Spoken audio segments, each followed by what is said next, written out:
Welcome to Fiction Audiobooks. If you enjoy the content, like and subscribing would be greatly appreciated. If you have any recommendations for novels, comment below. Please join my Patreon at https://www.patreon.com/fictionaudiobook. Chapter 265, I'll be Hokage for you. After investigation, Shimura Danzo has lost his ideals and beliefs, lost the will of fire, has never been loyal to Konoha, ignored the people's welfare, continued wars on his own, and committed serious crimes. By the order of the Fire Daimyo, Shimura Danzo is removed from the position of Hokage. Arisu will temporarily take charge of Konoha. After saying that, Arisu looked at Danzo calmly. Danzo collapsed to the ground, shouting things like, "I did it for Konoha." Arisu couldn't be bothered to listen. He waved his hand slightly. "Drag him out." Danzo was taken away by the Jonin. "From now on, the war is over. I will discuss a ceasefire with the other countries," Arisu announced. As soon as these words came out, Konoha's residents and ninja erupted in thunderous cheers. At the same time, Tsukumo Hatake arrived with a middle-aged man. "Arisu, the Uchiha clan has already been brought under control. Thanks to Uchiha Fugaku's help," Tsukumo Hatake said to Arisu. "Lord Arisu, thank you for pulling Konoha out of the abyss." Uchiha Fugaku bowed gratefully to Arisu. Arisu nodded slightly, looked at Uchiha Fugaku, and patted his shoulder. "Not bad. From now on, you're the Uchiha clan head," Arisu said calmly. Joy appeared on Uchiha Fugaku's face. Although choosing a clan head was an internal matter of the Uchiha clan, Konoha also had the right to interfere. Uchiha Fugaku quickly nodded. "Thank you for your support." Arisu corrected him calmly. "It's Konoha's support." Soon, Tsunade also arrived. "Arisu, I dealt with those two advisors. That Mitokado Hamura actually dared to resist, so I knocked him out with one punch," Tsunade said. "Be nicer to the elderly. Their old bones fall apart with one touch," Arisu said with his hands behind his back. Tsunade smiled. "Did you catch Orochimaru?" Arisu looked at Tsukumo Hatake and asked. Arisu didn't want Orochimaru to defect. After all, he had raised Orochimaru himself. He could transfer Orochimaru to the Mount Myaboka Scientific Research Department. Couldn't find him. Orochimaru has probably already run away. Tsukumo Hatake shook his head. Several days later, the Third Great Ninja War ended. Acting Hokage Arisu sent ceasefire documents to every country. The four great nations, which had suffered from the war, almost immediately responded. After Danzo was forced to step down and take responsibility, Arisu accepted the task in a time of crisis and temporarily assumed the position of Hokage. Arisu had never cared about power, so he chose to serve only temporarily. Arisu did not take Danzo's life. He simply placed him under house arrest in a secluded residence deep within Konoha, arranging him together with Hiruzen Sarutobi, Mitokado Hamura, and Koharu Yutane under strict supervision. As for the root members, Arisu chose not to pursue past actions. He reorganized all of them into the regular ANBU and placed them directly under the Hokage's command. The longer he lived and the more life and death he witnessed, the less willing Arisu became to raise the butcher's knife. Part of that came from the calm brought by absolute power. He had no need to use blood to prove his authority. It was also a state of mind that had settled over the years, almost one of compassion. People who lacked a sense of security were the ones who chose killing. Using killing to intimidate those with evil intentions. Arisu had no need for that. Arisu looked at the familiar scenery of Konoha outside the window. He couldn't help sighing softly, "I'm back again. But the people who stood here with me back then are all gone." Knock. Knock. Knock. A clear knocking sound interrupted Arisu's thoughts. "Come in." The door opened, and Tsukumo Hatake, Minato Namikaze, Kushina Uzumaki, Hiruzen Shinosuke, and Tsunade walked in one after another. "You're here." Arisu raised his eyes and looked at the five who entered. His gaze swept across their faces, and for a moment, they overlapped with the figures in his memories. Uchiha Taijima, Senju Hashirama, Uchiha Madara, Uchiha Izuna, Senju Tobarama. Back then, it had also been an afternoon like this, and the same sound of knocking on the door. The five of them had entered this office side by side. At that time, he had sat in the Hokage's seat, watching their youthful spirits, thinking those days would last a long time. But now, everything had become a faded old dream. "Lord Hokage." Tsukumo Hatake and the others bowed. Only Tsunade paid no attention to manners. She strode over, slapped Arisu on the shoulder, and laughed carelessly. "Not bad, Arisu. I didn't get to become Hokage, but you got the seat first." Arisu smiled helplessly.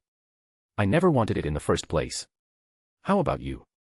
No, no, no. This lousy job is too troublesome.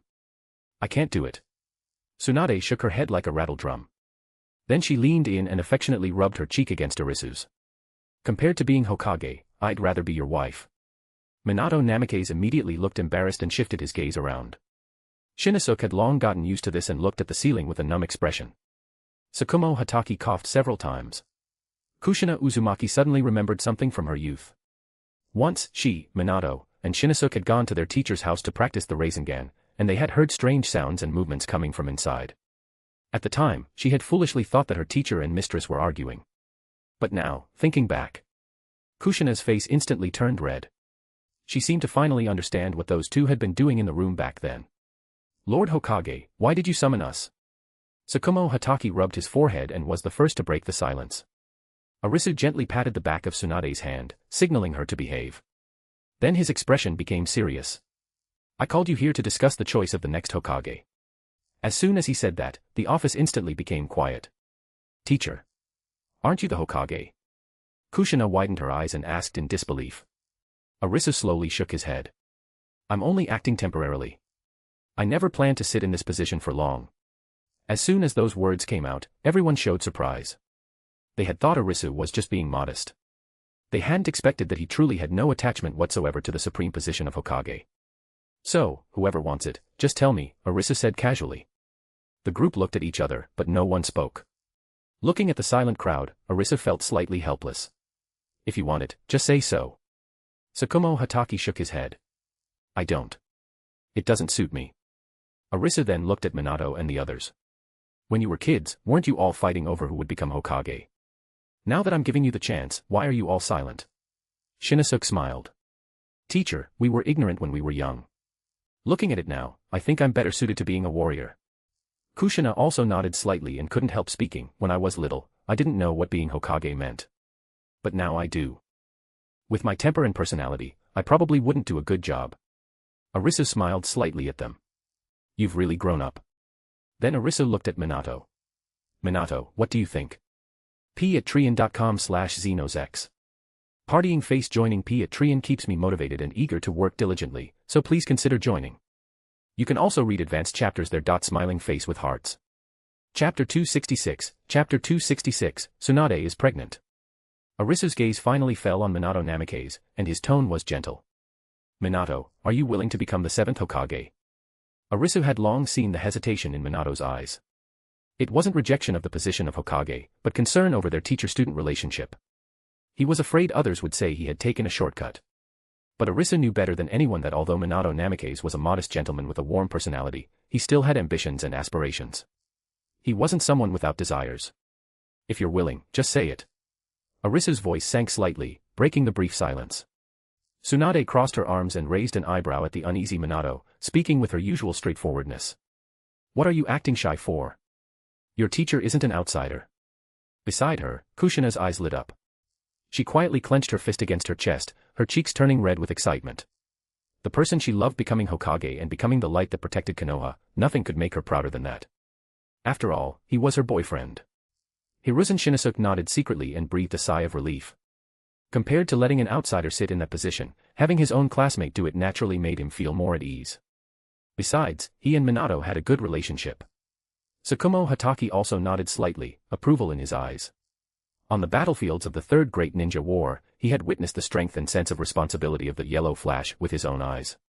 This young man truly deserved the title of Hokage. Everyone's eyes gathered on him. Minato Namikaze took a deep breath. At this point, continuing to hesitate would betray the title of Yellow Flash, and even more, it would betray his teacher's trust and the village's expectations. Minato suddenly raised his head. All hesitation had left his eyes, leaving only firm determination. He bowed solemnly. Teacher. I am willing. Good. Well said. Seeing this, Arisu clapped his hands in satisfaction. His voice spread throughout the Hokage's office. Good. Then Konoha's 7th Hokage will be Minato Namikaze. The inauguration ceremony will be held in 5 months. Looking at his spirited disciple, Arisu added, during these 5 months, you'll follow me and familiarize yourself with the Hokage's daily affairs and decision-making process. Make thorough preparations. Minato Namikaze straightened his back, his eyes extremely serious. This disciple will not disappoint teacher's trust or Konoha's expectations. Good. You can all leave now. Oh right, Tsunade stays. There are still some matters I need to discuss with you, Arisu said. Tsunade raised an eyebrow, and the corners of her mouth curled up. Minato and the others immediately took their leave. When only Arisu and Tsunade remained in the office, Arisu coughed lightly. Withdraw as well. Leave only Tsunade and me on this floor. I like peace and quiet. I don't need protection. In an instant, all the on the floor withdrew. Once no one was left, Tsunade walked toward Arisu with seductive eyes, taking off her coat as she walked. Tsunade, I really do have something important. It's about Konoha's medical reforms, Arisu called out helplessly, trying to stop her. But Tsunade didn't stop. I don't care. I've wanted to do an office scene for a long time. I've wanted to do it once in the Hokage building for ages. At this moment, Tsunade was completely controlled by her lower half. Lord Hokage, there are still many supporters of Danzo among the Uchiha Hawks. They intend to overthrow Konoha, continue the war, and support Danzo. Uchiha Fugaku came to the Hokage's office to report. Arisu nodded slightly. It seemed he had encountered the same Uchiha problem as in the original story. Just stabilize the Uchiha properly, Arisu said with his fingers interlocked. Uchiha Fugaku frowned tightly. I'm afraid that if they rebel. Upon hearing this, Arisu frowned. If the Uchiha really rebel, then for Konoha's sake, I can only kill all the rebelling Uchiha. I understand. Uchiha Fugaku nodded with a pale face. You, as clan head, should also pay attention, Arisu looked at Uchiha Fugaku and said. Arisu didn't really want to wipe out the Uchiha clan. He was simply making Uchiha Fugaku understand the consequences. In short, they could rebel, but not during his term. The rest could be left to Minato. These troublesome matters should be handed over to Minato. Just as Uchiha Fugaku was about to speak again. Lord Hokage. Beep. Beep. Beep. A ringing sound suddenly echoed. Arisu smiled. Oh, time to get off work. If there's anything else, talk about it tomorrow.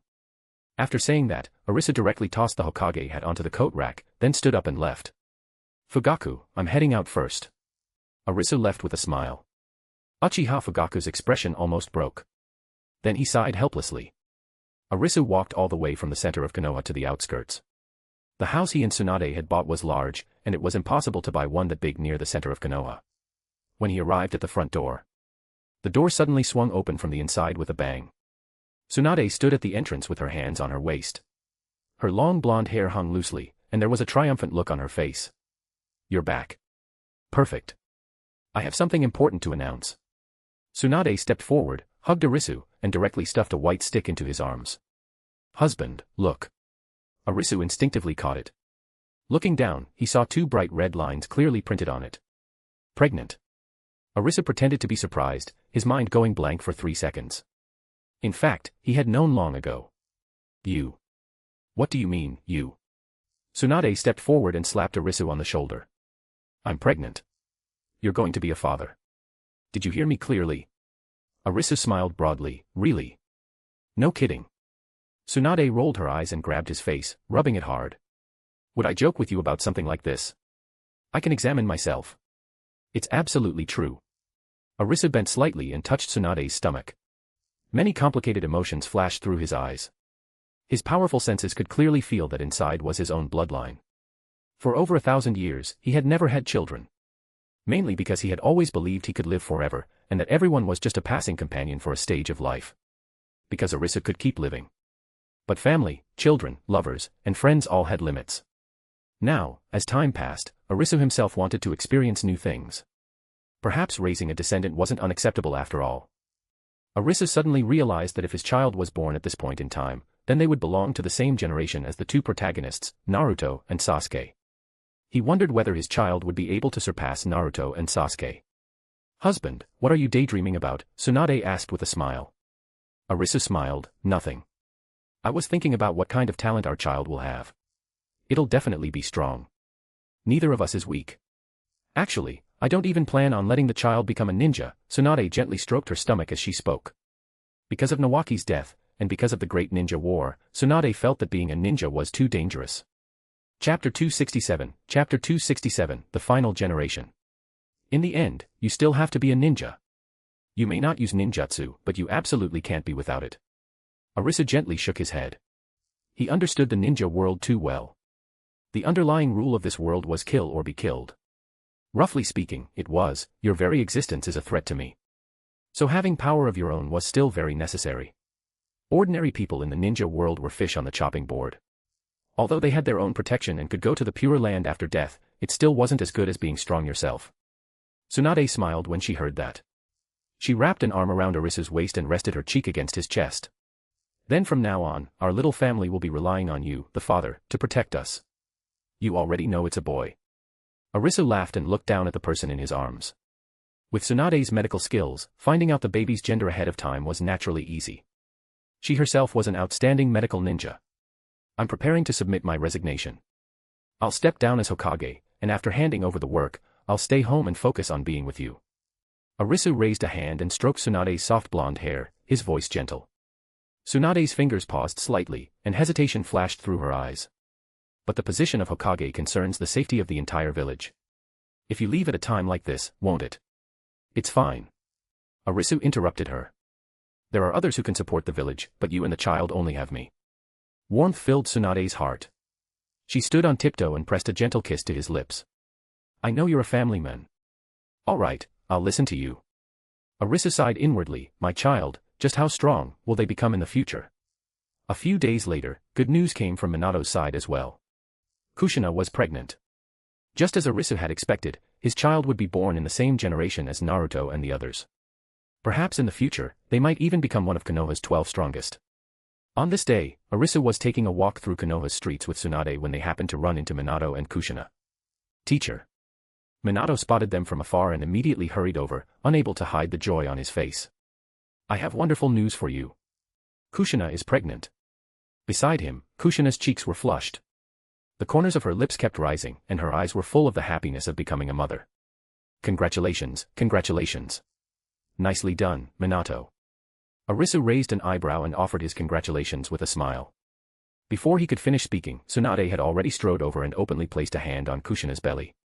What a coincidence. I'm pregnant too. Mine's a few days ahead of yours. Tsunade's eyes curved with a smile as she gently patted her still flat stomach. Really, Lady Tsunade? Kushina's eyes widened in shock. She instinctively covered her mouth, her face filled with unbelievable joy. That's wonderful. Minato was stunned for a moment, then showed an extremely sincere smile. Congratulations, teacher. Congratulations, Lady Tsunade. The two children can keep each other company and grow up together. MHM. Arisu nodded with a smile.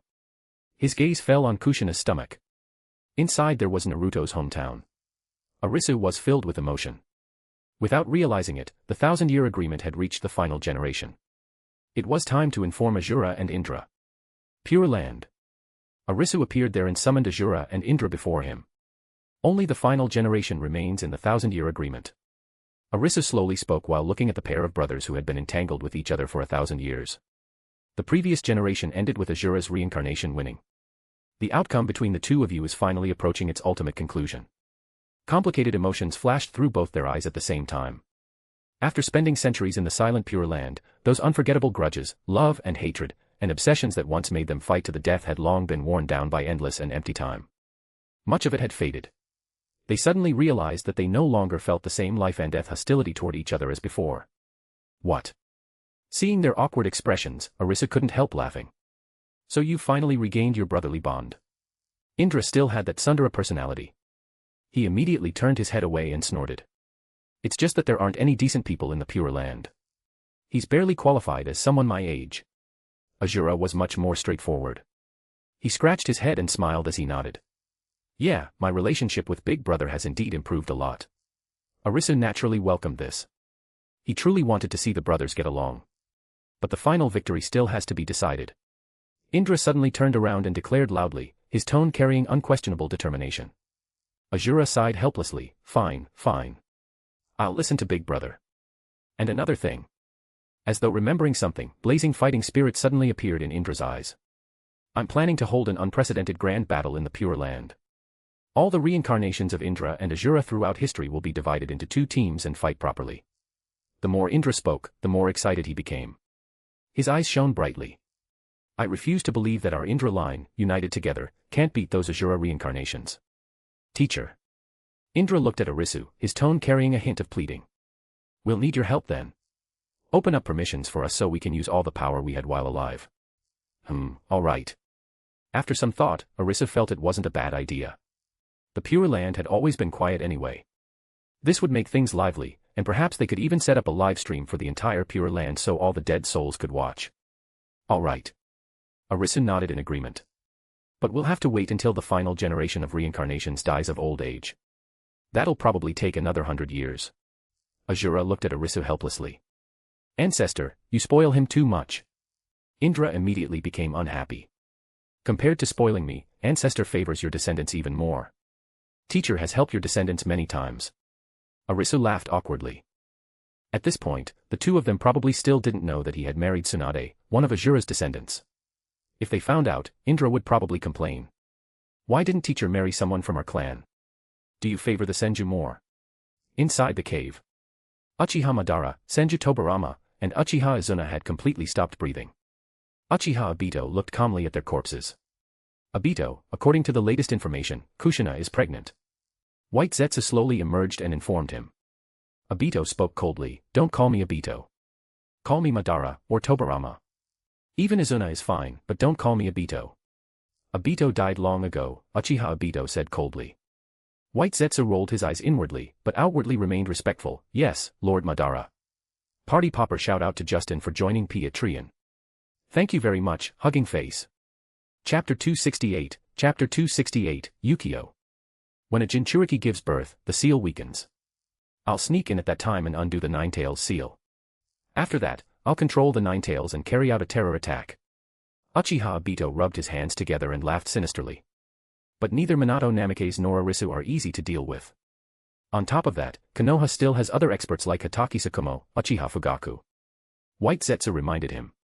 Uchiha Obito let out a cold laugh. With this eye of mine, there's no need to fear them. Getting hit by him before was just a mistake. I underestimated Arisu's strength. This time, I absolutely won't make the same mistake. White Zetsu couldn't be bothered to persuade him and simply nodded. As you command. At the same time, White Zetsu immediately sent a clone to inform Arisu that Obito planned to control the Ninetales and attack Konoha. At the same time, Konoha was packed with people and buzzing with noise. The entire Hokage street was crowded with villagers who had come to watch the ceremony. Everyone's eyes were focused on the viewing platform of the Hokage building. On the platform, Arisu held the hat embroidered with the Hokage symbol and stood before Minato Namikaze. Minato bowed slightly. His golden hair shone under the sunlight as he spoke respectfully. Lord Hokage.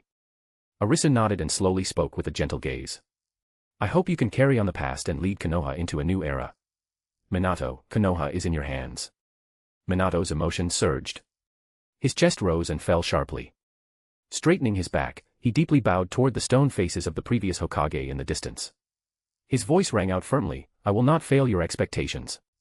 Before all the previous Hokage, I, Minato Namikaze, swear that I will use my life to protect Konoha's glory. Arisu smiled with satisfaction and gently patted Minato's shoulder. Then, holding the Hokage hat with both hands, Arisu solemnly placed it on Minato's head. In an instant, thunderous cheers erupted below. Long live the 7th Hokage. Long live Konoha. The cheers rose higher and higher, pushing the atmosphere of the succession ceremony to its peak. Countless villagers raised their arms and shouted. Their faces were filled with excitement and hope as they celebrated Konoha's new leader. Arisu looked at Minato. In the original story, it was Minato's son Naruto who became the 7th Hokage. Now, Minato himself has become the 7th Hokage. At that moment, Arisu also received White Zetsu's message. So we're still going to have a Ninetales incident like in the original story.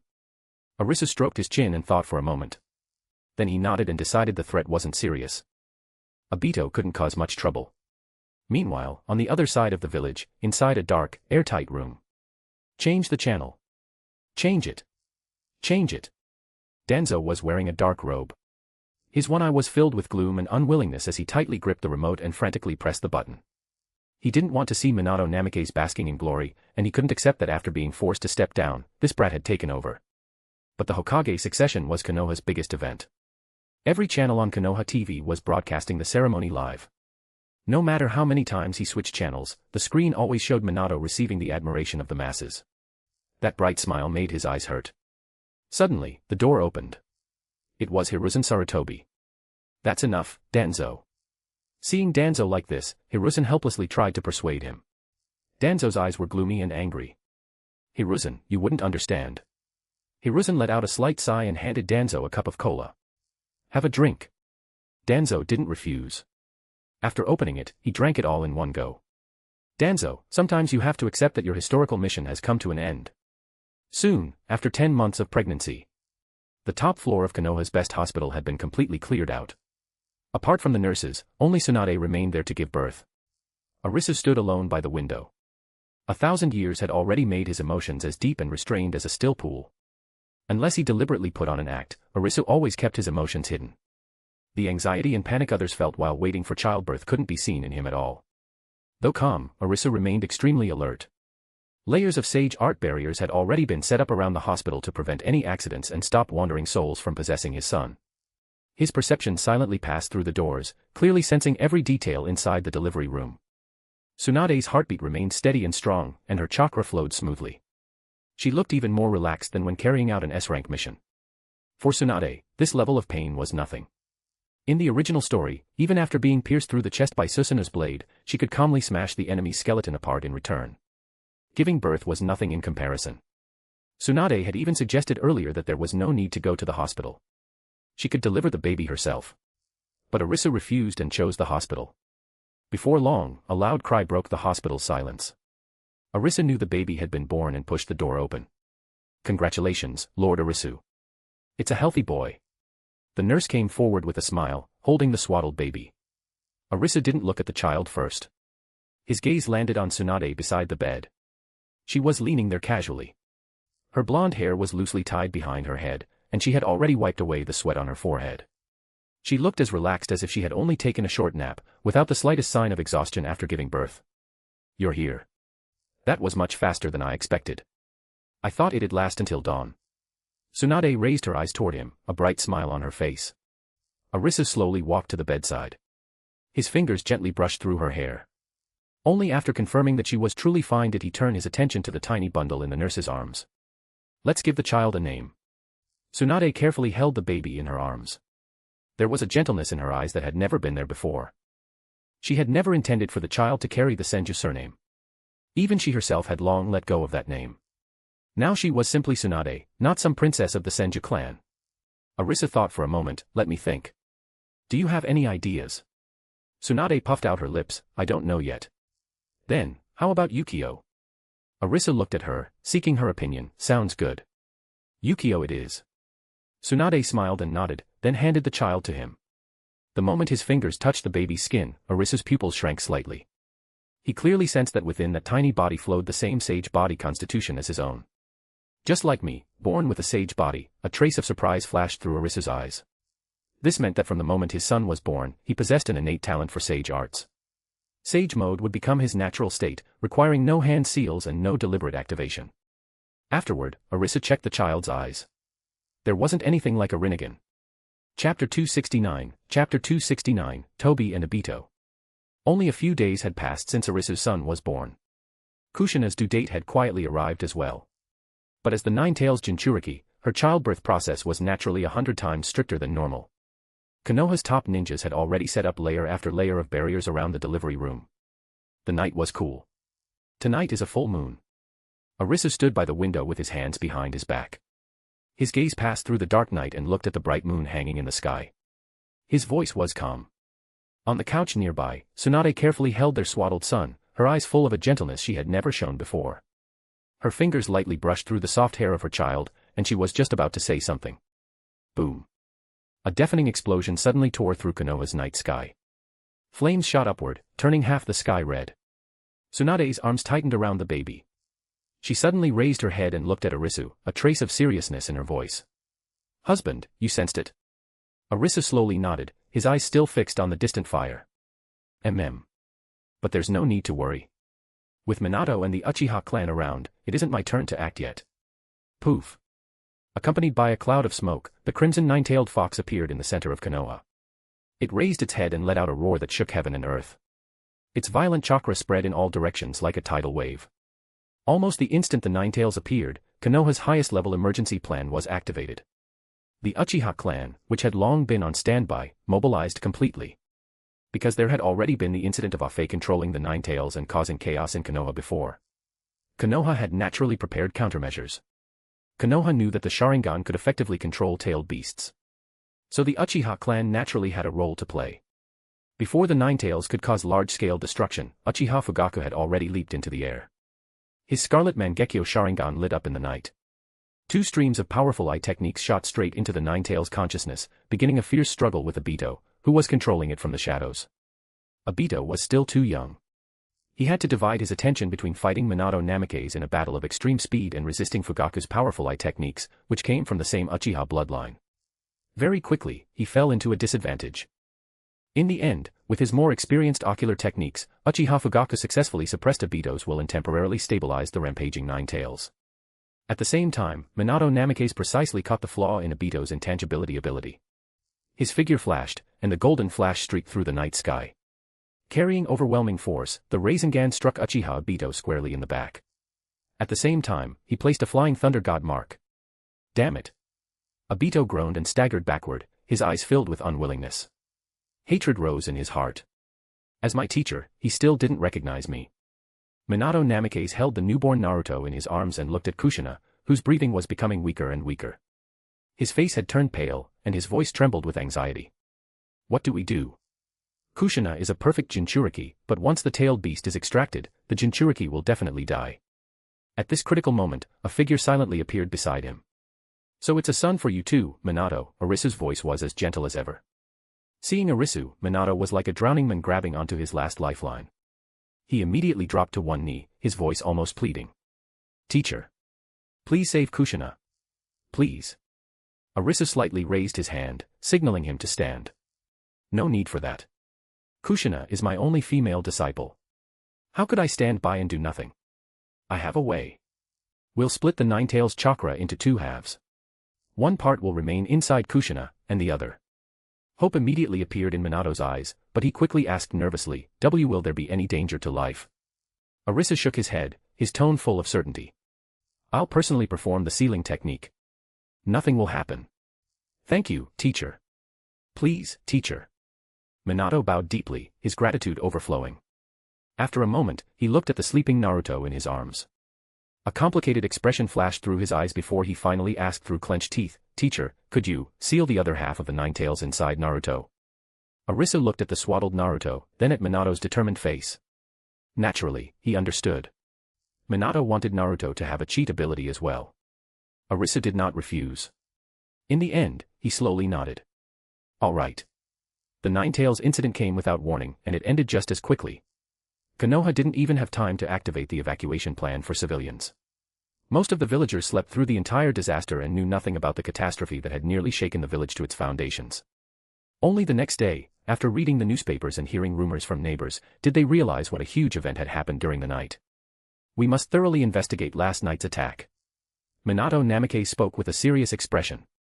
The identity of the mysterious masked man remains unknown, but based on our battle last night, he called himself Uchiha Madara. At present, Minato had no idea who it was. And he didn't believe that Uchiha Madara would attack the village. Before he could finish speaking, Hiruzen Sarutobi pushed the door open and walked in. After Minato became Hokage, he had lifted Hiruzen's house arrest.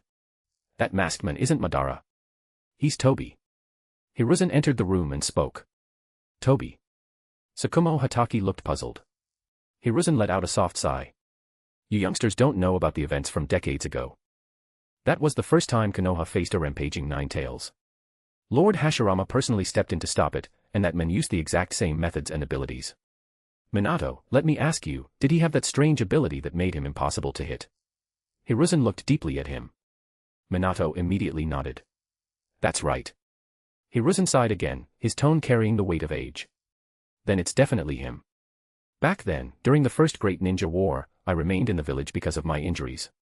I was still young, but I clearly remember that disaster. He remembered very clearly that the Nine Tails incident back then had followed almost the exact same script. Tobi kidnapped a baby and then summoned the Nine Tails. Only, back then, the kidnapped child had been Tsunade. This time, it was Naruto. But it's been so many years. That person shouldn't have much strength left. Even if he's still alive, he should be very old. Minato's face showed confusion. Hiruzen also fell into thought. That really doesn't make sense. After so many years, even if Toby had been a teenager back then, he should now be at least 60 or 70 years old. Chapter 270, Strange Skills. While the few of them were discussing, Jiraiya's intelligence arrived. Minato opened the letter and looked at it. Hanzo of the Salamander was killed. Hiruzen Sarutobi showed a surprised expression when he heard that. That powerful demigod was actually killed. Yeah, apparently. According to Jiraiya's information, he was killed by an organization called Akatsuki. Minato said while looking at the report. Tsukumo Hataki frowned. Akatsuki. I think I've heard of them. Have Jiraiya investigate that Akatsuki. Hiruzen Sarutobi suggested. Minato nodded. That was exactly what I had in mind.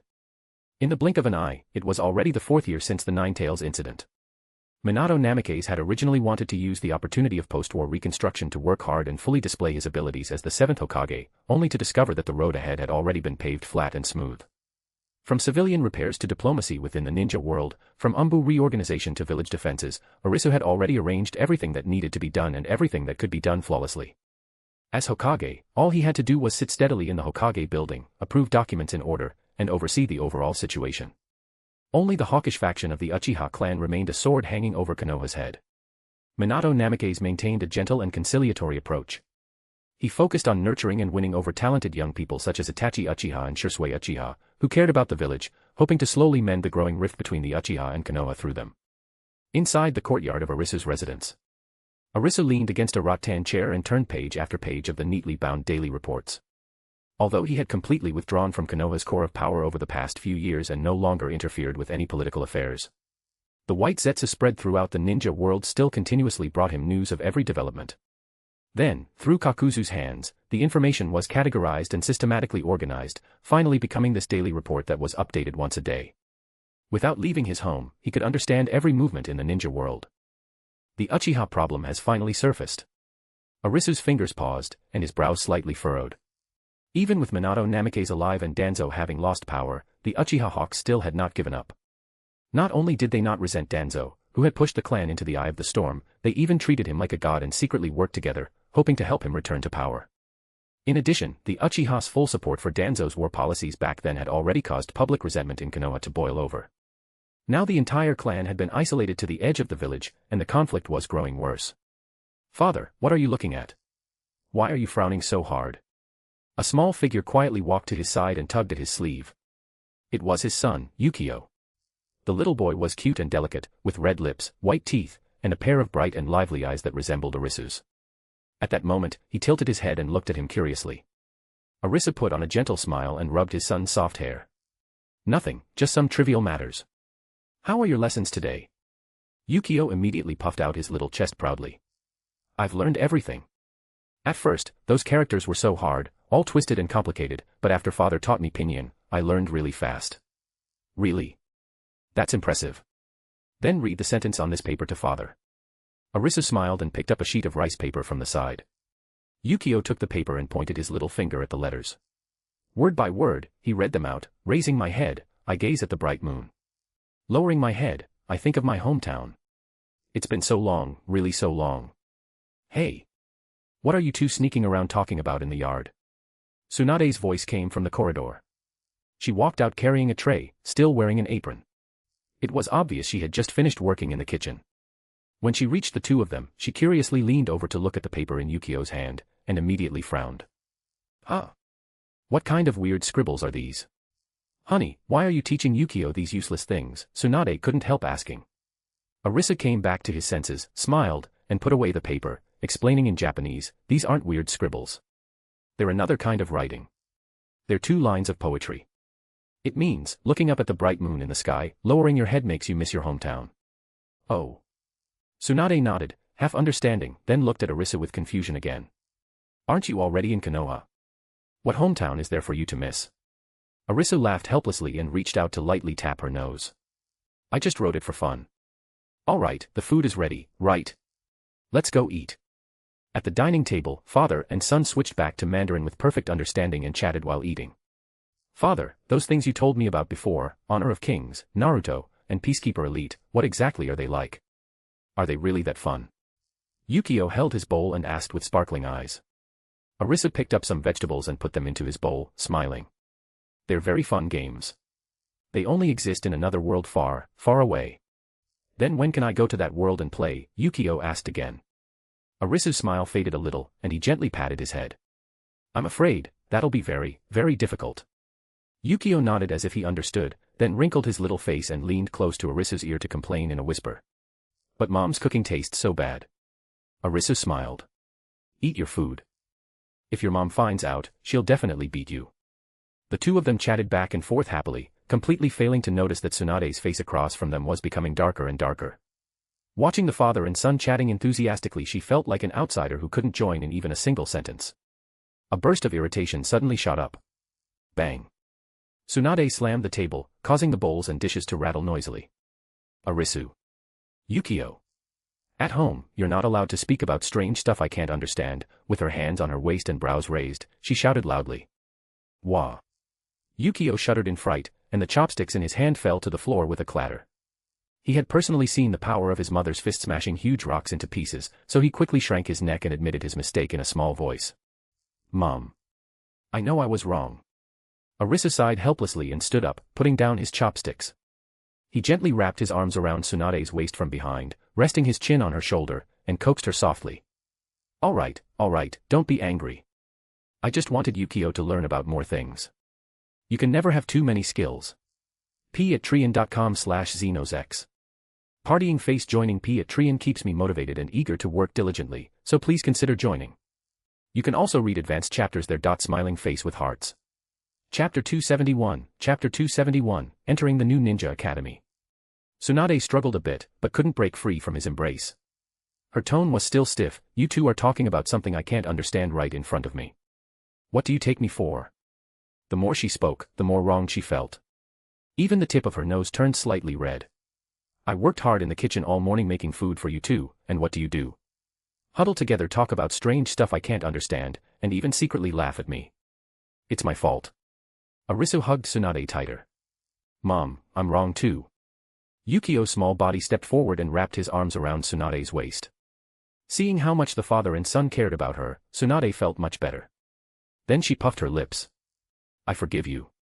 After the small incident, Tsunade looked up at Arisu. By the way, the next round of Ninja Academy admissions is about to begin. I heard Naruto from Minato's family and the children of the major clans who are old enough have all signed up.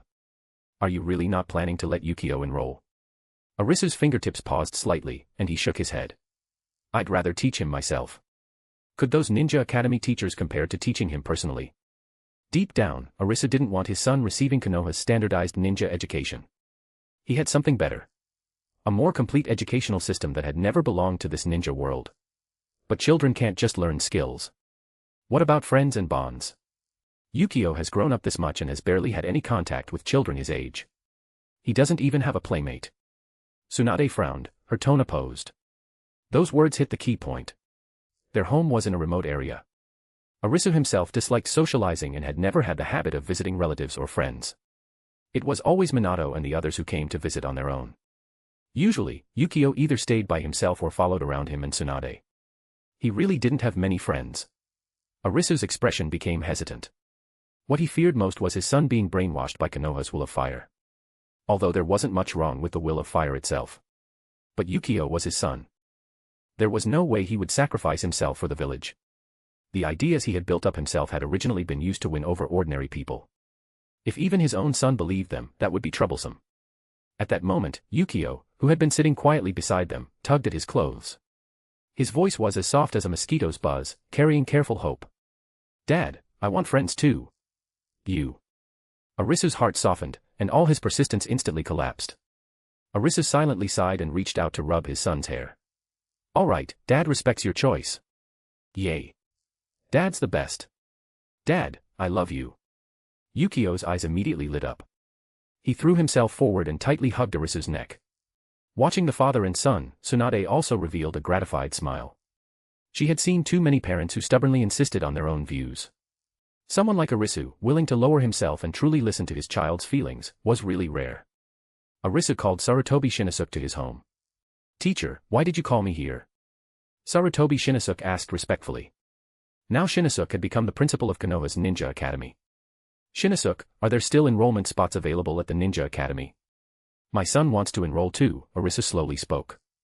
Sarutobi Shinosuke quickly replied, Teacher, of course there are. Then he smiled. I thought you would teach Yukio personally. Arisu shook his head. There are things like bonds and friends that I can't teach. Hee, your son was born.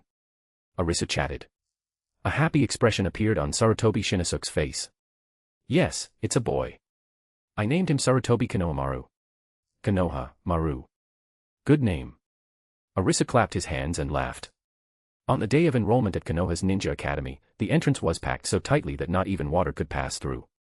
Tsunade and Arisu personally came to send off their son. Arisu held Yukio's hand. They didn't need to follow the crowd and line up under the blazing sun. Instead, they walked straight through the special passage. So many people. Yukio grabbed his father's clothes tightly. Looking at the sea of moving heads, his little face was full of unease. Arisu immediately noticed his son's nervousness. It was understandable. Yukio had been carefully protected since childhood and rarely saw such a big scene. Arisu squatted down and lowered his voice beside his son's ear. Don't be nervous. They're not people, they're just NPCs. Confusion appeared on Yukio's childish face. What's an NPC? Arisu smiled strangely, it means they exist only for the sake of the two of us. Yukio became even more confused and couldn't help asking, then is Mom an NPC too? Arisu's smile faded slightly, then he said, Mom isn't. At that moment, Tsunade also walked over. What are you father and son talking about again? I just finished registering Yukio. Let's go inside. Tsunade rubbed her son's hair and smiled. The three entered and happened to run into Minato Namikaze's family. Teacher. Minato Namikaze and Kushina greeted in unison. Arisu slightly nodded and looked at the blonde child beside them. Naruto, you've grown pretty fast. Minato Namikaze patted Naruto. Hurry and greet Grandpa. Hello, Grandpa. Naruto couldn't quite understand. This Arisu looked younger than his own father, so why was he calling him Grandpa? Arisu laughed awkwardly twice. Yukio knew Minato and Kushina. The two had come over during New Year's visits before. Uncle Minato, Aunt Kushina, hello, Yukio spoke. My little Yukio is so cute. He looks exactly like teacher and Princess Tsunade. Kushina said as she pinched Yukio's cheek. I didn't expect you to use your privileges too. Arisu teased. Minato Namikaze showed a helpless smile. If I appeared, it would attract attention. There are already a lot of people. It wouldn't be good if things got chaotic. Besides, I still have to prepare for the Will of Fire speech later. Arisu nodded. How about letting Naruto and Yukio go in together? It would also let the two of them get familiar with each other, Tsunade said. Kushina nodded in agreement. After that, Yukio and Naruto walked into the Ninja Academy together. Hello, my name is Naruto Namikaze. I'm the son of the 7th Hokage. Naruto introduced himself with a smile. His words were full of pride in his father being Hokage. This Naruto grew up in a normal family. With a different background, he was naturally more confident. And with Minato Namikaze not dying, he was truly the son of the Hokage. His name naturally changed as well. There was no need to use Uzumaki. He was directly called Naruto Namikaze. Yukio, my name is Yukio. My father doesn't seem to have any official position. Yukio introduced himself too. Naruto immediately acted familiar and threw an arm over Yukio's shoulder, speaking carelessly. Don't worry. At the Ninja Academy, I'll look after you. My dad is the Hokage. Chapter 272, Enrollment. Office. Irika, relax. Yumino Ikaku raised his hand and patted his son's shoulder, his voice steady and encouraging. Being assigned to this class is Lord Hokage's recognition of you. Do a good job, and becoming a department head or minister in the future won't be difficult. Sigh. Irika held the documents nervously, his brows slightly furrowed, his voice full of unease. But this is my first time being a teacher, and I'm taking over such an important class right away. I'm afraid I won't do well. Ah, what's there to be afraid of? Yumino Ikaku laughed heartily and patted his chest as he recalled. When I first became a homeroom teacher, wasn't I also in charge of the second-generation ninja class? Kakashi, Asuma, and Kurenai were all my students. I remember one student was late and didn't come to collect the materials. I panicked on the spot, and it was Lord Arisu who came and got me out of trouble. Looking back now, it wasn't a big deal at all. His father's words were like a calming pill, and Irika's tense shoulders gradually relaxed. Irika took a deep breath and nodded heavily. I understand, father. After saying that, he picked up the lesson plans and attendance list from the desk and walked out of the office. The classroom was already noisy. The sounds of desks and chairs bumping together mixed with laughter and chatter. Naruto was naturally outgoing. At the moment, he had his arm around the indifferent-looking Shikamaru and was talking animatedly. Choji and Kiba Inuzuka were gathered nearby, and the few of them quickly got along. As for the Hyuga clan, they had moved as a whole to Mount Myaboku during the years of chaos. At this moment, there was only an unknown Hyuga child in this classroom. So Hinata, who should have been in this classroom, was probably attending kindergarten or elementary school at Mount Myaboku right now. Uchiha Sasuke was still as quiet as ever. He rested his chin with one hand and looked out the window with an indifferent expression, but in reality, he was secretly using the corner of his eye to observe Naruto and Yukio in the front row. Before coming here, his father and brother had repeatedly reminded him that the Hokage's son and Lord Arisu's son were in the same class as him. I hope these two who carry everyone's expectations aren't too weak, Sasuke thought to himself. Ah. Sasuke-kun is so handsome. Yukio is super handsome too. What do? I can't choose. Haruno Sakura and Yamanaka Ino sat side by side with their hands supporting their faces. Their eyes almost sparkled as their gaze drifted back and forth between Sasuke and Yukio, letting out excited whispers. Nara Shikamaru lazily rested his chin in his hand and glanced around the classroom. Tisk, all the heirs of the major clan leaders are gathered in this class. Despite his young age, he was frighteningly mature. Since childhood, he had already figured out Konoha's power structure. He knew who had the final say, who held real power, and which clan had the deepest foundation. He understood it better than anyone. At this moment, Yukio was chatting casually with Aburame Shino. Just then, the classroom door was gently pushed open. Irika slowly walked in. The noise suddenly died down, and dozens of eyes turned toward the young homeroom teacher. All right everyone, quiet down. Irika waved his hand somewhat nervously. Sai, the Hokage's son, the clan leader's sons, the heirs of the families. Looking around, Irika saw that the entire class was filled with second-generation ninja children. He had been wondering what he would do if these children refused to listen to him. Unexpectedly, the children quickly quieted down and looked at Irika obediently. All right, now let's introduce ourselves. Irika smiled and moved on to the next part. I'm your teacher, my name is Umino Irika. You can call me Teacher Irika. I like Ichiraku Ramen near the Hokage building. If any of you like it too, you can come with me.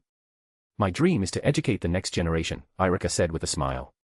As soon as Naruto heard Ichiraku Ramen, his eyes lit up. That. Teacher, I like Ichiraku Ramen too. Dad, Mom, and I often go there. Irika smiled and nodded. Good, now it's your turn to introduce yourselves. Yukio, sitting in the front row, slowly stood up. Hello everyone, my name is Yukio. My dream is for peace in the ninja world, so there will never again be ambitious people who start wars. My favorite food is the meals my father cooks. After Yukio finished, Irika clapped his hands. That's a very nice wish. And liking your parents' cooking, it seems Yukio is someone who loves his family, Irika said approvingly. My turn, Naruto couldn't hold himself back any longer and raised his hand as he stood up. Hello everyone, my name is Naruto Namikaze. My favorite food is Ichiraku Ramen, and my dream is to become a Hokage like my father. No. An even greater Hokage than my father, Naruto said loudly. After that came Sasuke, Nara Shikamaru, Haruno Sakura, Ino. Mount Myaboku, kindergarten. Hello everyone, my name is Hyuga Hinata. Wearing a school uniform, Hinata introduced herself. Hello everyone, my name is Otsutsuki Tonari. A silver-haired child also stood up and introduced himself. Hyuga Niji stood up and spoke calmly. At the Sage Hall, Arisu used the telescope technique to watch Konoha's enrollment ceremony and Mount Myaboku's enrollment ceremony at the same time. Hyuga Hinata, Otsutsuki Tonari, Hyuga Niji. These people are now at Mount Myaboku. Hinata may never cross paths with Naruto in this life. I didn't expect that I would accidentally break up a couple. But if Naruto comes to Mount Myaboku in the future, maybe he and Hinata will still form a bond. Arisu felt that Naruto would probably marry Haruno Sakura in this life. Hyuga Hinata was at Mount Myaboku. She didn't know Naruto at all since childhood, and Tonari might even get to her first. Unless Naruto got the chance to come to Mount Myaboku in the future and then steal Hinata away. Sage, Hikari wants to see you. White Zetsu appeared. A trace of hesitation appeared on Arisu's face. To be honest, ever since marrying Tsunade, he had intentionally avoided seeing Kaguya. He had also never told Kaguya that he had married Tsunade and had children. Arisu realized that Kaguya liked him. With Kaguya's extreme personality, once she found out, she would very likely become obsessive. If that happened, things would be troublesome. Since it's Hikari, let her come in. Arisu nodded slightly. Soon, Hikari walked in wearing a white short-sleeved shirt and jeans. Hikari, it's been a long time. Arisu put on a smile. Hikari struggled inwardly. She first bowed and asked, Sage, why haven't you gone to see Sister Kaguya? Arisu's warm smile remained unchanged. My time isn't particularly plentiful. What's wrong? Hikari lightly bit her lip. Sage, Sister Kaguya asked me to pass along a message. She said, she wants to see you. Hearing this, Arisu thought for a second. Let's talk about it after I've finished handling matters in the human world, Arisu spoke with a warm smile. No, Sister Kaguya wants to see you right now, Uchiha Hikari said again. Chapter 273, A Husband's Heart Like a Blade. Arisu still had a gentle smile on his face. He casually waved his hand and directly used a portal to send Uchiha Hikari away. After Uchiha Hikari left, Arisu lightly flicked his sleeve. Then he also left Mount Mayaboku alone. Ah. Worried showed on Uchiha Hikari's face. She was truly afraid that Sister Kaguya might do something rash. Mount Mayaboku, Longevity Peak. Arisu arrived here. Knock. Knock. Knock. Arisu symbolically knocked on the door, then walked in. The room was dark, and the curtains were all drawn. However, that did not affect Arisu's vision. With one glance, Arisu saw Kaguya sitting quietly in the darkness. Arisu, you finally came to see me, Kaguya spoke hoarsely. Arisu's eyes fell on her. She was wearing a pure black velvet dress. The hem dragged on the ground, revealing her bare legs. Her silver hair hung over her shoulders like a waterfall, covering most of her face. Only a pair of eyes without any ripples were visible, staring at him without blinking. Arisu looked at Kaguya calmly. What's wrong with you? Why do you look so down? Why did you ask me to come? Why? Kaguya sneered and repeated those words, then suddenly laughed softly, he, ha ha ha. The laughter was dry and broken, echoing through the dark room, making one's heart tighten. Arisu's expression remained unchanged. He suspected that thousands of years of sexual repression might have driven Kaguya mad. Arisu, you're asking me why? Kaguya raised her head. Her long hair slid off her shoulders, revealing that stunningly beautiful but pale face. Those Byakugan eyes were filled with grievances and madness suppressed for 1,000 years. I waited for you for 735 years. From the day you said you had to deal with the trivial matters of the ninja world and told me to wait here, I sat in this very spot every day waiting. I watched generations of toads in Mount Mayaboku come and go. I watched the peach trees on Longevity Peak bloom and wither. I watched you bring that lowly mortal woman home as your wife. I watched you have a son. You already have a son. And I still waited like a stupid woman, Kaguya shouted coldly at Arisu. Arisu's expression did not change, but he had not expected Kaguya to know. Could it be? Arisu remembered. He had left behind a crystal ball before, so that Kaguya and Hikari would not get bored. Arisu did not answer. He indeed had been a bit of a scumbag. But he did not feel much guilt, because Kaguya had betrayed him before. Kaguya, since you already know, I have nothing more to say. You have two choices. Stay in Mount Mayaboku, or be exiled to the Pure Land, Arisu's voice was icy. Otsutsuki Kaguya's eyes instantly turned red, and her voice was filled with disbelief and misery. This is the price of waiting for hundreds of years. Either imprisonment or exile. You chose to wait, Arisu's tone had no emotion at all, each word like a blade. Everything was just your wishful thinking. I never once said I liked you. Arisu paused, coldly glanced at Kaguya, then gave a third option, there's one more choice. Go back into the Chibaku Tensei. Those words became the final straw that completely crushed Kaguya. She froze where she stood, unable to believe that such cruel words had come from the mouth of Arisu, who had always seemed gentle and refined, polite and humble. She had always thought that Arisu was a rare good man. A good boy. Countless times, she had imagined what it would be like when he returned. He would gently hold her and comfort her softly, saying that after Tsunade's 100 years were over, he would marry her. Even such an empty promise would have been enough for her. But what she received were only these three cold choices, leaving not the slightest room for anything else. Darkness filled Kaguya's vision. Her legs lost strength, and she collapsed heavily to the floor. She raised her head and looked at the completely unfamiliar man before her with nearly shattered eyes, finally seeing his true nature. What gentle gentleman. What humble good person. It was all fake. Great loyalty resembles treachery, and great falsehood resembles truth. He was nothing but a complete hypocrite. Throughout the history of the ninja world, he was the most hypocritical, the most double-faced, and the greatest troublemaker. If he were truly some kind-hearted man, the ninja world would never have turned into the mess it was today. Seeing her lost and lifeless appearance, a faint trace of hesitation flashed through Arisu's heart. Had he gone too far? Forget it, Arisu's tone softened slightly. Do you want the infinite Tsukumi? I can cast an illusion on you and let you live in the world you want. I don't want your damn illusion. Kaguya suddenly raised her head. The last trace of despair in her eyes was completely swallowed by overwhelming hatred. Before her words had even ended, she exploded like a beast driven into a dead end. Using all her strength, she lunged at Arisu from behind, her arms tightly wrapped around his neck. Kaguya actually tried to choke Arisu unconscious. Fool, Arisu gently shook his head. What can you do to me now? As the words faded, Arisu's figure flickered and turned into a wisp of ethereal sage mist, disappearing silently from where he stood. Konoha Village. Arisu pushed open the front door. The scent of Mount Miyaboku and Kaguya still lingered on him. Tsunade, I'm back. Arisu said. As soon as the words left his mouth, a golden figure rushed over in a flurry. Tsunade wrapped her arms tightly around his waist. Her tone carried obvious complaint and affection. Husband, you're finally back. I've been waiting for ages. Weren't you just handling Yukio's registration?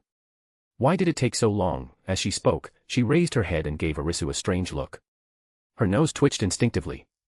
The next second, the smile on her face disappeared.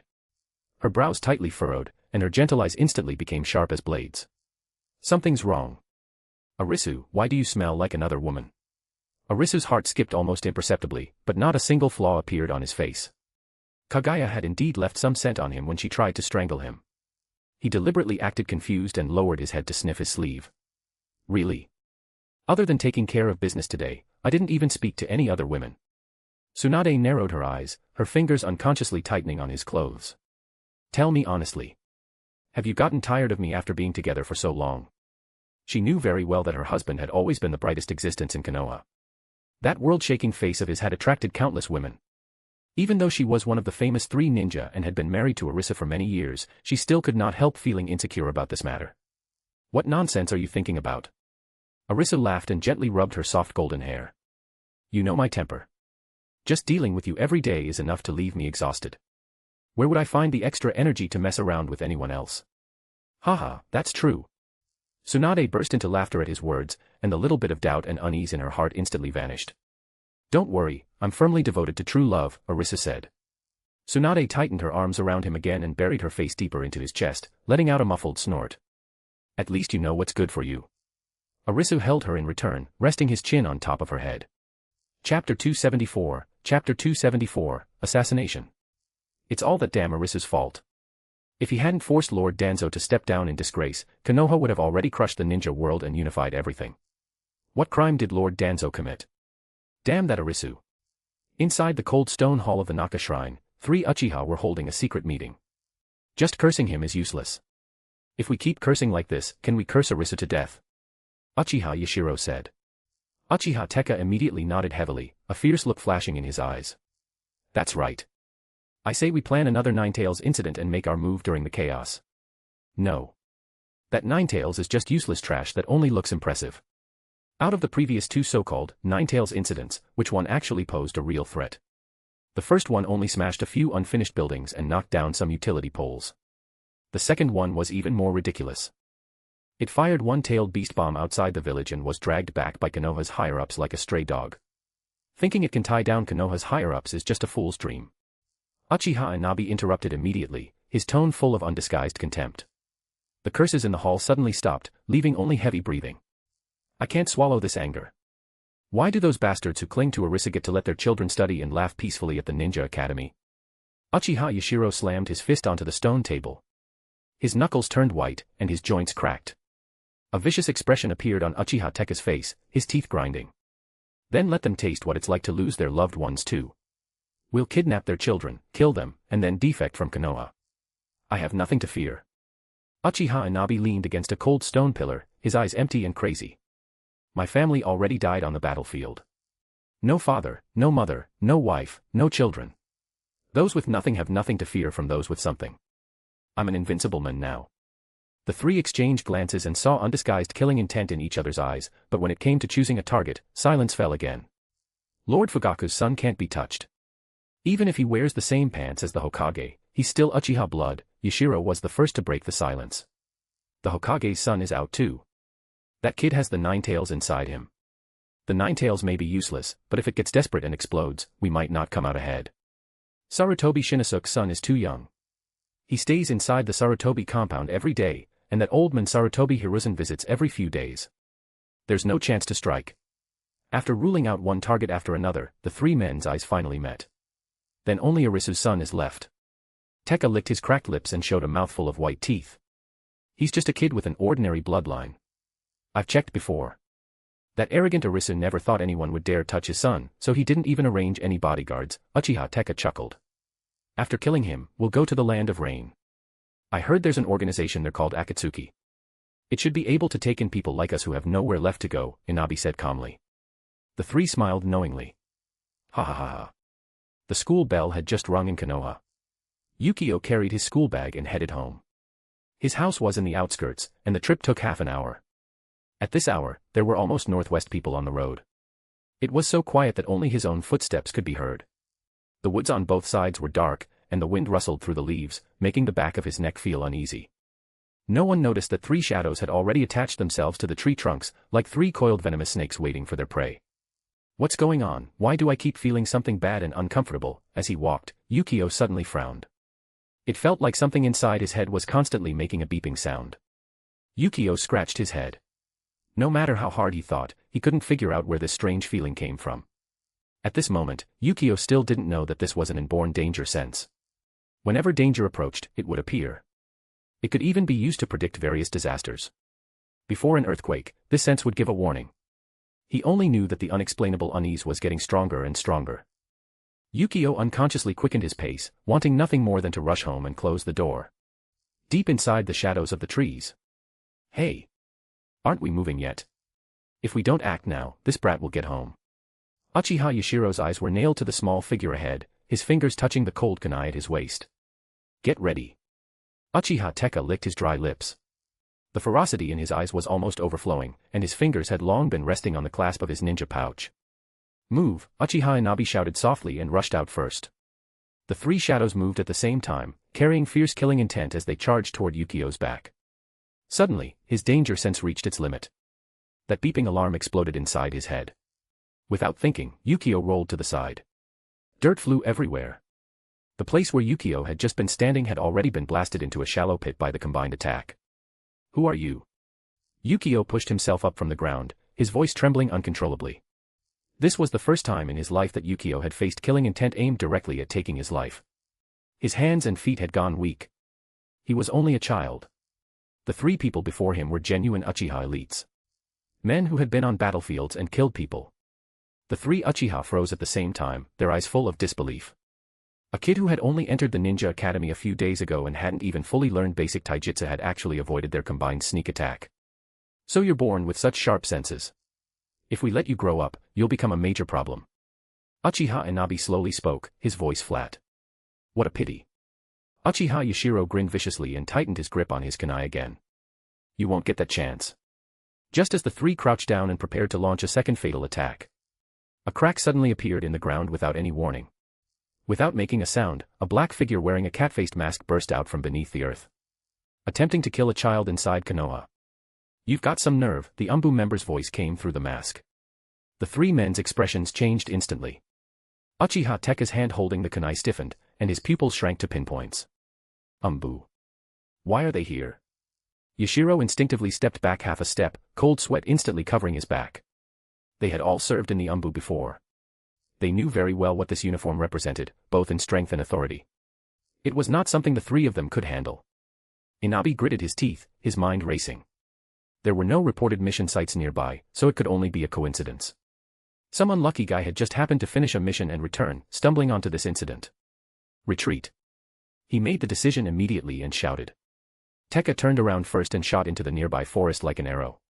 At the same time, Inabi and Yashiro raised their hands and threw two smoke bombs to the ground with a bang. Thick white smoke instantly exploded, and the two figures disappeared into the depths of the forest. Chapter 275, Chapter 275, The Uchiha Clan's Problem. The Umbu member stood where he was from beginning to end. He neither moved nor gave chase. Behind the mask, His gaze calmly swept over the direction the three had fled in, then turned to Yukio, who was still supporting himself on the ground, his shock not yet gone. He asked nothing and offered no comfort. He simply looked at him quietly. The next second, the dirt beneath his feet stirred slightly. His whole body sank soundlessly into the ground like he was merging into water. The earth closed back up and he disappeared. You're saying people from the Uchiha clan tried to attack Yukio? Arisu tapped the table lightly with his fingers and looked up at the white Zetsu standing before him. The white Zetsu immediately lowered his head and bowed respectfully. Yes, sage. I was carrying out routine surveillance nearby at the time. When I saw what was happening, I transformed into an umbu and scared the three of them away. Arisu frowned slightly, but he wasn't too worried about his son's safety. With Rinne rebirth as a backup, even if something really happened, bringing him back to life would only take a wave of his hand. You've worked hard. Go back to Mount Mayaboku. Tell Black Zetsu to arrange a transfer for you. Pick any of the easy positions on the mountain. On top of that, you'll get 2 years of paid leave. Arisu's tone softened. White Zetsu's eyes lit up immediately. He quickly bowed. Thank you, sage. This is what a subordinate should do. It wasn't hard at all. To be honest, carrying out missions in the human world was already a miserable job for White Zetsu. Forget modern things like phones and computers, they weren't even allowed to bring half a scrap of paper from Mount Mayaboku, out of fear that even a little secret might leak. Their daily routine was just staking out and watching targets. The days were so boring mushrooms could grow from them. Being transferred back to the mountain now was practically a blessing from heaven. After White Zetsu happily withdrew, the warmth in the room instantly vanished. The force in Arisu's fingertips suddenly increased, and his eyes turned cold. Umph. These three Uchiha have reached the end of the road. Arisu let out a low snort. He rubbed his forehead. It was difficult for White Zetsu to monitor all of Konoha. Giving every villager a White Zetsu would be far too troublesome. So this kind of oversight couldn't really be helped. Next time, I'll assign more White Zetsu to secretly protect Yukio, just in case. Before he could finish speaking, hurried footsteps came from outside the courtyard gate. Yukio stumbled in. One strap of his school bag had slipped down to his arm, and his little face was pale. Father. Father. Yukio threw himself into Arisu's arms, his voice carrying a sob. Someone wanted to kill me. 3 people suddenly rushed out on the road and tried to kill me. Don't be afraid. Arisu immediately got up and went over. He caught Yukio firmly, reached out and rubbed his messy hair. His voice became soft and steady. Don't be afraid, don't be afraid. Father already knows. Patting his son's back, Arisu comforted him. I already placed umbu around you to protect you. Nothing will happen. Leave this matter to father, all right. Inside the Hokage's office, warm yellow light fell over the documents spread across half the desk. Just after Minato Namikaze put down his pen, an umbu pushed open the door and handed over urgent intelligence from the border. Lord Hokage, Uchiha Tekka, Yashiro, and Inabi forcibly broke through the south gate without permission. The guards failed to stop them. Minato's fingers paused, and his brows immediately knitted together. Something was wrong. Although the 3 weren't among the Uchiha's core members, none of them had ever left the village without authorization before. They must have caused some major trouble. Before the thought had fully passed through his mind, the office door was pushed open without even a knock. Arisu walked in slowly and said coldly, Minato, Uchiha Tekka, Uchiha Yashiro, and Uchiha Inabi just attempted to assassinate my son outside the village. They failed. Issue orders immediately and arrest them. Minato was shocked. He jumped to his feet, much of the color draining from his face. Someone tried to assassinate Yukio. How is Yukio now? Is he all right? Then Minato slapped his forehead in frustration, his voice full of self-blame. This is bad. I thought it was just an ordinary case of abandoning their posts. Those 3 have already escaped beyond Konoha's borders. There was no surprise on Arisu's face. Once their plan was exposed, those 3 idiots naturally knew that staying in Konoha meant certain death. Yukio is fine for now. Now, Lord Hokage, issue a wanted order immediately. Arisu ordered. Minato nodded at once and asked urgently, Teacher, what rank should it be? S rank. Issue it across all territories immediately. Also notify the villages of the 5 great nations and request a joint manhunt, Arisu added. Minato showed a troubled expression. Mr. Arisu, the other villages may not be willing to commit resources over Konoha's internal affairs. Just send it. They'll respond. Arisu interrupted calmly, his eyes full of certainty. Watching the umbu leave in a hurry with the wanted order stamped with the Hokage's seal, the atmosphere in the office grew heavy. Looking at the lights in the direction of the Uchiha district outside the window, Arisu said calmly. The Uchiha hawks have become lawless. They dared to openly assassinate the son of the Hokage's close ally inside Konoha. This is no longer ordinary arrogance from a great clan. They must be thoroughly wiped out with overwhelming force, leaving no future trouble. Teacher. Minato Namake's brows were twisted together. He walked to the window with his back to Arisu, his voice filled with deep exhaustion. Teacher, it's really impossible. The Uchiha Hawks are deeply rooted. Blood ties and family connections within the clan are tightly intertwined. If we really strike hard, we'll only force the entire Uchiha clan into rebellion. The ninja world has only been peaceful for a few years. Konoha can't withstand this kind of internal conflict. Minato had long had his own plans. He wanted to divide them slowly and weaken them step by step, like boiling a frog in warm water, gradually pulling out this thorn buried in Konoha's flesh. You're too naive, Minato. The fingers hanging at Arisu's side curled slightly, and undisguised killing intent flashed in his eyes. Minato didn't understand. What worried him had never been a rebellion in the clan district. It was the Sharingan.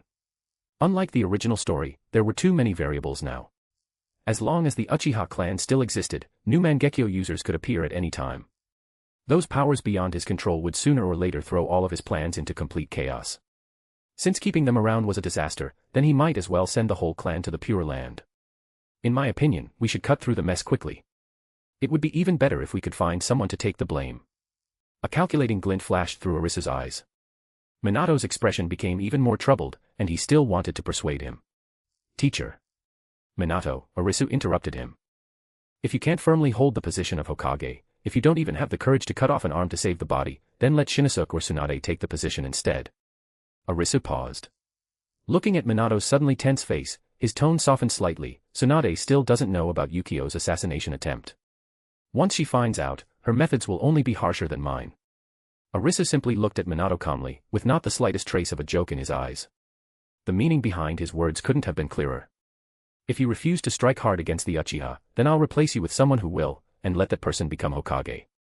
p@trian.com/xenosex. Partying face. Joining p@trian keeps me motivated and eager to work diligently, so please consider joining. You can also read advanced chapters there. Smiling face with hearts. Chapter 276, Chapter 276, Uchiha Itachi. Teacher, absolutely not. The Hawks should indeed be dealt with harshly, but the Doves, they are all firm supporters of Konoha. Minato frowned tightly and tried to persuade him sincerely. Then only kill the Hawks. As long as the Doves behave themselves and don't have crooked thoughts, they will be safe. Arisu spoke decisively and settled the matter directly. This. Minato's voice stopped, his face full of hesitation and difficulty. Looking at Arisu's cold profile, he found himself caught in an unprecedented dilemma. His teacher had already taken a step back, changing from wiping out the whole clan to wiping out only the Hawks. 3 days later, just after dusk, Arisu met Uchiha Itachi in the quietest side room of Konoha's Six Paths Temple. Only a single lamp was lit in the room. The dim yellow light stretched Arisu's shadow long, with most of his face hidden in heavy darkness. You understand the matter of the Uchiha clan. I'll give you a mission. Eliminate every Hawk faction member on this list. When it's over, your family will be safe. Arisu spoke calmly and casually tossed a scroll in front of Itachi. Itachi bent down and picked up the scroll, slowly opening it. The candlelight reflected on his pale profile, and his eyelashes cast tiny shadows beneath his eyes. He read it word by word. His fingertips turned slightly white from gripping too hard, and he remained silent for a long time. What will become of me after it's done? Uchiha Itachi finally spoke in a low voice. Infiltrate the Akatsuki and work as a spy. Once the overall situation is settled, Konoha will clear your name and give you your innocence back. With his hands behind his back, Arisu looked at the dark sky outside the window. Itachi's hand tightened around the scroll, and the paper let out a faint cracking sound. He raised his eyes toward the blurry figure in the shadows. Pain, unwillingness, and determination churned in his narrow black eyes before finally sinking into dead silence. He knew he had no other choice. In front of a great figure who could turn the clouds and rain with a flip of his hand, he had always been nothing more than a chess piece on the board, unable to control his own fate. Uchiha Itachi dropped heavily to one knee and lowered his head as he accepted the order. I understand. Before the words had fully fallen, a faint ripple of chakra brushed past his nose. Itachi suddenly looked up. At some point, Arisu had silently appeared in front of him. The hem of his clothes still carried the slight breeze from his instant movement. Arisu raised a hand and gently patted Itachi's shoulder. You don't need to carry too much. One day, we will meet again in the Pure Land and begin a new life. You don't need to blame yourself too much either. Sometimes, taking life is done to save life, Arisu's calm voice comforted Uchiha Itachi. A faint bitter smile appeared at the corner of Itachi's mouth. Lord Arisu, as one of Konoha's two lights, you also believe in something as vague and unreal as the Pure Land. The Pure Land truly exists. Arisu slowly shook his head, without the slightest trace of a joke in his eyes. You should look through the top-secret records of the First Great Ninja War. You know about the impure world reincarnation technique, right? Arisu paused and looked at Itachi. Itachi nodded. I've heard a little about it, but I always thought it was just an unproven rumor. It isn't a rumor. The records of the First Great Ninja War state that when Hokage assistant Senju Tobirama first completed the technique, the first group of dead people he summoned. They described the appearance of the Pure Land to everyone with great joy. But after only a few breaths, they were forcibly dragged back by an invisible and irresistible force, leaving not even a trace of their souls behind. Arisu looked into the distance as he spoke, something like that actually happened. Itachi's pupils shrank slightly. He had indeed seen that record before, but he had always treated it as a false report caused by battlefield chaos. Now that it came from Arisu, one of Konoha's highest-ranking figures, its credibility was extremely high. After a long time, Uchiha Itachi slowly let out a breath, and the tension in his shoulders eased slightly. I understand. Uchiha Itachi lowered his head and bowed once more before quietly withdrawing. The golden light of the setting sun spread over Konoha's courtyard walls. Arisu pushed open the creaking wooden gate and walked into the yard. On the stone-paved ground, Tsunade was crouching halfway down, holding Yukio's clenched little fist and correcting the way he threw punches bit by bit. Patiently, she taught him how to precisely gather chakra on his fist and use the most basic super strength punch. Tsunade, I want to send him to Shikatsu Forest to learn the sage arts there. Arisu slowly walked to the corridor and spoke. Tsunade suddenly froze. She abruptly raised her head, her wide eyes full of disbelief. Have you gone crazy? How old is Yukio? Even my grandfather, Senju Hashirama, only dared to touch the threshold of Shikatsu Forest's sage arts when he was already in his 20s. How can such a young child endure the backlash of natural energy? Tsunade spoke with concern. It's fine. Arisu simply waved his hand lightly. His eyes fell on Yukio, who was tilting his head and looking at them in the distance, and his tone was certain.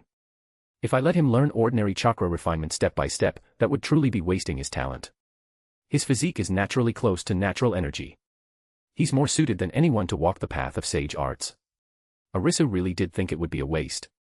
At first, he had been thinking about which sage art Yukio should learn. Considering that Yukio couldn't possess all sage arts at the same time like he could, he had to be careful when choosing. Arisu wasn't very hopeful that Yukio would be like him. Even he had spent several hundred years completing the fusion of sage arts. And he wasn't sure whether Yukio had inherited his immortal physique. Tsunade's brows knitted tightly. In fact, she had noticed it long ago. Every time this child refined chakra, there would always be a faint and gentle aura around him. It was something only people who had come into contact with sage arts could recognize, the scent of natural energy. Tsunade stayed silent for a while before finally giving in. I can let him try. But if he shows the slightest discomfort, or if there are signs of natural energy going out of control, I will stop the training immediately. No one can stop me. All right. I'll leave Shikatsu Forest to you. Arisu nodded seriously, accepting the agreement. Don't worry. I have connections with Shikatsu Forest, Tsunade smiled proudly. Arisu neither agreed nor disagreed. In terms of connections, it seemed he really hadn't been to Shikatsu Forest for a long time. Ever since he began cultivating, he had rarely gone there. The last time he went, it seemed to have been when Indra was still alive. However, Sage Slug often sent clones to congratulate him on his birthday and bring gifts. Arisu's expression stiffened. He had originally wanted to go and take a look, but after thinking it over, he decided against it. He would wait until the Boruto storyline arrived and everything had been arranged before going. Right now, Momoshiki and Kinshiki still hadn't appeared, and he remained cautious. Arisu returned to the house alone to cook. At the same time, Uchiha Itachi prepared his clothes and tools, getting ready for a slaughter that night. The List of Hawks. Chapter 277. Chapter 277. The plan to eliminate the Uchiha was decided by Arisu. Unlike the night of extermination in the original story, when the entire clan was swept away in rivers of blood, this time the order Uchiha Itachi received was only for precise killings. Over the past few days, Minato Namikaze had quietly transferred the core members of the Uchiha Hawks out of the village one by one to carry out dangerous missions. Originally, Minato Namikaze had disagreed. But for some reason, he had begun cooperating with Arisu. Border attacks, enemy ninja ambushes, mission accidents, there were always flawless reasons that allowed those radicals to disappear outside Konoha without a sound. The hawks gradually weakened under this slow and steady wearing down, while the stubborn ones who stayed inside the clan grounds and refused to leave the village in the end could only be dealt with personally by Uchiha Itachi. Buffed. Buffed. Buffed. The muffled sounds of blades entering flesh rang out one after another. When the final soft sound faded into the night, Uchiha Itachi sheathed his sword. He raised a hand to wipe away the blood splashed onto his cheek, put his Anbu mask back on, and with steps as light as a cat, turned to melt into the shadows deep inside the clan grounds. But just as he lifted his foot, a familiar figure blocked his way.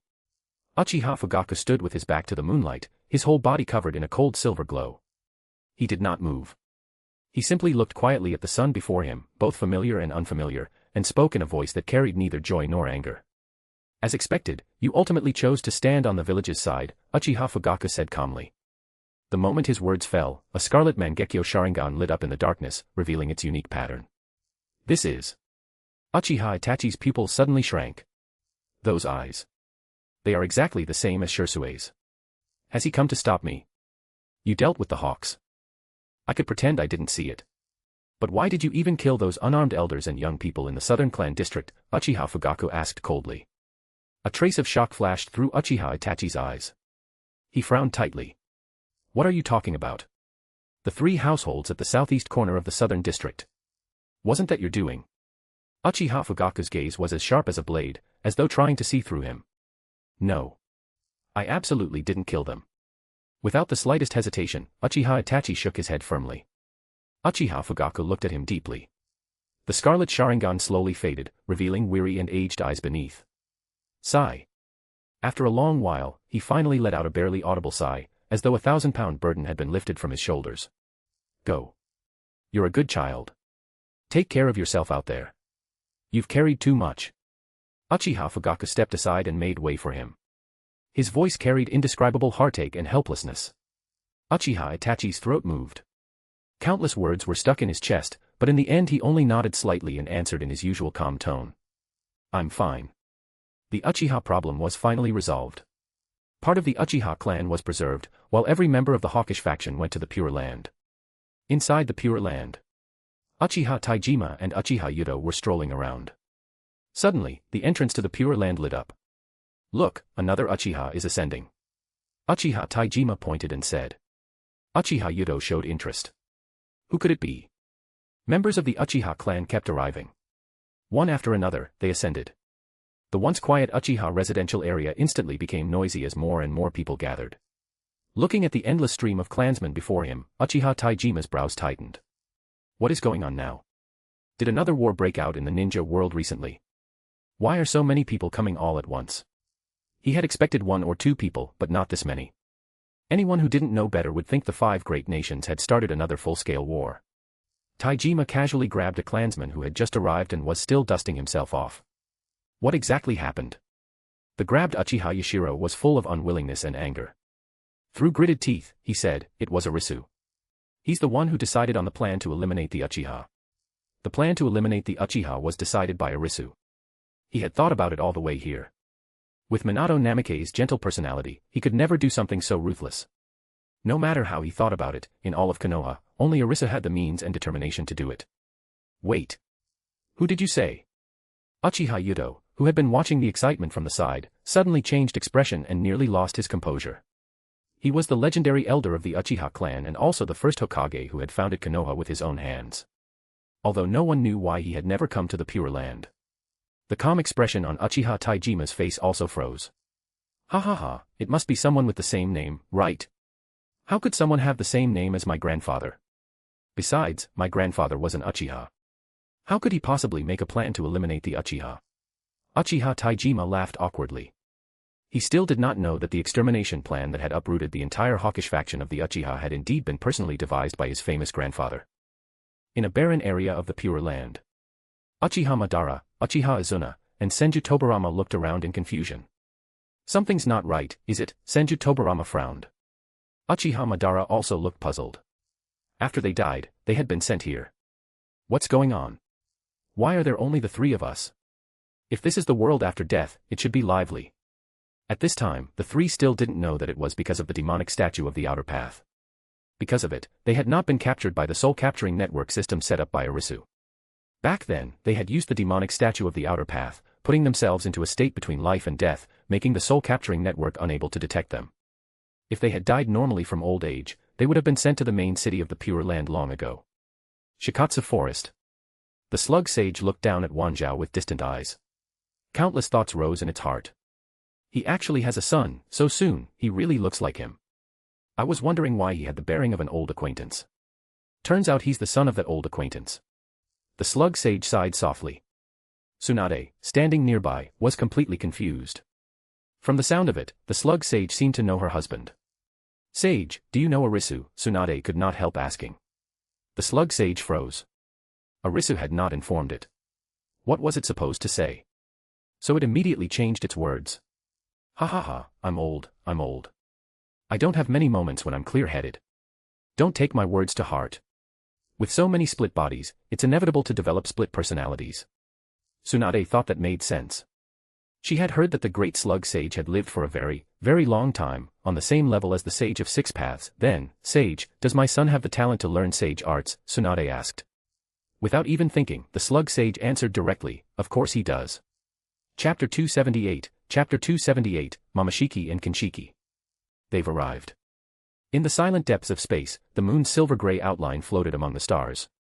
Two figures stood in the void. One tall and one short, one fat and one thin. Chakra flowed around them, completely blocking out the cold vacuum. According to the coordinates, this is the planet that Lord Isshiki and Kaguya were responsible for. Hundreds of years ago, Urashiki said he would come here first to investigate. After that, all contact was lost, and his life or death remains unknown. Otsutsuki Kinshiki lowered his head and respectfully reported to Momoshiki beside him. Life or death unknown. Then he's dead. Momoshiki slightly raised his eyelids and spoke coldly. He then sneered, full of contempt. Three useless pieces of trash. Kaguya and Urashiki are one thing, but even Isshiki fell here. Could it be that this low-level planet is hiding some incredible horror? As his words fell, Momoshiki's body moved, and he lightly landed on Kinshiki's broad shoulder, looking lazy and arrogant. He really had not expected Isshiki to fail. In terms of strength, Isshiki was among the best of the Otsutsuki clan. For him to fail on such a remote and primitive planet was almost laughable. He had originally thought it would be easy, but instead a bunch of lower lifeforms had caused such trouble.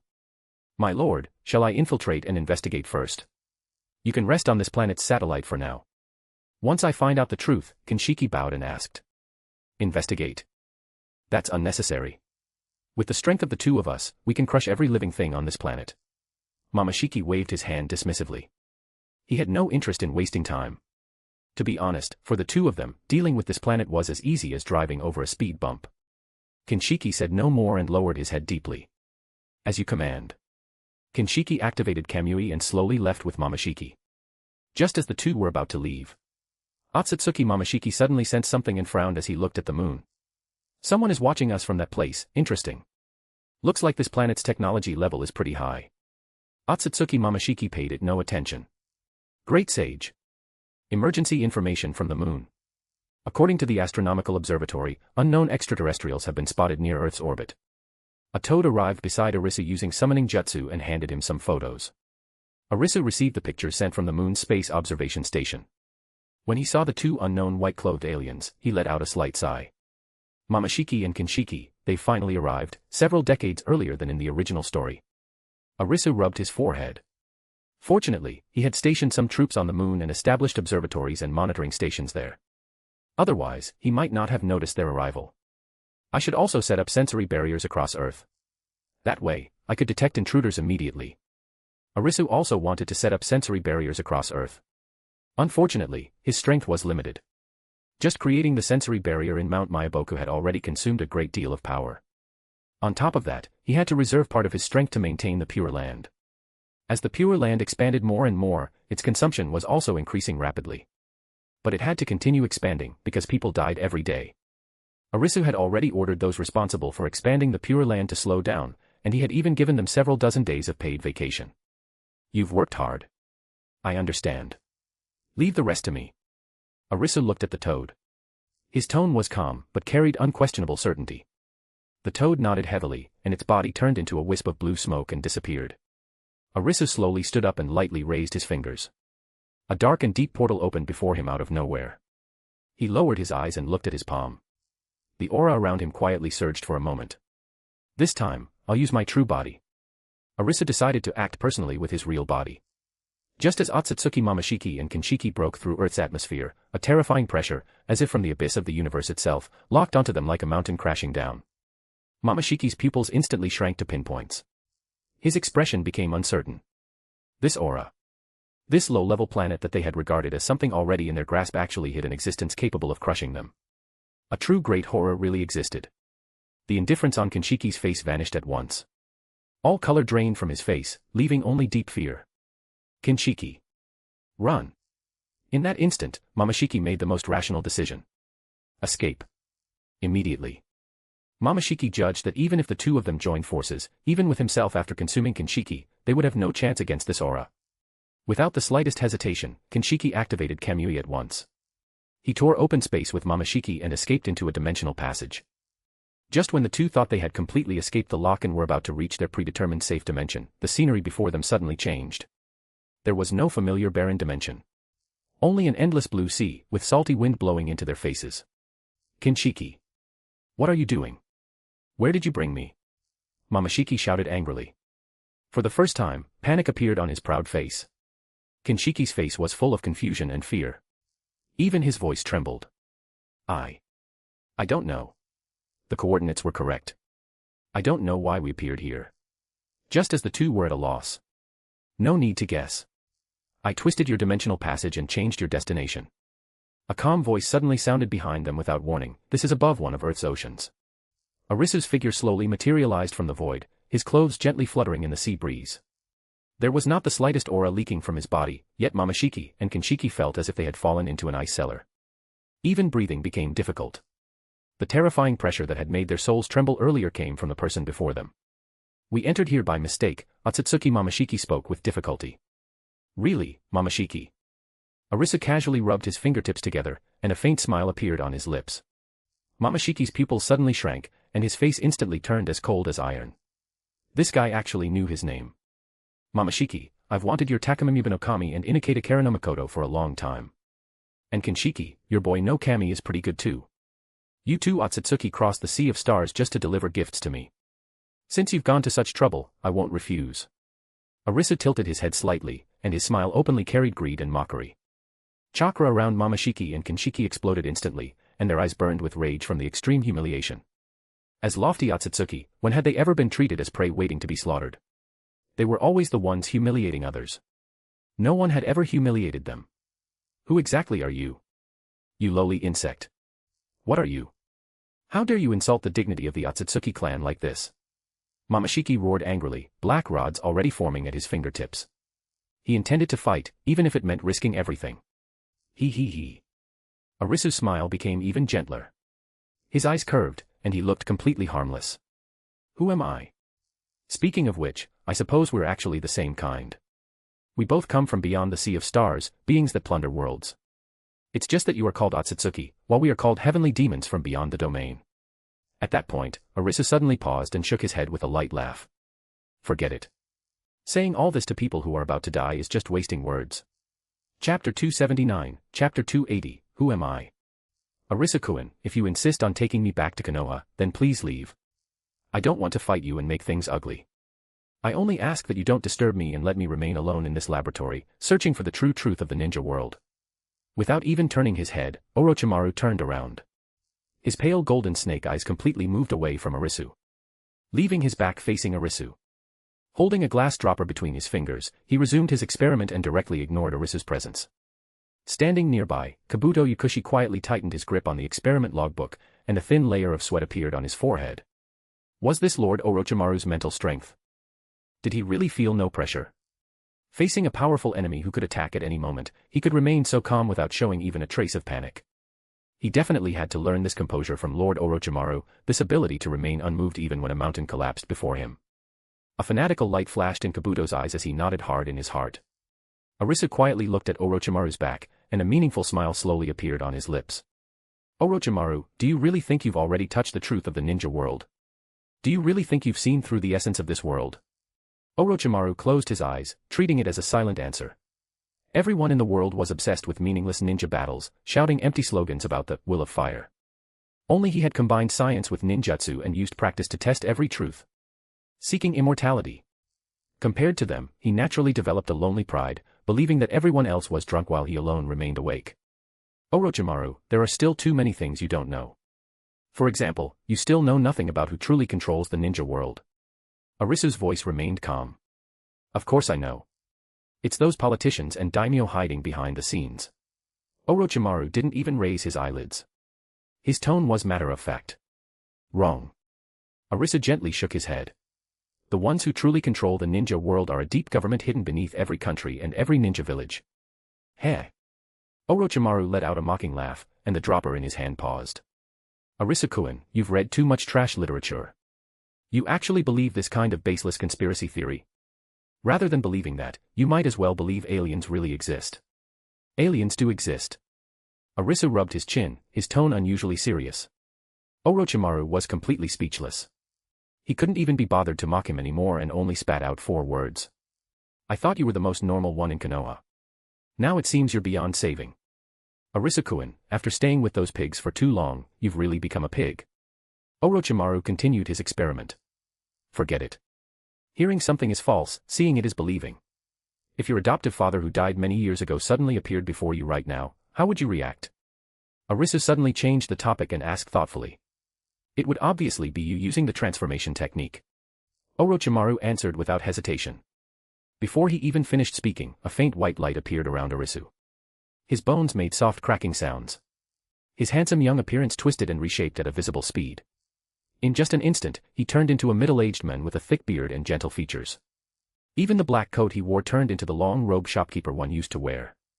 Orochimaru, take a look now. Who am I? Arisu's voice changed as well, carrying the hoarseness unique to a middle-aged man. A strange smile appeared on his lips. When that face buried deep in his memories, a face long sealed away by death, entered his sight, Orochimaru's hand holding the test tube suddenly tightened. His pupils instantly shrank to the size of needles, and even the air around him seemed to freeze for a moment. But after only 1 second, that nearly invisible reaction disappeared without a trace. Orochimaru slowly relaxed his hand and steadily placed the test tube back on the rack. No emotion could be heard in his voice. The resemblance is too perfect. Your transformation technique is truly terrifying. Orochimaru's voice was low as his gaze remained fixed on the face before him, identical to his adoptive father's. His adoptive father had never left behind a photograph. Seeing this face so suddenly, an indescribable sense of loss rose uncontrollably in his heart. You've become exactly like my adoptive father. Little Orochimaru, have you forgotten the time you, Jiraiya, and Kakuza built a snowman in the yard? Using the way he used to speak back then, Arisu slowly recalled the past. Orochimaru's heart trembled violently, but his tone remained calm. Did Jiraiya tell you? Jiraiya indeed knew about this. With his inability to keep secrets, he had probably mentioned it to Arisu while drunk. Then let me tell you something that only the two of us know. Do you remember who taught you the periodic table back then? Arisu looked at him with deep eyes. As soon as those words fell, Orochimaru finally lost his composure completely. His adoptive father had guided him onto the path of science. Back then, inside that sealed study, only the two of them had been present. Arisu was the same age as him, so there was no way he could know about this old memory. How do you know that? Orochimaru slowly narrowed his golden vertical pupils. The air around him suddenly turned cold, and a chill appeared in his voice. His first thought was that someone had used genjutsu to invade his mind and steal his memories. But he only knew that Arisu was skilled in the 5 nature transformations. He had never heard that this man possessed any talent in genjutsu. Then, under Orochimaru's shocked gaze, Arisu spoke of even more events from the past. Details, times, even the exact words spoken back then were all recounted. Orochimaru was completely stunned. This was impossible. There were things even he had forgotten, only remembering after Arisu mentioned them. Yet Arisu knew every one of those things like the back of his hand. Who are you? Cold sweat streamed down Orochimaru's face, and all his previous calm had vanished. Facing someone who knew everything about him, Orochimaru felt as though he had been completely seen through. Who am I? I have many identities. I am Arisu, one of Konoha's 2 lights, and I am also the first Hokage who founded Konoha. Arisu transformed once again. The first Hokage Arisu from long ago appeared before Orochimaru wearing the Hokage robe.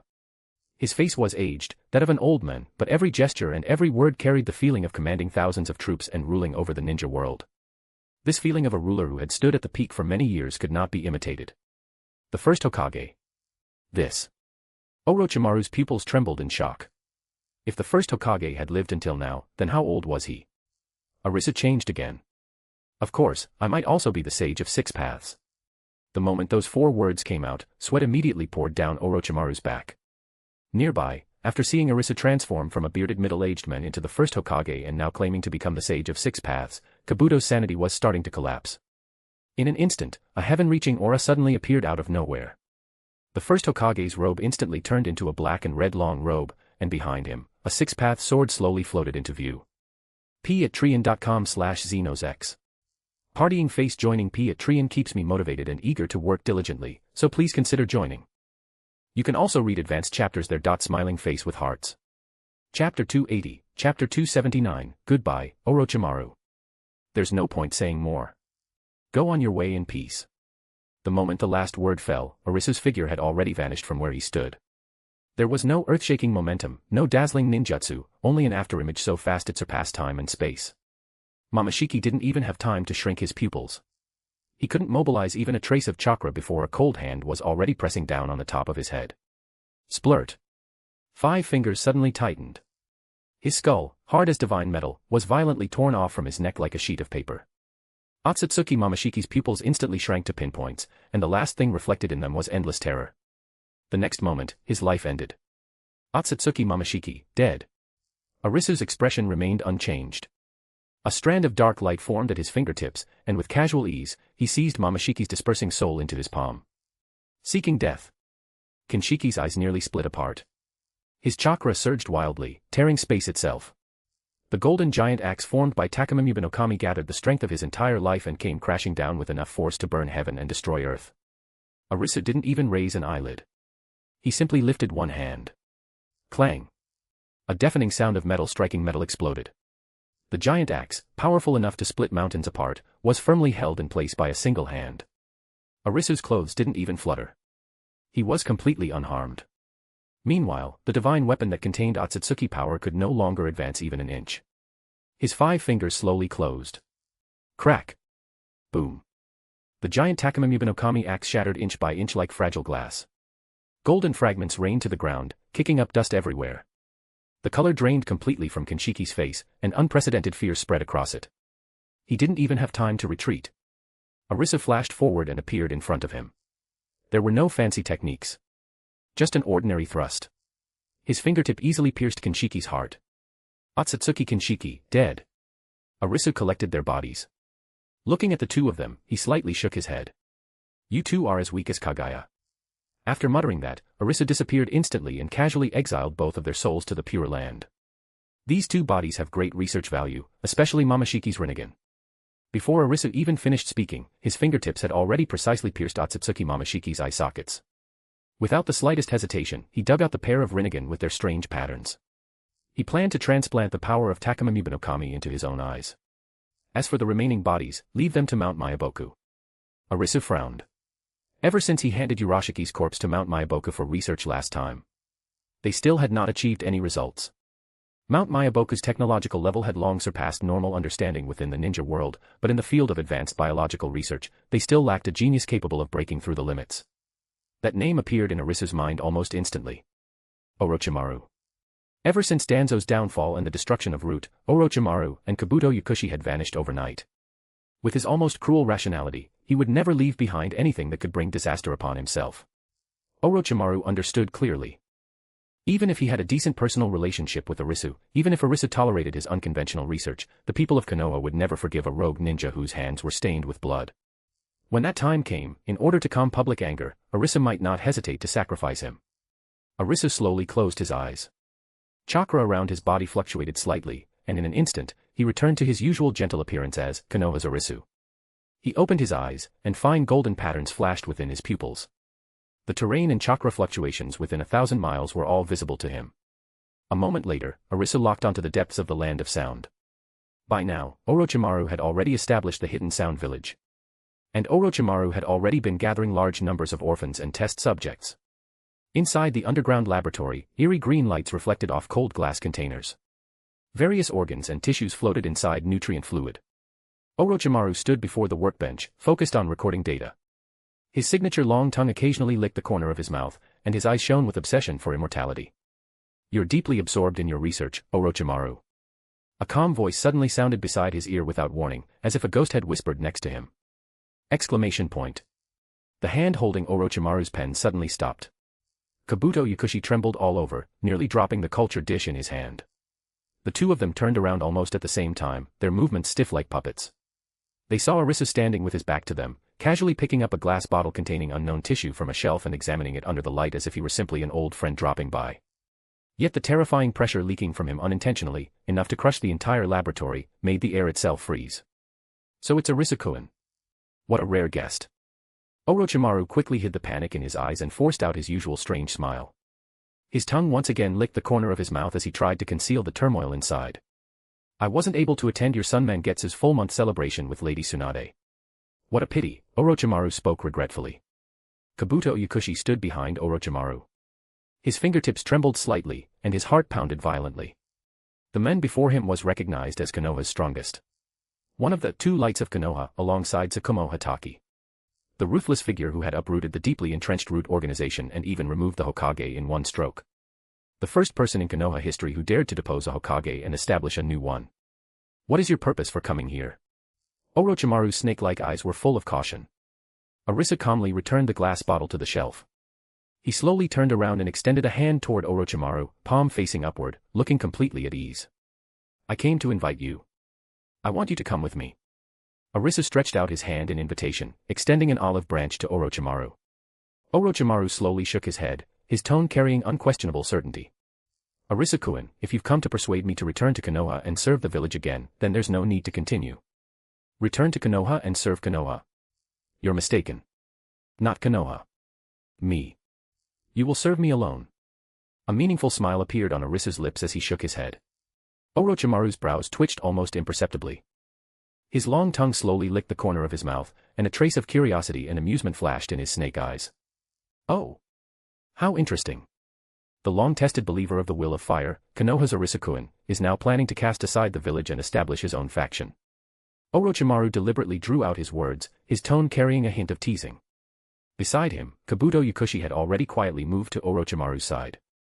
His right hand rested silently on the ninja tool pouch at his waist, and fine beads of sweat appeared on his forehead. He stared fixedly at every movement Arisu made, even keeping his breathing as quiet as possible.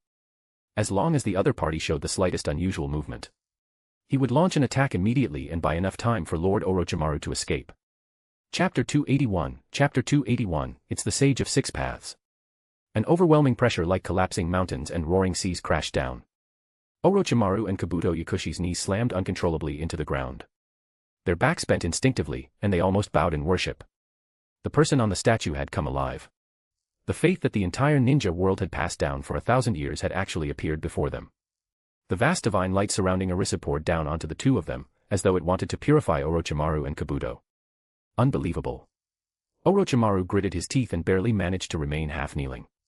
His fingertips trembled uncontrollably as he wiped away the cold sweat constantly appearing on his forehead.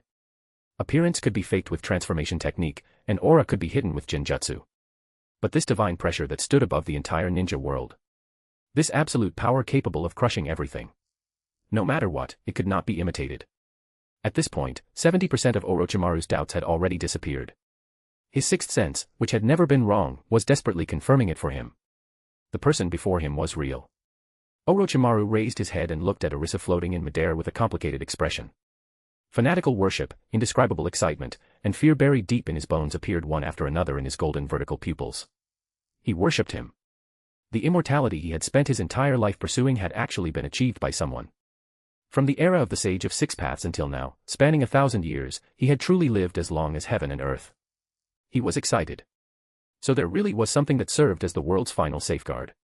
Those catastrophes that could overturn the ninja world, those disasters that should have destroyed it, had always been stopped at the last moment, and it had never been a coincidence. He had once believed that the so-called Six Paths cleansing evil was just a myth created by later generations. Only now did he understand that it wasn't a legend at all, but real salvation that had actually happened. But beneath that extreme worship and excitement was fear. Orochimaru was afraid. This Sage of Six Paths was not some cold law of nature, but a living person with his own will. The life and death of the entire ninja world, the fate of countless living beings, all depended on a single thought from him. If one day he developed the desire to destroy the world, everything would vanish in an instant. And what chilled Orochimaru even more was that this god who overlooked all living things had not chosen to regulate the world as a deity. Instead, he had hidden his identity, entered the game himself, and personally stirred up the storms of the ninja world. What exactly was he trying to do? Orochimaru was already this shocked, so there was no need to mention Kabuto beside him. Kabuto Yakushi, who had always wanted to find his own purpose and become someone like Orochimaru, already had a chaotic mind. Now that he had seen all this, he became even more lost and shocked. Orochimaru swallowed hard, but his dry throat could not make any extra sound. "May I ask how this junior should address you?" Orochimaru bowed slightly, his tone carrying unprecedented respect and caution. Arisu-kun. First Hokage-sama. The adoptive father who had given him a new life. Or the sage of six paths who had founded the ninja world. Arisu waved his hand calmly, clearly having already seen through all the hesitation and conviction in his heart. "In my eyes, you've always been that little Orochimaru. No different from Jiraiya." Before he even finished speaking, Arisu casually waved his hand. A space portal with a faint purple glow silently appeared before the two of them. Arisu's gaze shifted to Kabuto, who stood nearby with his head lowered. "Little Orochimaru, this disciple you took in has a good nature. Bring him along too." Kabuto froze. His face instantly filled with pleasant surprise. He really couldn't understand why such an unfathomable sage would notice someone like him, who wasn't particularly remarkable even beside Orochimaru. After all, he was only an assistant. There were geniuses like Kimimaro beside Orochimaru. He himself didn't have any bloodline at all. Could it be that this sage truly knew the past and future and had already foreseen the path he would take?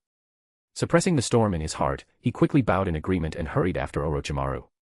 One after another, the two stepped into the distorted light. At the same time, deep inside Shikatsu Forest, Yukio successfully mastered Shikatsu Forest Sage Mode. From beginner to complete mastery, he had only spent half a month. Such speed was terrifying. Tsunade had stayed in Shikatsu Forest all this time. At this moment, she stared blankly at her son, whose body was surrounded by light green Senjutsu chakra. She had never expected Yukio to truly master sage arts.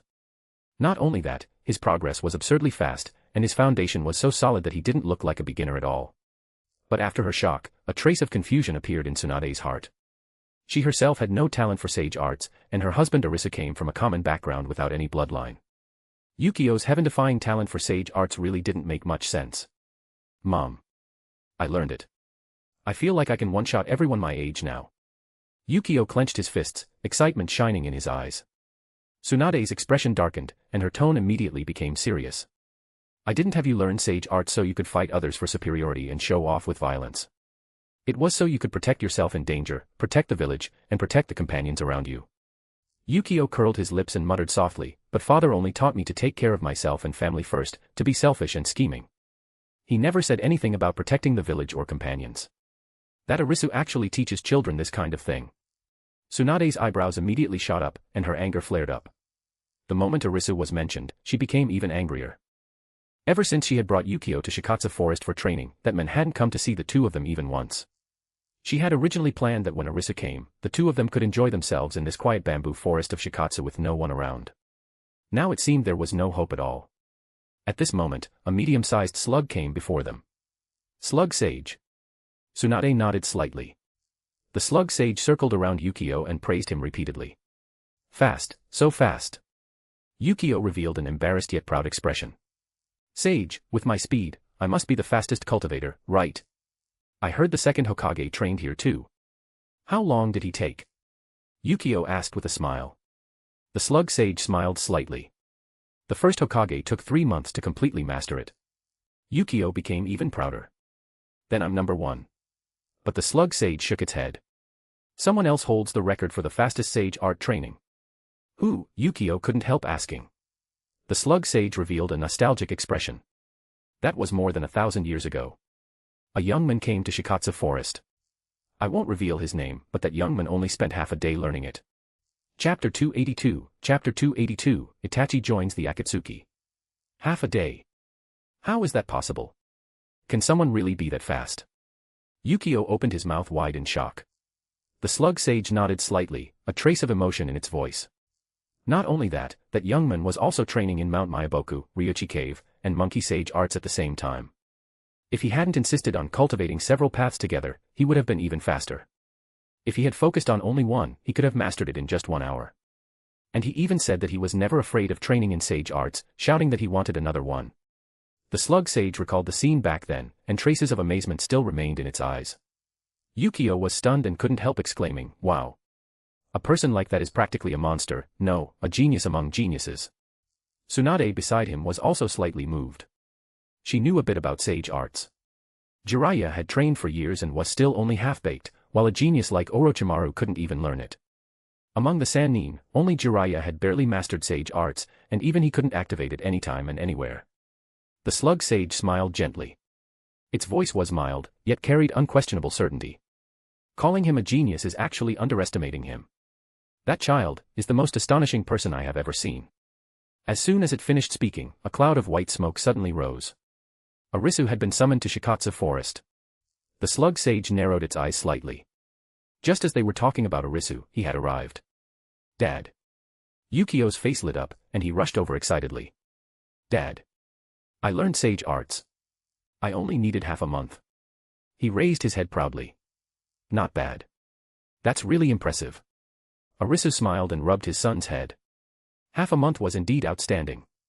Back then, he had only needed half a day, but Yukio was still young. Being able to master it in half a month already made him one of the best. In the original story, Naruto had only managed to finish it in 1 month with the help of multiple shadow clones. Arisu finally remembered to come see your wife. Humph. Tsunade crossed her arms and glared at him with slight dissatisfaction. She had already taught him the summoning technique, but he had never once come to Shikatsu Forest to see her on his own. There were some things these past few days.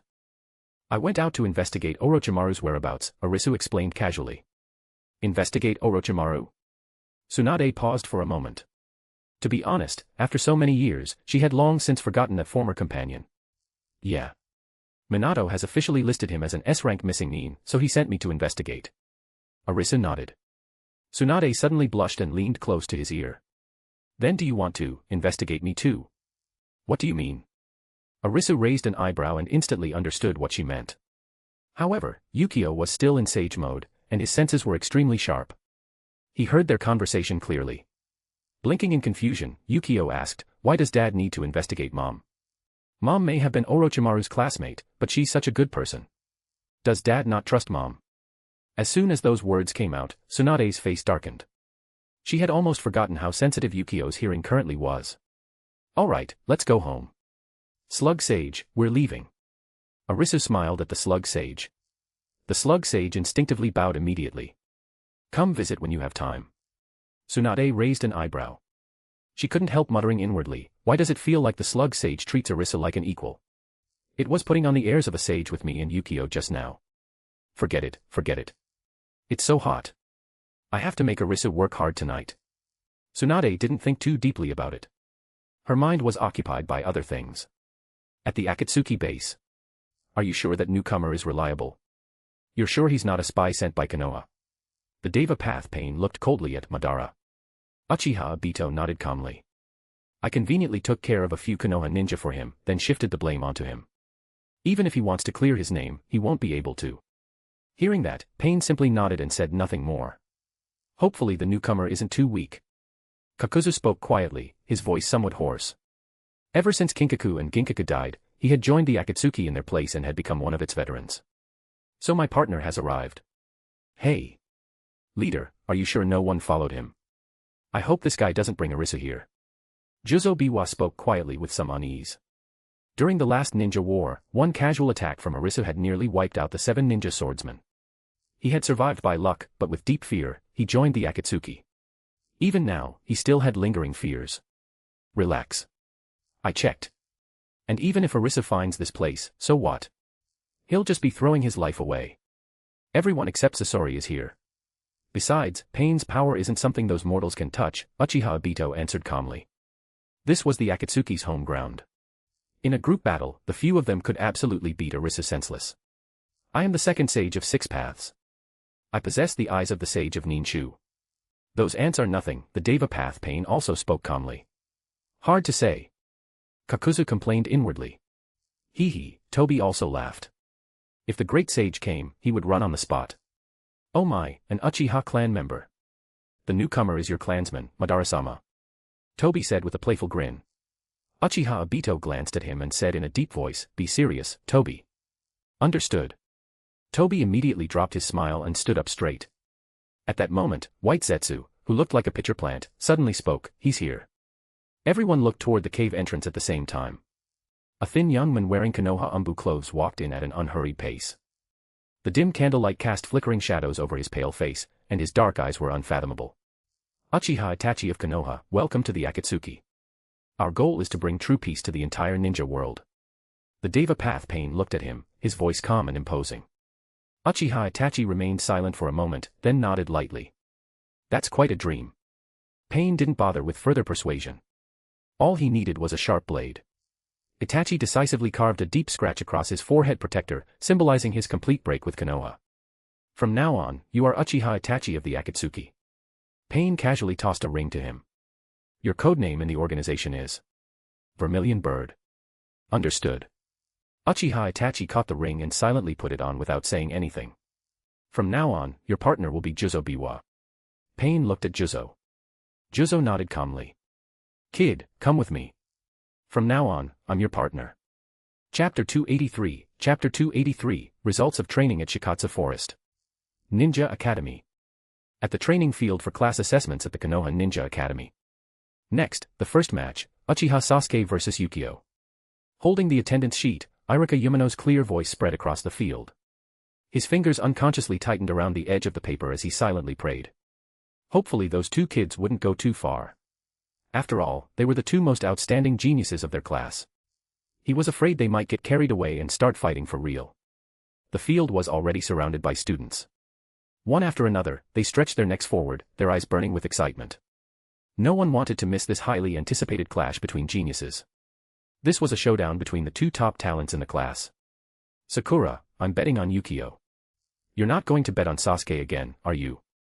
Yamanaka Ino crossed her arms, a sly smile curling at her lips, though her gaze couldn't help drifting toward the black-haired boy standing at the edge of the field. Haruno Sakura clasped her hands together, her sparkling eyes fixed on Uchiha Sasuke. "Of course. Sasuke will definitely win. Even though Yukio is handsome too, Sasuke is still my favorite."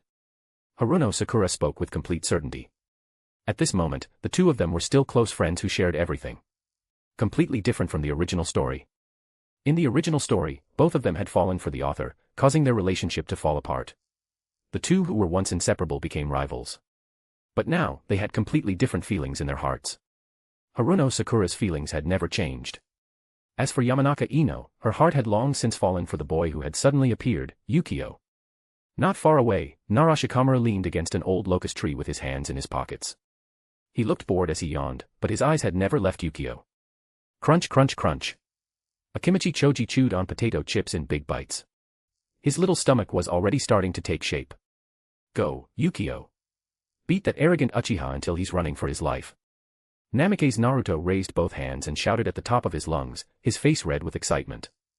Even with his parents still alive, the passion and straightforwardness at his core had not changed at all. Namikaze Naruto had not become the cold and noble son of the seventh Hokage that others imagined. Instead, he was even more cheerful and confident than in the original story, radiating bright sunshine wherever he went. More passionate and energetic than Namikaze Minato. In the field, Uchiha Sasuke and Yukio faced each other from a distance. "Yukio." Sasuke's voice was cold, and a lingering darkness churned in his eyes. Even though he had not experienced the tragedy of his clan being wiped out, his brother Uchiha Itachi's defection and the sudden deaths of so many Uchiha clan members had already left scars in his heart that could never be erased. "Long time no see, Sasuke. We haven't met for quite a while. I wonder if you've gotten any stronger." Yukio gave a slight nod. His tone was polite but distant, while a hint of eagerness flashed in his eyes. He had long wanted to test the results of his training at Shikatsu Forest. Other than Naruto, Sasuke was the only suitable opponent in the class. Sasuke quietly watched Yukio and slowly prepared to attack. Yukio had just returned from training at Shikatsu Forest. His aura was calm and restrained, making it impossible to judge his true strength. "Enough talk. Let's begin." Before he even finished speaking, Sasuke's body turned into a black blur. The grass beneath his feet shattered as he shot toward Yukio like an arrow released from a bow. Yukio had no intention of entering Sage Mode. His training at Shikatsu Forest had given him far more than Sage Mode alone. Facing Sasuke's fierce attack, he lowered his stance and twisted his waist. His right fist shot forward with terrifying wind pressure, and the force of the punch made the air let out a deep explosive sound. Super Strength Punch. Tsunade-sama's signature technique. Irika's heart tightened as he looked at Sasuke with growing concern. The terrifying power behind that punch even shocked Sasuke. Sasuke's pupils shrank sharply, and his crimson Sharingan opened almost instinctively. A one-tomo Sharingan slowly spun in his eyes. Sharingan, activate. It was the Sharingan Sasuke had awakened in anger after his brother's defection. It's the Sharingan. That's the Uchiha clan's Sharingan. Sasuke-kun is so cool. The watching students instantly exploded with excitement, shouting one after another. Sasuke had thought the Sharingan's extraordinary dynamic vision would be enough to track the punch's path. But in the next moment, his face turned pale. Impossible. How can it be this fast? The crimson tomo spun wildly in his eyes, yet he couldn't even lock onto Yukio's afterimage. Whoosh! Before his words could finish, a powerful gust of wind was already rushing toward him. Yukio's figure appeared before Sasuke like a gale. The force of his fist brushed past Sasuke's cheek. He had already held back 70% of his strength, but the remaining force still struck Sasuke's chest like a heavy hammer. Bang! Sasuke let out a muffled grunt and was sent flying backward uncontrollably, crashing heavily onto the training field. Yukio slowly walked forward and extended a hand toward Sasuke on the ground. His fingers formed a friendly seal of reconciliation. Sasuke, you're not hurt, are you? The training ground first fell into dead silence. Then a wave of cheers erupted. Yukio won. As expected of Konoha's #1 genius. Hee, Sakura, look, Yukio won. Yamanaka Ino swung her blonde ponytail and smugly raised an eyebrow at Haruno Sakura. A vein instantly popped on Sakura's forehead as she gritted her teeth. What are you yelling for? Yukio isn't your boyfriend. What are you so proud of? Ino's face darkened. Putting her hands on her hips, she loudly shot back. He will be soon. Naruto burst into laughter. Ha ha ha. Look at that arrogant Sasuke. He's always acting like he's some Superkage 2003, and today he couldn't even take one move. Yukio is amazing.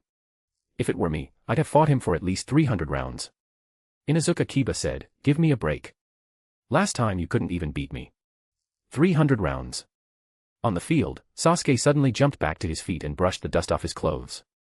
He had truly lost in a frustrating way. Great fireball technique, substitution technique, shuriken techniques, all the skills Itachi had personally taught him, all the abilities he had practiced day and night and taken pride in. He hadn't even gotten the chance to use any of them. From the moment Yukio threw his punch to the moment he was sent flying, only an instant had passed. He hadn't even seen Yukio's movements clearly. Looking at Sasuke's tense expression, Yukio withdrew his hand and chuckled. Sasuke, the battlefield changes in an instant. TCH. Sasuke pressed his lips together and formed the seal of reconciliation as well. You've become this strong. Did your father secretly give you special training? Yukio raised an eyebrow and lowered his voice too, amusement in his tone. What? Not convinced after losing. Sasuke turned his face away and muttered, I just wasn't prepared. Next time I'll definitely burn you with my great fireball. Sure. I'll be waiting. But it wasn't my dad who taught me. I trained myself. Yukio agreed readily and patted him on the shoulder. At that moment, Teacher Irika stepped forward and cleared his throat. All right, this sparring match is over. The winner. Yukio. Everyone should learn from Yukio. Only through hard training can you achieve good results in actual combat. As soon as he finished speaking, Ino was the first to rush over. She even had a bottle of water in her hand, which she eagerly offered to Yukio. Yukio, are you thirsty? Here, drink some water. Rabbit. Chapter 284, Ino. Looking at the water Ino handed over, Yukio was briefly stunned, then showed a warm, gentle smile. Thank you, Ino, he said softly. Ino lowered her head, a faint blush appearing on her cheeks. Her voice was as soft as a mosquito's buzz. You're so gentle. She lightly twisted the corner of her clothes with both hands and gathered all her courage before asking in a red-faced whisper, well, after school, could I invite you to go for a walk together, or just sit somewhere and chat? Looking at Yamanaka Ino's fair, delicate face and her slightly trembling eyelashes, a gentle smile flashed in Yukio's eyes. He did not reject her right away and instead thought about it for a moment. Perfect timing. I was planning to go to the library to review the first Hokage's philosophy of the will of fire. Come with me. Hearing that, surprise instantly bloomed in Ino's eyes. It felt as if fireworks were exploding in her heart. She tried hard to suppress the smile rising on her lips and nodded vigorously. Okay. Inside the crystal ball, Namake's Minato crossed his arms and watched the scene with interest, the corners of his mouth lifting unconsciously. That kid Yukio really is a genius. Minato was slightly surprised. Uchiha Sasuke couldn't even last a single exchange and lost just like that. After a pause, Minato suddenly revealed an amused expression and muttered to himself. He accepted Ino's invitation so readily. Could it be that, like his father, this kid also really likes blonde girls? 3 years passed like a white horse flashing by a crack in a wall. In the blink of an eye, it was time for the crucial stage of team assignments at the Ninja Academy. Inside the Arisu residence, the setting sun's glow shone into the living room. Tsunade, where's that kid Yukio? Arisu pushed the door open and walked in, taking off his coat as he asked curiously. Tsunade was lazily leaning on the sofa. Hearing the question, she helplessly pointed toward a tightly shut door on the second floor. He's been locked in his room since he came back this afternoon. I knocked several times, but there was no response. Crossing her arms, Tsunade spoke calmly, our son is grown up now. Who knows what embarrassing things he's doing in there. I'm his mother, so it's not convenient for me to go in. As his father, you should go take a look. Arisu raised an eyebrow, a meaningful expression appearing on his face. Oh. Is it what I'm thinking? Tsunade smiled knowingly and nodded without hesitation. Yes. Arisu immediately looked helpless and sighed to himself. Only 12 years old and already doing this kind of thing. Isn't he worried he'll become a quickshot in the future? He slowly walked upstairs and stopped outside Yukio's room, gently knocking 3 times. Knock. Knock. Knock. A burst of hurried rustling immediately came from inside the room, as if someone was frantically putting something away. Arisu pushed the door open and entered. He saw Yukio lying on the bed under a blanket, his face red and his breathing still somewhat uneven. What are you doing? Arisu knowingly asked, his tone teasing. Yukio forced himself to stay calm and said with a red face, and nothing. I was just resting in bed. Arisu's sharp eyes swept over the bedside table. There was a photo of Ino sitting there, along with a bottle of body wash. A suspicious scent of flowering pear drifted faintly through the room. Arisu narrowed his eyes and smiled faintly. Why do you have Ino's photo? What's the body wash doing by your bed? And, why does the room smell so strange? Yukio instantly lost his composure. His face turned so red it looked ready to bleed as he loudly defended himself. Dad. You're so weird. I wasn't doing anything. Having lived for over 1,000 years, Arisu could easily see what was going on, but he didn't continue teasing his son. He walked over and sat on the bed, patted Yukio on the shoulder, and got straight to the point. Team assignments are coming up. I'm thinking of putting you in Might Guy's team. They're missing one person. What do you think? Yukio immediately shook his head. No. I heard Might Guy is weird. People in the village say he, likes men. And I've seen him training several times with that disciple who wears a green jumpsuit. The scene was too. I don't think I'd get along with them. I'm not going. Arisu thought for a moment. The infectious power of Team Guy's youth really was too strong. Then what about Team 7? Arisu continued, I can have Minato transfer Haruno Sakura to another team, or just add another spot. The team leader would be Hitaki Kakashi, your uncle Sakumo's son. What do you think? Yukio still shook his head, looking conflicted. No, that team seems boring. Sasuke and Naruto are pretty good, but Hitaki Kakashi is also kind of weird. I still don't think it's right for me. Arisu frowned deeply. He didn't even want to join the protagonist's team. What exactly was this kid trying to do? Then which team do you want to join?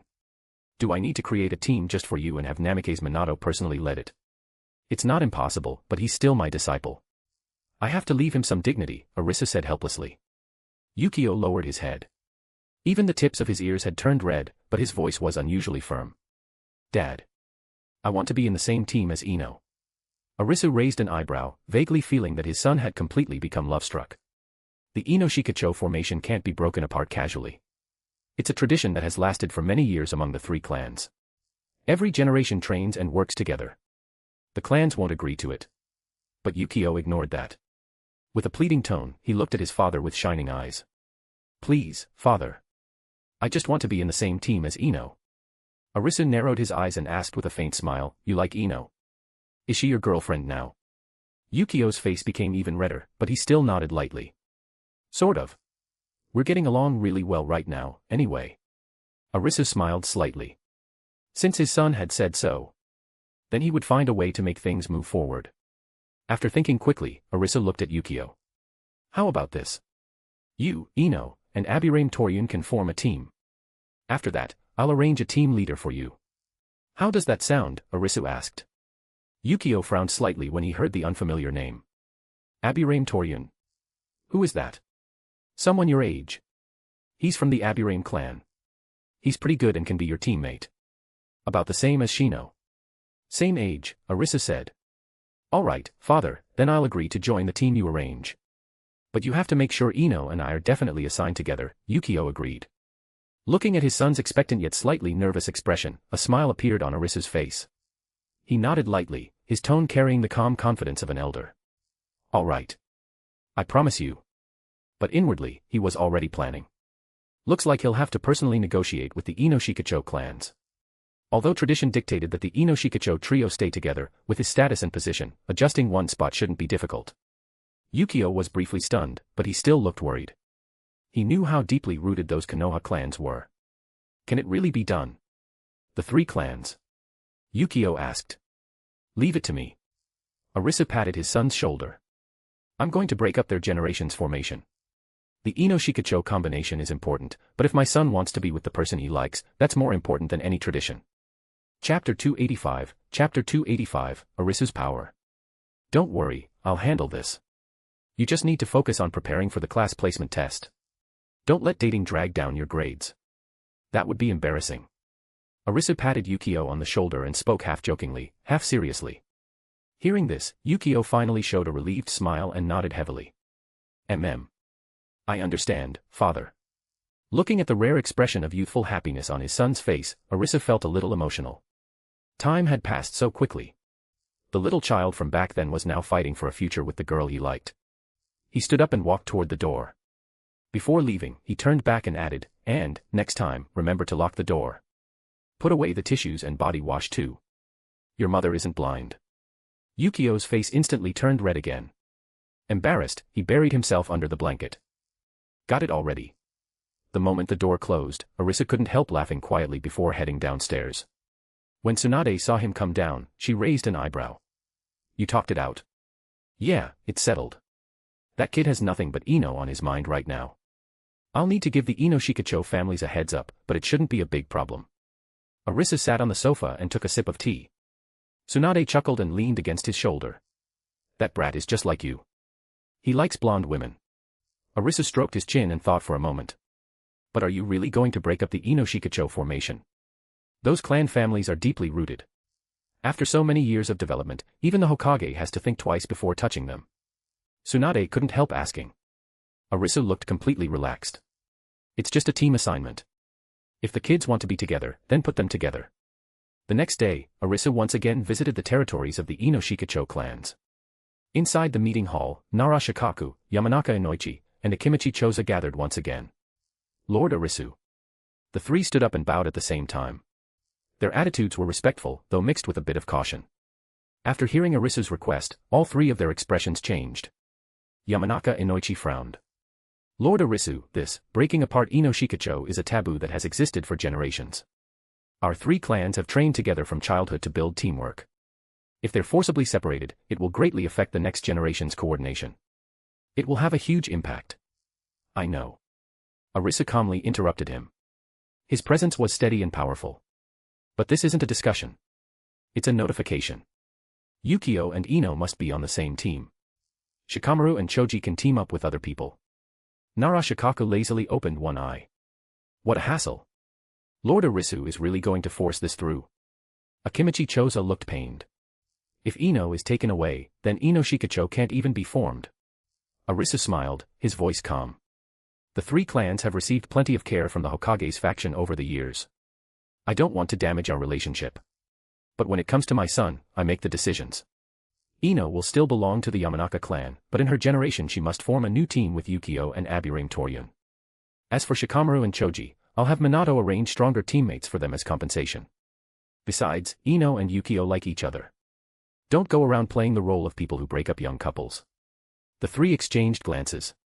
In the end, they compromised. None of them dared oppose him. A few years ago, some members of the Uchiha clan had dared to try assassinating Yukio. And what happened? The Uchiha Hawks were wiped out completely.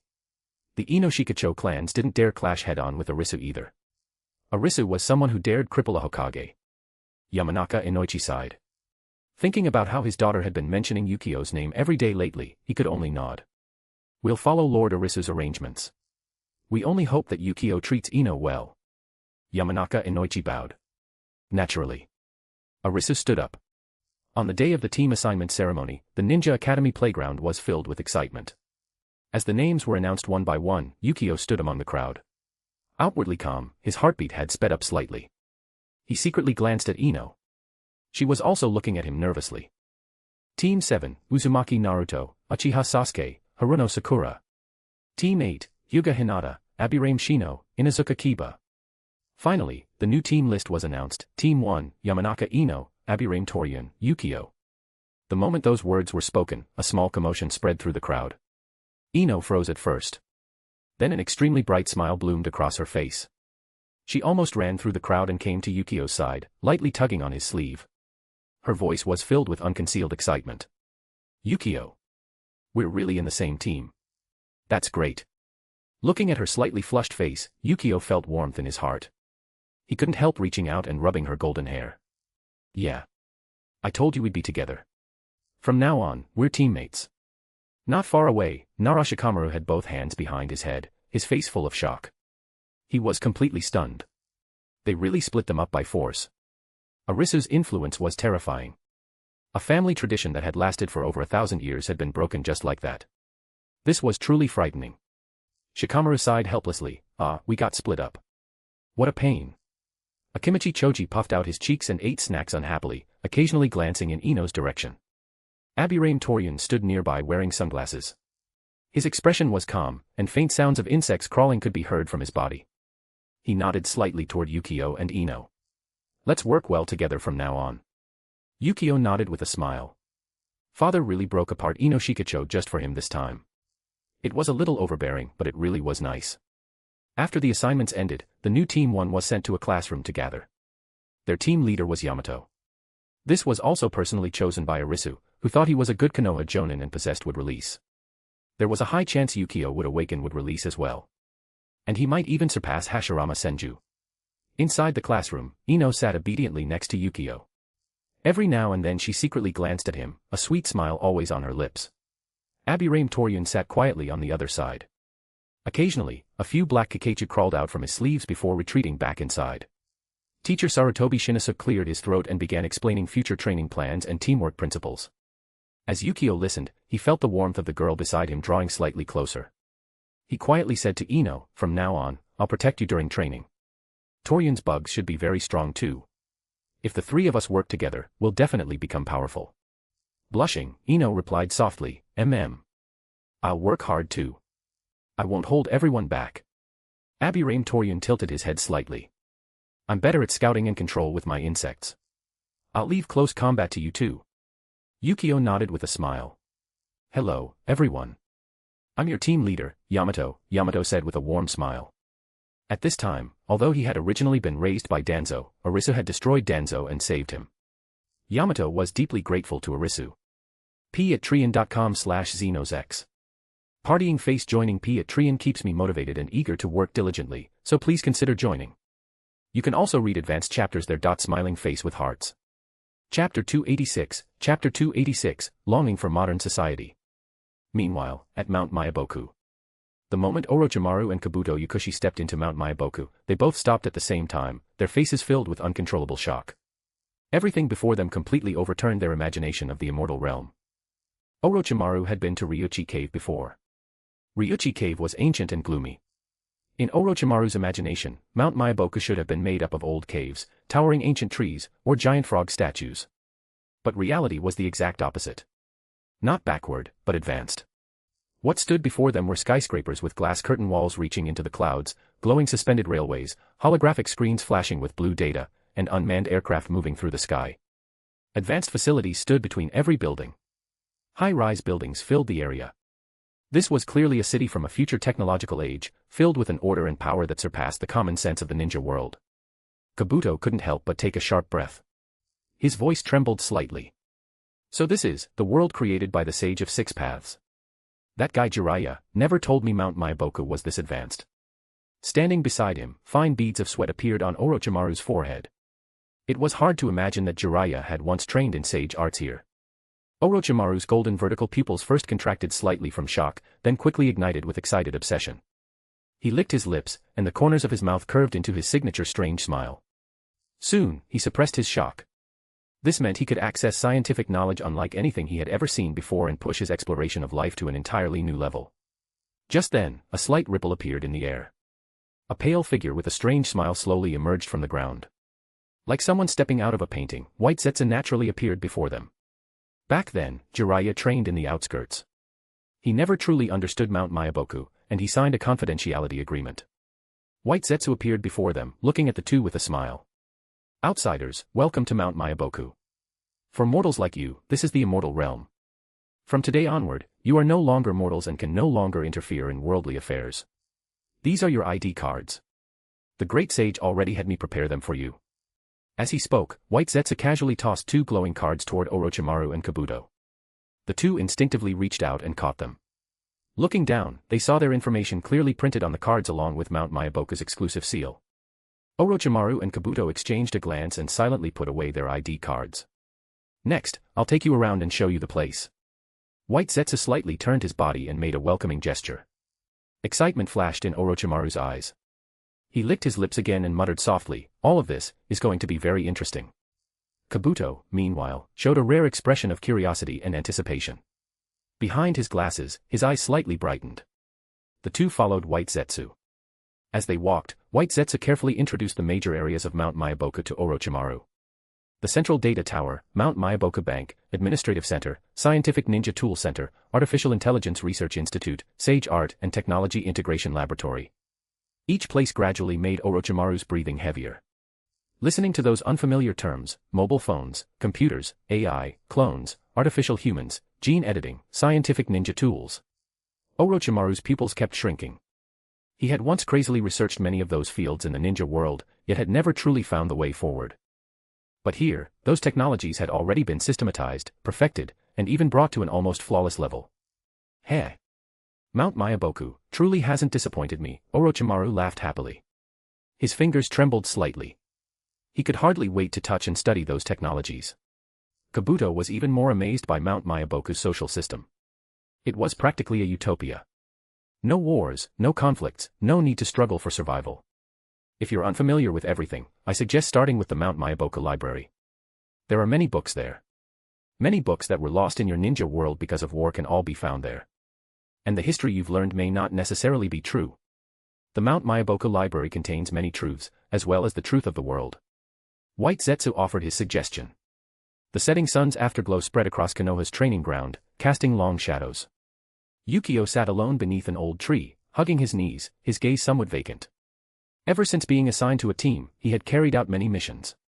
Every one of them had been completed cleanly and efficiently, earning praise from Minato Namikaze. Minato even said Yukio had the potential to surpass Arisu. But what Yukio saw was far more than just the missions themselves.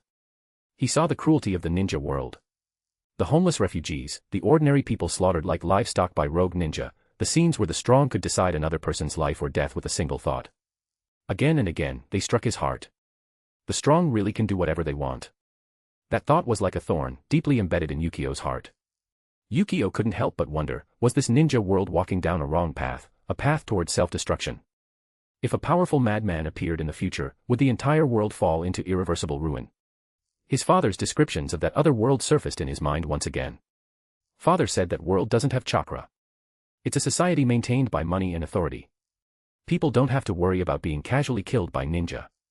The government protects people's lives, helps the poor, provides relief, and takes in orphans. In that world, killing people is against the law. Ordinary people can go their entire lives without ever killing anyone. It's a harmonious society where everyone is equal. Freedom, equality, fairness, and rule of law. Longing gradually appeared in Yukio's eyes. This ninja world was too cruel.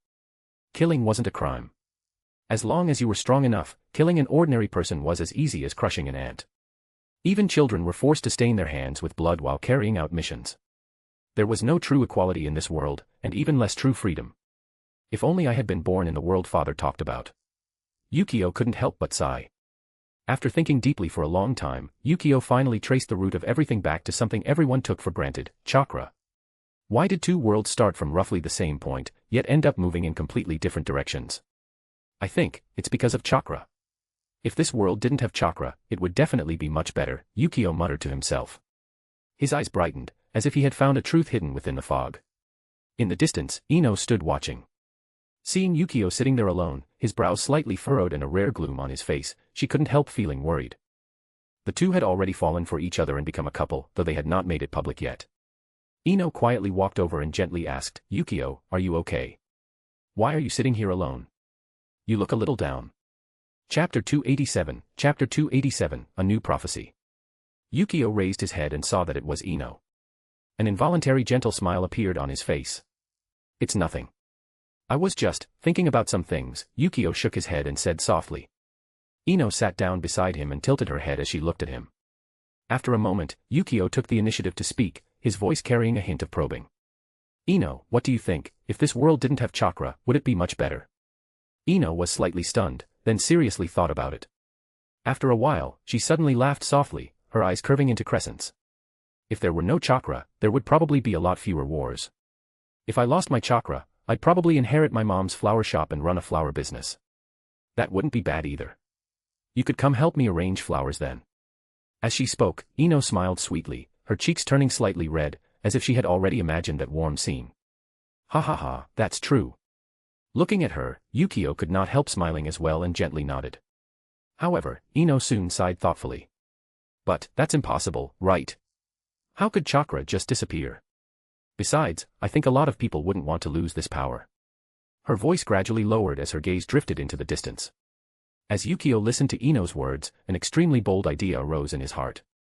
In the future, if he gained the ability to reform the ninja world, he would definitely find a way to take back all chakra. Or, gain enough power and become a top-tier powerhouse far beyond everyone else in the ninja world. Then find a way to create a technique that could reclaim chakra. Or even, kill everyone who possessed chakra. That way, the spread of chakra could be completely cut off. The moment this extreme thought appeared in his mind, even Yukio was startled. Yukio quickly shook his head and silently reminded himself, "Dad, Mom, and Ino all possessed chakra. How could I have such thoughts?" He took a deep breath, temporarily suppressing those dark thoughts. Then he turned to the girl beside him, his voice carrying a trace of confusion. "Ino, how far do you think I'll grow in the future?" "Who is the strongest person in the ninja world right now?" Yukio asked. Ino was slightly surprised, then thought seriously before answering gently, "If we're talking about the strongest people in reality, it should be the second Hokage, Lord Senju Hashirama, and the third Hokage, Lord Uchiha Madara. But if we're talking about the strongest figure in myths and legends, then it would naturally be the Sage of Six Paths. It's said that he created everything in the ninja world and possessed the oldest and most powerful force," Ino spoke after thinking carefully. "At least according to the records, the Sage of Six Paths was omnipotent. The ninja world followed a single god faith. There was no concept of multiple gods. There had indeed once been multiple gods, such as Goddess Kaguya, Sage Arisu, and the Divine Tree. A system of 3 gods. But after Arisu sealed Kaguya, the entire ninja world unified under the worship of Arisu alone. That belief had continued until now. The Sage of Six Paths remained the one and only true god. The Sage of Six Paths." Yukio muttered to himself as he looked toward the darkening sky.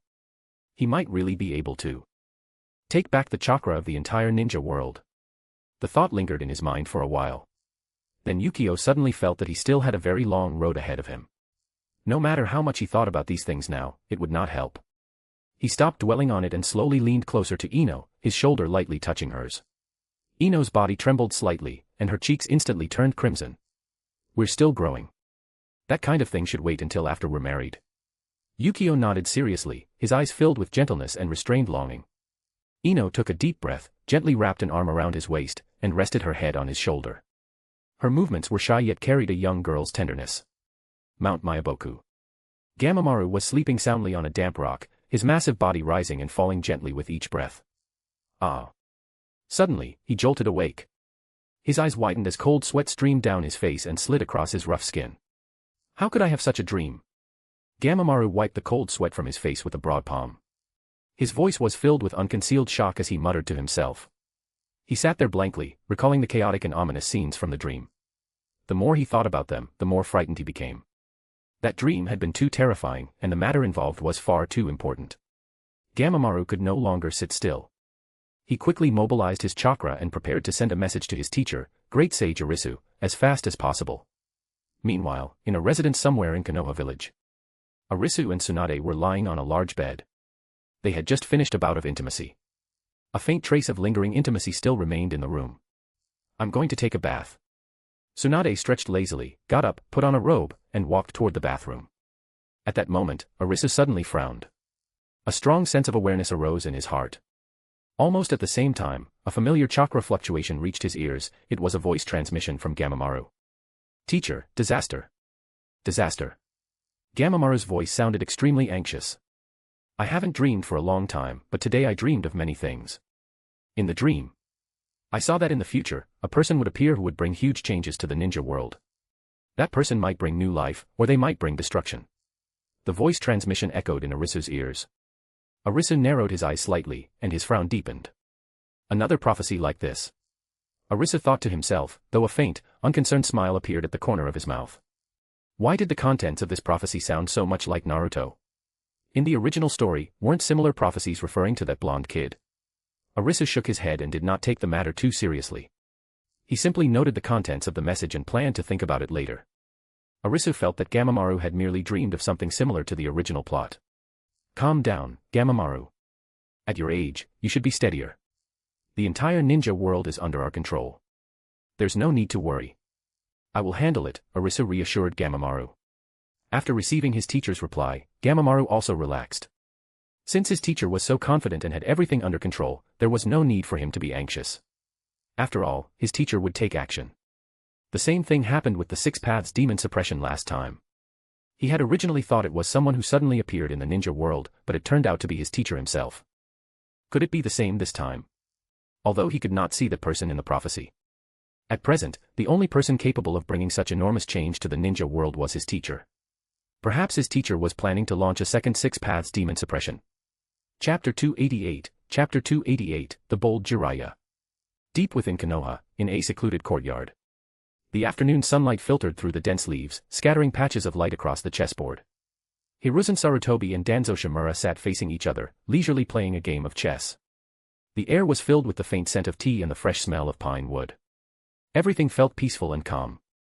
So many years have passed, Danzo, your mindset has finally improved, hasn't it? Hiruzen lifted his teacup, took a light sip, and wore his usual kind smile. Danzo glanced at him. His single eye remained sharp, though it lacked some of its former gloom. After a moment of silence, Danzo spoke flatly, his voice carrying a trace of self-mockery. Whether I'm convinced or not, it doesn't matter anymore. Haha, I think things are pretty good now. Hiruzen set down his teacup and said with a smile. You don't have to worry about so many things anymore. Konoha is developing steadily, and the villagers are living peaceful lives. Why keep stirring things up? Stability is the greatest blessing. Danzo curled his lip. His thin fingers picked up a chess piece, but he did not place it down for a long time. Humph, standing still, Danzo snorted softly. The fourth great ninja war will break out sooner or later. Arisu clearly has enough ability to push Konoha even further and dominate the entire ninja world, yet he handed the position to Minato, a ruler who preserves what already exists. What a waste. At that point, Danzo paused slightly, and a complicated look flashed through his eyes. He had originally thought that after Arisu abolished Root and stripped him of all power, he would spend the rest of his life alone in some rundown, gloomy cabin and die there. But reality had completely exceeded his expectations. Not only had Arisu not wiped him out, he had provided him with good food and a comfortable life. His treatment was even better than when he held power. Arisu had even arranged private doctors to look after his health. This kind of kindness was something Danzo had never imagined. In his past understanding, power struggles were supposed to be life and death battles where every root was cut away. Yet Arisu had completely shattered those beliefs through another method. During these years of retirement, Danzo had personally witnessed how Arisu handled all kinds of difficult matters. Problems that even gave him headaches were often cleaned up by Arisu in just a few moves, with ease. That level of ability and vision truly surpassed his own. Arisu. His only flaw is probably that he's too perfect. I'm believing more and more that Arisu is the reincarnation of the first Hokage. Just like the first Hokage, he rarely uses force against outsiders, yet he keeps making Konoha stronger in peace, with foundations as solid as a mountain. A ninja like that possesses true wisdom, Hiruzen praised sincerely. Danzo let out a faint snort but did not argue. Because he knew very well that Arisu truly shared astonishing similarities with the first Hokage, Uchiha Arisu, the same broad-mindedness, the same foresight, and the same, overwhelming strength that earned people's respect. Because of the changes in the timeline, both Danzo and Hiruzen were still alive and well. There was no Orochimaru Konoha crush plan either. Hiruzen Sarutobi and Danzo Shimura continued chatting as they sat across from each other. At that moment, a familiar hearty laugh came from the entrance of the courtyard. Ha ha ha ha. Old man, looks like you've completely settled into retirement. Ha ha ha, you're even playing chess. Life sure is relaxed.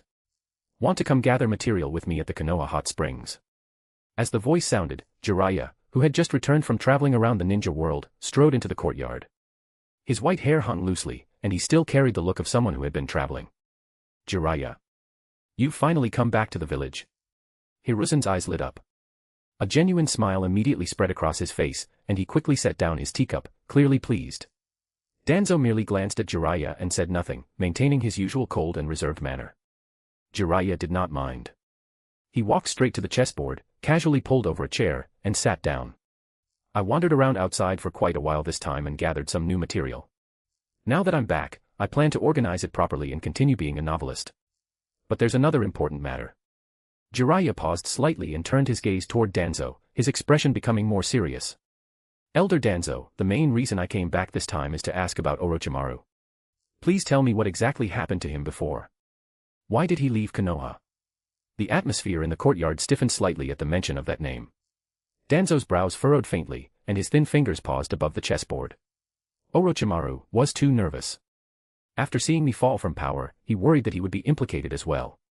He was afraid Arisu's new regime would settle accounts with him, so he chose to leave. As for where he went, I don't know. Orochimaru was too cautious.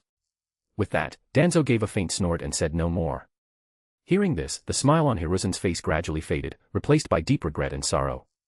Orochimaru had once been one of his favorite and most promising students. That child possessed astonishing talent and great ambition. Even after he later sided with Danzo, Hiruzen still believed that with Orochimaru's abilities, his future remained limitless. As long as he stayed in Konoha, he would eventually find his own path. But no one expected that after the situation changed, Orochimaru would choose to leave for distant lands and completely abandon the village he had once fought for. Sigh.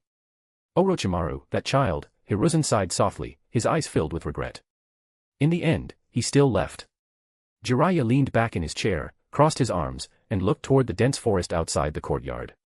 His expression also became somewhat complicated. He and Orochimaru were brothers. Not by blood, but closer than blood. Although their personalities were completely different, that bond still remained. For a time, all three fell silent. Ha ha ha, forget it, forget it. Orochimaru is so strong that he's definitely just hiding somewhere. Since you two are free anyway, why not come with me to a Konoha massage parlor? He. I heard they have. A smile appeared on Jiraiya's face. Ever since Tsunade got married, Jiraiya had completely let loose. He was practically becoming a ladies' man. Danzo's face darkened. Hiruzen coughed lightly, ha ha ha, just kidding, just kidding. You two are getting a bit old. I'll be going now. Jiraiya laughed and teased them a little, young people these days, living only for pleasure. In the future, Danzo snorted coldly. He could not stand that sort of thing. Jiraiya, however, looked completely unconcerned. Lord Danzo, that's called boldness. Boldness. I, Jiraiya, am a great hero of the ninja world. Although he looked unconcerned on the surface, Jiraiya was still very worried about Orochimaru deep down. After leaving. Strange. Where exactly did Orochimaru go? Should I go back to Mount Myaboku and ask? Maybe Mount Myaboku has some special toad that can find Orochimaru. Chapter 289, Mission to Amigate Cure. These past few days, Tsunade had devoted almost all her energy to reforming Konoha's medical system. As the current head of the medical department, she had to deal every day with mountains of medical cases, talent training plans, and the deployment of medical teams throughout the village. She was so busy she barely had a moment to rest. As for Arisu, he simply couldn't be bothered to go home. He directly claimed a quiet private hospital room and treated it as a temporary residence. After all, Arisu never paid for anything in Konoha. Besides, these days, Yukio had been taking Ino home for family visits, and neither of them wanted to disturb their son's romance. As a result, the hospital became a rare private world for the couple. The afternoon sunlight in the hospital room was gentle. Arisu leaned against the hospital bed, leisurely eating a plate of sliced fruit while flipping through a thick medical book borrowed from the library. The door suddenly opened. Tsunade walked in wearing a white coat, arms crossed, giving him a helpless yet amused look. Do you even realize you're taking up medical resources? Hospital beds are already in short supply, and here you are treating a whole room like your own house. Tsunade said with her arms folded. Arisu looked up, a faint smile appearing at the corner of his mouth as he replied casually, I'm only taking up one room. When those daimyo and nobles come for checkups, they book an entire building. I'm already being pretty low-key, okay. Tsunade curled her lips and walked over to sit beside the bed. At least you still know how to care about me. Medical reform has really been exhausting these days. Having you here with me makes it a little easier. Arisu speared a fresh piece of apple with a fork and popped it into his mouth. Suddenly remembering a joke from his previous life, he slowly said, I heard the hospital has B ultrasound, so I came. Tsunade instinctively replied, obviously. Hospitals definitely have B ultrasound examinations. As soon as the words left her mouth, she suddenly realized something was off. Her beautiful eyes narrowed slightly, and her expression quickly changed from helplessness to not knowing whether to laugh or cry. You. Stop playing word games with me. Tsunade casually reached out and pinched Arisu's cheek, then bent down and planted a firm kiss on his lips, carrying her usual mix of dominance and affection. Arisu was stunned for a moment by the kiss, then laughed. He wrapped an arm around her waist and pulled her closer. Meanwhile, inside the Hokage's office. The afternoon sunlight streamed through the windows into the room that symbolized Konoha's highest authority. Minato Namikaze looked exhausted. Back in his early years as Hokage, he had been quite normal. But after holding the position for so long, Minato was starting to feel worn out. There were simply too many things to deal with. Seated behind the Hokage's desk, Minato held an intelligence scroll that had just arrived from the Umbu, his brows tightly furrowed. A series of strange activities had recently appeared in Amigakure. That village, which was perpetually shrouded in rain, had always been extremely closed off and rarely interacted with the outside world. Yet now it was frequently active near the border of the Land of Fire, giving off a faintly unsettling feeling. For Konoha, this was undoubtedly a potential threat. On top of that, Amigakure and Konoha had historical issues. They had fought against Konoha during the Second Shinobi World War. As the 7th Hokage, Minato naturally could not ignore it. He planned to send an elite reconnaissance team to infiltrate Amigakure and find out what was really going on. But the problem was, who should he send? Minato rubbed his forehead and fell into thought. Sarutobi Shinosuke, Minato murmured to himself. Shinosuke was the same age as him and also his companion. He was steady, capable, and reliable. But he was currently serving as the Ninja Academy principal and was busy every day. Pulling him away for such a high-risk infiltration mission was clearly inappropriate. Jiraiya. Minato quickly shook his head. Although Jiraiya was powerful, his personality was far too carefree and unrestrained. In Minato's eyes, he was not a reliable choice. Because of Arisu's appearance, the two had never developed a master-disciple relationship, so there was naturally far less trust between them. As a result, in Minato's eyes, Jiraiya was simply a powerful expert who was carefree and thick-headed, somewhat unreliable. Kakashi. Asuma. No. Although they were exceptionally talented, they were still too young. They were currently serving as instructors, and transferring them rashly would affect the village's basic training work. Sarutobi Hiruzen and Danzo. Those two were even more impossible. As Hokage, how could he ask his seniors to take such a risk? Master Tsunade. Minato gave a bitter smile and immediately rejected the idea. Tsunade was currently dedicating all her efforts to reforming Konoha's medical system. She was overwhelmed with work every day, and her temper was even fiercer than Kushina's. Disturbing her now would be asking for trouble. After considering every option, Minato realized that Konoha seemed to have only two truly suitable candidates left, Tsukumo Hatake and Arisu. Both were mature, steady, and extremely powerful. Whether in experience or mastery of ninjutsu, either was fully capable of handling this infiltration mission. Minato lightly tapped the desk with his fingers and eventually focused on Tsukumo first. Senior Tsukumo is more suitable, Minato muttered softly. Although Arisu was even stronger, he was still Minato's teacher. Back then, Minato had only become Hokage thanks in large part to Arisu's support and help. If he asked Arisu to carry out this mission, Arisu most likely would not refuse outright. But Minato would still feel somewhat awkward about it. As a student, it was better not to order his teacher around casually.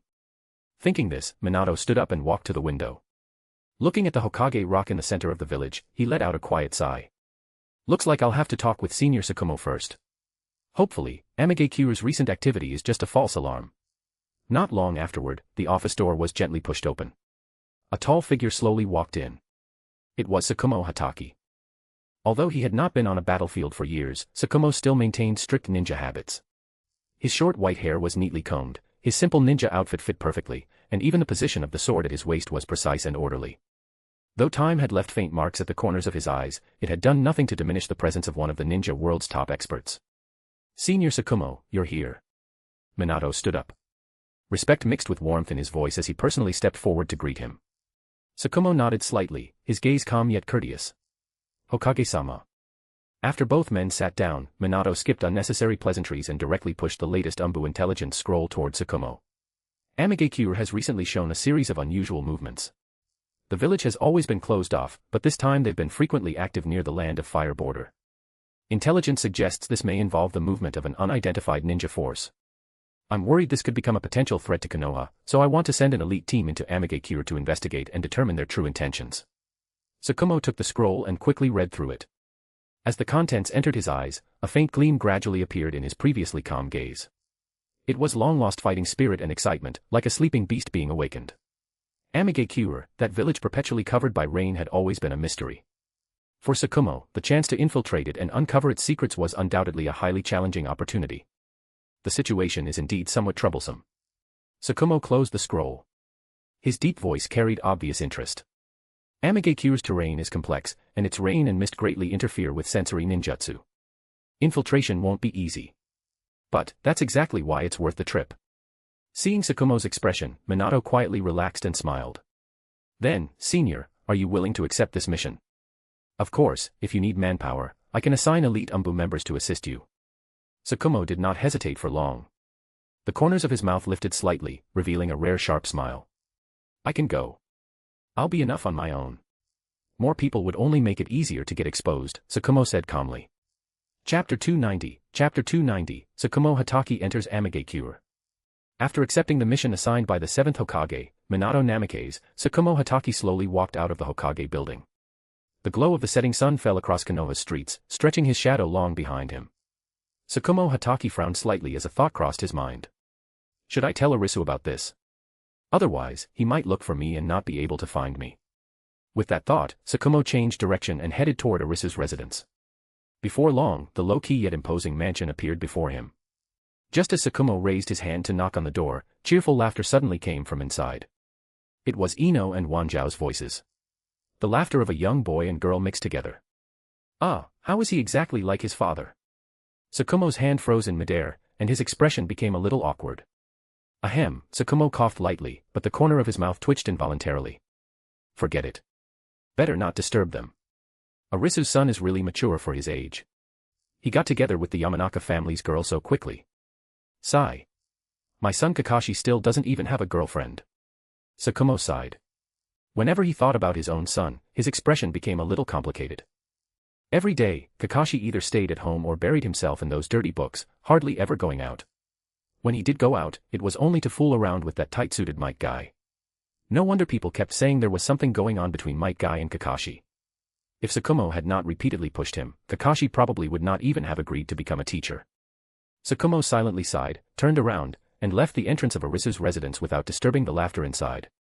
He returned home, briefly said goodbye to his wife, and prepared to leave. There was reluctance in his wife's eyes, but she understood a ninja's duty and said nothing more. She simply straightened his collar and told him to be careful on the road. Take care. Come back soon. Tsukumo nodded in agreement, took one last look at the familiar doorway, then turned and strode out of Konoha. With a mission on his shoulders, he could not delay for long. After 2 days of non-stop travel, Tsukumo entered the land of rain and arrived outside Amage-Kyuu. The moment he approached the village, it was as if an invisible hand had torn open the sky, and a torrential downpour suddenly began. Cold rain hammered against his straw hat, creating a dense pattering sound. Need to find a place. It really does rain all year round. Wearing a rain cloak, Tsukumo looked up at the gray sky. The corner of his mouth moved slightly, but there was little reaction in his heart. He had fought on this land during both the Second and Third Shinobi World Wars. He had long since gotten used to Amage-Kyuu's awful weather. That's not right. Is the rain only falling in one area? Tsukumo frowned slightly, unsure whether it was an illusion or not. He felt that the rain seemed to cover only Amigakure. Localized rain. Tsukumo formed hand seals with both hands, and his figure blended into the rain like a ghost as he silently infiltrated the village. The inside of Amigakure was much better than he remembered. The streets could not be called prosperous, but they were no longer as desolate and ruined as they had once been. The somewhat lively commercial street looked a little bleak in the rain, but at least it had some signs of life. When did Hanzo of the Salamander manage the village this well? Wasn't he always focused on military expansion? A trace of doubt arose in Tsukumo's mind. He casually walked up to a grilled fish stall, tossed over a few silver coins, bought a hot grilled fish skewer, and chatted casually with the stall owner while eating. "Oh right, how's Hanzo of the Salamander doing these days?" The moment Tsukumo casually mentioned the name, Hanzo of the Salamander, the atmosphere instantly froze. The stall owner's expression changed drastically. The passers-by nearby also cast wary and cold looks at him, as if he had not spoken a name, but a forbidden phrase. Tsukumo immediately sensed that something was wrong and smiled. "Sorry for the disturbance." After speaking, Tsukumo quickly left the stall and disappeared into the rain. As he walked, Tsukumo noticed that every shop had a white paper angel hanging in front of its entrance. The angels trembled slightly in the rain, as if silently watching everything. Tsukumo asked a child about them. The child said they represented Lady Angel and the true god. Heh. Besides the Sage of Six Paths, there are other gods. Tsukumo laughed dismissively. It was probably another arrogant person calling himself a god. Hanzo of the Salamander had once called himself a demigod. Tsukumo observed his surroundings. Although the commercial street still existed, the human presence here was frighteningly weak. The pedestrians kept their heads down and hurried along. Almost nobody spoke. The entire street was filled with a gloomy and strange atmosphere. The people here don't seem to like talking. Tsukumo frowned slightly as his guard quietly rose. At the same time, atop the central tower of Amigakure, the Deva Path of Pain stood by the window, his Rinnegan calmly looking into the distant curtain of rain. "Conan, there's an intruder. It seems to be Konoha's White Fang, one of Konoha's two lights. I've seen this chakra during the Great Ninja War." The Deva Path spoke without any change in tone. From the darkness behind him, Conan slowly appeared. A few strands of her light blue hair had been dampened by the rain. "Understood. I'll find him." Conan was about to use her paper style. At that moment, a low, hoarse voice, like metal scraping against metal, sounded from the corner. "Wait."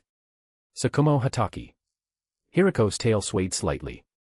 Sasori of the Red Sand was hidden inside it, his voice suppressing intense killing intent. The Deva Path turned his head slightly. "That's right. If I remember correctly, this man killed your parents." A crazed bloodthirsty light flashed through Sasori's eyes. "You don't need to interfere. I'll kill Konoha's White Fang myself." Conan said coldly, "Your strength probably isn't enough." "Hey, you're underestimating me. My newly developed Hiriko is exactly suited to dealing with people who use swordsmanship like him. As long as he's poisoned." "Humph. My poison even killed the third Kazekage," Sasori laughed darkly. Conan wanted to persuade him further, but the Deva Path had already given silent approval. "Go." Sasori said nothing more. Controlling Hiriko, he instantly broke through the window and vanished into the endless rain. After Sasori left, Conan frowned slightly. One of Konoha's two lights is very strong. Sasori probably can't handle him, Conan spoke, a trace of concern in her voice. The Deva Path slowly withdrew his gaze. As he dispelled the rain tiger at will technique, he calmly said, "It's fine. I've already activated the animal path, predator path, and human path. If that isn't enough, I'll act personally. I didn't expect Minato Namikaze to send Konoha's White Fang." "That's quite a move." Conan looked at the endless rain outside the window and spoke slowly. "It's fine. Once someone enters Amigakure, it's our home ground. Nearly all of Akatsuki's members are here.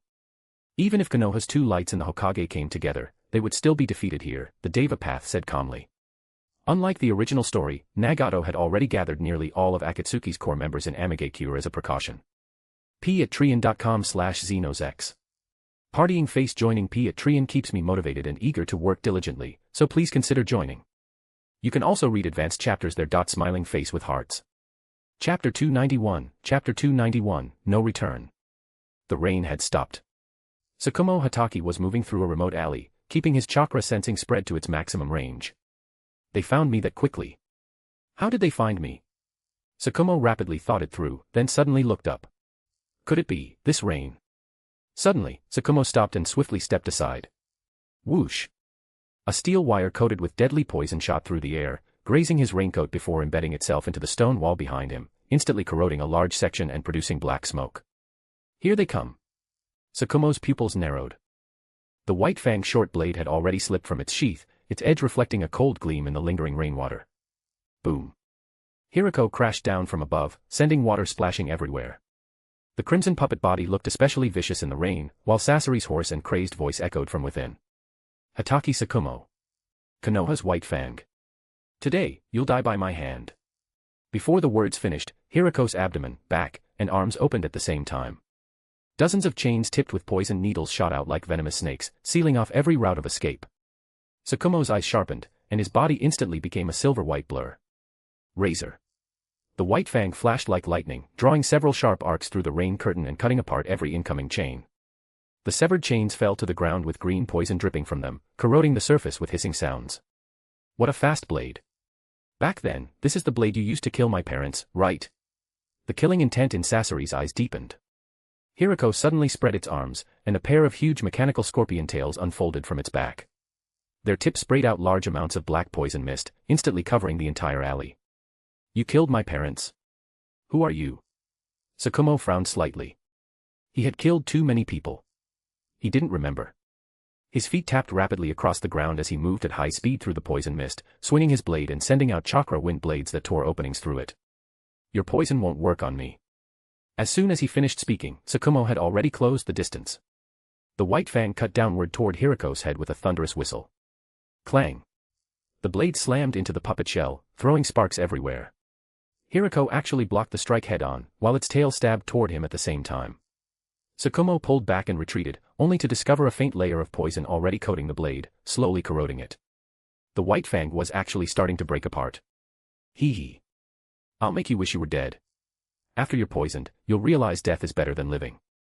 This is the newest poison I developed specifically for the ninja war. Even the third Kazekage couldn't escape it. How long can you last? At that moment, Hirako's chest suddenly split open, and a more refined puppet flew out from within. It was Sasori's true puppet body, the vanguard of the red secret technique, performance of 100 puppets. More than 100 puppets filled the air, accompanied by countless puppet strings. Performance of 100 puppets. At this point, Sasori was consumed by revenge. He no longer cared about intelligence gathering or hidden trump cards. Right now, he only wanted to throw every technique he had at Hatake Tsukumo and torture him to death. He still had the third Kazekage puppet, but there was no need to use it. So it's Sasori of the Red Sand. Tsunagekyu's puppet master. No wonder you're so arrogant. Tsukumo's eyes turned completely cold. He remembered now. He really had killed Sasori's parents back then. Chiyo's son and daughter-in-law. Tsukumo threw away his old blade and replaced it with a new one. He always came prepared. No longer holding back, his speed suddenly increased. He became a streak of white lightning weaving through the rain. The white fang spun into a curtain of light. Everywhere the blade passed, puppet strings were cut apart and poison needles were knocked away. Although Sasori's attacks were airtight, they still couldn't truly touch Tsukumo. Damn it, this guy's even faster than the reports said. For the first time, Sasori felt wary. But it only made him more crazed. Then let me show you true power. Hirako suddenly retreated. The puppet body forming Sasori's true self brought its hands together in a seal as a large amount of chakra surged out. Red secret technique, puppet manipulation, first form. In an instant, the walls of several nearby buildings exploded apart. More than 10 puppets that had been hidden in ambush rushed out and completely surrounded Hatake Tsukumo. These puppets all had different forms. Some wielded scythes, some sprayed poison, and some released illusion-inducing smoke. Every single one was being controlled simultaneously by Sasori alone. Within the rain curtain, the sounds of blades, poison mist, chains, and puppets colliding echoed throughout the street. For the first time, Hatake Tsukumo was forced to become truly serious. His breathing gradually grew heavier, yet he still handled everything with ease. Every slash precisely cut through a puppet's critical joints, displaying astonishing destructive power. Konoha's white fang truly lives up to his reputation. High atop a tower, the Deva Path of Pain spoke calmly as he observed the battle through the rain tiger-at-will technique. Conan stood behind him, her brows slightly furrowed. Should we step in? No rush. The Deva Path answered calmly. Let Sasori test him a little longer. I want to see just how strong Konoha's white fang really is. Inside the top-floor VIP ward of Konoha Central Hospital. A lingering intimate scent still hung in the air. On the large hospital bed, Arisu was lazily leaning against the headboard, wearing only a loose robe. The television in the room was on, showing Konoha Children's Channel. This was something that had only become common in recent years. The picture was clear, the colors bright, and the host's voice was gentle and easy to hear. Arisu had subtly encouraged Mount Mayaboku to push the development of technology in the ninja world. Not because of any grand goal. He simply found life too boring and wanted some entertainment. Konoha benefited from it as a result. Televisions, simple household appliances, and even some civilian-use ninja tools had gradually become widespread. Tsunade had just finished bathing and walked over in a loose robe. Her damp blonde hair hung casually over her shoulders. "Husband, look at yourself. You're getting lazier and lazier." She sat beside the bed and poked Arisu's face, her tone carrying both teasing and affection. "Ah. I'm already this old. If I don't take it easy, what am I supposed to do? Go out on missions? Fighting and killing every day is exhausting." Arisu yawned, casually pulling her into his arms and rubbing his chin against the top of her head with a smile. Tsunade leaned against his chest and chuckled. Then she suddenly brought up something else. "Hatake Tsukumo is around your age, and he just went out on an S-rank mission. Didn't you know?" Arisu's lazy posture immediately stiffened. Confusion appeared on his face. "He went on a mission. Where did he go?" Arisu lowered his head to look at Tsunade, his brows slightly furrowed. Tsunade shrugged, tracing circles on his chest with her slender finger. "How would I know? S-rank missions are classified. I'm not part of the village leadership anymore, so there's no way I could access the kind of information. You should know better than I do, right?" Arisu fell silent for 2 seconds. His eyes slowly narrowed. Chapter 292, The Death of Tsukumo Hatake. Amigakure, desperate situation. Rain poured down heavily, and the alleyways had already turned into complete ruins. Tsukumo Hatake breathed heavily. His left arm had been grazed by a poisoned needle, and the wound had already turned an unnatural bluish-black color. It wasn't that Tsukumo couldn't defeat Sasori of the Red Sand. During the fight, he had suddenly sensed several powerful chakra signatures rapidly approaching from different directions. More than one person. "I need to get out of here now." Unlike Jiraiya, Tsukumo Hatake immediately chose to retreat the moment he realized something was wrong. His figure turned into a white blur as he forcefully broke through the puppet encirclement and rushed toward the outskirts of the village. Trying to run. Sasori roared and frantically drove his puppets after him. While retreating, Tsukumo flicked his finger, and a ninja hawk flew out from his sleeve. Beating its wings fiercely, it carried a request for help message and shot into the rainy sky, flying toward Konoha. In the sky, the ninja hawk had flown less than 100 meters. Whoosh! Countless sheets of paper gathered like a storm. Conan's paper clone instantly formed, spread its paper wings, and firmly seized the ninja hawk. The paper rapidly wrapped around and shredded it. The hawk let out a cry before being torn to pieces, and the message tube was reduced to scraps of paper as well. On the ground, Tsukumo Hatake saw it happen with his own eyes, and his heart sank. Damn it. I've already fallen into their trap. Tsukumo suddenly stopped, tightened his grip on the white fang short blade, and took a deep breath as he crazily poured chakra into the weapon. The blade immediately lit up with a dazzling white glow. Thunder-like chakra currents crackled through the rain. "I can only fight to the death." As soon as the words fell, 3 figures silently emerged from the rain curtain, forming a triangle that completely blocked his path. Animal Path Pain, Predator Path Pain, and Human Path Pain appeared at the same time. Their Rinnegan eyes coldly stared at the blood-stained white figure ahead. Then Sasori landed heavily behind him. Sasori's voice, excited to the point of madness, rang out. "Tsukumo Hatake. Your time to die has come." Tsukumo Hatake closed his eyes and began swinging his blade. Slash. Slash. Slash. The white fang's blade light swept across the battlefield like lightning. The chameleon summoned by the animal path was cut in two with a single strike. The Predator path tried to absorb chakra, only to have its arm severed by Tsukumo's lightning-fast slash. The human path had barely moved in to read his soul before Tsukumo forced it back with a fierce close-range sword attack. Summoning Jutsu, Three-Headed Hellhound. The animal path brought out the trump card among its summons. The three-headed hellhound, tough and capable of multiplying the more it was attacked.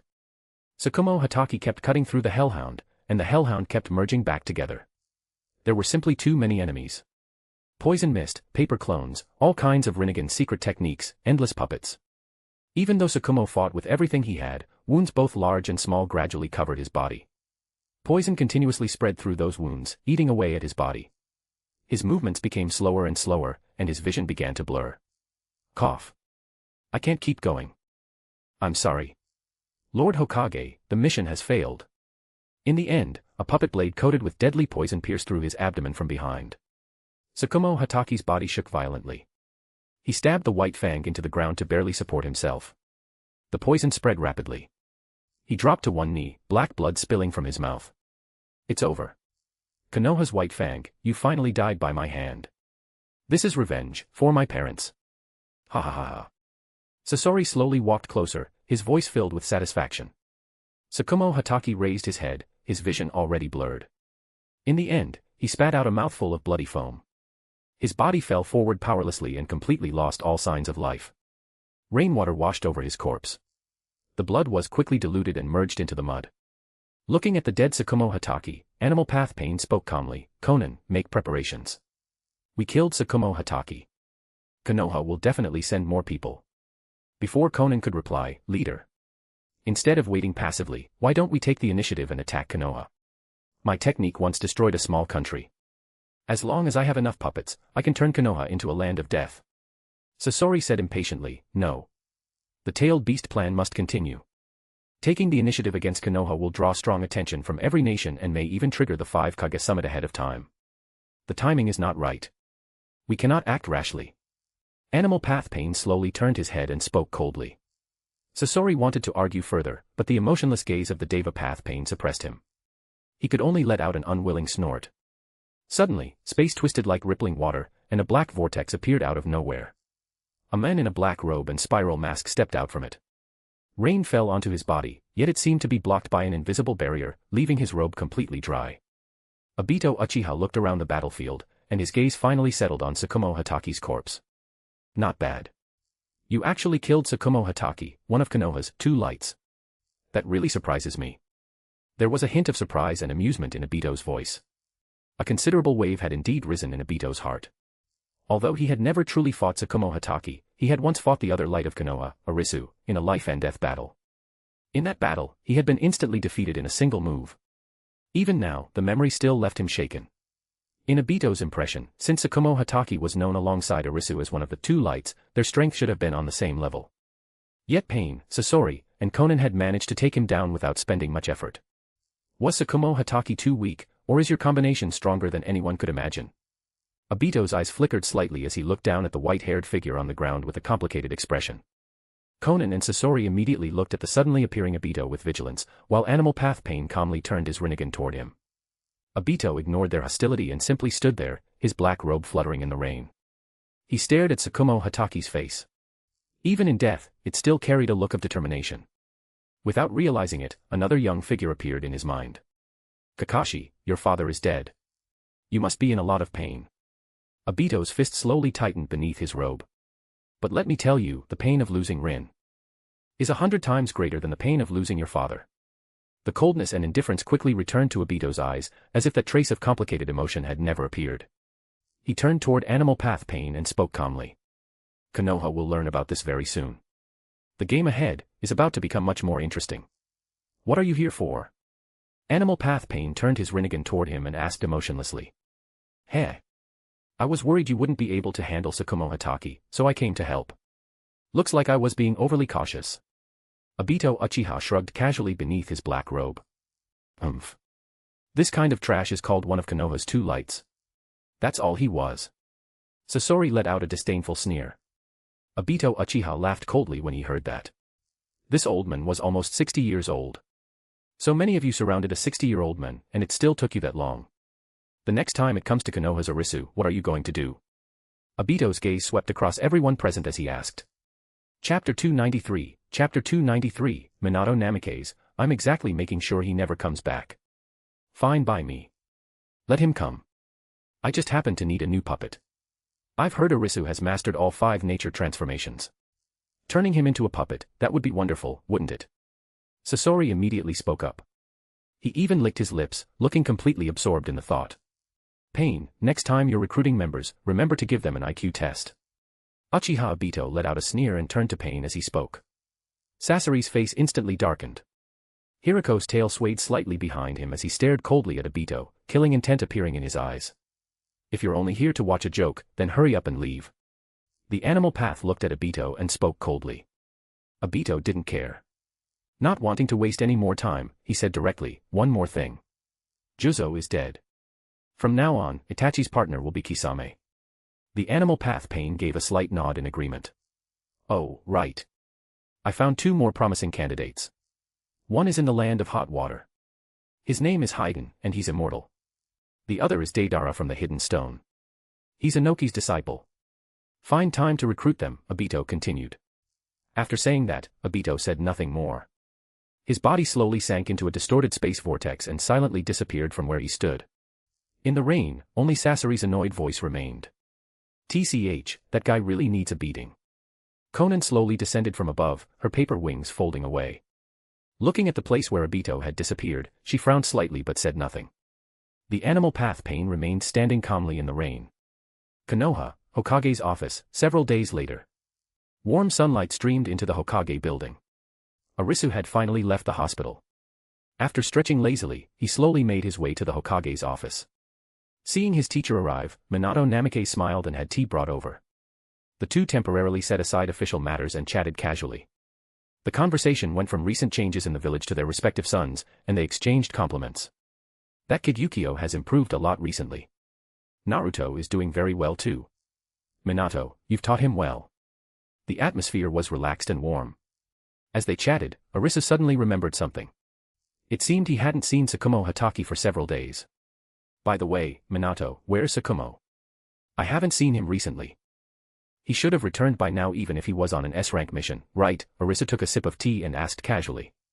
Minato froze slightly, then revealed a smiling expression. Cough, cough.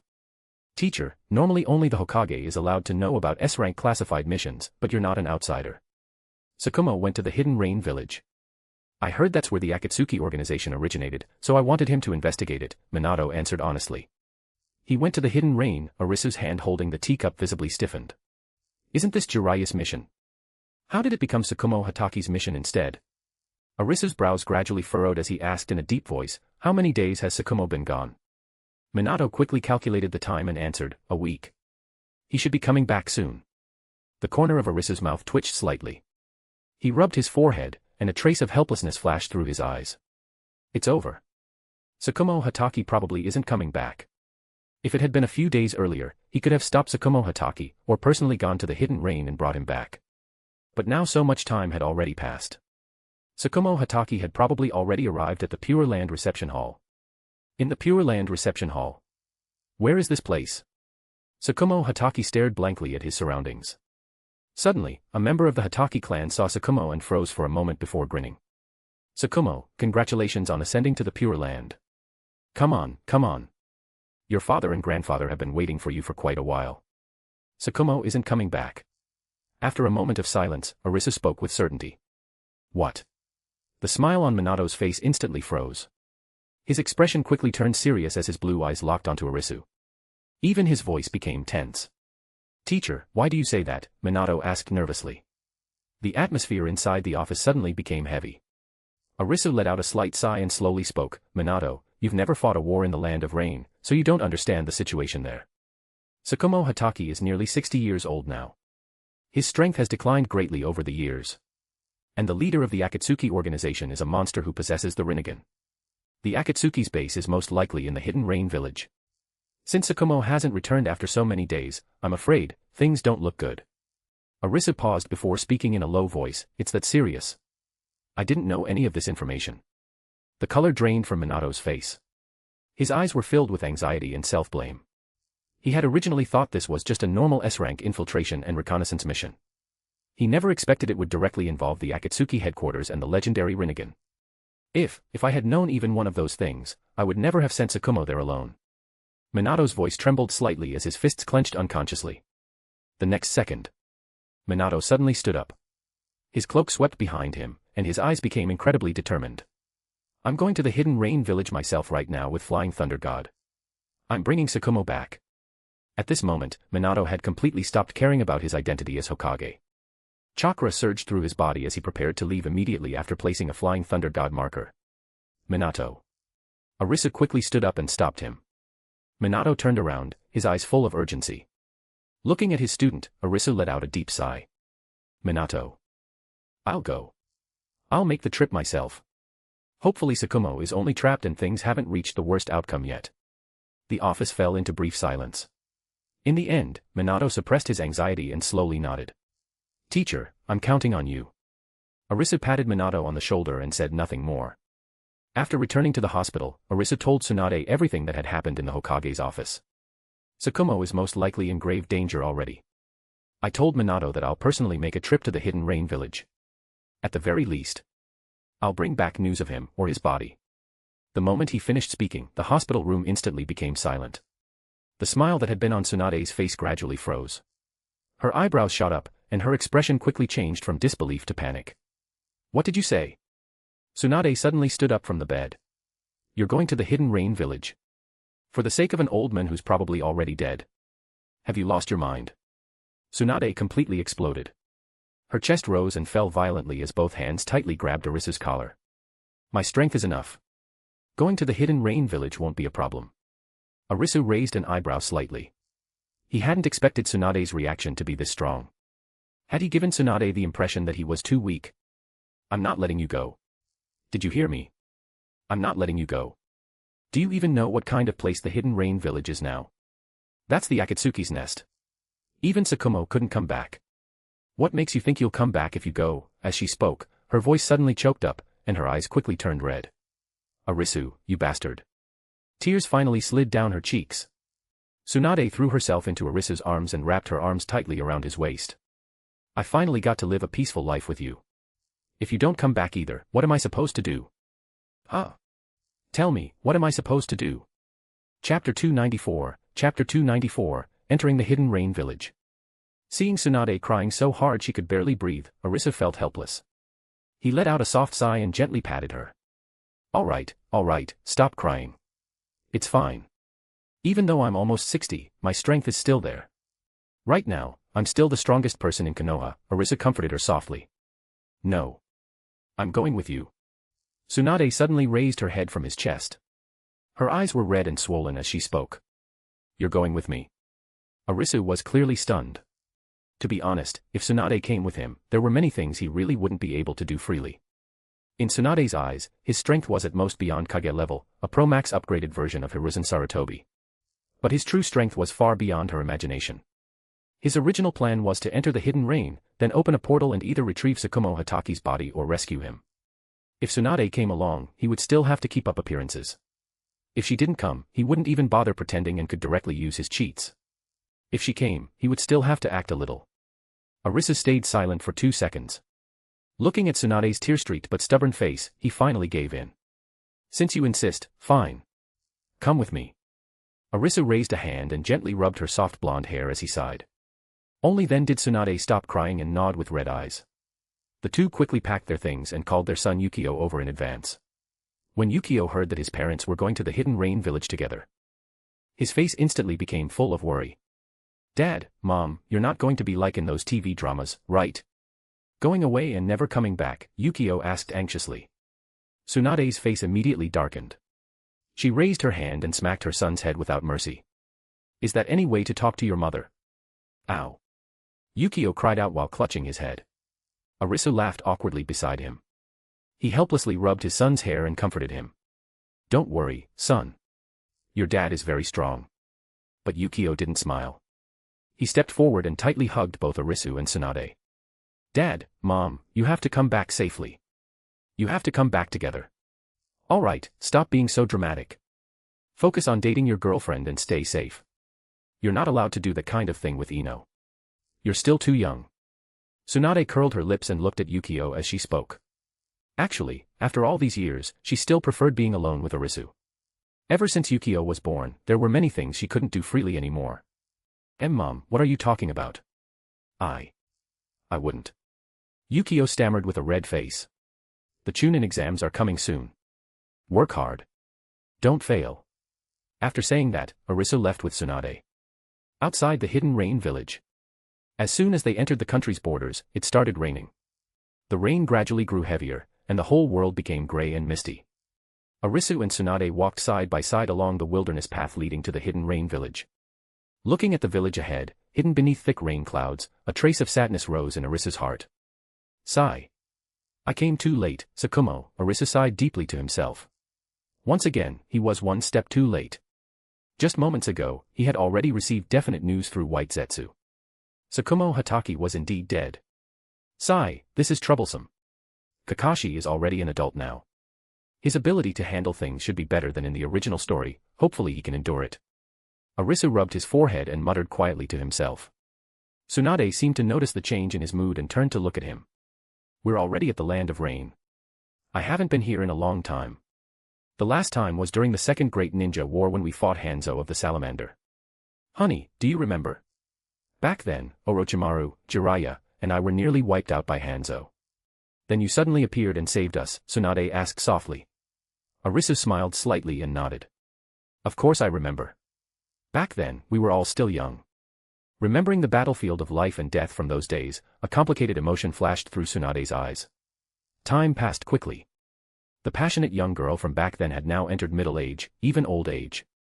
Looking at Tsunade, Arisu couldn't help thinking that he had once promised to stay with her for 100 years. But Tsunade wasn't immortal. One day, she would die too. Though there was still time. At least Tsunade still looked very young during the Boruto era. After all, Tsunade was already 70 years old in Boruto. But compared to him, she was still very young. He was already over 1,000 years old, while Tsunade wasn't even a tenth of that. Tsunade suddenly stopped walking and looked at their eye-catching clothes. Honey, should we disguise ourselves? Aren't we being a little too obvious walking in like this? Tsunade asked worriedly. Arisu glanced at her and suddenly smiled. You should cover your chest a little. Otherwise it's too eye-catching. Anyone who sees you will probably take a second look. You bastard. Tsunade's face instantly turned red. She glared at him, but still obediently took out 2 loose black robes from a summoning scroll. The two put on the black robes. Although they still made no effort to hide their chakra, the robes added a bit of mystery beneath the rain. Tsunade took a deep breath and tightened her grip on Arisu's hand. Let's go. Arisu nodded lightly and said nothing more. The rain poured down heavily. Wearing black robes, Arisu and Tsunade officially entered the hidden rain village. The moment they entered, Arisu suddenly raised his head. His gaze pierced through the dense rain curtain toward the gray sky, and his eyes narrowed slightly. Honey. What's wrong? Is there something strange about the rain? Noticing his reaction, Tsunade tilted her head and asked curiously. Arisu withdrew his gaze and held out his hand, catching a few raindrops and letting them shatter in his palm. There is. This rain is a sensory technique. As long as the rain falls on us, the caster can completely monitor our every move, Arisu explained calmly. Tsunade's expression changed slightly, and she immediately frowned. Why didn't you say that earlier? Doesn't that mean we were discovered the moment we came in? She instinctively tried to use chakra to drive away the rain, but Arisu gently held her wrist. It's fine. I intentionally let the caster discover us, Arisu smiled faintly and spoke confidently. Tsunade stared at him for 2 seconds before ultimately choosing to trust her husband without question. She gave a light snort, relaxed her body, and let the rain fall onto her black robe. The two continued walking forward. After not going very far, Arisu suddenly pointed toward a tavern ahead that looked fairly lively. A playful smile appeared at the corner of his mouth. He hadn't expected to run into a character from the original story here. Chapter 295, Chapter 295, I am Akatsuki's leader, I am God. Hey, Tsunade, look at that woman standing at the tavern entrance. She looks a lot like you, Arisu joked. Tsunade followed the direction of his finger and saw a curvy woman with golden brown hair standing at the tavern entrance holding an umbrella. Her facial features really did resemble Tsunade's somewhat, especially her face. At first glance, it was easy to think of Tsunade. Tsunade immediately crossed her arms over her chest and snorted arrogantly. Humph, I'm way slimmer than her. What, do you like big women? Arisu smiled and did not answer. Of course he knew that woman. Her name was Tsuna. Even Jiraiya had once said she looked very similar to Tsunade. Rain fell harder and harder. The two of them, dressed in black robes, walked openly through the streets of Amigakure as if they did not care that they had completely exposed themselves to Akatsuki's surveillance. At the same time, atop the central tower of Amigakure, the Deva Path of Pain stood on the tip of the statue's tongue. Suddenly, Deva Path Pain seemed to sense something. His Rinnegan instantly contracted. He could not help slightly opening his mouth. They really came. This enormous chakra is far beyond Hatake Tsukumo's. One of Konoha's 2 lights, and Tsunade of the Sannin. Quite a move. Deva Path Pain quickly suppressed his shock, and his face returned to its usual cold, emotionless expression. Pain, the Akatsuki members have finished preparing in the basement. Itachi, Sasori, Kakuzu, Kisame, Tobi, Zetsu. Should we have them act? Conan stepped out from the darkness behind him and asked softly. Deva Path Pain nodded lightly. The visitors are Arisu, one of Konoha's two lights, and Tsunade, one of Konoha's Sannin, Pain said. What? Conan's heart shook. Her light blue hair trembled slightly. She had originally thought Konoha would send at most an elite ANBU squad to investigate. She never expected them to throw out such a powerful lineup directly. Those two won't be easy to deal with, Conan said quietly. Deva Path Pain looked at the increasingly heavy rain outside the window. A trace of coldness flashed through his Rinnegan. Killing these two will benefit our plans to capture the tailed beasts. And this is a good opportunity to train the others.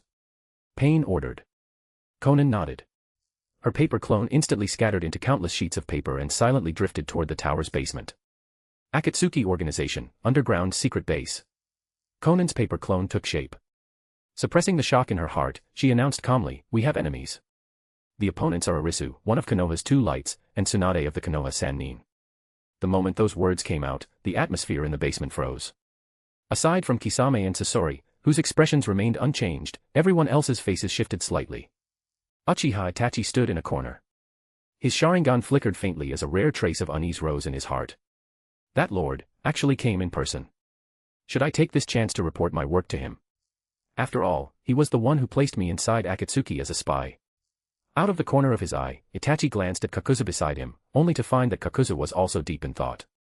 Stormy waves surged through Kakuzu's heart, but an excited curve appeared at the corner of his mouth. Old master, is it finally time to close the net?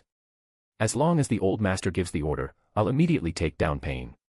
He was extremely confident in his current strength. The Hashirama cells had long since been transplanted. His heart was also a high-grade artificial heart brought from Mount Myaboku. On top of that, the Sage of Six Paths treasures that had fallen into his hands after Kinkaku and Ginkaku died. Now, he might not necessarily be weaker than Deva Path Pain. Tobi stood there expressionlessly. The spiral pattern mask perfectly hid all his emotions, making it impossible to tell what he was thinking. His face was calm, but inside he was overjoyed. Oh my! Oh my! Oh my! The great sage has finally arrived. It's time to report my work to him. As for the pitcher plant Zetsu, he looked completely calm, showing no surprise at all. After all, he was the one who personally reported the news of Hatake Tsukumo's death to the great sage. It was only natural that the other party would come to Amigakure. The four of them were all thinking. Kisame and Sasori, meanwhile, were preparing for battle.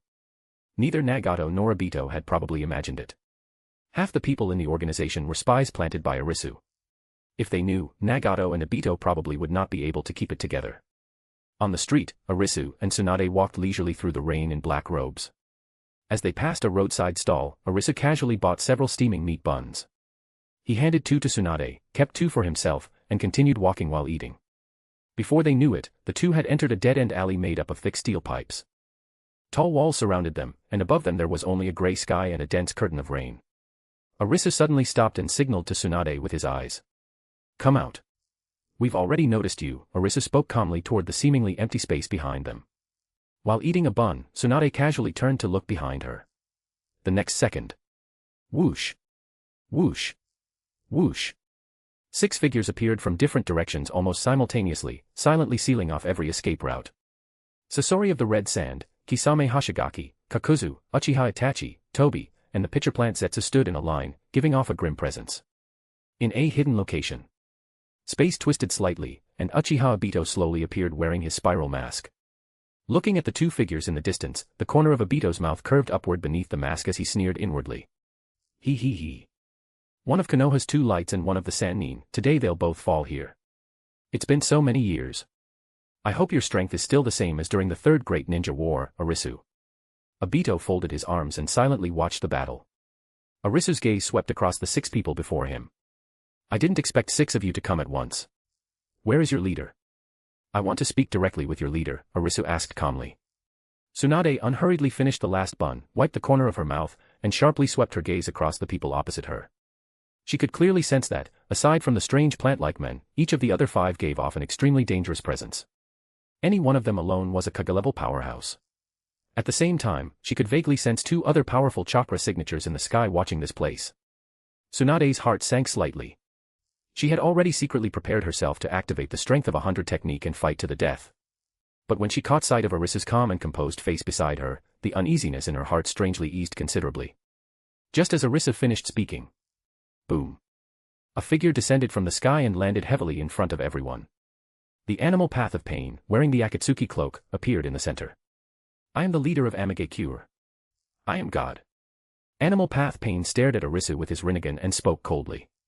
At the same time, a powerful aura spread out from pain. p@trian.com/xenosex. Partying face joining p@trian keeps me motivated and eager to work diligently, so please consider joining. You can also read advanced chapters there. Smiling face with hearts. Chapter 296, Chapter 296, Arisu versus the entire Akatsuki organization. Heavy rain poured down, water rushing along the steel pipes. God. Do your organization members know you're a god? Arisu looked at the animal path pain, who called himself God, and asked calmly. I think you're more of a lunatic. Tsunade crossed her arms and stood beside Arisu, adding coldly. Animal path pain's expression remained icy. His Rinnegan showed no reaction. Arisu of Konoha, today you and your wife are destined to end up just like Hataki Sakumo and fall here, Pain declared in a cold voice. Tsunade curled her lips, still standing with her arms crossed, showing no weakness. We came today only to take back Hataki Sakumo's body. If you're willing to hand it over, we'll naturally leave. Otherwise, you'll probably suffer heavy losses. Arisu stepped forward half a step and calmly looked at Pain as he spoke. Animal path Pain was silent for a moment. A trace of coldness flashed through his Rinnegan. No, we won't return it. And you will die here as well. The moment he finished speaking. The Akatsuki members attacked at the same time. Fire release, great fireball technique. Uchiha Itachi quickly formed hand seals, and a huge blazing fireball roared out. Water release, great waterfall technique. Kisame Hashigaki grinned viciously and opened his mouth wide. A torrent of water poured down like a waterfall. Thousand needles, secret poison technique. Sasori of the red sand controlled Hirako, sending countless poisoned needles shooting through the air like a rainstorm. Wood release, cutting sprigs technique. Wooden spikes burst from the ground beneath Tobi's feet. Lightning release, false darkness. Lightning erupted from Kakuzu's body, and terrifying bolts shot toward Arisu. An Akatsuki team battle, that's not something you see often. Arisu, your end has come. In the distance, Uchiha Obito hid within a crack in space. The corner of his mouth curved slightly beneath his mask as he quietly watched. Faced with the overwhelming barrage of ninjutsu, Arisu's expression did not change at all. He simply raised his right hand. A massive deep crimson Rasengan instantly formed in his palm. The dark red chakra spun wildly, giving off a terrifying energy that made one's heart tremble. Go. Arisu casually pushed it forward. The massive deep crimson Rasengan shot out with a piercing screech. In an instant, a dazzling white light exploded, lighting up the entire dark steel alley. The moment the Akatsuki members' ninjutsu touched the deep crimson Rasengan, they were all swallowed, torn apart, and neutralized. The fireball evaporated. The great waterfall was shredded. The poisoned needles, wooden spikes, and lightning all vanished into nothing. The deep crimson Rasengan lost none of its momentum and swept toward the Akatsuki members instead. This power. Animal path Pain's Rinnegan suddenly contracted. For the first time, a serious look appeared on his face. Uchiha Itachi's Sharingan shook violently.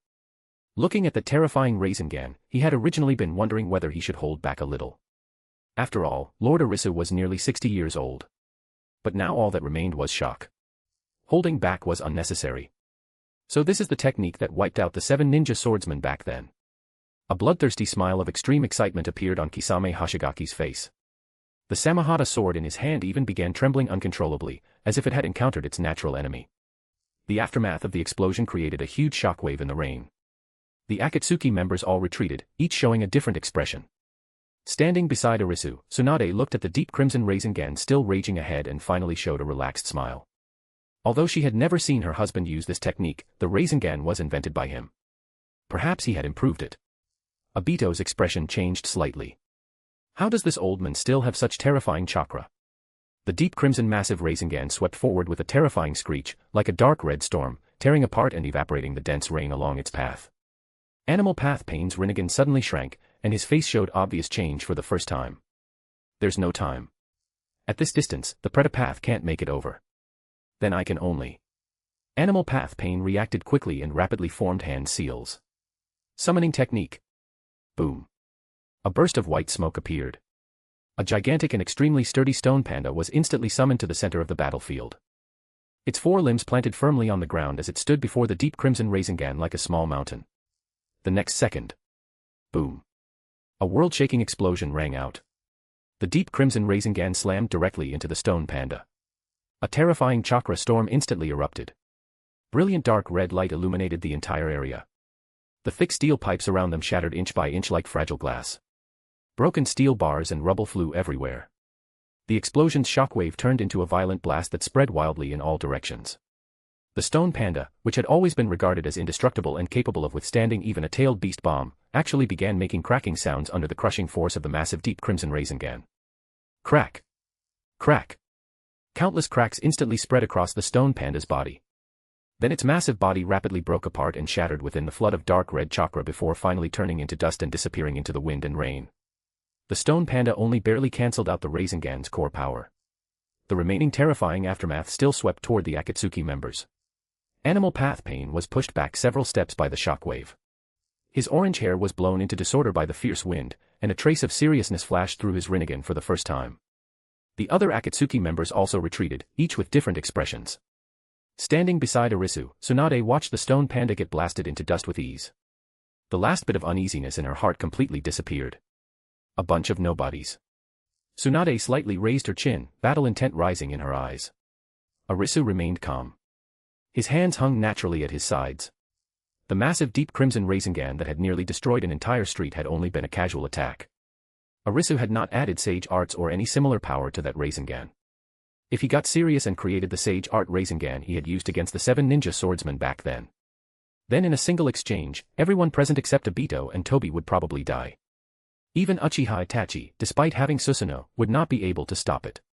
After all, the Yata Mirror and Tatsuka Blade were both in Arisu's possession. A normal Susanoo alone could not withstand it. The terrifying energy of the Rasengan finally dissipated completely. What remained was a steel ruin blasted beyond recognition. Animal Path Pain stood before the ruins, his Rinnegan fixed on Arisu. For the first time, he completely put aside his contempt. Animal Path Pain no longer dared to be careless. He quickly formed hand seals. Summoning technique. Boom. Boom. 2 bursts of white smoke rose almost at the same time. The Preta Path and Human Path instantly appeared on the battlefield, standing on either side of Animal Path Pain. The 3 paths formed a triangular formation, firmly locking onto Arisu and Tsunade. The Preta Path could absorb all chakra, while the Human Path possessed the terrifying ability to directly read souls and kill instantly. It was obvious that the Preta Path had been brought out specifically to counter Arisu. Pain had clearly already regarded Arisu as a powerful enemy who required his full strength. Seeing this, Tsunade frowned slightly and instinctively stepped forward half a step. The chakra of the strength of 100 technique was already circulating within her body, ready to erupt at any moment. Arisu merely lifted his eyes slightly and glanced at the 2 newly appeared figures, his expression unchanged. Chapter 297, Rasengan, Yuzuhiko. Arisu slightly raised his eyes and glanced at the newly arrived Preta Path and Human Path. His expression remained almost unchanged. Fine. Since you won't hand it over, Tsunade and I will find it ourselves. As soon as he finished speaking, Arisu placed a hand on Tsunade's shoulder, and his chakra flashed lightly. Whoosh. The 2 instantly turned into a streak of golden light and vanished without a trace, leaving only a faint flying thunder god mark on the broken steel pipeline. The Animal Path's face immediately darkened. Narrowing his Rinnegan, he coldly ordered, Conan, find their location. In the sky, Conan's paper clone instantly scattered apart, turning into countless white paper butterflies that blended into the rain as they searched in every direction. Rain Tiger at will. Pain quickly formed hand seals and activated the Rain Tiger at will technique once again. The heavy rain became his eyes and ears. The Preta Path turned to the Akatsuki members behind him and said in a deep voice, the rest of you, follow us. Help out when the time comes. He didn't blame them for how they had performed just now. Arisu was indeed much stronger than Hataki Tsukumo. Hidden Rain Village, a hidden rooftop. Arisu and Tsunade appeared together on a tall rooftop. Around them were rows of gray buildings being washed by the heavy rain. Honey. When did you learn my second grandpa's Flying Thunder God technique? Tsunade was still a little stunned as she looked at Arisu with wide eyes. Arisu calmly corrected her, it was the Sage of 6 Paths who invented the Flying Thunder God technique. Senju Tobarama only learned it after finding an ancient record. He wasn't joking. The Flying Thunder God technique had already existed back in Kaguya and Hagoromo's era. It was just that, in battles at that level, Arisu had better options, so he had rarely used it. So, Hatake Tsukumo is already dead. Tsunade parted her lips. She wanted to ask more, but suddenly remembered something more important and frowned. Arisu nodded. Most likely. Sigh. Konoha has lost another top fighter. Tsunade let out a quiet sigh. Looking over the hidden rain village covered by the storm, Arisu's eyes gradually sharpened. Our top priority is bringing his body back to Konoha. This is the Akatsuki's home ground, so they're difficult to deal with. We need to find him and leave as quickly as possible. Okay. Tsunade immediately nodded. She turned to look at Arisu's calm and steady profile. For some reason, her cheeks suddenly turned slightly red. Honey, when you're serious in battle, you look so handsome. There was a trace of shyness in her voice. Now that she knew Arisu had the Flying Thunder God technique and could leave at any time, she relaxed considerably, allowing herself to show a more girlish side. Arisu smiled helplessly. This isn't the time for that. Let's deal with the important matter first. In the rain, their black robes fluttered as they disappeared from the rooftop once again. Arisu and Tsunade barely wasted any time before finding the hidden warehouse where Hatake Tsukumo's body was being kept. However, when they arrived, the Deva Path was already standing at the warehouse entrance, quietly waiting in the pouring rain. Nagato had clearly guessed that Arisu's target was Hatake Tsukumo's body. He had simply moved the Deva Path here in advance and set up an ambush, waiting for them to walk into it. So this is your real main force? Arisu glanced at the Deva Path, his expression calm without the slightest surprise. Looking at the Deva Path, Tsunade's eyes filled with shock. This person. Doesn't he look just like that orange-haired boy from back then? Jiraiya's student, Tsunade said in surprise. She still remembered what had happened back then. Mainly because Yahiko looked somewhat like Namake's Minato, so he had left a deep impression on her. One of the legendary Sannin, Tsunade. It seems you still remember us, the Deva Path said coldly. Then that paper person is that girl. But what about the red-haired boy, Tsunade asked calmly. The Deva Path didn't answer. Instead, he spoke slowly. This is all Konoha's doing. The three great ninja wars were all started by Konoha. If it weren't for you, the ninja world wouldn't have become so chaotic. Since things had already changed from the original story, Konoha was indeed not on the side of justice. What nonsense. Konoha suffered just as much. We major nations have endured 1,000 times more pain than small countries like yours. Tsunade pointed at Pain and shouted. The Deva Path's pupils shrank. His anger completely erupted. A powerful killing intent surged straight toward Tsunade. Arisu calmly stepped in front of her and blocked it. He couldn't help feeling a little awkward inside. Thankfully, no one in the ninja world knew that he was the one who had really manipulated everything behind the scenes. If they did, everyone in the ninja world would probably unite against the Sage of Six Paths. The next moment. Whoosh. Whoosh.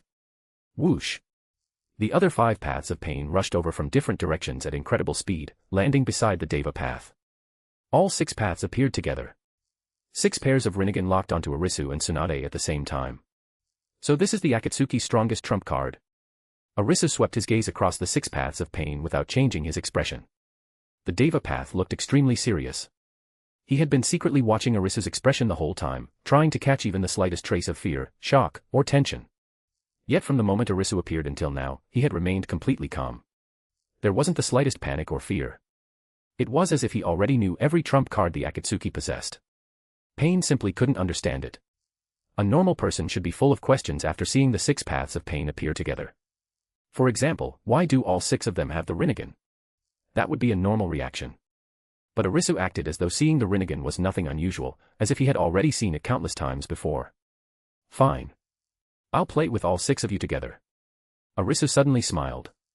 The instant he finished speaking, Arisu's figure vanished, turning into a brilliant streak of silver light.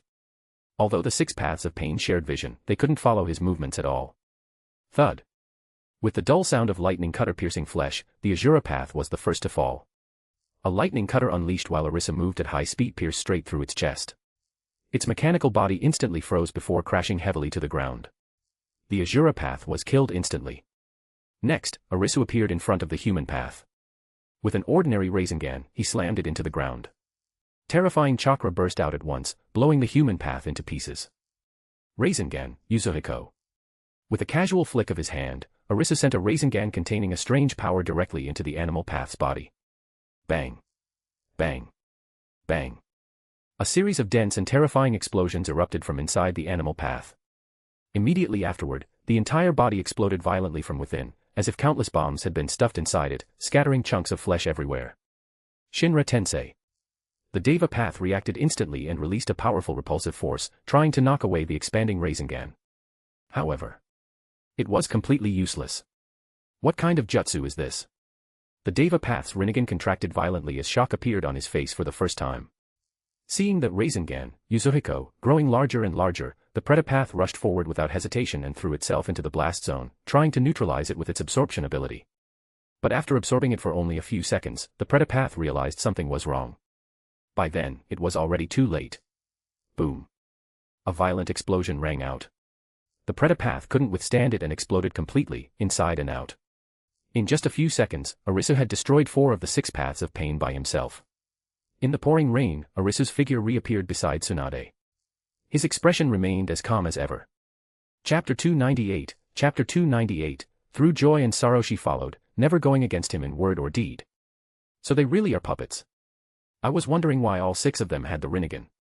Looking at the scene before her, Tsunade's pupils shrank slightly as she muttered to herself. The Deva Path's eyes widened in shock. His strongest trump card had been instantly destroyed by that man called Arisu. 4 paths had been wiped out in just moments. That man's strength was so terrifying it was suffocating. Somewhere deep within a hidden place in the hidden rain village, Nagato also panicked. Without caring about anything else, he immediately recalled the Naraka path. As long as the Naraka path remained, he could at least revive the destroyed paths. Meanwhile, Arisu had no intention of continuing the fight. His figure flashed as he appeared beside Hatake Tsukumo's body, bent down, and picked up the cold corpse. He then wrapped an arm around the equally stunned Tsunade and activated the Flying Thunder God technique, disappearing instantly. What? What happened here? Konan had just arrived at the battlefield. The moment she saw the ruined scene before her, with 4 paths of pain completely destroyed, her face instantly turned pale. Pain, what happened? Konan asked in disbelief, her voice trembling slightly. As Nagato's most trusted confidant, she knew better than anyone how powerful the 6 paths of pain truly were. Without knowing their abilities, even one of the 5 Kage would have to pay a heavy price. Even when they killed Hanzo of the Salamander, they hadn't suffered losses this severe. Back then, Hanzo had been killed the moment they first fought. But this time, Pain had directly lost 4 paths. The Deva path had long since lost his usual composure. The pride of being a god had completely shattered. He had never imagined that in such a short time, he would be completely unable to come up with any effective way to fight back. Konan, have the other Akatsuki members withdraw. Just tell them the enemy has already escaped the hidden rain village. Strengthen the security around the village. The Deva Path spoke calmly, his voice almost emotionless. I understand. Konan nodded with a worried expression, but she couldn't help looking at the Deva Path one more time. Nagato, are you all right? Konan asked quietly, her voice full of concern. The Deva Path stood with his back to her. Of course he wasn't all right. 4 of the 6 paths had been destroyed all at once. How could he not cough up blood? He had greatly underestimated Arisu. He never imagined Konoha had someone so terrifying. He had nearly been scared unconscious. But the Deva Path's voice remained steady, without the slightest ripple. I'm fine. Only after hearing that answer did Konan feel a little relieved. She turned into sheets of paper and quickly flew away. Konan, who followed him through both joy and sorrow, never going against him in word or deed. After Konan had completely left, the Deva Path's body swayed slightly as the Naraka path immediately appeared. He summoned the enormous king of hell and threw the 4 destroyed paths into its terrifying mouth. After a series of scalp-numbing chewing sounds, the destroyed paths walked out one after another. Their bodies were completely restored, as if they had never been damaged. Hum. A strange distortion suddenly rippled through the air. A black vortex slowly appeared. As the twisted ripples spread outward, Uchiha Obito and the pitcher plant White Zetsu stepped out. The moment they appeared, both of them revealed unconcealable shock. They had secretly watched everything that had happened here. They had seen with their own eyes how Arisu instantly destroyed 4 paths of pain with overwhelming force. That crushing display of power sent chills down their spines. The 6 paths of pain actually ended up like this. Under his mask, Uchiha Obito's face was dark and bitter as he spoke in a low voice. The Akatsuki had mobilized all of its forces and carefully prepared this battlefield, yet they still couldn't stop an old man who was nearly 60. Even worse, 4 paths of pain had been destroyed, while Arisu calmly left with Hatake Tsukumo's body. This was the greatest humiliation since the Akatsuki had been founded. To fight like this right outside their own front door, they had completely lost face.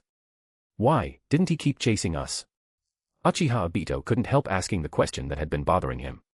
The Deva Path stood where he was, his expression still as cold as a god's. I don't know.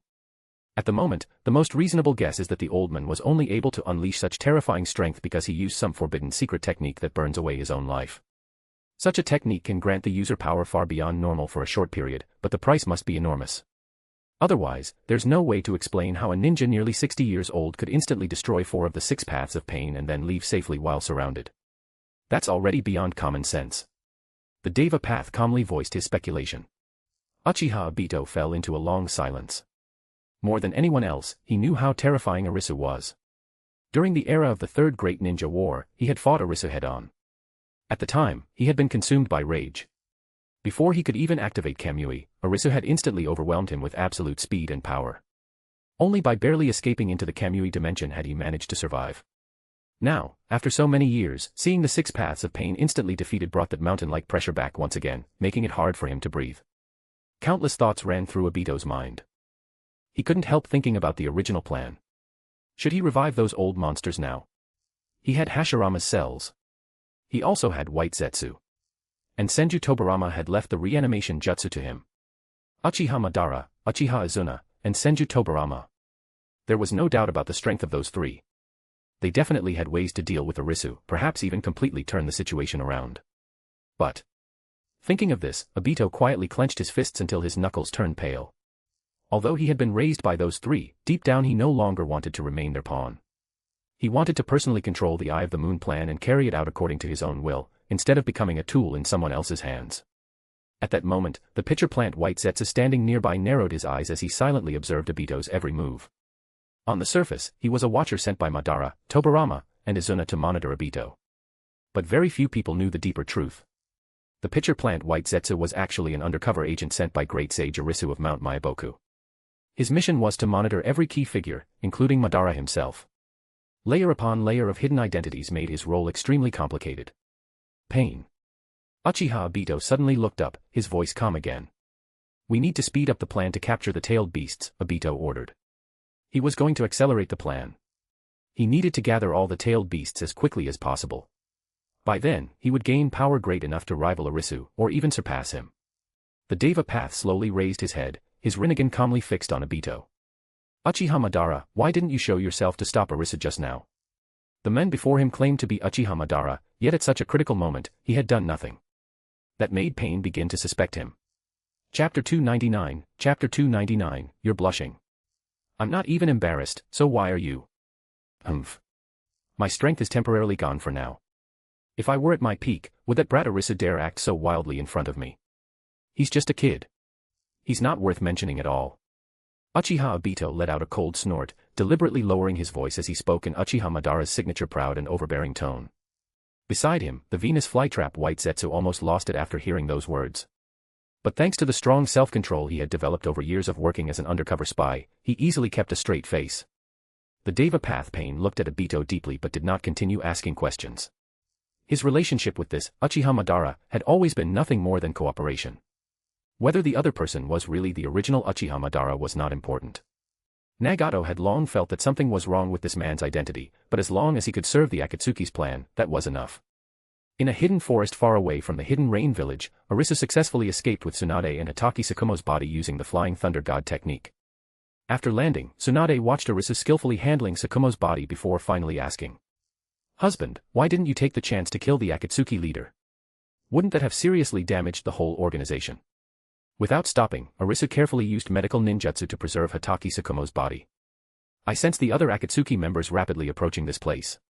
To avoid getting dragged into an unnecessary battle, I chose to retreat first, Arisu answered. Of course, that was only the reason on the surface.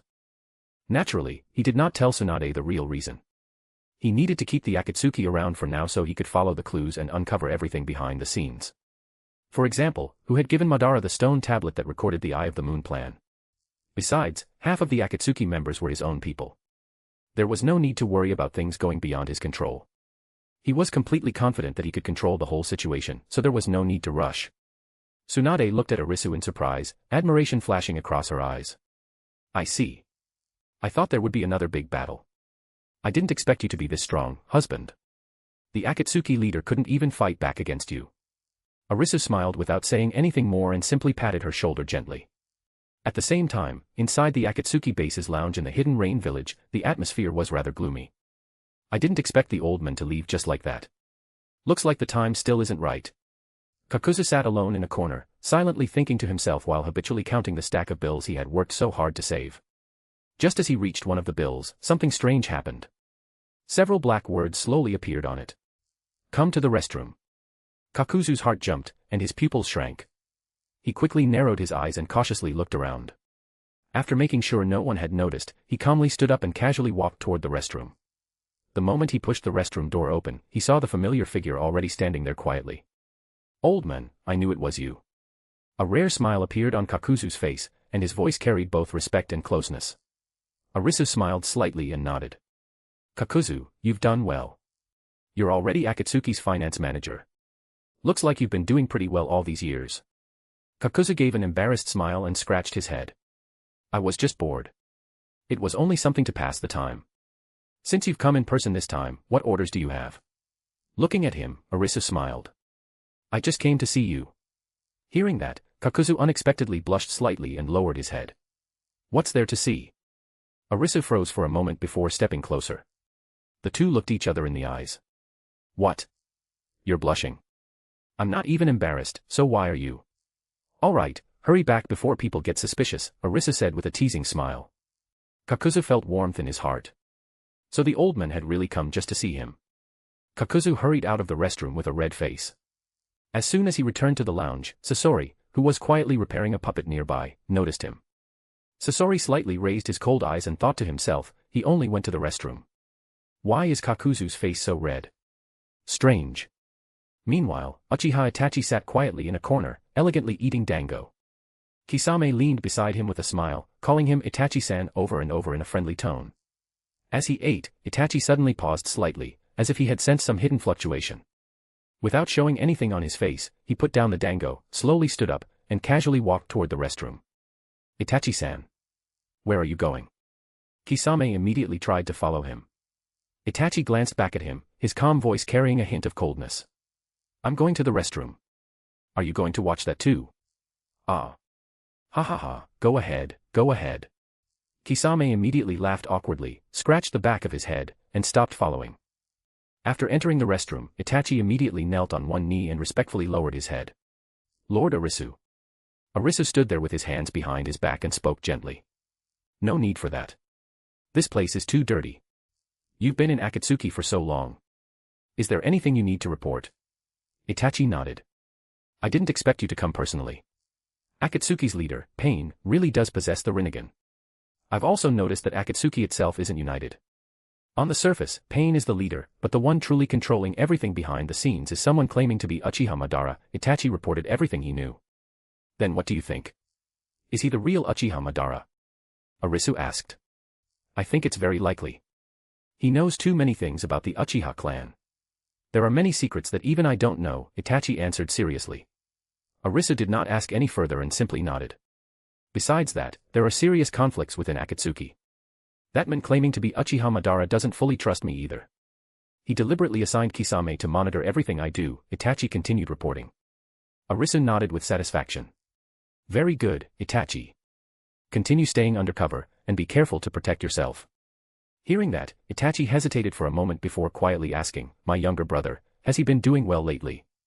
Arisu answered gently, he's doing very well.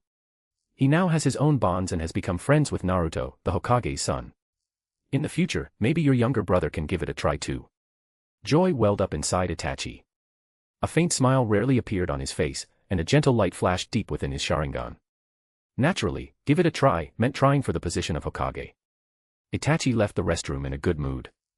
Sasori raised an eyebrow and immediately noticed that Itachi seemed to be in an unusually good mood. After only one trip to the restroom, someone who was always cold-faced actually had a faint smile. Just then, Tobi hurried into the restroom as well. Chapter 300, White Zetsu's Modification. As soon as Tobi walked in, he slightly bowed with excitement, his voice full of barely contained joy. Great Sage. Hello. Arisu looked at the lively, energetic figure in front of him and smiled faintly. All right, no need to be so formal. How have you been in the organization lately? Do you miss Mount Mayaboku? Arisu waved his hand as he asked. I do. I dream about it every day. Toby nodded hard. I miss it every second. Great Sage, this place is unbelievably boring. Even though the ninja world's technology has improved a bit and they have things like TVs now, the leader doesn't let anyone use them. No phones, no internet, I can't even watch the shows I want. Every day it's just gloomy caves and missions. It's driving me crazy. I'm about to grow mold. Toby complained non-stop to Arisu. Alright, I know. Arisu smiled helplessly after hearing him complain.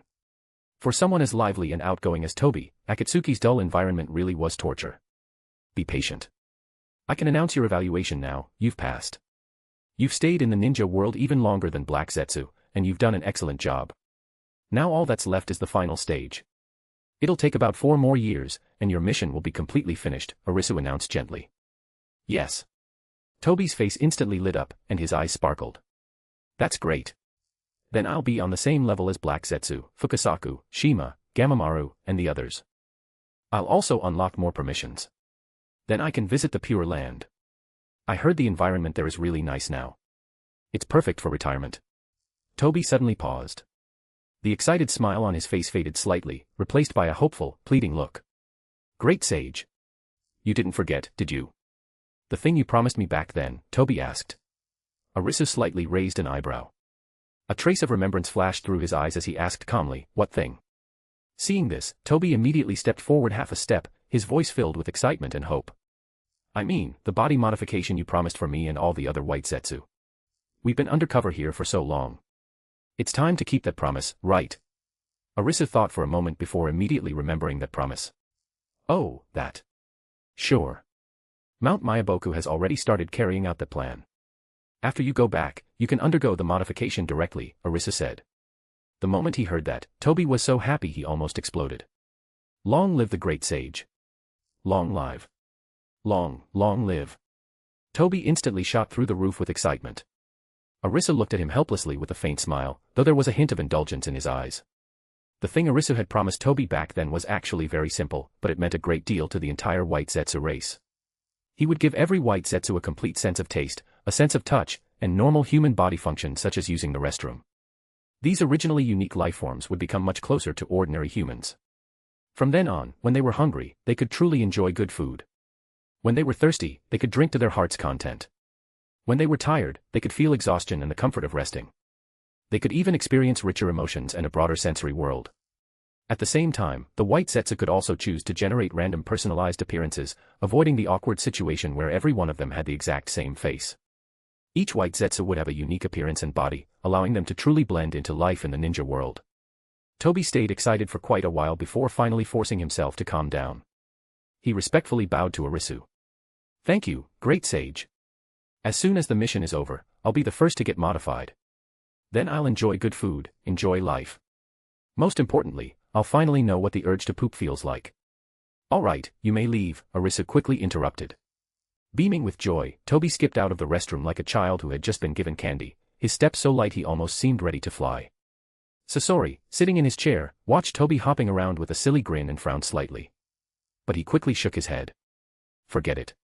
This guy acts like an idiot every day anyway. Nothing strange about it. However, what happened next completely put Sasori on alert. The usually silent Venus flytrap white Zetsu, who almost never spoke to anyone, slowly walked into the restroom as well. Great sage. Venus flytrap white Zetsu bowed slightly, his posture respectful and proper. Arisu nodded, his voice gentle. You've had to keep an eye on both Uchiha Madara and Uchiha Obito all these years. You've worked hard. It wasn't hard. Serving the ninja world is my duty, Venus flytrap white Zetsu answered calmly. Looking at him, Arisu thought for a moment before asking. Which department did you work in at Mount Mayaboku before? Once this mission is over, I'll transfer you to a better position. Venus flytrap white Zetsu respectfully replied, reporting to the great sage, I used to serve under Lady Kaguya and Lady Ikari. Hearing the name, Kaguya, Arisu nodded slightly, understanding immediately. In that case, after you return, come work at the Sage Hall. Venus flytrap white Zetsu was overjoyed and immediately nodded. Thank you, great sage. Then he quietly left the restroom as well. By now, Sasori's brows had become more tightly knitted. A strong feeling that something was wrong rose in his heart. It felt like something was seriously off. His eyes suddenly widened. Wait. Why would White Zetsu use the restroom? That Toby keeps talking about, the urge to poop, every day. Just looking at him, it's obvious he's the type that doesn't even need to use the restroom. So why are they going into the restroom one after another? What are they actually doing in there? Sasori immediately became alert. Without drawing attention, he released a tiny puppet and had it secretly sneak into the restroom to investigate. However, when the small puppet arrived, the restroom was completely empty. There was no one inside and no trace left behind. Sasori narrowed his eyes thoughtfully and fell into deep thought. Inside the Hokage's office, the atmosphere was heavy. Minato Namikaze closed his eyes in grief, his hands tightly clenched into fists. Arisu had already brought the news of Hatake Tsukumo's death back to Konoha, and the entire office seemed to be covered by a dark cloud. The dead cannot come back. Akatsuki is very powerful. Tsunade and I almost didn't make it back. For now, Konoha should avoid a direct conflict with them and focus on keeping the situation stable. Arisu stood to the side, speaking in a low voice. Hearing this, Tsunade was slightly stunned. That's not right. During the battle in the Hidden Rain village, Arisu had easily beaten the 6 paths of pain until they couldn't fight back at all. So why is he saying Akatsuki is very powerful now? Although she was full of questions, because Arisu was her husband, Tsunade raised no objections. She continued along with what Arisu had said, that's right. If Arisu hadn't learned the Flying Thunder God technique, we probably wouldn't have made it back either. Akatsuki's foundation is far beyond our imagination. For now, we can only endure. Sigh. You've both worked hard. Minato Namikaze let out a deep sigh and nodded. The atmosphere inside the office became even heavier. Chapter 301, Chapter 301, He is my Danzo, Orochimaru, and Tobirama Senju. The atmosphere inside the Hokage's office was still heavy. Arisu had brought back the news of Hatake Tsukumo's death. Do you want me to tell Kakashi about Tsukumo? Arisu asked as he looked at the guilt written all over Minato Namikaze's face. Minato rubbed his slightly red eyes. No. Teacher. I'll tell him myself. I've let Kakashi down. To be honest, what Minato felt most toward Kakashi was deep guilt. Back when Obito died, it was because he hadn't arrived in time that the cheerful boy lost his life. Later, when Rin's incident happened, he had originally been the one assigned to support her. But because of another urgent mission, someone else had gone instead. If he had gone himself, with the Flying Thunder God technique, maybe he could have saved Rin. Kakashi had already lost both of his teammates, and now even his father was gone. That child really had a hard life, as if he were nothing more than a wild weed under a wagon wheel. I'm his teacher. I'll be the one to tell him. Minato finally made up his mind. Arisu nodded slightly and did not insist. Then he left the Hokage building together with Tsunade. As soon as they walked out, warm sunlight fell over them. Tsunade lowered her voice and asked, Arisu, why didn't you tell Minato the truth?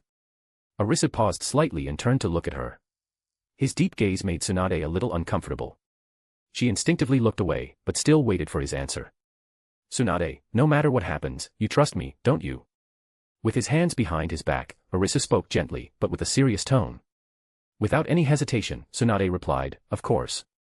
I couldn't care less about anyone else in the ninja world. You're the only one I'll always trust without question. A gentle smile appeared on Arisu's face. Then let me tell you later. When the time comes, you'll naturally know everything. All right. I trust you. You're my husband. How could I not trust you? Tsunade asked no more. She simply wrapped her arm around his, her voice full of trust and dependence. She suddenly patted her stomach and asked impatiently, now the important question is what we're going to eat. I'm hungry. What should we have? Arisu smiled. If I remember right, there's only one restaurant near the Hokage building. Ichiraku Ramen. Want to go? Let's go.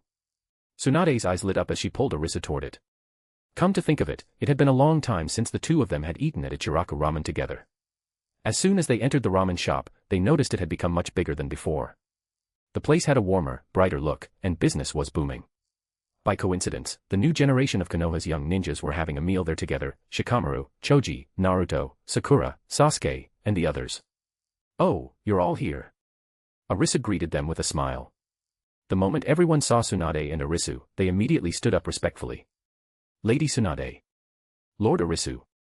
Most of them were the second generation of Konoha's major clans, so they all knew the status and reputation these two held in the village.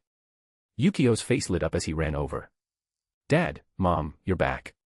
Smiling, Tsunade rubbed her son's little head hard. Did you miss Mom? Yukio smiled and answered honestly, actually, I miss Dad more. Tsunade's face darkened. She leaned close to her son's ear and whispered, "But your dad misses me more than he misses you." Watching the mother and son interact, Arisu was left speechless. "Dad, Mom, this is Ino. Ino, these are my parents." Yukio pulled Yamanaka Ino over and introduced them. "Hello, Uncle. Auntie." Ino's face was bright red as she looked at the youthful couple before her. The two of them really didn't look like people in their 50s or 60s. Instead, they looked like a handsome young man and woman in their 20s, with outstanding looks and charm. "Uncle. Auntie.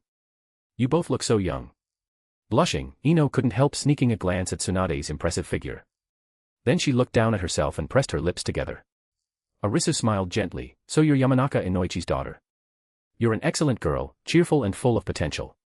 You'll definitely become an outstanding ninja in the future." Tsunade did not say anything. Early the next morning, Konoha Training Ground. To prepare for the upcoming Chunin exams, Hatake Kakashi was putting Team 7, Naruto, Sasuke, and Sakura, through intense training. "Ah. Kakashi-sensei. Do you really have to use something like that? Who would use the 1,000 years of death in a real fight?" With Naruto's scream, he shot into the air as if struck by lightning, then rolled around on the ground with both hands covering his butt. Sigh. Naruto. Naruto, ninjas fight by any means necessary. No one on the battlefield is going to talk to you about fairness. Kakashi expressionlessly withdrew his hand. His trademark copy of Make Out Paradise was still in it as he spoke calmly. Beside him, Sasuke folded his arms and turned his head away with a cold face, though the corner of his mouth twitched slightly. Sakura's face was full of awkward disbelief, with black lines across her forehead. Just then, a familiar figure walked in through the entrance of the training ground. Wearing the Hokage's robe, Minato Namikaze appeared before everyone with a serious expression. "Lord Hokage." The three members of Team 7 immediately stood up straight and saluted respectfully. Naruto, however, acted as if he had found his savior. He rushed over excitedly. "Dad. Hurry and do something about Kakashi-sensei. He actually used such a dirty move on me. Kakashi-sensei fights without any shame. Hurry up and give me a different teacher." Naruto wailed dramatically as he spoke, sounding as though he were about to cry. Of course, everyone knew he was only complaining in the heat of the moment. He didn't really want another teacher. In truth, he respected and relied on Kakashi very much. That was because Naruto still hadn't formed much of a bond with Iruka, Jiraiya, and the others. So at this point, Kakashi was even more important to him. Hearing this, Minato frowned slightly. He had come to the training ground today to personally tell Kakashi about Hatake Tsukumo's death. His mood had already been extremely heavy, so his expression was naturally not very pleasant. Now, hearing his son complain about Kakashi to his face, he immediately became unhappy. "Naruto. Stop fooling around." Minato spoke sternly, his voice carrying a rare seriousness. "Do you know who Kakashi is?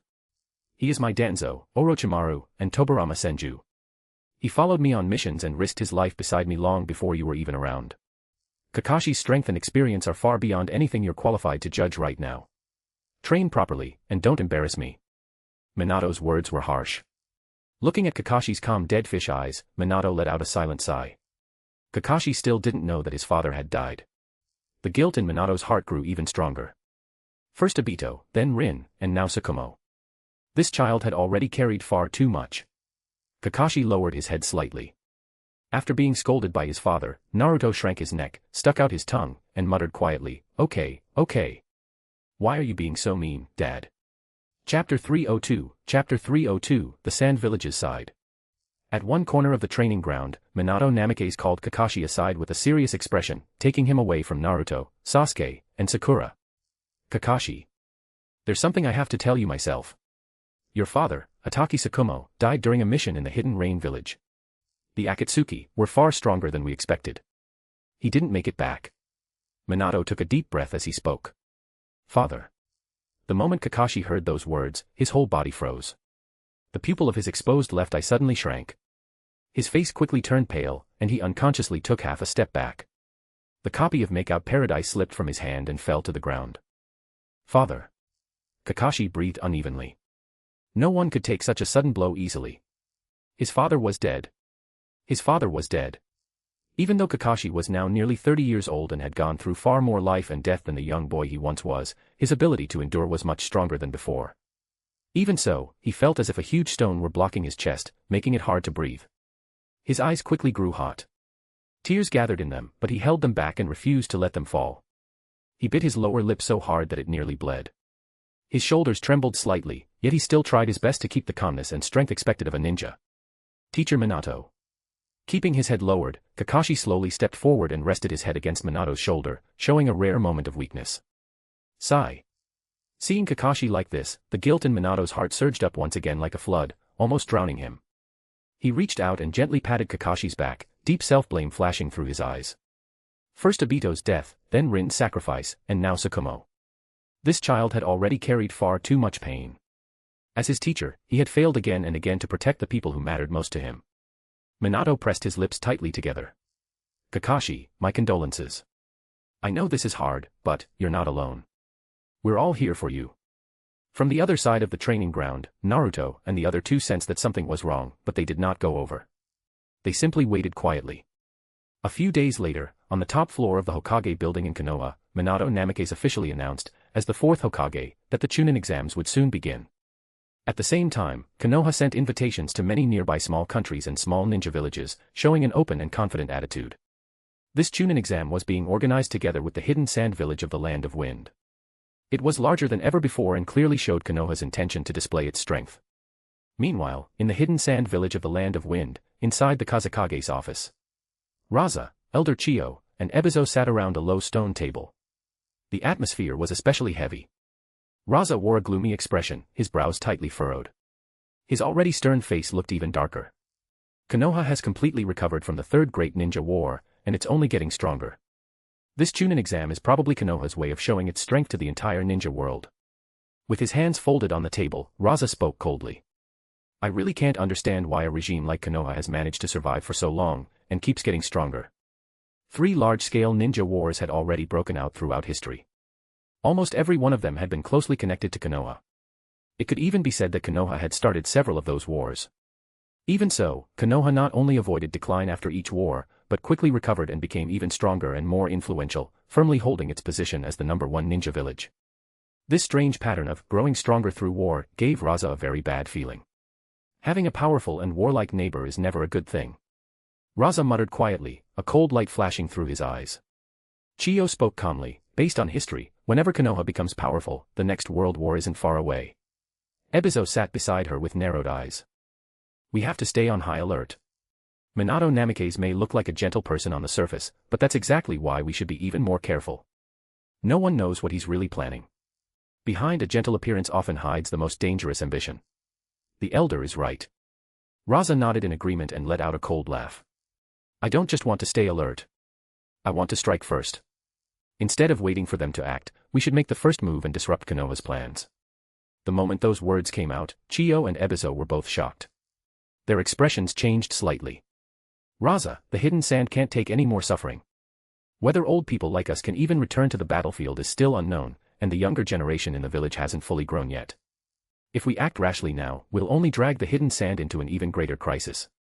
Chiyo's tone was stern, carrying a clear warning. That's right. Ebizo nodded in agreement, his eyes full of worry. Raza's brow twitched, and he quietly clenched his fist. If I don't strike first, Konoha will definitely come after us. According to the latest intelligence, Hatake Tsukumo is dead, so Konoha has lost one of its main forces.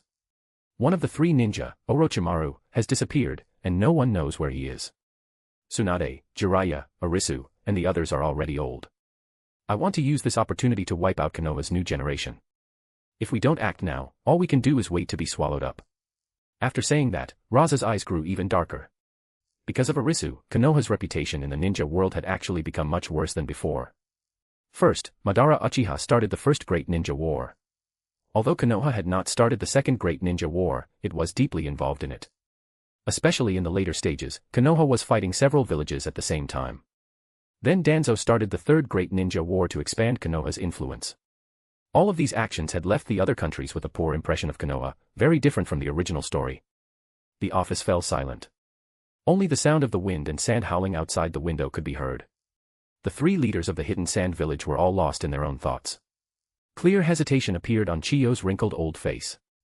The hand holding her cane trembled slightly, and a complicated look flashed through her cloudy eyes. Starting the Fourth Great Ninja War. That decision was simply too heavy. She did not dare take responsibility for it. The hidden sand village had already suffered terrible losses in the first 3 wars, leaving it badly weakened. If a mistake made by their generation caused the entire village to fall into endless disaster, then old people like them would become sinners for all time, forever nailed to the pillar of shame by future generations. Chapter 303, Chapter 303, The Plan Against Konoha. Raza. This is no small matter. Once war starts, Sunagakure could very well be destroyed. We can't afford to make a gamble like this anymore, Chiyo spoke cautiously. Ebizo, standing beside her, silently lowered his head. His once straight back was now slightly bent. Although he didn't want to admit it, he knew very well that Konoha was now far stronger than Sunagakure. Whether it was top-level fighters, the village's foundation, or the growth of the younger generation, Sunagakure had fallen far behind. That gap couldn't be erased with 1 or 2 risky moves. Looking at the 2 elders standing there in silence, Raza let out a quiet sigh. That sigh carried disappointment, but also helplessness and sadness. He had hoped these 2 veterans, who had lived through countless storms, would support him. Instead, reality left him feeling a chill. It seemed the 2 of them had been completely worn down by the 3 great ninja wars. They no longer had the courage and sharpness they once possessed. Back then, they had been the pillars of Sunagakure, willing to fight without fear. Now, all that remained was caution, conservatism, and a deep fear of war. Time and war truly were the cruelest sculptors, slowly carving former heroes into what they had become. Seeing that neither of them agreed with his plan to move against Konoha, Raza let out a soft sigh, as if making up his mind. You 2 should know how Tsukumo Hatake died, right? Raza spoke slowly. What are you trying to do? Chiyo frowned. Ebizo also narrowed his eyes slightly. The 2 of them thought Raza was threatening them. No. That's not what I mean. Raza quickly waved his hands to avoid any misunderstanding. He continued, he was killed by the Akatsuki. Now Akatsuki and Konoha are sworn enemies. The enemy of my enemy is my friend. And I've already made contact with the Akatsuki. As soon as those words were spoken, the air in the room seemed to freeze. Chiyo suddenly stood up. Her face changed dramatically, and her voice was filled with anger. Raza. We're one of the 5 great nations. How can we join hands with a terrorist organization like the Akatsuki? Ebizo wasn't as emotional as his sister, but he frowned deeply, and clear disapproval flashed through his eyes. He spoke in a low voice. Kazekage, the risk is too great. Hearing this, Raza only sneered. What about Inoki? Didn't he hire the Akatsuki before to deal with some troubles? Why can't I, the Kazekage, do the same? His voice was mocking, but firm. Konoha is becoming harder and harder to contain. The Akatsuki is a double-edged sword, but if we use it well, it can open a new path for Sunagakure. Or would the 2 of you rather let Sunagakure continue struggling under Konoha's shadow than seize this opportunity? Raza's eyes moved back and forth between Chiyo and Ebizo as he waited for their answer. The 2 elders looked at each other. Both saw the same deep concern and hesitation in the other's eyes. The atmosphere in the room was so heavy it was almost hard to breathe. After a long time, Chiyo finally let out a long sigh. Her voice was somewhat hoarse. I only hope you don't lead Sunagakure into the abyss. Ebizo also nodded slightly and said nothing more. Seeing that the 2 had finally given in, the corners of Raza's mouth slowly lifted into a cold smile, and ambition flashed in his eyes. Amigakure. Akatsuki's base. Inside the dim hall. The Deva Path of Pain stood on the high platform. His Rinnegan remained calm, yet gave off a pressure that made people's hearts tremble. A white figure made of countless sheets of paper slowly floated down from the air. Konan landed beside Pain. Pain, Sunagakure's Kazekage, Raza, wants to cooperate with us. They want to hire us to attack Konoha, Konan said. Hearing this, the Deva Path's Rinnegan narrowed slightly. Without even thinking, he answered directly. No. Konoha's strength is impossible to measure. We can't act recklessly now. If this had been the Pain from before Arisu arrived, he definitely would have chosen to cooperate with Sunagakure. But after that battle with Arisu, the Deva Path had come to understand the gap between them. He realized. He wasn't a god after all. He had always believed he was the strongest person in the ninja world. But after Arisu showed up once, Nagato's confidence had been badly shaken. Before he had even finished speaking, a deep voice suddenly came from the shadows of the hall. Pain, agree to Sunagakure's proposal. As the voice sounded, a spiral mask slowly appeared. Uchiha Obito stepped out from the distorted space. If we can gain the support of one of the 5 great nations, it'll be a useful bargaining chip. Sunagakure may not be the strongest, but it can at least split Konoha's attention. Why not? After speaking, the single eye behind his mask narrowed slightly as he looked at the Deva Path and waited for his reply.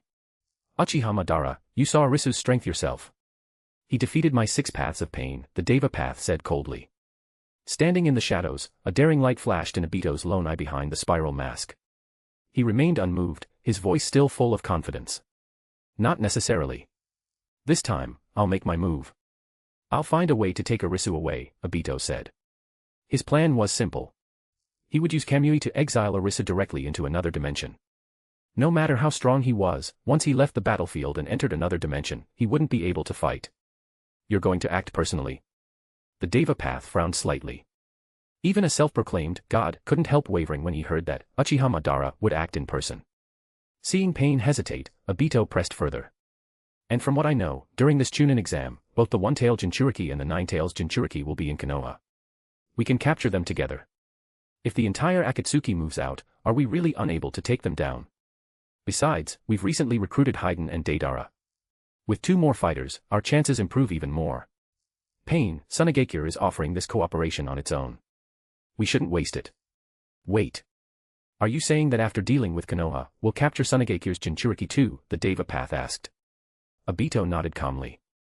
A faint smile appeared beneath his mask as he spoke in an even tone. Use them first, then stab them in the back. Obito spread his hands and continued, our members are all at Kaga level strength.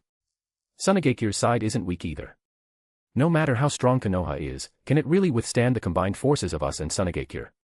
After saying that, Obito said nothing more and simply looked quietly at the Deva path.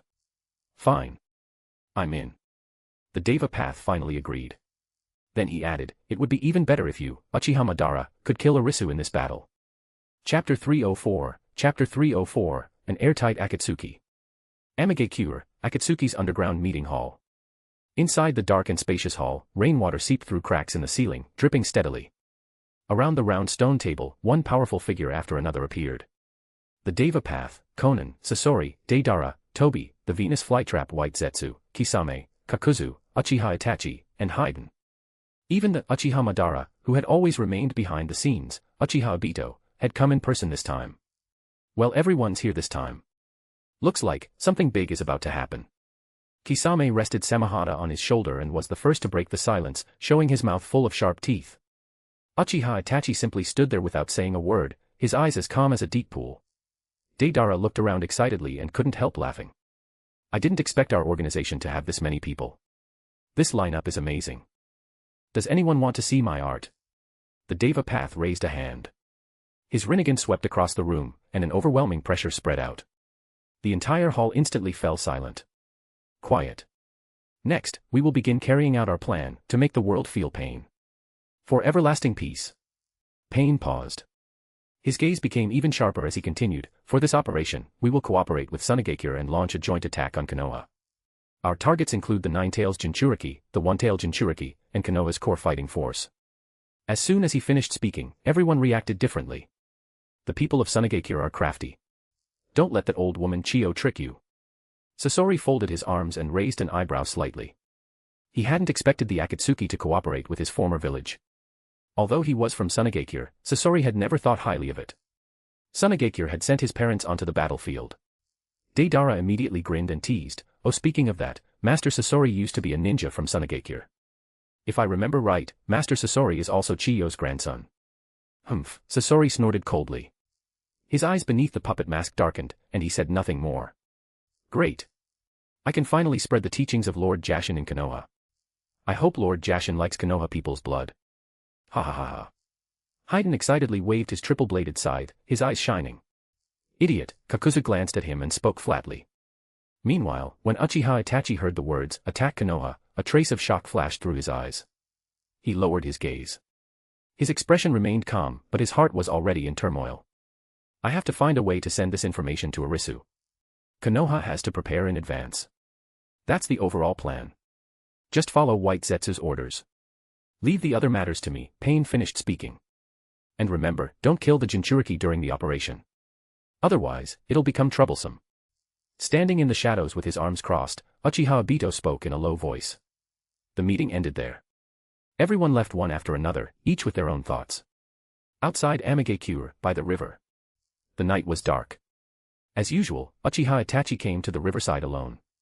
Soon, familiar footsteps came from behind him. Kisame, carrying Samahata on his shoulder, casually followed him over. Itachi glanced at Kisame without saying anything. The next moment, Kisame's eyes narrowed slightly as he silently fell into a genjutsu.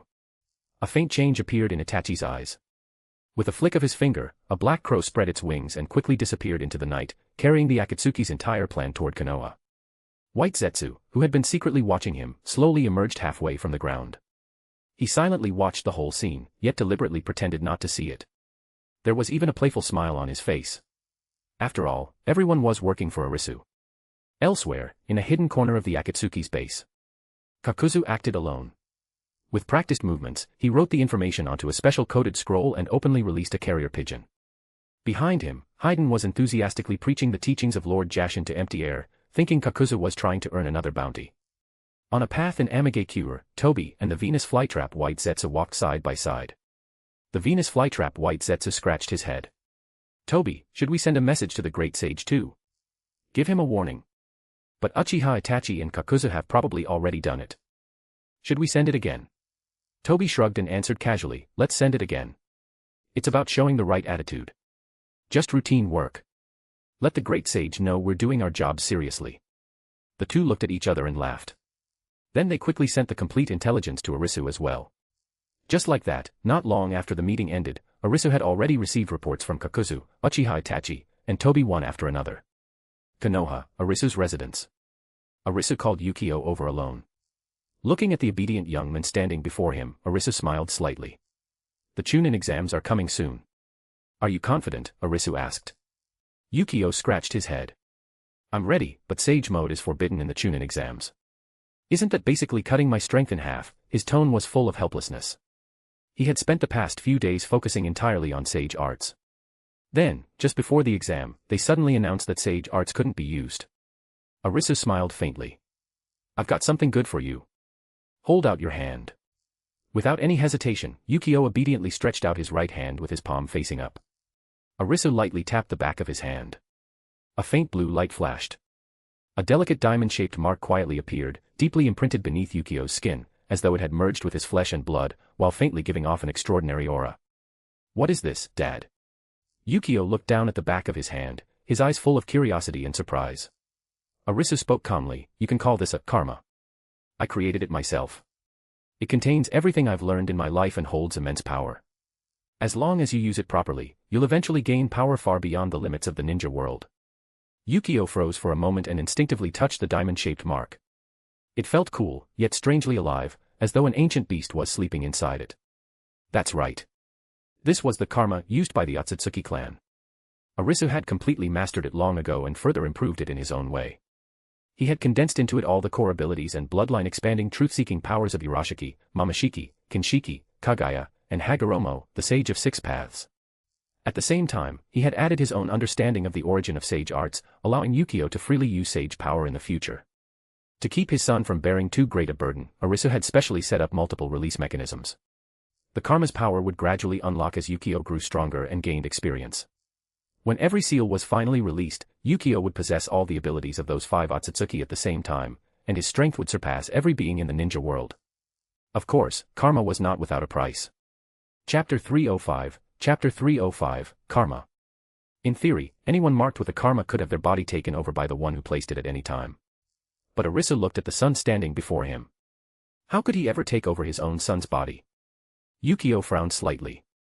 As if thinking of something, he couldn't help asking, Dad, if this thing can give me power beyond the limits of the ninja world, and you're the one who created it, doesn't that mean you're even stronger? Arisu replied in a strange tone, Son, there are some things I can't tell you yet. He reached out and rubbed Yukio's hair. But remember this. In this world, only the two of us are on the same side. Yukio didn't fully understand what his father meant and looked confused. But Arisu understood it better than anyone. To him, there were only 2 kinds of people in this world, natives and outsiders from beyond this world.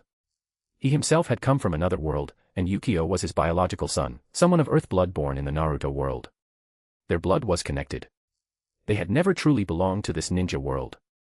Yukio thought quietly, his brows slightly furrowed. He always felt that his father was hiding too many secrets. The stories he had once thought were made up just to amuse him now felt more and more real whenever he thought back on them. They were logical and full of vivid details. Earth. Maybe it really existed. Dad, does Earth really exist? Yukio took a deep breath before finally asking.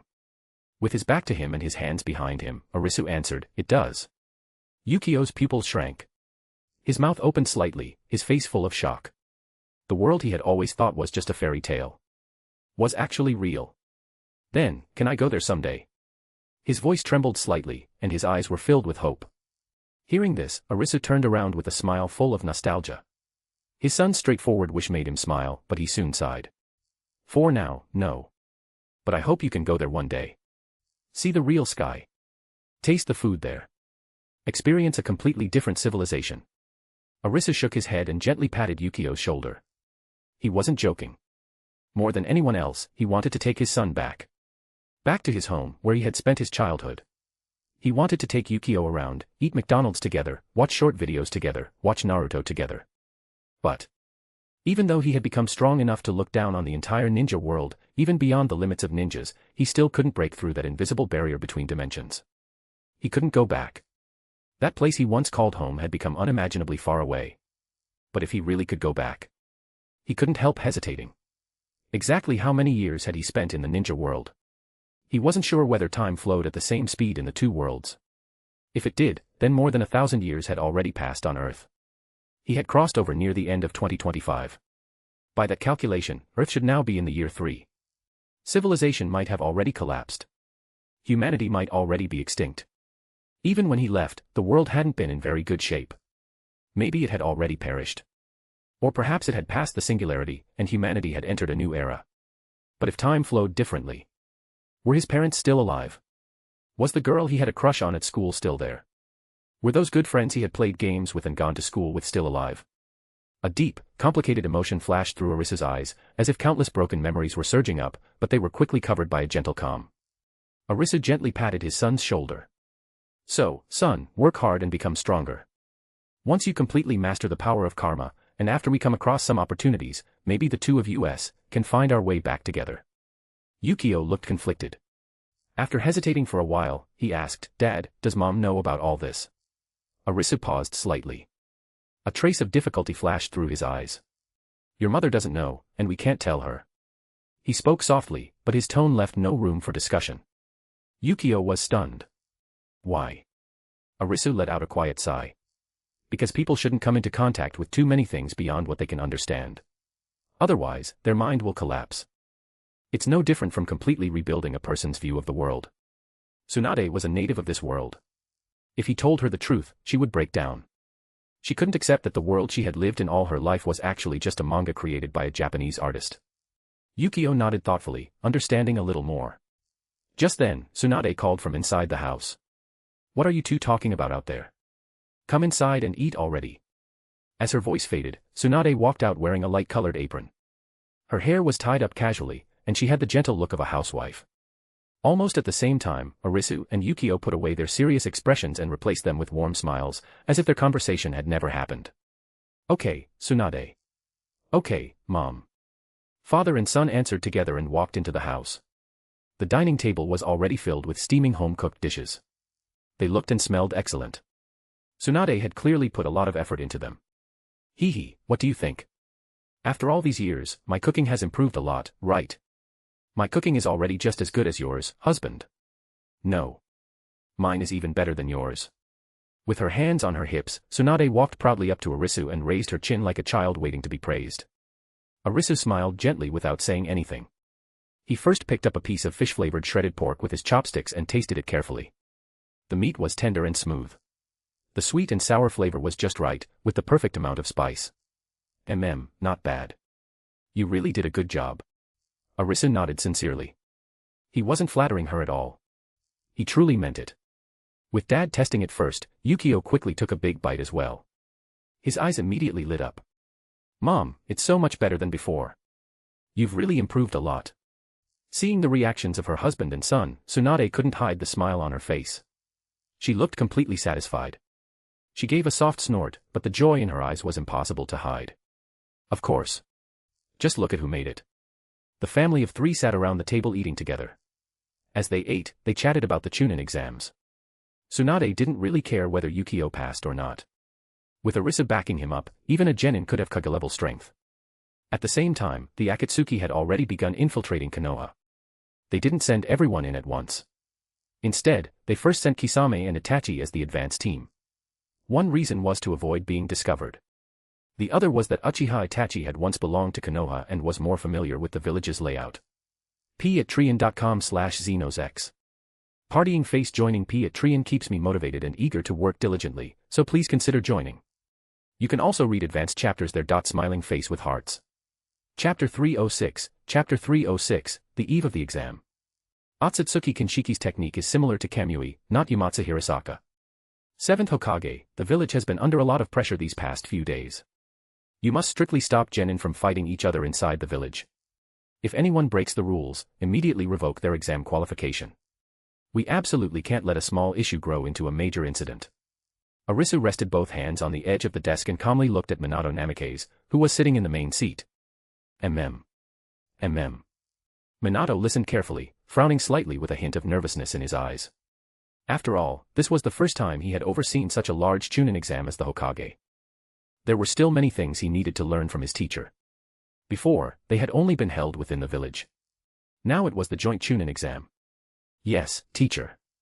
I'll strictly maintain order and won't let any hidden danger break out during the exam. Minato nodded seriously, his voice firm. Arisu only gave a slight nod without saying anything more. He didn't tell Minato that the Akatsuki had already joined forces with the Sand Village and were preparing to attack Konoha. Well done, Minato.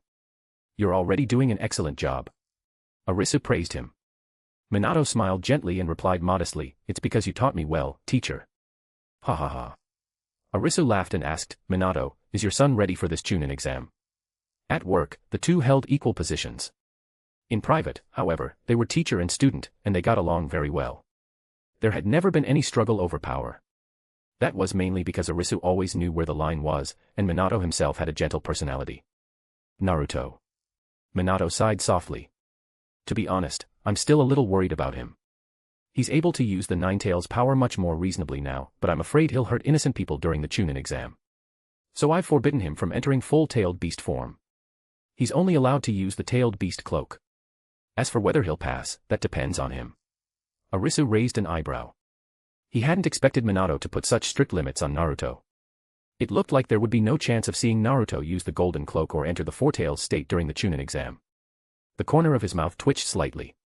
Just 2 days ago, he had given Yukio a huge cheat by granting him the power of karma. Meanwhile, Minato had directly sealed away his own son's cheat. How's Yukio doing? Minato suddenly asked. He's already the greatest genius among people his age. Even Sasuke can't compare to him. Without the Nine-Tails, Naruto probably wouldn't be his match either. My son. A confident smile appeared on Arisu's face. He has a very good chance. I haven't been watching his training progress all the time, but with sage arts, Yukio truly has no equal in this Chunin exam, Arisu said with a faint smile. After all, he had given his son such an enormous cheat. If Yukio still couldn't pass the Chunin exam, then he, as his father, really wouldn't know what to say. All right, I won't keep you any longer, Minato. There are plenty of things to deal with these next few days. Arisu was about to leave when Minato hurriedly stopped him. Teacher, wait. Well, on the day of the Chunin exam, let's sit together on the viewing platform and watch the younger generation compete. Arisu nodded readily. Sure. Just arrange a seat for me. With that, Arisu turned and left the Hokage building, his shadow stretching long under the hallway lights. After walking out of the building, Arisu stood on the street and slowly closed his eyes. They're almost all here. He clearly sensed a large number of unfamiliar chakra signatures entering the village. Some belonged to ninja from other villages. Some belonged to the Akatsuki. Those presences hid like undercurrents in every corner of Konoha. Because the Chunin exam was taking place over the next few days, a large number of ninja from other villages had entered Konoha. Some had genuinely come for the exam. But others had certainly been sent by their villages under the cover of participating in the exam. Just like Orochimaru's Sound Village. The corner of Arisu's mouth curved upward as he turned toward a familiar place. Ichiraku Ramen. The shop was filled with steam, and the familiar smell greeted him. Tucci skillfully stretched noodles while looking in surprise at the masked middle-aged man beside him, whose movements were unusually practiced. Brother Kakuzu, I really didn't expect you to know how to make ramen, and yours actually tastes even better than mine, Tucci said in amazement. Without stopping what he was doing, Kakuzu scooped up the noodles, poured on the broth and toppings, and said calmly, Hey, it's been many years since I last made it. Even so, you still have to pay me for these few hours of work. Ha ha ha. Of course, of course. Tucci laughed awkwardly and scratched his head. Standing at the entrance, Arisu raised an eyebrow as he watched the scene. He hadn't expected Kakuzu to sneak into Konoha like this, by working as a temporary employee at Ichiraku Ramen. After Kakuzu washed his hands and walked into the back alley, Arisu quietly followed him. He, Kakuzu. After all these years, your cooking hasn't changed at all. It's just like when we ran a shop here together. Arisu's voice slowly sounded from behind Kakuzu. Kakuzu turned around. Beneath his mask, the corners of his mouth lifted into a nostalgic smile. Old master, this place has changed a lot, but the feeling is still the same. The moment I smelled this, I remembered the days when we ran a shop here together, Kakuzu said with emotion. Arisu smiled, walked over, and patted him on the shoulder. What? Missing the old days? Arisu asked. Hee, sigh, Kakuzu chuckled. Ha ha ha. Back then we weren't as rich as we are now, but those days really are worth remembering. At least, we didn't spend every day thinking about how to make money. The two fell silent for a moment, as though they had truly returned to those distant days. Have the other Akatsuki members all infiltrated the village too? Arisu then asked. Kakuzu shook his head. Old Master, Haiden, Kisame, Itachi Uchiha, and I are in Konoha. Deidara, Sasori, and the others are outside the village. Our plan is to create chaos during the Chunin exam, and then, Kakuzu said calmly. He quietly told Arisu the Akatsuki's full plan, including the timing of the attack, the targets, and what they would do afterward. When he finished, he looked at Arisu and waited for his reaction. After listening, Arisu was briefly stunned, then couldn't help laughing. Shaking his head, he said, too naive. Kakuzu nodded as well. Exactly. These mortals actually dare to challenge a great immortal. They're nothing more than a praying mantis trying to stop a chariot, an egg striking a rock. Arisu couldn't hold it in anymore. Kakuzu, we're family. There's no need to flatter me. Oh, right. Have you met my son? Arisu suddenly asked with a smile. Kakuzu's eyes immediately lit up. I have. This morning he came here to eat noodles with a little blonde girl. The moment I saw him, I felt that child looked exactly like you. His appearance, his bearing, even the way he carried himself, they're all just like yours. Chapter 307, Mount Maiboku Middle School. While Konoha was holding the Chunin exams, Arisu took some time to return to Mount Maiboku. He wanted to see how the Mount Maiboku ninja system, which he had rarely paid attention to over the years, had developed. Hyuga Niji, Hyuga Hinata, and Otsutsuki Tonari, the three of them should be old enough to take the Chunin exams by now. With a thought, a space portal appeared behind Arisu. He first went to the Ninja Academy, but didn't find Hinata or the others. Wait, don't tell me they also chose not to become ninja. Arisu suddenly remembered that, back then, neither Hyuga Hayashi nor Hyuga Hisashi had become ninja. Had they also kept their children away from such a dangerous path? So he changed locations again and arrived at the middle school section of Mount Maiboku. Arisu suddenly appeared at the back of the classroom. In an instant, the entire classroom fell silent. Every student froze in shock, unable to react for quite a while. The white Zetsu teacher was stunned when he saw Arisu, then immediately bowed deeply. We didn't know the great sage was coming. Please forgive us for not welcoming you sooner. Hello, great sage. The whole class quickly stood up and bowed to Arisu in unison. The last time Arisu came to Mount Maiboku, he had already abolished kneeling and replaced it with bowing and handshakes. He thought kneeling was too outdated, so he got rid of it.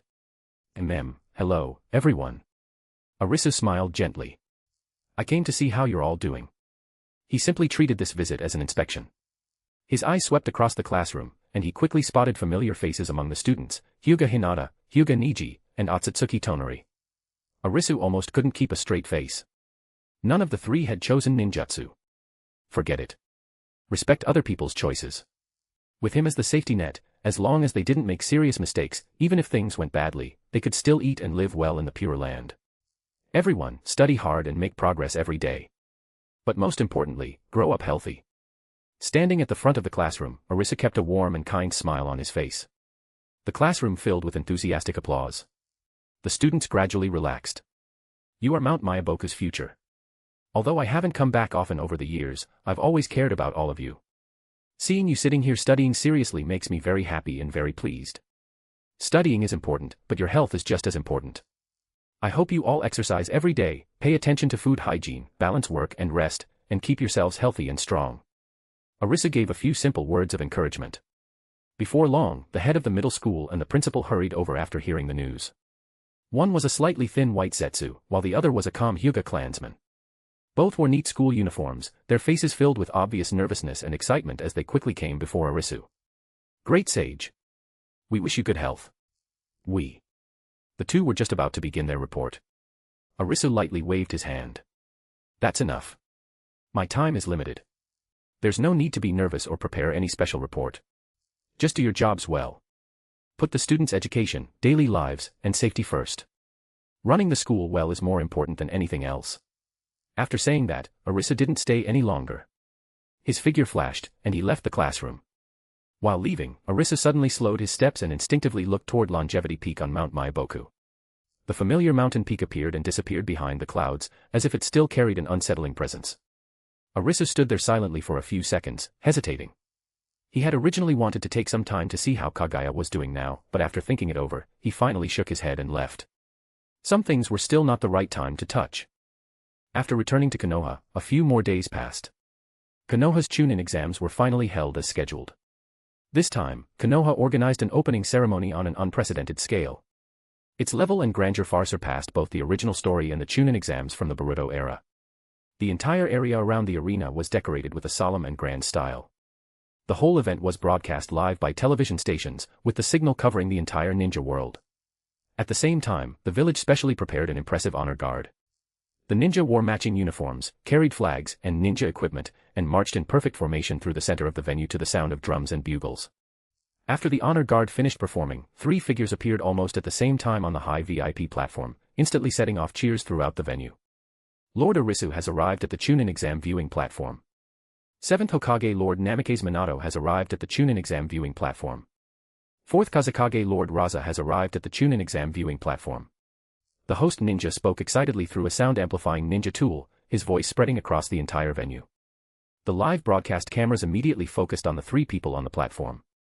Standing there one after another were the 3 of them. On the far left was Arisu. He wore a simple yet elegant blue divine robe. Its wide sleeves and hem gently moved in the wind, making him seem detached from the mortal world, like an immortal untouched by worldly affairs. In the middle stood the 7th Hokage, Namikaze Minato. He wore the white Hokage robe, his Hokage hat on his head, with a gentle smile on his face. On the right stood the 4th Kazekage, Raza, dressed in his formal Kazekage robes. His expression was calm and serious, while his golden sand-colored hair faintly shone under the sunlight. The appearance of these 3 important figures together pushed the opening ceremony to its peak. The audience and contestants below erupted in waves of cheers and amazement. Dad is so cool. Yukio looked up at his father on the platform in amazement. This is exactly who I. Konohamaru looked at Arisu with admiration. On the high platform, Namikaze Minato took a deep breath and stepped forward. Young ninja, today's Chunin exams are not only a test of strength, but also a test of will, wisdom, and teamwork. I hope everyone follows the rules, shows your true abilities, completes the exam, and remembers that true strength comes from protecting others and holding on to your beliefs. After his short but powerful speech received round after round of applause, Minato raised his right hand high and solemnly announced, "The Chunin exams begin now. p@trian.com/xenosex. Partying face joining p@trian keeps me motivated and eager to work diligently, so please consider joining. You can also read advanced chapters there. Smiling face with hearts. Chapter 308, Chapter 308, Yukio vs. Gaara. As the voice of the 7th Hokage, Namikaze Minato, echoed through the arena, the Chunin exams officially began. The first round was a combat match. After Arisu's changes, this exam would begin with tests of strength, followed by written exams. Cheating and other rule violations were strictly forbidden, and the unnecessary final question test from previous exams had also been removed. Everything was done to make the exam fairer and better reflect everyone's true ability. These changes had been made personally by Arisu. The large display lit up as the matchups rapidly scrolled by. Soon, the first match stopped at the most noticeable position. First match, Konoha, Yukio vs. Sunagakure, Gaara. The audience immediately erupted into excited discussion.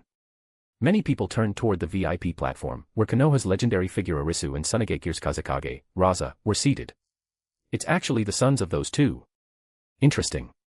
Let's see whose son is better. I think it'll probably be Raza's son. If I remember right, that kid is a Jinchuriki. Amid the discussions, Arisu sat calmly in his seat without showing the slightest concern for his son. His hands were folded together as he quietly watched the arena below. Raza glanced at Arisu beside him, the corner of his mouth moving slightly before he turned his attention back to the arena. Yukio and Gaara stepped onto the battlefield almost at the same time. The current Gaara was completely different from the tormented boy in the original story. Shikaku had never gone out of control, and his father, Raza, had never treated him with such harshness and cruelty. The love character on his forehead was still there, but there was much more calmness in his eyes. He was far better than the murderous madman from the original story. Gaara looked up at his father on the platform. This trip to Konoha wasn't only for the Chunin exams. He was also carrying out his father's strategy, the secret plan to attack Konoha. Yukio stopped first, smiled slightly, and politely said, "Hello. My name is Yukio." Gaara gave a slight nod. "Gaara. Please take care of me." At that moment, Shikaku's serious voice sounded in Gaara's mind, "Gaara, be careful. That kid across from you is Arisu's son." Others might not know, but Shikaku knew exactly who Yukio was. The teacher's son. Let me see how strong he is.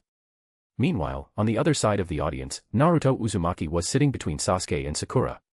He couldn't help asking Kurama through their shared consciousness, "Kurama, who do you think will win?" That Gaara guy also has a tailed beast's power. Yukio doesn't have a bloodline limit or a tailed beast. Can he win? Kurama let out a deep laugh inside Naruto. "Naruto, you don't need to worry. That kid Yukio will definitely win. Instead of worrying about other people, think about yourself. Your father won't let you use my power. I can only give you a little tailed beast cloak." Naruto curled his lips, clenched his fists, and confidently said, "I know, Kurama. My strength isn't just your power." The atmosphere on the stage gradually became tense. After explaining the rules, the referee stepped back and loudly announced, "First match, get ready." Yukio and Gaara both took fighting stances at the same time as chakra began flowing through the air. Everyone in the audience focused on this highly anticipated match. The referee gave the order. "Begin." The moment his words fell, Gaara crossed his arms, and the sand beneath his feet instantly surged as though it had come alive.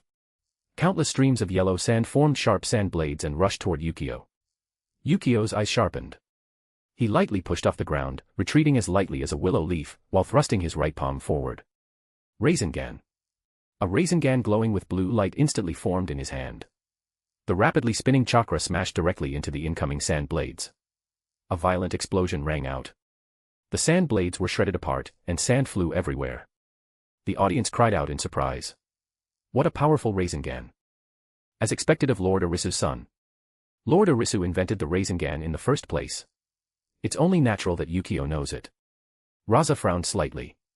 Arisu remained calm, wearing only a faint smile. Gaara didn't stop. The love character on his forehead seemed to glow as Shikaku's power surged again. Gaara shouted, "Sand waterfall imperial funeral." The ground shook violently. A huge amount of sand rushed toward Yukio from every direction, trying to bury him completely. Yukio took a deep breath.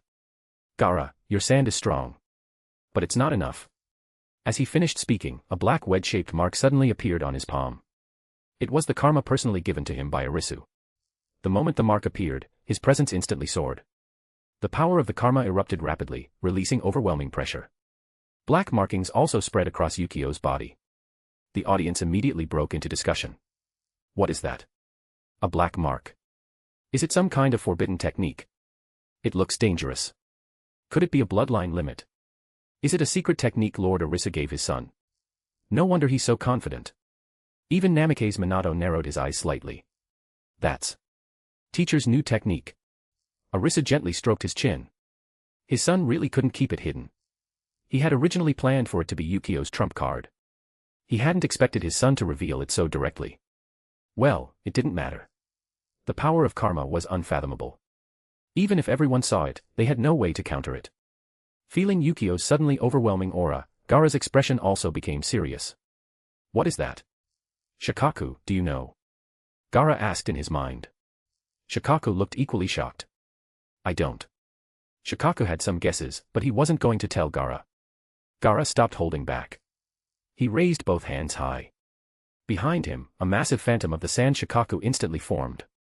Sand spears. Countless grains of sand gathered into sharp spears and shot toward Yukio from every direction. Father's gift really is useful. Yukio smiled slightly. The power of karma made it feel as though every chakra pathway in his body was burning. His figure flashed. Almost like teleporting, he appeared in front of Gaara. His right fist, wrapped in spiraling chakra and monstrous strength, shot forward. Rasengan monster strength punch. His fist collided head-on with the sand Shikaku phantom. Boom. The massive explosion echoed throughout the arena. The shockwave blasted up a thick cloud of dust from the ground. Inside the dust, both figures were thrown backward at the same time. Yukio adjusted himself in midair and landed steadily. The karma mark became even clearer. His breathing was slightly heavy, but his eyes were bright. Gaara was knocked back much farther. Cracks spread across the sand armor on his right arm, and a trace of blood flowed from the corner of his mouth. On the platform, Raza's expression finally changed.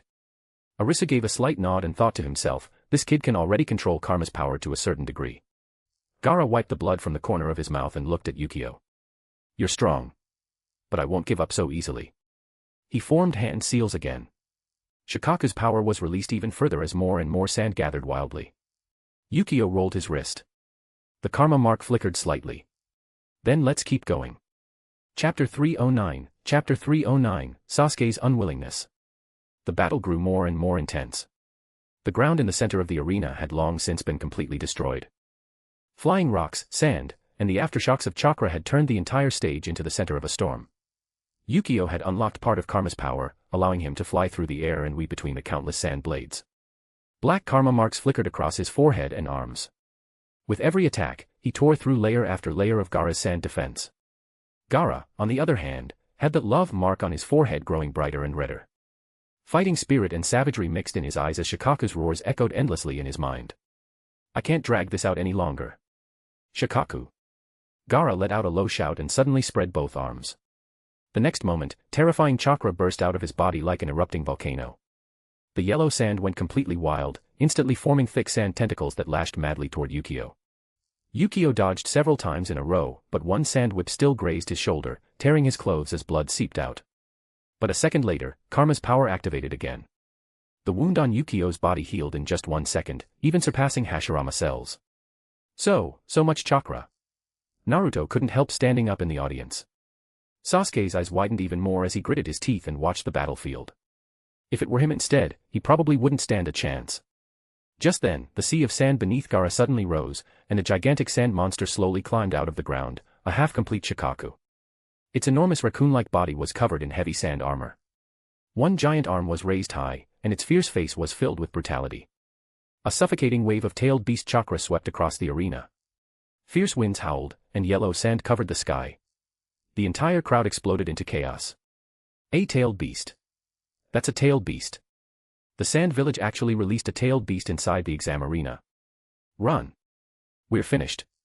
Even Konoha's Jonin changed expression, and many spectators began retreating. How can this be allowed? Raza. Tell your son not to go too far. He's going to hurt the villagers. Stop him now.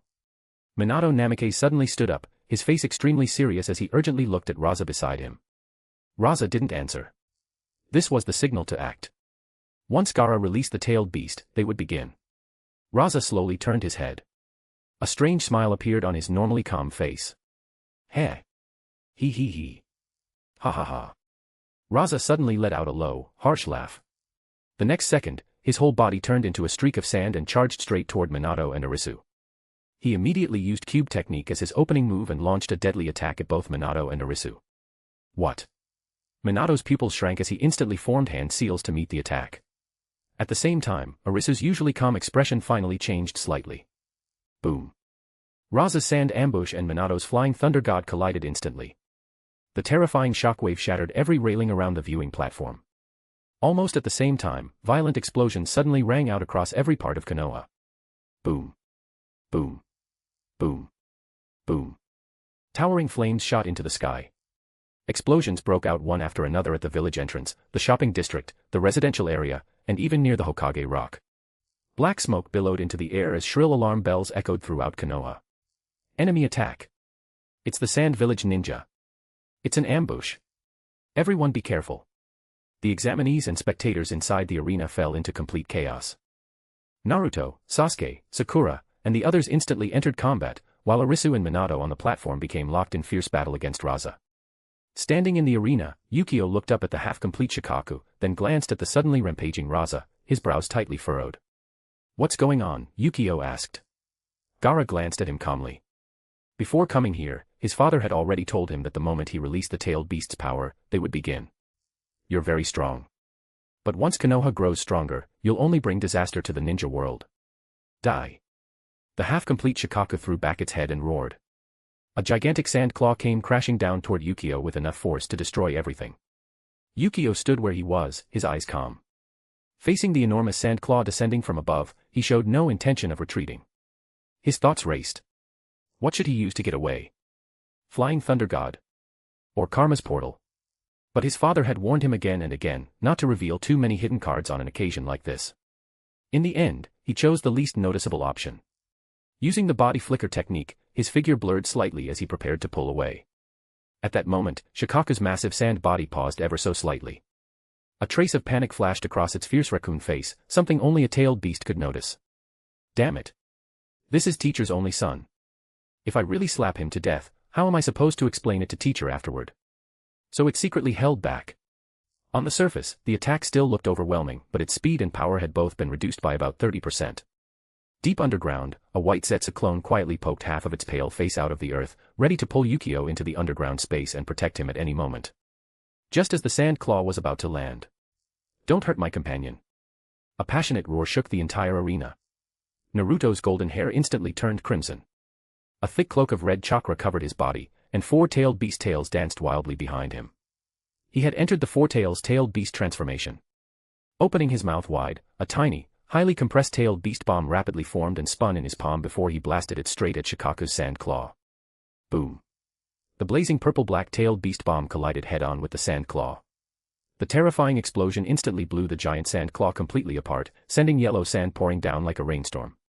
Shikaku's massive body leaned back slightly as it let out a low roar, while secretly breathing a sigh of relief. That brat Kurama. His timing couldn't have been better. On the viewing platform, the battle between Raza, Arisu, and Minato had reached its fiercest point. Explosions, streams of sand, and flashes of flying thunder god filled the area. The exam arena had become total chaos. The examinees scattered in every direction while the Jonin quickly organized the defenses. Standing not far away, Sasuke had already activated his Sharingan, but his pupils were shrinking violently. He looked at Naruto's violent Four Tails form, then at the faint black karma marks appearing across Yukio's body. His throat moved as his hands unconsciously clenched into fists. Those two. The Sharingan he had always been so proud of now seemed so insignificant in front of the power those two had unleashed. The Sharingan, the bloodline limit he had always taken pride in, looked completely ordinary compared to the cheats those two had. Sakura grabbed Sasuke's arm nervously, her voice full of urgency. Sasuke, let's run.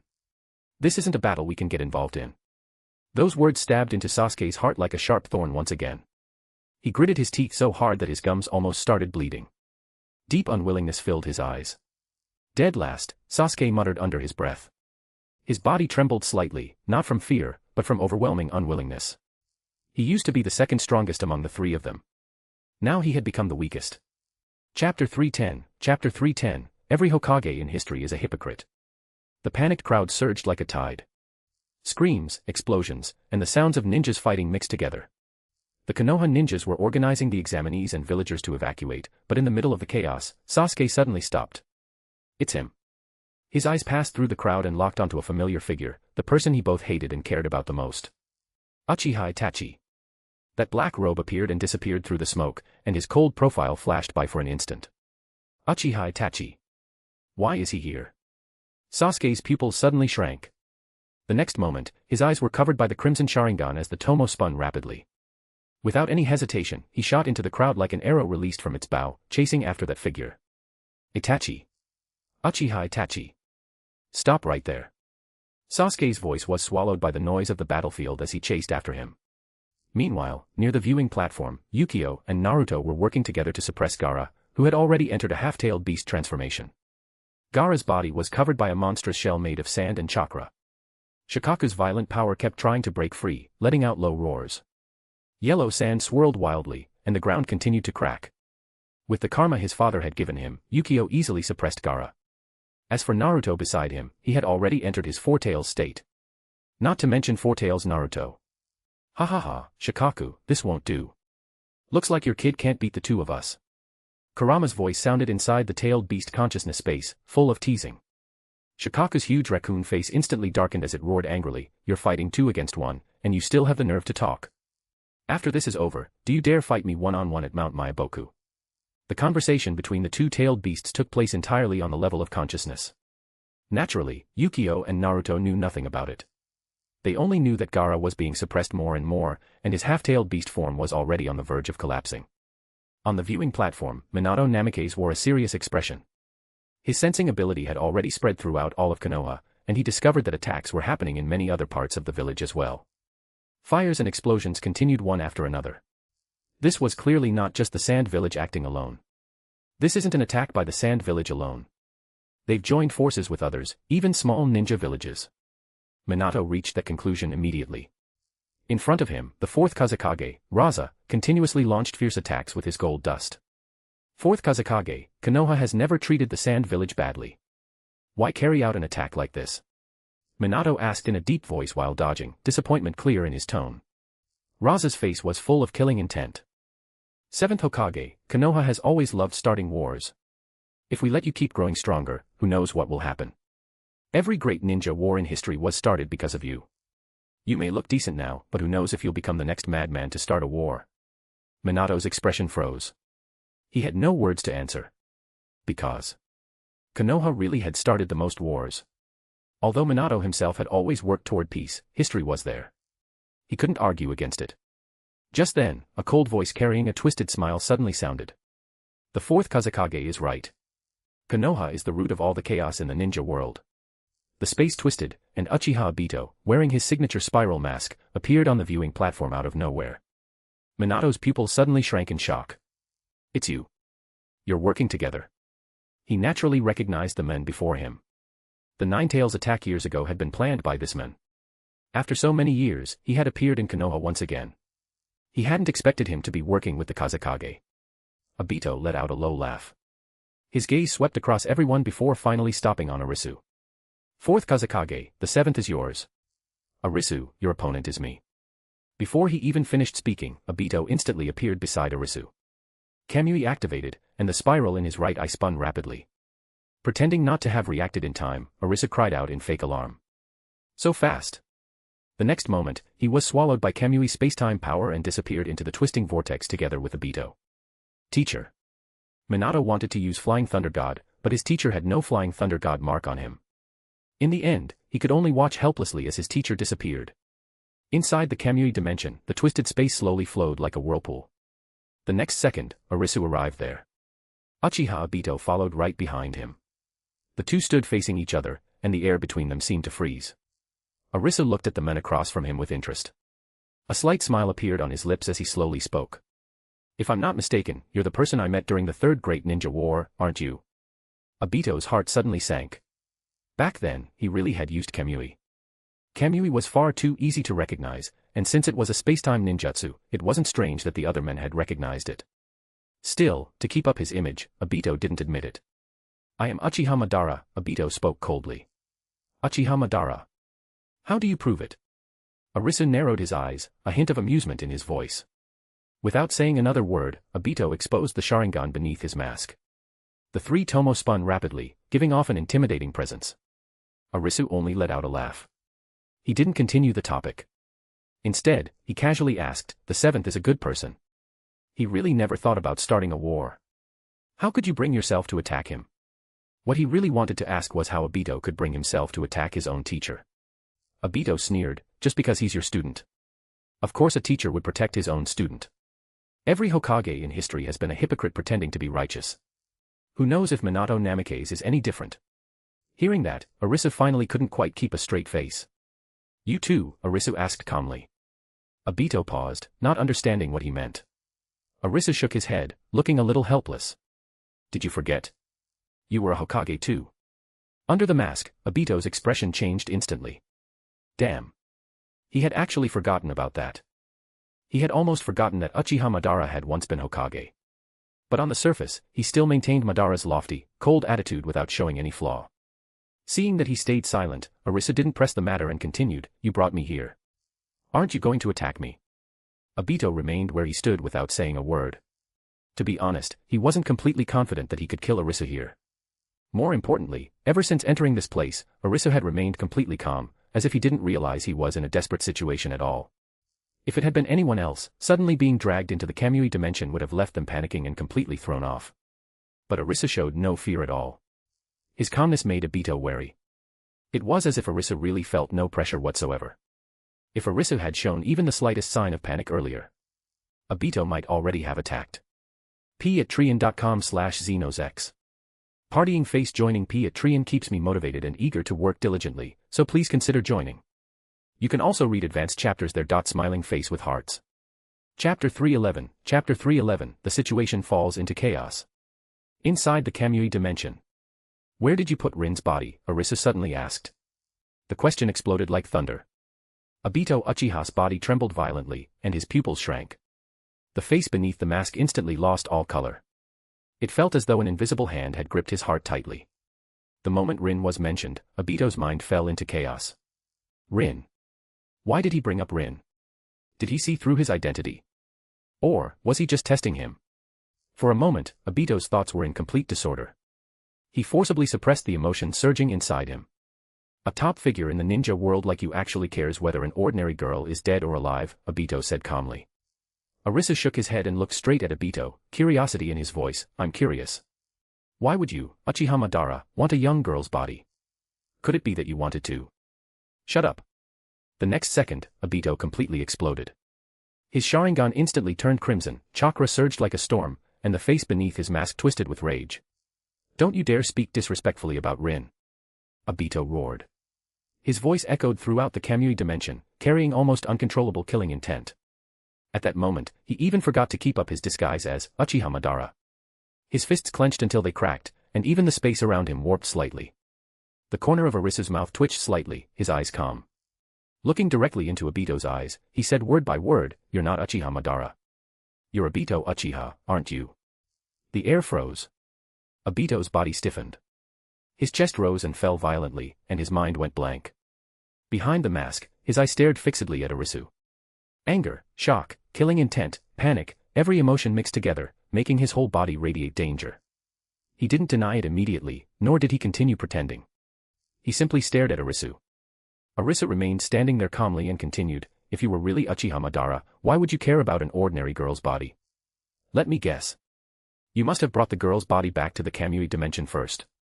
Then you tried to preserve it. But Rin's body was covered in blood, and she had been pierced by lightning blade. The body quickly began to rot. In the end, you could only cremate her. Obito stared at Arisu. His chest rose and fell violently, veins bulged across his clenched fists, and the face beneath the mask had completely twisted. The silence lasted only a brief moment. Shut up, Obito suddenly shouted. The next second, his figure disappeared from where he stood and appeared beside Arisu's left side. The Sharingan in his right eye spun rapidly as Kamui activated. A space vortex instantly formed beside Arisu, trying to swallow him. But Arisu merely turned slightly and shifted his feet, barely avoiding the edge of the vortex. His expression remained calm, even carrying a look of understanding. So it really is you, Obito, Arisu's voice was quiet. Obito's Sharingan locked firmly onto him. What do you know? You know nothing. If you had arrived just a little earlier back then, Rin wouldn't have died. Rin is already dead. Those bastards from Konoha killed her. This rotten ninja world killed her. I'm doing this to create a world without war, without pain. I am Uchiha Madara. He almost screamed the last few words, as if trying to convince Arisu, but even more as if trying to convince himself. Arisu quietly looked at him. There was no mockery in his eyes, only something complicated. Obito, you can fool other people. You can fool this world. But you can't fool yourself. If you were really Uchiha Madara, why would you lose your composure like this? The real Madara wouldn't lose his mind over a young girl's body. Uchiha Madara didn't even have a woman he loved. Since you already know, then stay here forever. As Obito finished speaking, the Kamui dimension suddenly began to shake. Arisu didn't step back. He simply raised his head slightly, looked straight at Obito, and revealed a meaningful smile. Come on. Let me see what you've become over all these years. Obito. At the same time, Konoha had already fallen into complete chaos. The members of the Akatsuki had also appeared inside the village and begun launching large-scale attacks. The piercing alarm echoed throughout the village. Fires and explosions erupted one after another. Ninjas rushed through the streets to fight the enemy while civilians were evacuated in an emergency. Cries and battle shouts mixed together. Fortunately, the Uchiha of Konoha were still there and protected a large number of civilians as they retreated. Hiruzen Sarutobi and Danzo Shimura also had no choice but to come out and fight. What did I tell you? Sooner or later Minato was going to mess up. If he'd listened to me and struck first, they wouldn't have reached the village. Seeing the enemy already inside Konoha, Danzo was so angry with Minato that he almost passed out. Hiruzen looked grim. Enough. Hold the village together. Danzo, can those old bones of yours still handle it? What kind of question is that? Of course they can. Danzo pulled out a kunai and coated it with wind release. Chunin exam arena. Minato Namikaze had just temporarily suppressed the fourth Kazekage with the Flying Thunder God technique and was about to leave to reinforce another battlefield when a violent burst of smoke and chakra suddenly appeared in the sky. 6 figures descended from above and landed firmly in the center of Konoha. Leading them was the Deva Path of Pain. Minato's pupils suddenly shrank. It's him. The leader of the Akatsuki whom Arisu had specifically warned him about, the 6 Paths of Pain. Minato's expression instantly became serious. He knew very well that he wouldn't be leaving anytime soon. The enemy before him was definitely not someone he could easily shake off. I can only hope everyone else in the village can hold on. Lord Fifth. Lord Danzo. You have to hold on. Minato thought to himself as his hands quietly formed hand seals, preparing for battle. Just then, a dazzling golden red light flashed over, carrying the powerful chakra of the 9 tails, and instantly appeared beside Minato. Kushina had rushed over in her golden 9 tails chakra mode. Minato, what's going on? The Sand Village actually joined forces with the Akatsuki to attack Konoha. Kushina stared sharply at the 6 Paths of Pain and Raza ahead. When Minato saw Kushina arrive, the tension in his heart finally eased a little. His wife's strength was no weaker than his own. With her here, he could face pain with greater confidence. Kushina, be careful. He's the leader of the Akatsuki. He's extremely powerful. Minato warned quietly, never taking his eyes off the 6 Paths of Pain. As soon as he finished speaking, a figure flashed over. Sarutobi Shinosuke arrived at high speed using the body flicker technique and landed steadily beside Minato and Kushina. His body was still covered in dust and blood from battle, showing he had just finished dealing with a group of invading enemies. Minato, are you alright? Shinosuke asked, catching his breath.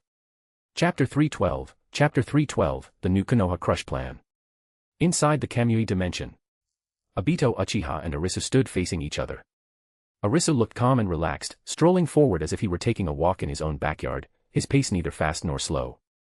Obito, on the other hand, was facing a great enemy. Behind his mask, his face had already turned pale. His gloved palms were soaked with sweat, and his heart pounded like a drum. Obito stared at the seemingly casual man before him, every nerve in his body stretched to its limit. Bzzz. Suddenly, the space around them twisted violently. Obito made the first move. His body instantly became intangible as he rushed toward Arisu at high speed. While intangible, he could not attack. He had to become solid again just before making contact. Just as Obito was about to appear and his right hand was about to touch Arisu. Arisu moved.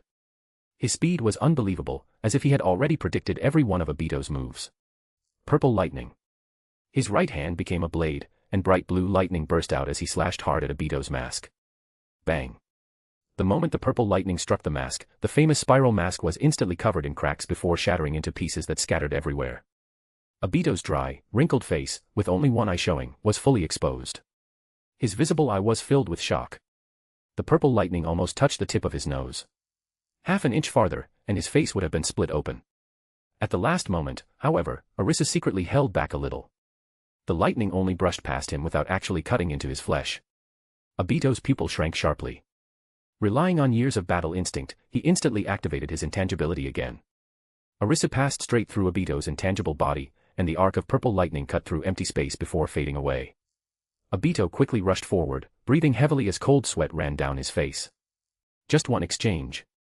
Another single exchange, and he had almost been killed instantly. Obito suddenly turned around and stared at the figure with his back to him. Waves crashed through his mind. Just how strong is this man? So many years have passed. Why hasn't he gotten any weaker? Is this really the strength of a man nearly 60 years old? Arisu slowly turned around, casually shook his right hand, and said calmly, if I'm not mistaken, your intangibility can only last about 5 minutes, right? Those words hit Obito like a heavy hammer. His technique had been seen through. Not only that, but his identity had most likely been exposed as well. Arisu was one of Konoha's top officials. If he left this place alive, Obito's true identity would be exposed to the world. When that happened, the image of Madara Uchiha that he had spent so many years building would completely collapse. He would never be able to keep fooling people again. Thinking of this, Obito's heart sank. But then, Heh, heh, heh. Obito suddenly let out a low laugh. The laughter grew louder, gradually becoming dark and crazy. He took several steps back, widening the distance, and a fierce look flashed in his eyes. If that's the case, then stay here in the Kamui dimension and slowly starve to death. Obito made the most shameless, yet most effective choice. He wasn't going to fight anymore. He would simply exile Arisu. He would trap him here forever. As long as Arisu stayed inside the Kamui dimension, Obito himself would no longer be able to freely use Kamui to travel. But so what? After a few days, this man would naturally starve and die of thirst. Obito stared at Arisu with the smile of a victor. I refuse to believe I can't kill you this way. Slowly starve to death. Leaving behind those cold words, Obito's body twisted and instantly disappeared from the Kamui dimension. In an instant, only Arisu remained in the vast, empty space. Arisu stood there for a moment, slightly stunned, before letting out a helpless laugh. So Obito has learned the exile trick too. TSK, he picked it up pretty fast. He folded his arms. Even after all these years, this move is still as useful as ever. Obito, after you die, I'll exile you too. I'll send you to the Pure Land to clear fields and farm. After saying that, Arisu casually found a folded section of space and sat down. He took out a lunchbox and a water bottle from his personal storage space and slowly began eating. But if I go out now, it'll still be too early. They probably need a little more time outside. Arisu took a bite of his hamburger, his eyes flickering slightly. I'll wait until they're almost done fighting, then I'll go out and deal with the last group. Outside, on the battlefield of Konoha. Night had fully fallen. Firelight and explosions echoed one after another as the battlefield was divided into several huge combat zones. The first main battlefield. The seventh Hokage, Minato Namikaze, Kushina in her nine-tailed state, and Hiruzen's son, Shinosuke, formed an iron triangle that firmly suppressed their opponents. Their enemies were the Six Paths of Pain and the fourth Kazekage, Raza. The Six Paths of Pain fought together with Raza. Boom. Another violent clash erupted. Golden chakra collided head-on with the power of the Rinnegan, and the shockwave flipped over the ground for hundreds of meters. The Chunin exam arena was instantly flattened. The second large battlefield.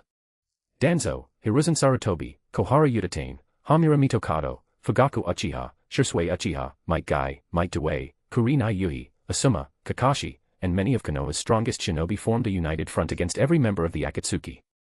This battlefield was even fiercer than the one where Minato was fighting. Kakuzu and the others had no intention of holding back.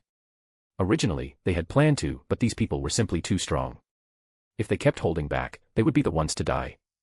After a full day of fighting, the outskirts of Konoha had become a wasteland. The village had suffered terrible losses. Broken corpses and shattered ninja tools covered the ground. The air was filled with the smell of blood and burnt flesh. The medical team was so exhausted that their legs were shaking, yet they still couldn't save all the wounded. Planetary devastation hung high in the sky like a giant world-ending sphere, trapping Kushina inside. Just before it completely sealed her away, a streak of golden light flashed wildly. Minato Namikaze appeared. He squeezed out almost every bit of chakra left in his body, activating Flying Thunder God over and over again to forcibly teleport the massive rock sphere into the distant wilderness. A huge explosion shook the earth, sending dust hundreds of meters into the sky. Minato. The moment Kushina was rescued, tears burst from her eyes. But Minato himself dropped to his knees, gasping for breath as blood continuously flowed from the corner of his mouth. His chakra pathways had been pushed far beyond their limits. His face was frighteningly pale, and his whole body looked completely drained. He could no longer stand. The Six Paths of Pain looked at the scene coldly with their Rinnegan. Now. In a flash, he appeared directly behind the fourth Kazekage, Raza. Without warning, a black chakra rod pierced straight through Raza's chest. Raza's eyes widened. A choking sound escaped his throat as blood poured from his mouth, and his body collapsed weakly to the ground. Father. Gaara's scream was especially piercing across the battlefield. But before he could rush over, the human path of pain had already restrained him. The power of the One-Tail was quickly suppressed. Gaara went limp and was lifted with one hand by pain. The Konoha shinobi tried to chase after them, but the other Akatsuki members tightly held them back. The aftershocks of explosions, collapsing rocks, and out-of-control ninjutsu claimed even more lives. Screams rose one after another as people kept falling across the battlefield. The Akatsuki side was almost completely unharmed. The only losses they suffered were a few sand shinobi who had been used as cannon fodder from the start. No one cared. Chapter 313, Chapter 313, Sasuke. Next is the Nine Tails. That blonde brat has the Nine Tails too. Let's deal with him first. Everyone in the Akatsuki instantly locked their eyes on Naruto, their killing intent overflowing. Naruto's face changed at once. The Ninetales chakra he had finally managed to gather had just been completely swallowed by the Pretapath. His body was empty now, with nothing left except exhaustion. Yukio stood beside Naruto. His face also showed a trace of panic. Gritting his teeth, he was about to open Karma's portal and take Naruto away first. Just then, space suddenly twisted, and a figure wearing a new mask appeared out of nowhere. Uchiha Obito stood above them and said coldly, "Naruto, and that Arisu's son, take them both." The moment he finished speaking, he was about to make his move. A figure dropped from the sky. Boom. The huge impact sent dust flying everywhere, and the ground cracked like a spiderweb. As the dust slowly settled, Arisu walked out, casually brushing the dirt off his clothes. His expression was as calm as if he had only gone for a walk. "Father. Uncle Arisu." Yukio and Naruto's eyes lit up at the same time. Their voices were filled with excitement and hope. Behind the mask, Uchiha Obito's pupils suddenly shrank in shock. The six paths of pain also turned to look at Obito with questioning eyes. "Didn't you say you'd deal with Arisu yourself? Why you? Weren't you trapped in my other dimension?" Obito asked, his voice shaking. Arisu smiled faintly. "I already told you.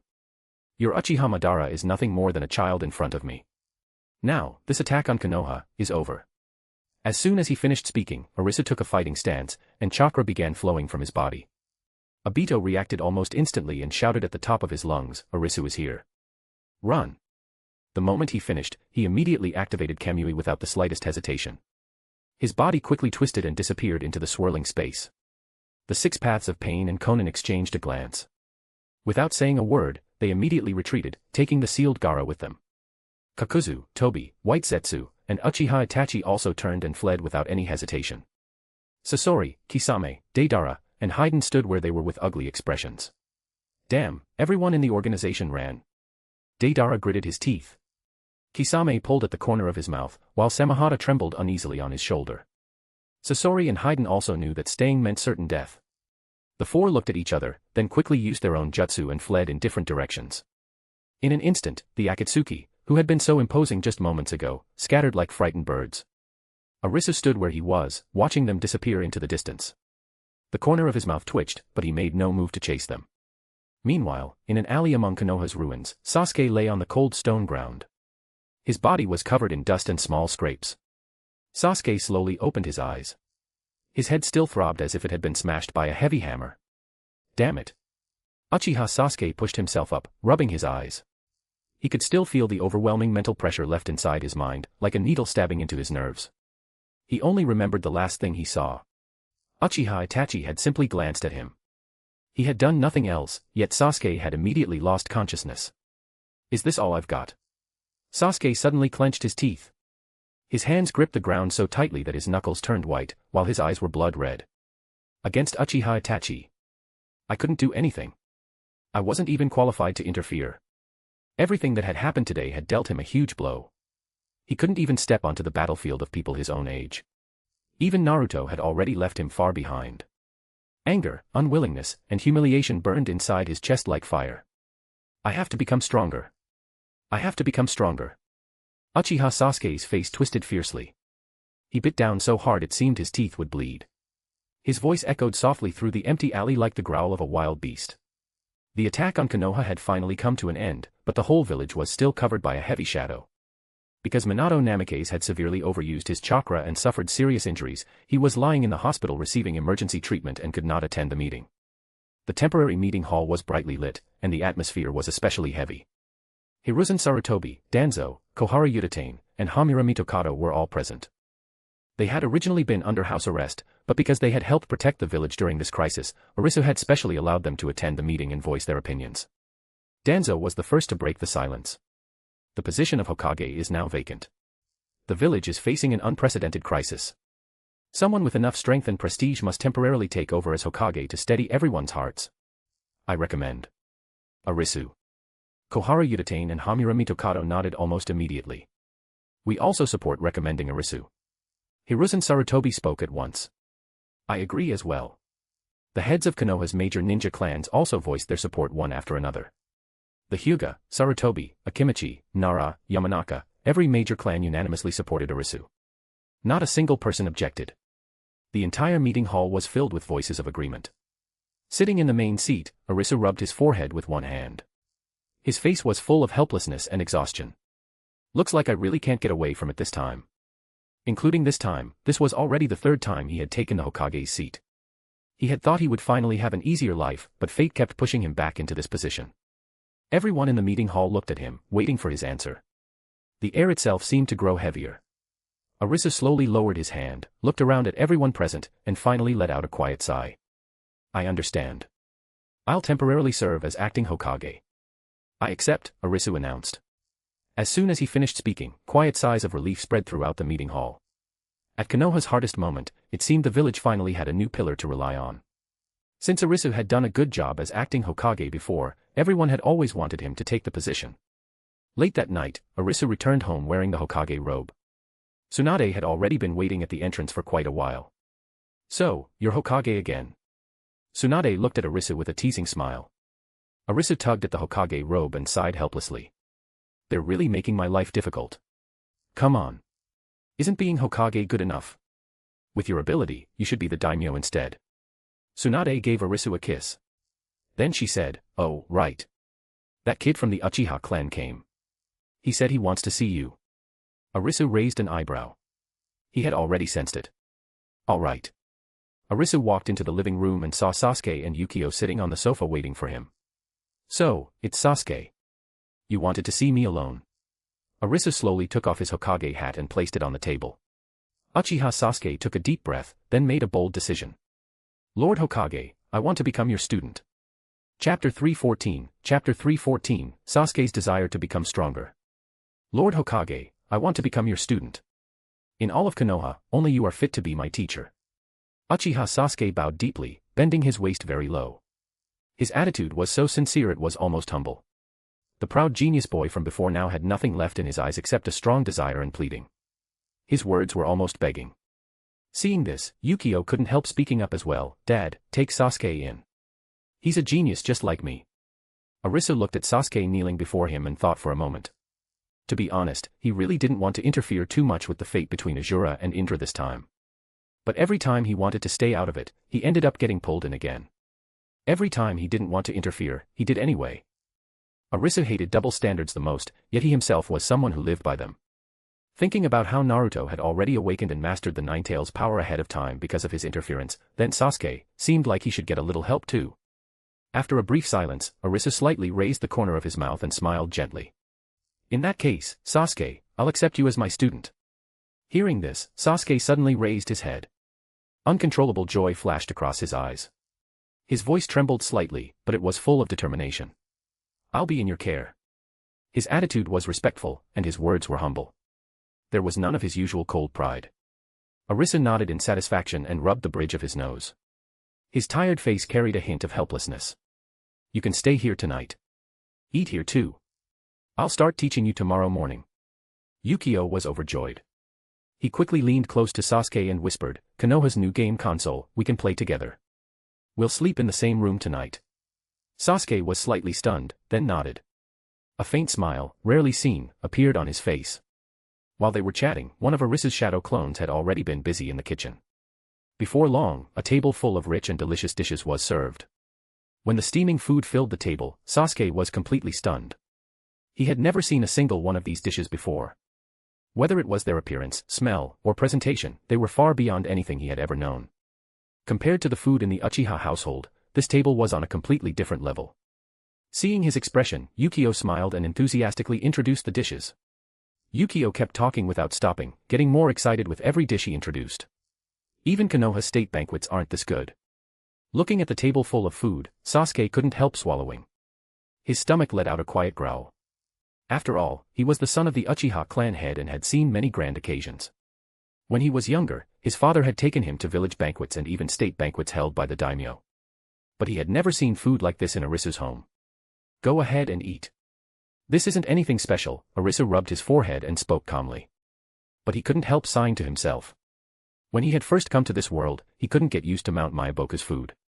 The outside world was also in an ancient era with very limited food. Just so he could eat well, he had forced himself to master cooking.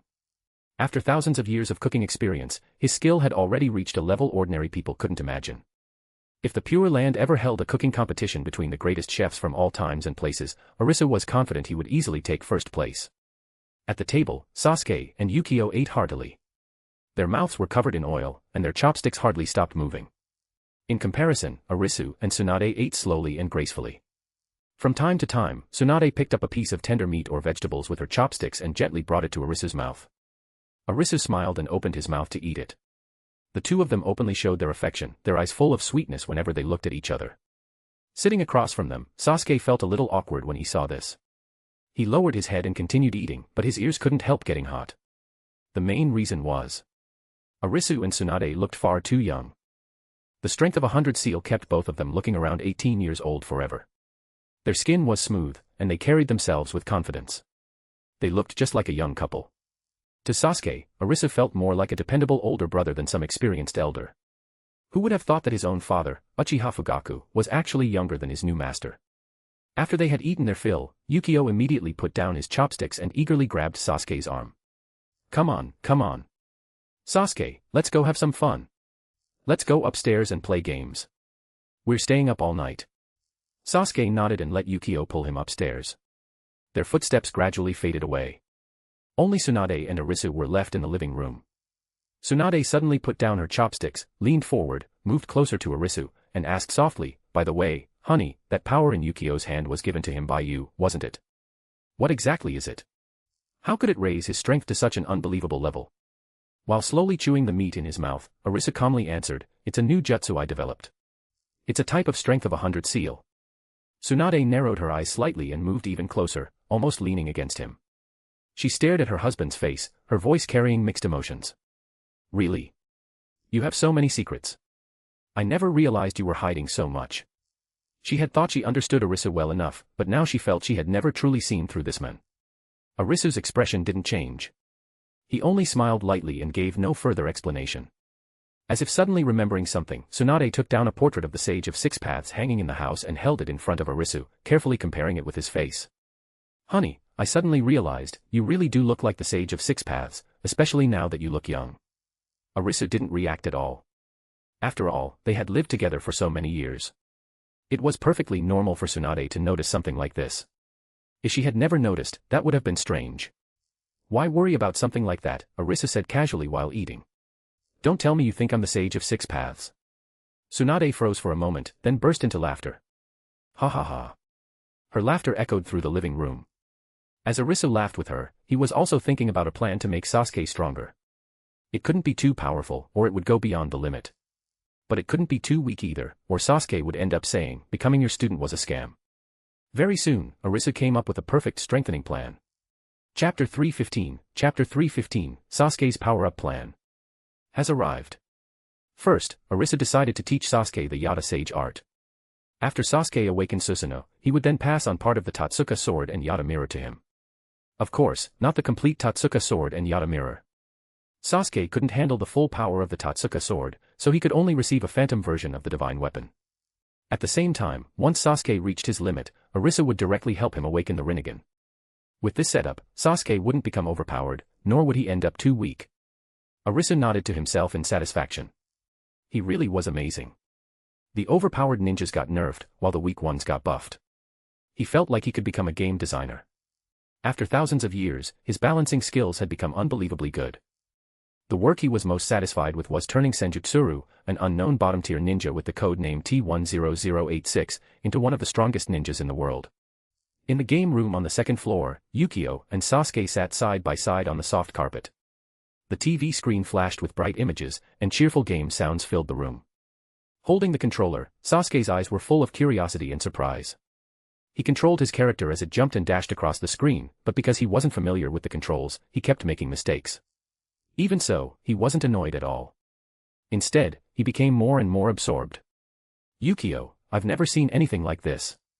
They don't sell these anywhere in the Leaf Village. Sasuke couldn't help turning his head, his voice filled with amazement. Yukio smiled faintly.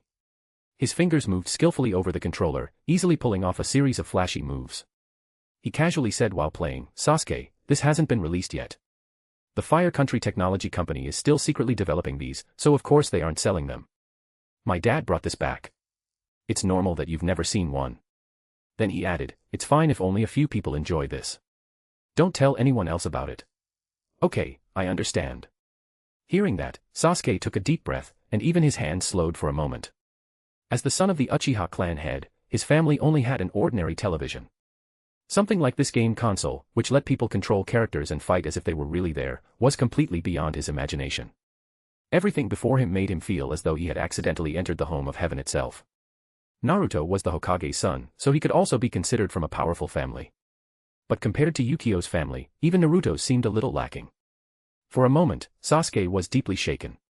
No wonder his father often said that the true nature of power in the Leaf Village was simple: whoever Arisu supported would always win. Early the next morning, Arisu created a shadow clone. The clone exchanged a glance with the original body and gave a slight nod. Then, together with Sasuke, who had already packed his things, it quietly left the village and headed deep into the great forest outside to begin the planned training journey. Meanwhile, Arisu's original body stayed in the Leaf Village to deal with the mountain of urgent matters before him. The surprise attack launched by Raza of the Hidden Sand together with the Akatsuki had caused extremely serious damage to the Leaf Village. Many buildings had been destroyed, and both ninjas and civilians had been killed and injured. The Leaf Village and the Hidden Sand were now officially at war, and the atmosphere was tense. Inside the office, several senior ninjas waited solemnly for Arisu's decision. Should the Chunin exams continue? Many candidates from other villages are still here, and we've received many letters from their families asking about the situation, one advisor asked quietly. Leaning back in the Hokage's chair, Arisu said, the Chunin exams will continue without any changes. Notify all candidates that everything will proceed as planned. Only the exam locations may need temporary adjustments. What about the Hidden Sand? Shikaku Nara asked. Immediately send an official ultimatum to the Hidden Sand. Demand that they pay the Leaf Village massive war reparations and sign multiple cooperation agreements, including resource sharing, intelligence sharing, and military cooperation. From now on, the Hidden Sand must accept the Leaf Village's supervision and guidance and operate under the Leaf Village's system. If they object, they will bear the consequences. At the same time, strengthen public messaging. Emphasize that this attack was an unjust war started solely by the Hidden Sand, while the Leaf Village acted only in self-defense. Calm the people and restore order within the village, Arisu spoke directly. One order after another was issued, and the Leaf Village's administrative system quickly began operating at full speed. Every department acted immediately after receiving its instructions. Before long, the village had regained an orderly atmosphere from the earlier chaos. Arisu didn't stop there. He allocated a large amount of money to compensation for the families of the dead and wounded ninjas, as well as large-scale repairs and reconstruction. The combined attack by the Hidden Sand and the Akatsuki had caused astonishing destruction, almost on the same level as when Pain flattened the Leaf Village with Shinra Tensei in the original story. Ruined walls and collapsed buildings could be seen everywhere. The rebuilding work was enormous, but thanks to Arisu's decisive decisions, everything moved forward quickly. After dealing with the urgent matters, Arisu heard that Minato had regained consciousness. He stood up and went alone to the village hospital. Inside the room, Minato Namikaze lay in bed with a somewhat pale face, while Kushina stood beside him, looking deeply worried. You're awake, Minato. Arisu's voice was gentle and carried a familiar warmth as he slowly walked into the room. Seeing his teacher enter, Minato's eyes lit up. He instinctively tried to prop himself up with his arms. Don't move. Lie still. Your injuries haven't fully healed yet. Arisu quickly walked over and gently pressed a hand onto his shoulder. Minato gave a bitter smile. His voice was weak and slightly hoarse. Teacher. I'm fine. I mainly just used up too much chakra. My external injuries aren't that serious. I just never expected Raza of the Hidden Sand to do something like this. This time, we really owe it to you for arriving in time. Otherwise, the losses to the Leaf Village would have been unimaginable. Arisu pulled over a chair beside the bed and sat down. His Hokage robe naturally draped over the seat. I've temporarily taken over the position of Hokage. Just stay here and recover. The village still needs you, Minato. I'll handle everything these next few days, so you don't need to worry, Arisu spoke calmly. Hearing that, obvious relief appeared in Minato's eyes. He nodded gently. Thank you, teacher. Yet I've left you with such a terrible mess. I'm truly ashamed. Teacher, this was my mistake. I never imagined Raza of the Hidden Sand would choose to join forces with the Akatsuki. I made a serious mistake in judging the intelligence, Minato blamed himself. Arisu simply waved his hand. It's fine. Raza let evil thoughts take over and was killed by Pain. At the same time, his son was taken away by the Akatsuki. Arisu also told Minato everything that had happened afterward. Minato was shocked. He immediately realized that the Akatsuki had simply used Raza, causing both the Leaf Village and the Hidden Sand to suffer heavy losses, allowing the Akatsuki to come out as the real winner. p@trian.com/xenosx. Partying face. Joining p@trian keeps me motivated and eager to work diligently, so please consider joining.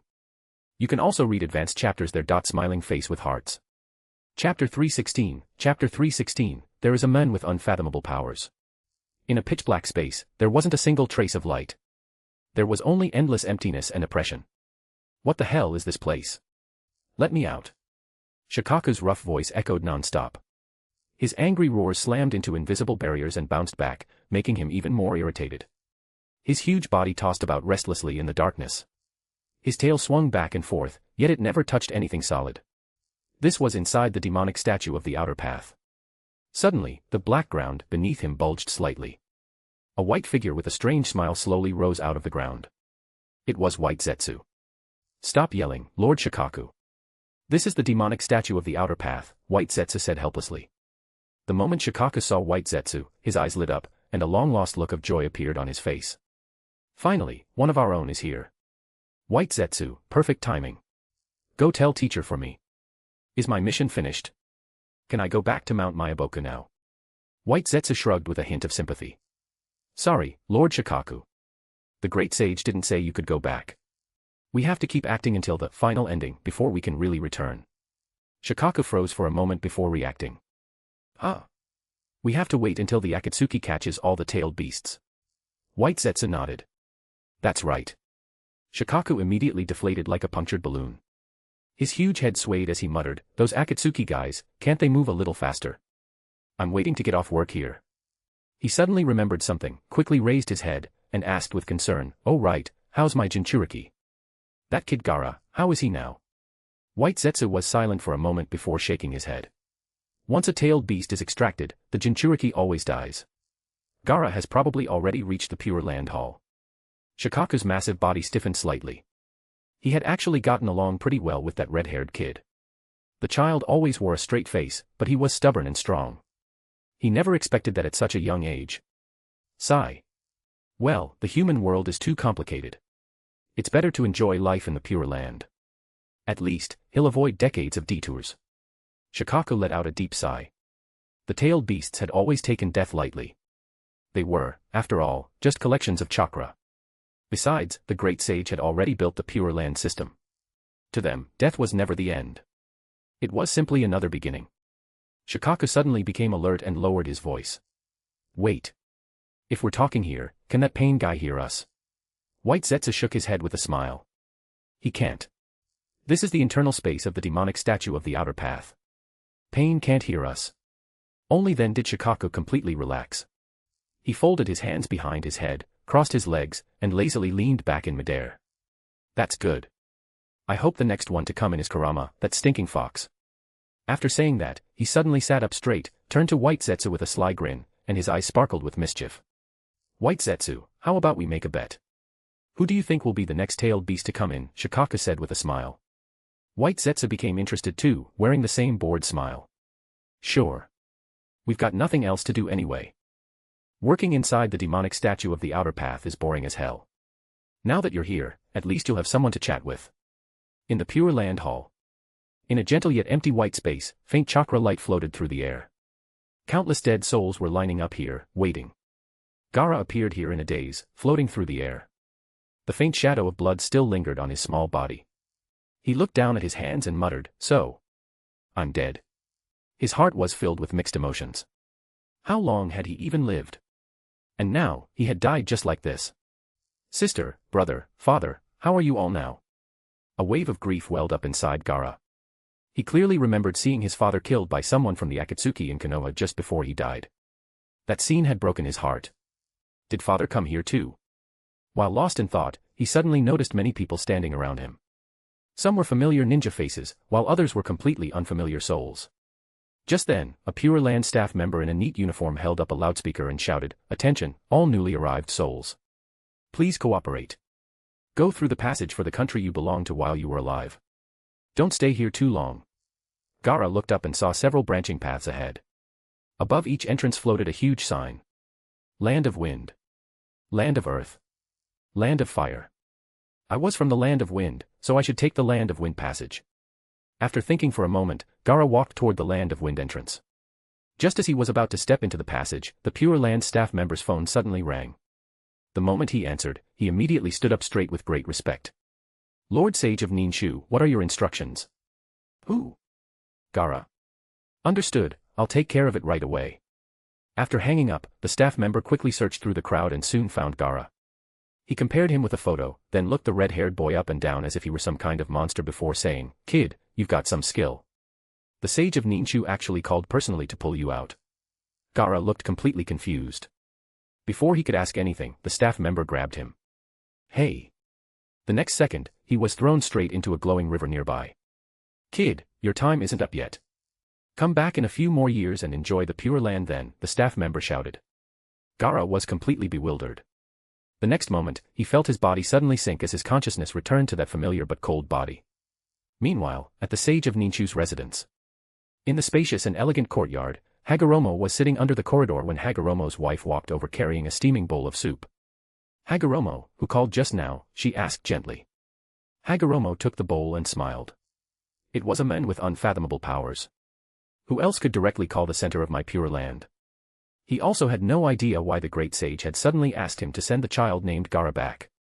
Perhaps something had happened in the human world again. She took out her phone with a smile. Hagoromo, your son made a new post. Looks like he's getting along well with all of his past reincarnations. A kind smile appeared on Hagoromo's face. He, as long as he's happy. I just wonder how Indra is doing. As for Indra, I don't even have his username. I heard he never posts anything.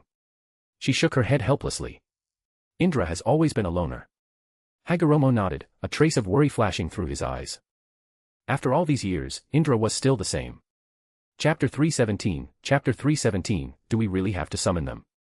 At the Akatsuki hideout, inside the dark and damp underground cave, the members gathered once again around the massive circular stone table. An awkward atmosphere, unlike anything before, filled the air. These proud S-rank rogue ninja, who normally acted without restraint, mostly kept their heads down or looked elsewhere. No one wanted to be the first to speak. After all, the crushing defeat where they had all been forced to flee from Arisu alone was still fresh in their minds. In a dark corner, a vortex slowly spun, and Obito Uchiha stepped out. The exposed Sharingan in his eye socket flickered faintly. The mysterious presence he usually carried now seemed somewhat stiff.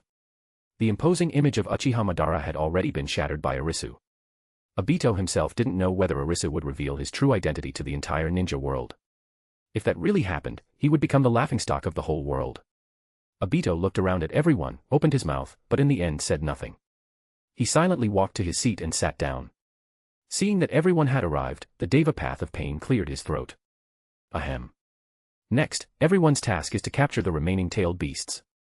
Let's divide the work. Itachi and Kisame, you'll capture the 4 tails. Kakuzu and Haiden, your target is the 2 tails. Sasori and Deidara, you're in charge of the 3 tails. Tobi and Zetsu, you'll capture the 5 tails, 6 tails, and 7 tails. The remaining 6 tails, 7 tails, 8 tails. I'll handle them myself. No one objected. Whether it was because they trusted Pain's strength or because no one wanted to talk anymore, everyone simply nodded before preparing to leave for their missions. After the others gradually left, only the Deva path of Pain and Obito Uchiha remained in the empty meeting hall. Pain turned to Obito. Madara, the 9 tails, you'll handle it. Obito folded his arms across his chest and stayed silent for a long time. The light in his Sharingan dimmed slightly. He didn't answer immediately. He lowered his eyes as his thoughts churned. To be honest, even he had no confidence. The power Arisu had displayed had gone far beyond anything he had expected. That overwhelming terror had shaken even a man who believed he controlled everything. Without the 9 tails, the demonic statue of the outer path could never be fully revived. But with things as they were now, only by gathering the power of all the tailed beasts and becoming a second sage of 6 paths would he have the qualifications to fight Arisu. Let me think about it. That was all Obito left behind before slowly turning around and leaving the hideout. Kamui Dimension. This twisted space had always been his absolute safe haven. Obito stood there alone, staring blankly at the constantly rotating black cubes around him for a long time. Can Arisu enter here too? Once that thought appeared, he could no longer suppress it. Even now, he still didn't know how Arisu had escaped. What if Arisu suddenly appeared here and stabbed him while he was asleep? Obito took a deep breath. A scroll slowly appeared in his hand. The forbidden Edo Tensei scroll. He stared at it with a complicated look and muttered, "Do I really have to bring those three back?" Obito slowly clenched his fist. Unwillingness and hesitation flashed through his eyes. Once, he believed he could control every move on the board. But now, the game seemed to be slipping beyond his expectations. The only choice was to summon those three to clean up this mess. Senju Tobarama, Uchiha Madara, and Uchiha Izuna would definitely have a way to deal with Arisu. On a deserted mountain path somewhere in the land of rice fields, Arisu's clone and Sasuke were traveling together. "Teacher, look. The Hidden Sound village used to be pretty prosperous. How did it become so ruined?" Sasuke suddenly stopped and pointed at the broken ruins in the valley ahead, his eyes full of surprise. He carried a backpack filled with ninja tools and scrolls, while the breeze gently lifted the bangs over his forehead. The way Sasuke and Arisu traveled together now was just like Jiraiya training Naruto for 3 years. With his hands behind his back, Arisu stood beside Sasuke and calmly looked over the village that had once belonged to Orochimaru. The village was indeed in terrible shape. The experimental towers had collapsed. Many buildings had been burned black. Craters and bloodstains from battles could be seen everywhere in the streets. The Hidden Sound village, once orderly under Orochimaru's rule, had now completely fallen into ruins. Arisu sighed inwardly. Come to think of it, he also bore some responsibility for this. Back then, he had taken Orochimaru away and thrown him onto Mount Myoboku to train. Once Orochimaru was gone, the Hidden Sound village had no leader. Those ninja, who already believed in the law of the strong preying on the weak, naturally began fighting each other for power. In a short time, they had turned the village into this. "Let's go inside and have a look," Arisu said calmly. He and Sasuke walked down the hillside and entered the ruined village. Along the way, surviving sound ninja hiding in the shadows occasionally jumped out to ambush them. But the moment they clearly saw Arisu's face, every one of them looked as though they had seen a ghost. Their faces turned deathly pale, and without saying a word they turned and ran. Some were so frightened that their legs gave out.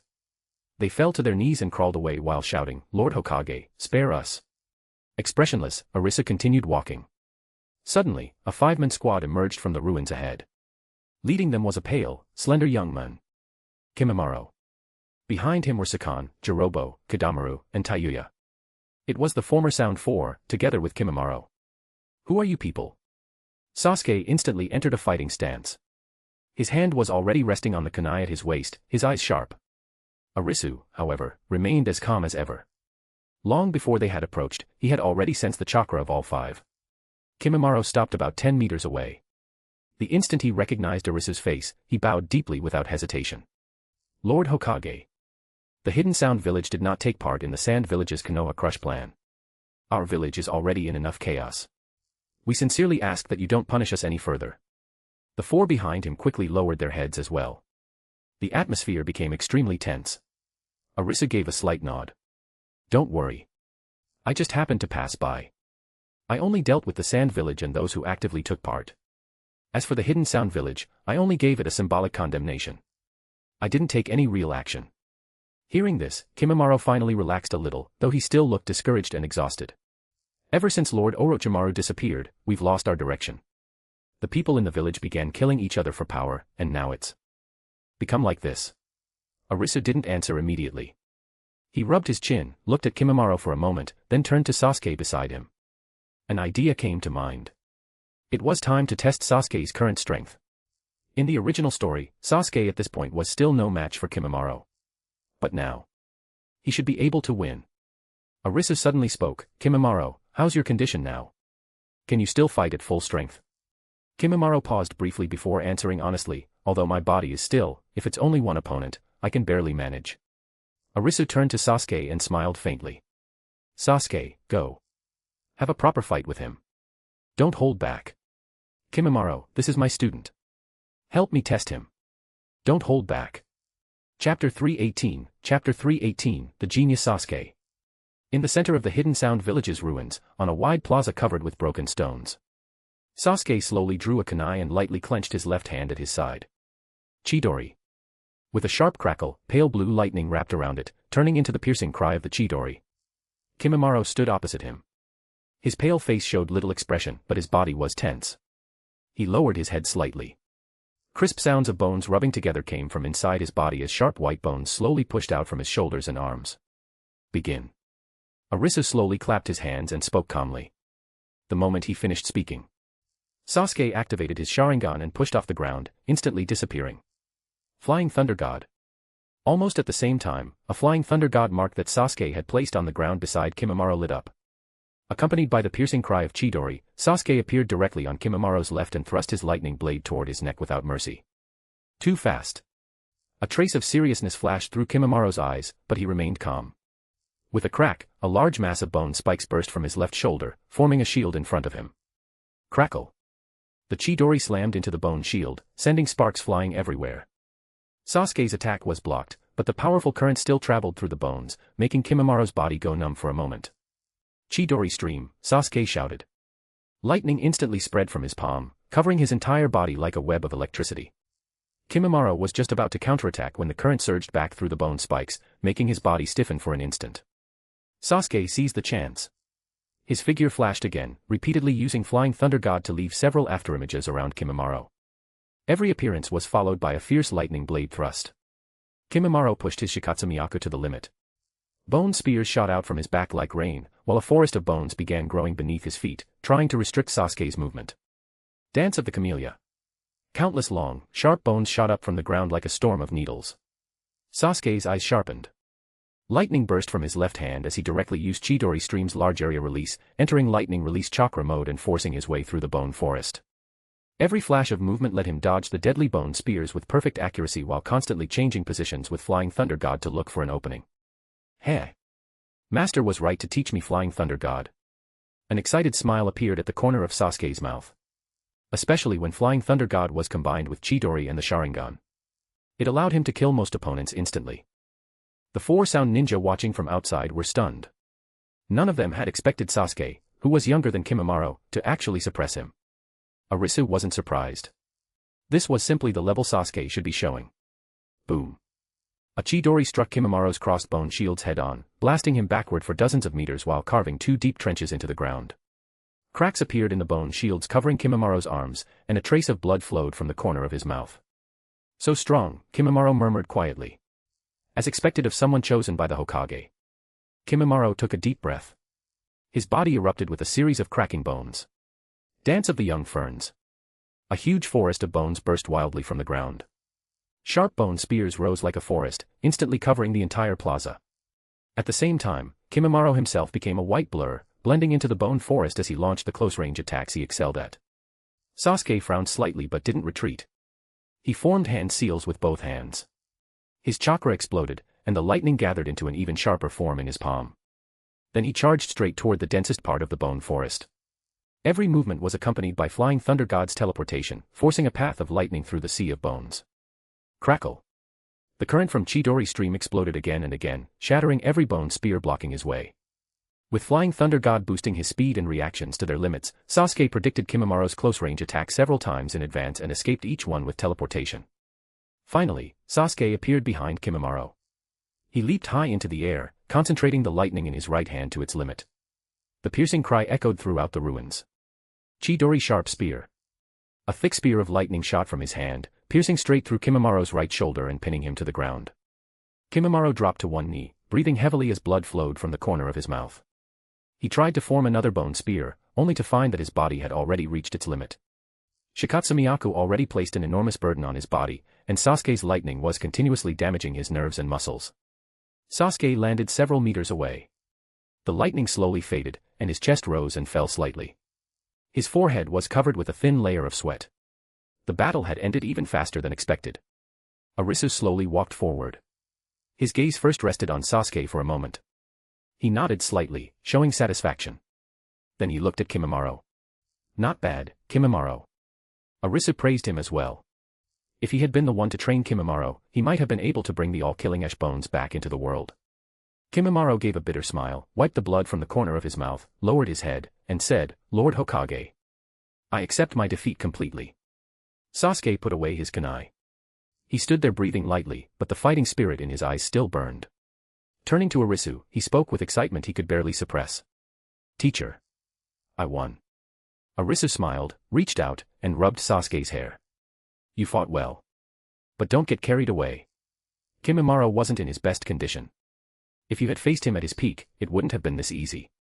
Not far away stood Sakan, Jirobo, Kidamaru, and Tayuya. Sakan's eyes were wide open, and his mouth hung slightly open in disbelief. No way. Lord Kimimaro actually lost. And he lost. That fast. Jirobo said, that's Lord Kimimaro, the greatest genius among us. Even Lord Orochimaru praised his bloodline limit, and yet he lost to a kid who looks even younger than us. Kidamaru unconsciously tightened his grip on his spider thread. His throat felt dry. That technique was that lightning blade. And that strange teleportation. I couldn't follow his movements at all. He actually tore straight through Lord Kimimaro's bone forest. Tayuya bit her lip, her face full of shock and frustration. We always thought Lord Kimimaro was the strongest in the hidden sound, but now. The four exchanged looks. Their eyes were filled with shock and disappointment. To them, Kimimaro had almost been the symbol of invincibility. He was Orochimaru's greatest creation, the genius they could only chase but never surpass. Yet now, that genius was kneeling on one knee.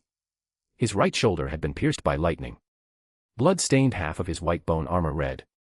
He breathed heavily, clearly unable to continue fighting. Kimimaro himself was the calmest of all. He slowly raised his head. A bitter yet relieved smile appeared on his pale face.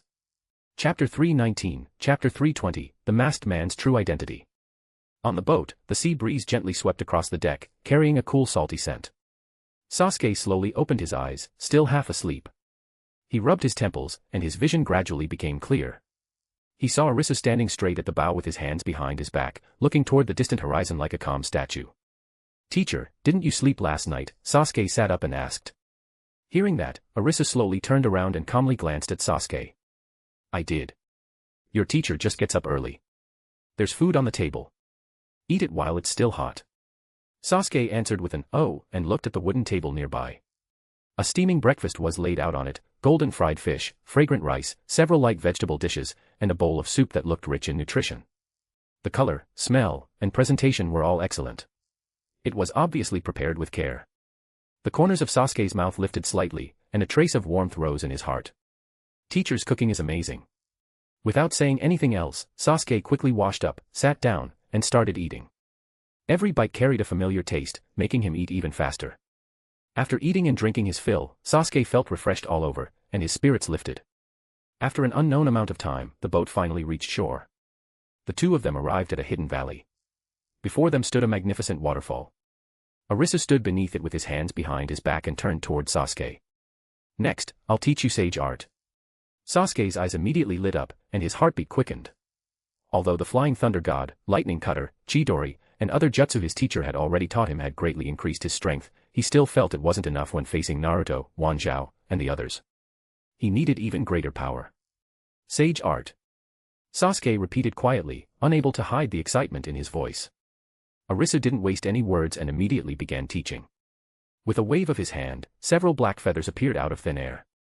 Like living things, they accurately pierced several acupoints on Sasuke's body, his shoulders, back, arms, and legs.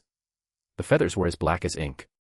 They had all been taken from the Yatagarasu and naturally contained rich sage power. "This is the Yatagarasu sage art.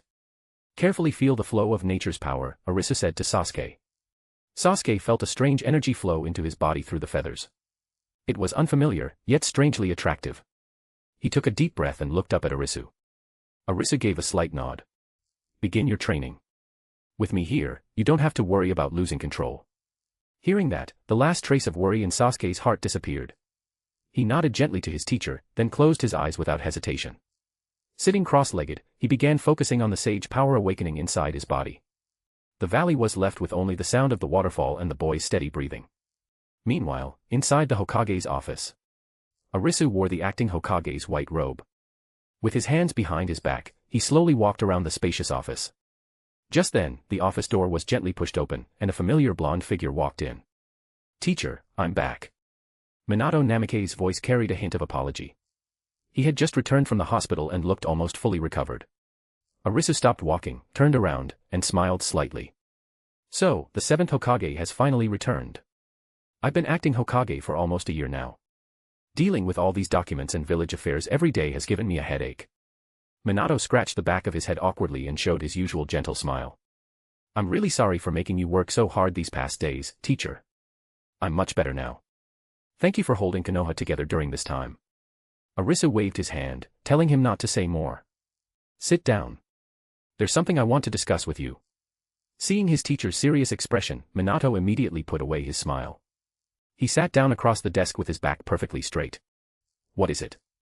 Arisu walked to the window, his back facing Minato as he looked over the village. It's about the masked men from the Akatsuki. Minato's expression changed instantly. His face became serious, and his pupils shrank slightly. Teacher, is there new information about the masked men?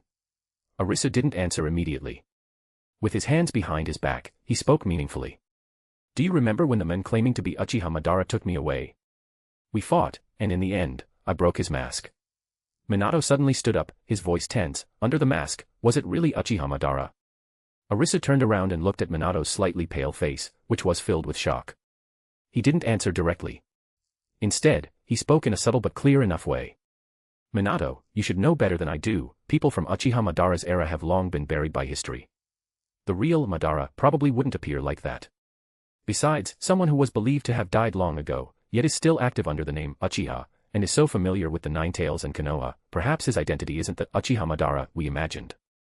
After a brief pause, Arisu added with meaning, especially that person's eyes. The atmosphere gradually became heavy. Looking at Minato, Arisu continued, Minato, I actually met that masked man once before, during the Third Great Ninja War. Do you remember Rin and Kakashi's mission to the Hidden Mist? The moment he heard that, Minato's eyes darkened. After a long silence, he spoke with obvious guilt. How could I forget? That mission cost Rin her life. Obito died during the Battle of Canopy Bridge, and Rin died during that Hidden Mist mission. Kakashi completely lost himself after that. I only hate myself for not getting there sooner. If I had arrived earlier, maybe none of it would have happened. As he said this, regret filled Minato's face. Back then, only he and Kakashi remained from Team Minato. Arisu nodded slowly and continued. The masked man was there too. He was the one who took Rin's body away. And when I arrived as reinforcements, the masked man had already killed everyone, except Kakashi. Arisu's words could not have been any more direct. Minato wasn't a fool. He instantly understood the subtle yet unmistakable hint his teacher was giving him. For a while, the office was so quiet that only the heavy breathing of the two of them could be heard. Then Minato frowned tightly, his face filled with disbelief. That's impossible. If the masked man really is Obito, then how do you explain the night of the Nine Tails attack? Even if Obito had survived, how old would he have been then? His height, his voice, his chakra, none of it matches. How could he suddenly become strong enough to fight me on equal terms and even control the Nine Tails? Besides, I don't believe Obito would ever attack Kushina and me. p@trian.com/xenosx. Partying face joining p@trian keeps me motivated and eager to work diligently, so please consider joining. You can also read advanced chapters there. Smiling face with hearts. Chapter 320, Chapter 319, Sasuke, who likes Arisu 10,000 times over. No need to be so surprised. He really is stronger than me. Especially the teleportation jutsu, combined with lightning release, it's the worst matchup for any close-range fighter. My forest of bones couldn't trap him at all. He turned to look at Sasuke, a hint of approval in his eyes. Sasuke, you're strong. Much stronger than I expected. Sasuke stood where he was, his chest rising slightly as sweat ran down his forehead, but the corners of his mouth curled into a smile he couldn't hold back. It was the first time he had combined Flying Thunder God, Chidori Stream, and lightning so smoothly in real combat. The thrill of such a one-sided victory made him look full of spirit. The aura of a genius had returned to him once again. Arisu looked at Kimimaro and said, as for the current situation in the Hidden Sound Village, I can give you a way to live. Are you willing to come with me? Kimimaro paused for a moment after hearing Arisu's words. A trace of surprise flashed across his pale face. He instinctively thought the other men wanted to recruit them into Konoha, so he slowly shook his head. Lord Hokage, we are completely loyal to Lord Orochimaru. His fate is still unknown. We want to stay in the Hidden Sound Village and protect the place he built with his own hands. Kimimaro's voice was hoarse but firm. As soon as he finished speaking, Sakan, Jirobo, Kidamaru, and Tayuya all nodded as well. The shock from the battle still lingered on their faces, but their loyalty to Orochimaru had not wavered in the slightest. Lord Kimimaro is right. We may not be strong, but our loyalty to Lord Orochimaru will never change. Yeah, we're willing to stay here forever. Lord Orochimaru was the one who raised and trained us. Hearing that, Arisu's eyes showed even more appreciation. Looking at Kimimaro, who remained honorable even in defeat. He thought to himself, if this kid had been born a few hundred years earlier, I would have personally taken him to Mount Maiboku and trained him well. He might have become another powerhouse capable of shaking the ninja world. If Kimimaro had an Otsutsuki body, it even felt like he could awaken all killing ash bones far beyond Kaguya's. Then Arisu smiled slightly. I never said I wanted you to join Konoha. What I meant was, I'll take you to see Orochimaru. Everyone froze at once. Their expressions changed instantly, and their eyes filled with tension and caution. Kimimaro's pupils shrank slightly, while the Sound Four instinctively tightened their grip on their weapons. They had clearly misunderstood. In their eyes, Orochimaru was probably already dead. Arisu, as the Hokage, said he would let them go see Orochimaru, which meant. The air instantly grew heavy. The moment Arisu saw their expressions, he knew they had misunderstood. He waved a hand and said calmly, don't misunderstand. I have information about Orochimaru. The moment those words came out, Kimimaro and the Sound Four's eyes lit up. The acting Hokage had no reason to lie to people like them. Kimimaro took a deep breath and was the first to kneel on one knee. His voice carried a trace of excitement. We're willing. Sakan and the others immediately knelt as well. We're willing. Arisu nodded and looked across the group. Get yourselves ready. I'll send someone to find you in a few days. Until then, guard the Hidden Sound Village. After saying that, Arisu turned to Sasuke beside him with a slight smile. Let's go, Sasuke. Our training journey isn't over yet. Sasuke put away the fighting spirit in his eyes and silently followed. This battle had really satisfied him. At last, he was no longer the weak person who only relied on the Sharingan, Great Fireball, and Shuriken in battle. Sasuke looked excitedly at Arisu walking ahead of him. Teacher, I'm liking you more and more. I like teacher so much. You're my favorite, teacher. Back then he hadn't understood, but after spending more time with his teacher, Sasuke realized just how perfect he was. Walking in front, Arisu suddenly felt a burning gaze on him and turned his head slightly toward Sasuke. Sasuke immediately hid the look in his eyes and returned to normal. Teacher, what's wrong? Arisu smiled gently. Nothing. Late at night, the river was completely quiet. Only the soft sound of water hitting the boat could be heard. The wooden boat drifted forward slowly as moonlight scattered across the river in tiny silver ripples.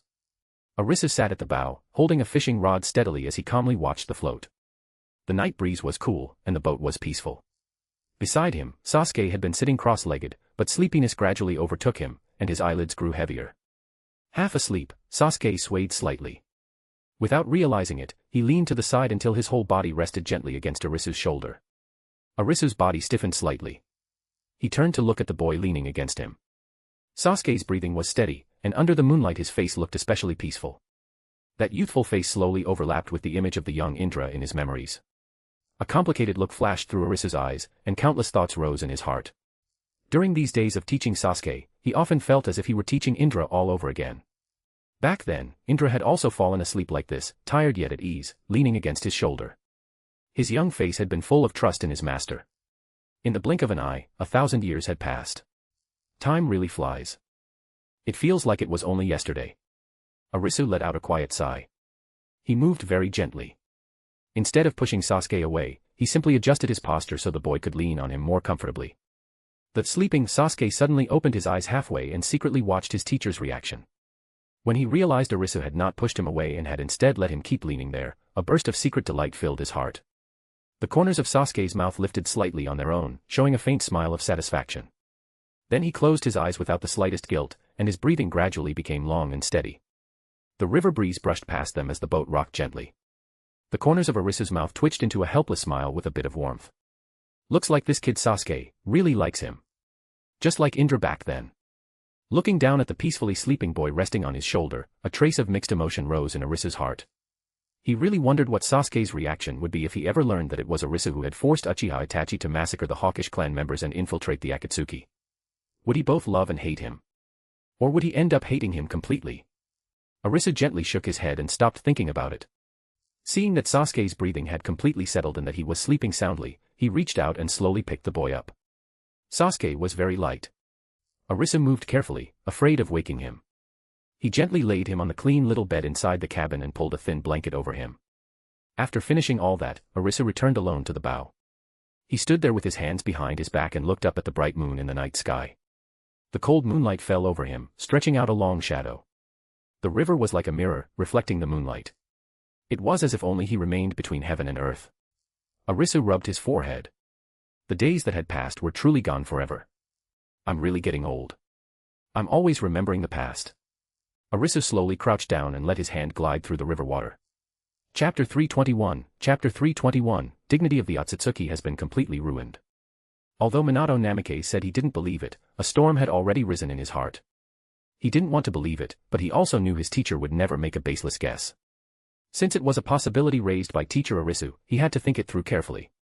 Seeing Minato's complicated expression, Arisu calmly reminded him, under the mask, is a face that looks almost exactly like Obito's. One side is completely unharmed, while the other looks like it was crushed by a boulder, covered in terrible scars. Minato's heart sank, and he frowned even more deeply. Arisu looked at Minato, who had fallen into deep thought with tightly knitted brows, and his gaze softened slightly. He didn't continue asking about Obito or pressure him. Whether that person's identity should be revealed, and when it should be revealed, would be Minato's decision. As a teacher, he had already said everything that needed to be said. The rest of the path was for Minato to walk himself.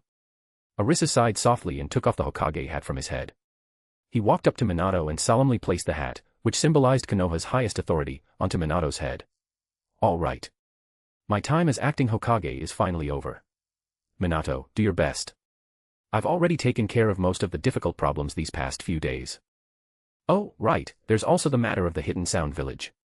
Remember to bring them in and reorganize them. Don't let them keep drifting on their own, Arisu said with a smile. Only then did Minato come back to his senses. Looking at the teacher who had always protected him, his eyes grew slightly warm. He sincerely lowered his head and said gratefully, "Thank you, teacher. You've worked hard. I really couldn't have gotten through this time without you." Arisu smiled faintly and gently patted Minato on the shoulder. There's no need to be so polite between teacher and student. With that, he turned and walked toward the office door. He hung the white acting Hokage robe on a coat rack and left without looking back. What great character. Truly great character. Teacher Arisu really has noble character. He's not attached to power. Watching Arisu's departing figure, Minato couldn't help sighing with admiration.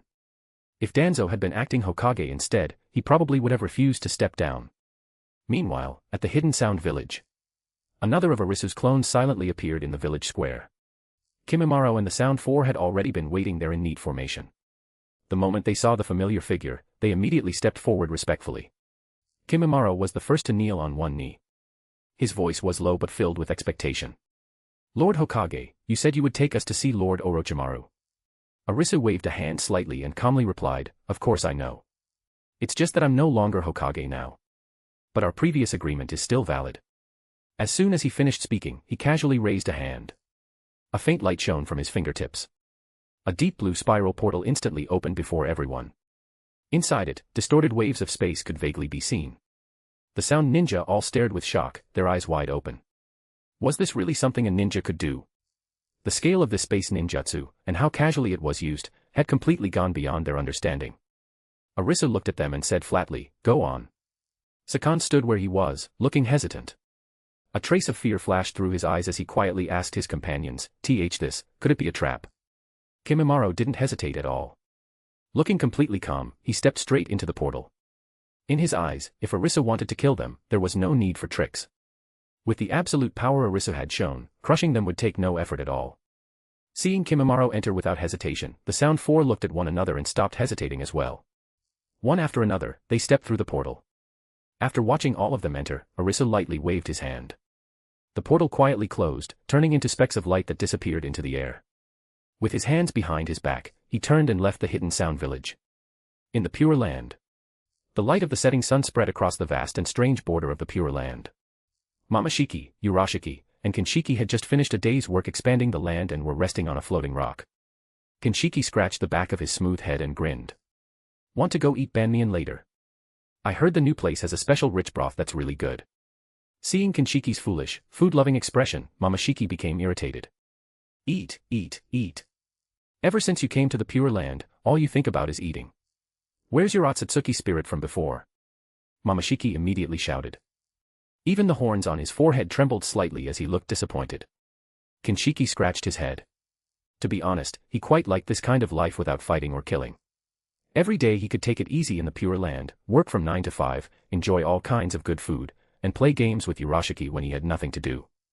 It was much happier than before. Ha ha ha, don't be angry. Anyway, we've already lost our powers.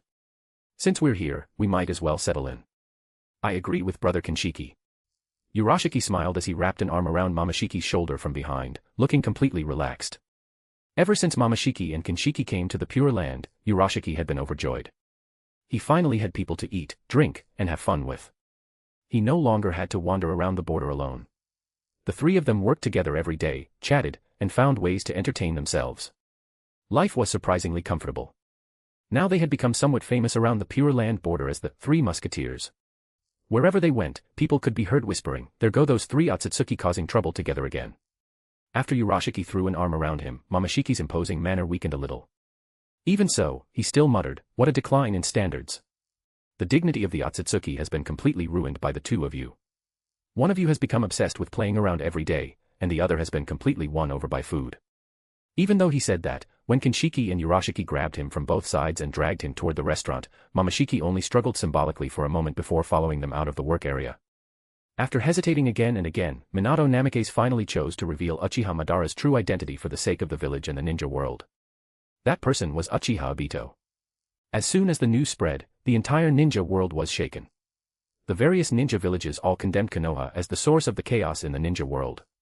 The facts showed that nearly every major disaster in recent history had originated from Konoha. At the same time, the Akatsuki naturally learned Uchiha Madara's true identity as well. However, the Deva Path of Pain wasn't particularly surprised, because he had long suspected that this Uchiha Madara couldn't be the real one. Would the real Uchiha Madara have been beaten into that state by Arisu? Still, the Deva Path of Pain didn't care much.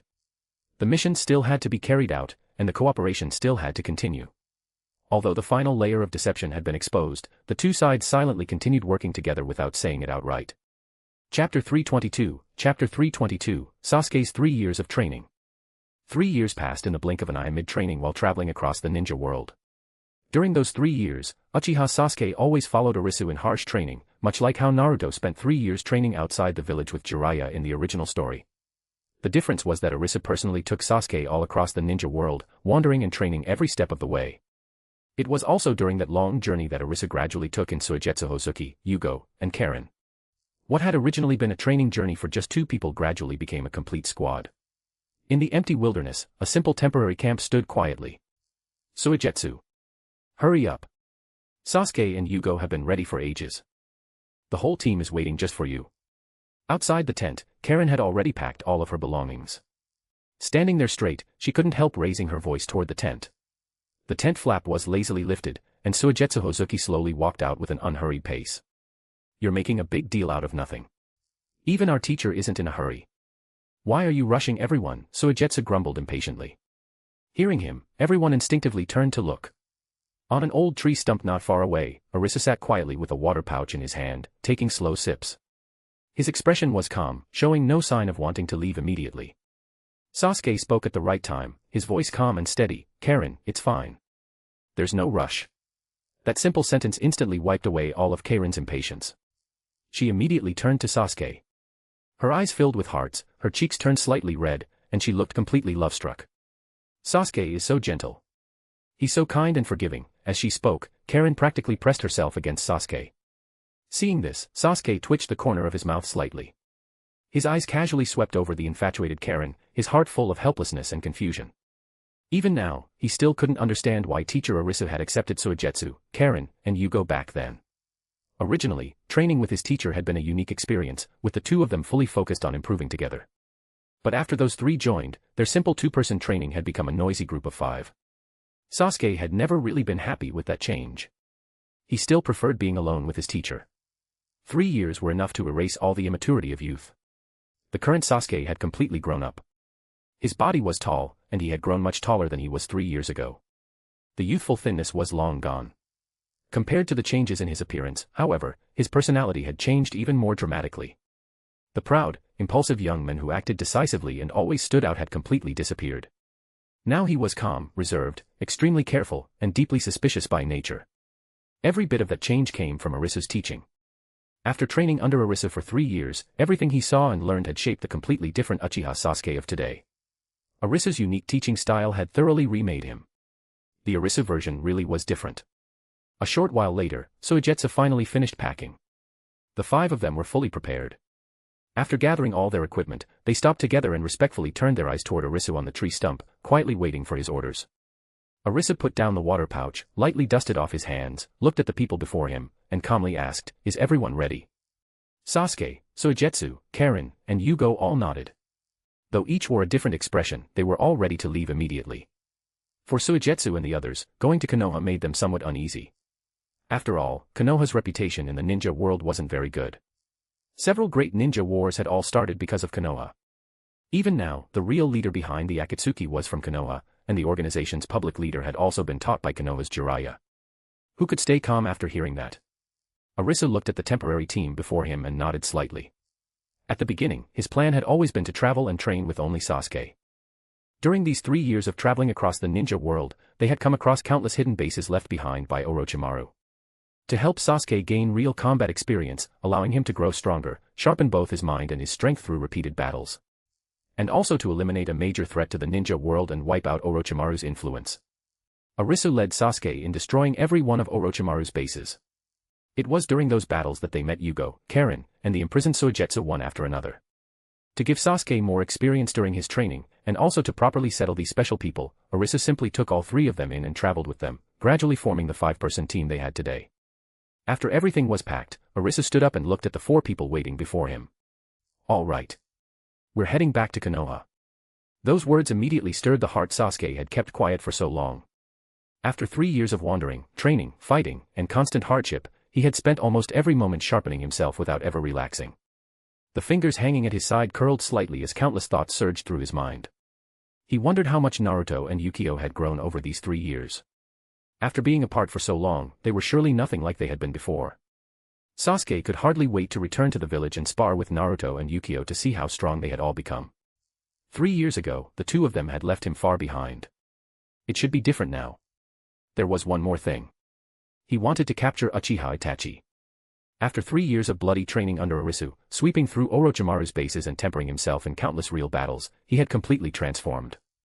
A cold light flashed through Sasuke's eyes. He was absolutely certain. The current him was fully capable of capturing Uchiha Itachi with his own hands and demanding to know why Itachi had betrayed the village and why he had slaughtered the clan. Standing nearby, Arisu saw the excitement, fighting spirit, and cold determination that flashed across Sasuke's face. One glance was enough for him to see through everything going on in the boy's mind. After living together for 3 years, he knew Sasuke too well. Just from that eager expression, he knew Sasuke's brain was already working overtime. He was either thinking about going back to spar with someone or planning to find Itachi. Arisu himself knew very well that during these 3 years, the one traveling with Sasuke, training and fighting beside him, had only ever been one of his clones. His real body had remained in Konoha the entire time, never leaving. During these 3 years, Sasuke's growth had truly been unbelievable. He had completely transformed, and his strength had increased tremendously, far surpassing others his age. But Naruto and Yukio had improved just as much. Neither of them had fallen behind the current Sasuke in the slightest. Uzumaki Naruto of Konoha had already fully mastered Ninetales chakra mode. He could freely use Kurama's chakra and could even skillfully perform tailed beast bombs. His fighting strength was completely different from before. Although he hadn't learned Sage mode, Naruto was still extremely powerful, at least at Kage level. As for Yukio, he was even more gifted. He possessed the karma that Arisu had personally given him.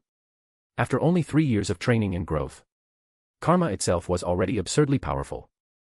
In the original story, Boruto and Kawaki had reached beyond Kage level while still young because of karma. Not to mention that Yukio's karma now contained the combined power of the Otsutsuki. His current strength had truly reached the highest level in the ninja world. Roughly around the level of a 6 paths gatekeeper. At full power, perhaps half a step into 6 paths. p@trian.com/xenosx. Partying face joining p@trian keeps me motivated and eager to work diligently, so please consider joining. You can also read advanced chapters there. Smiling face with hearts. Chapter 323, Chapter 323, Sasuke, Sensei, do you believe you can't outrun me? Just as the mood settled and they were about to set off, Sasuke suddenly looked up at Arisu and spoke first. Sensei, how about we have a race? The sudden suggestion caught everyone off guard. Arisu raised an eyebrow, looking slightly amused. A race? What kind? A clear fighting spirit and desire to challenge burned in Sasuke's eyes. For the past 3 years, he had trained under Arisu day after day. He had steadily grown stronger, and his mindset had become much more mature. But one thought had always stayed in the back of his mind. He wanted to know just how big the gap between him and his teacher really was. His teacher's strength was impossible to judge. The ninja world even claimed that he was the strongest person alive. A thought he had held back for so long finally turned into action. Let's race our speed. Sensei, do you believe you can't outrun me? Sasuke spoke with confidence, every word clear. Let's see who gets back to Konoha first. I'll take Karin and you go.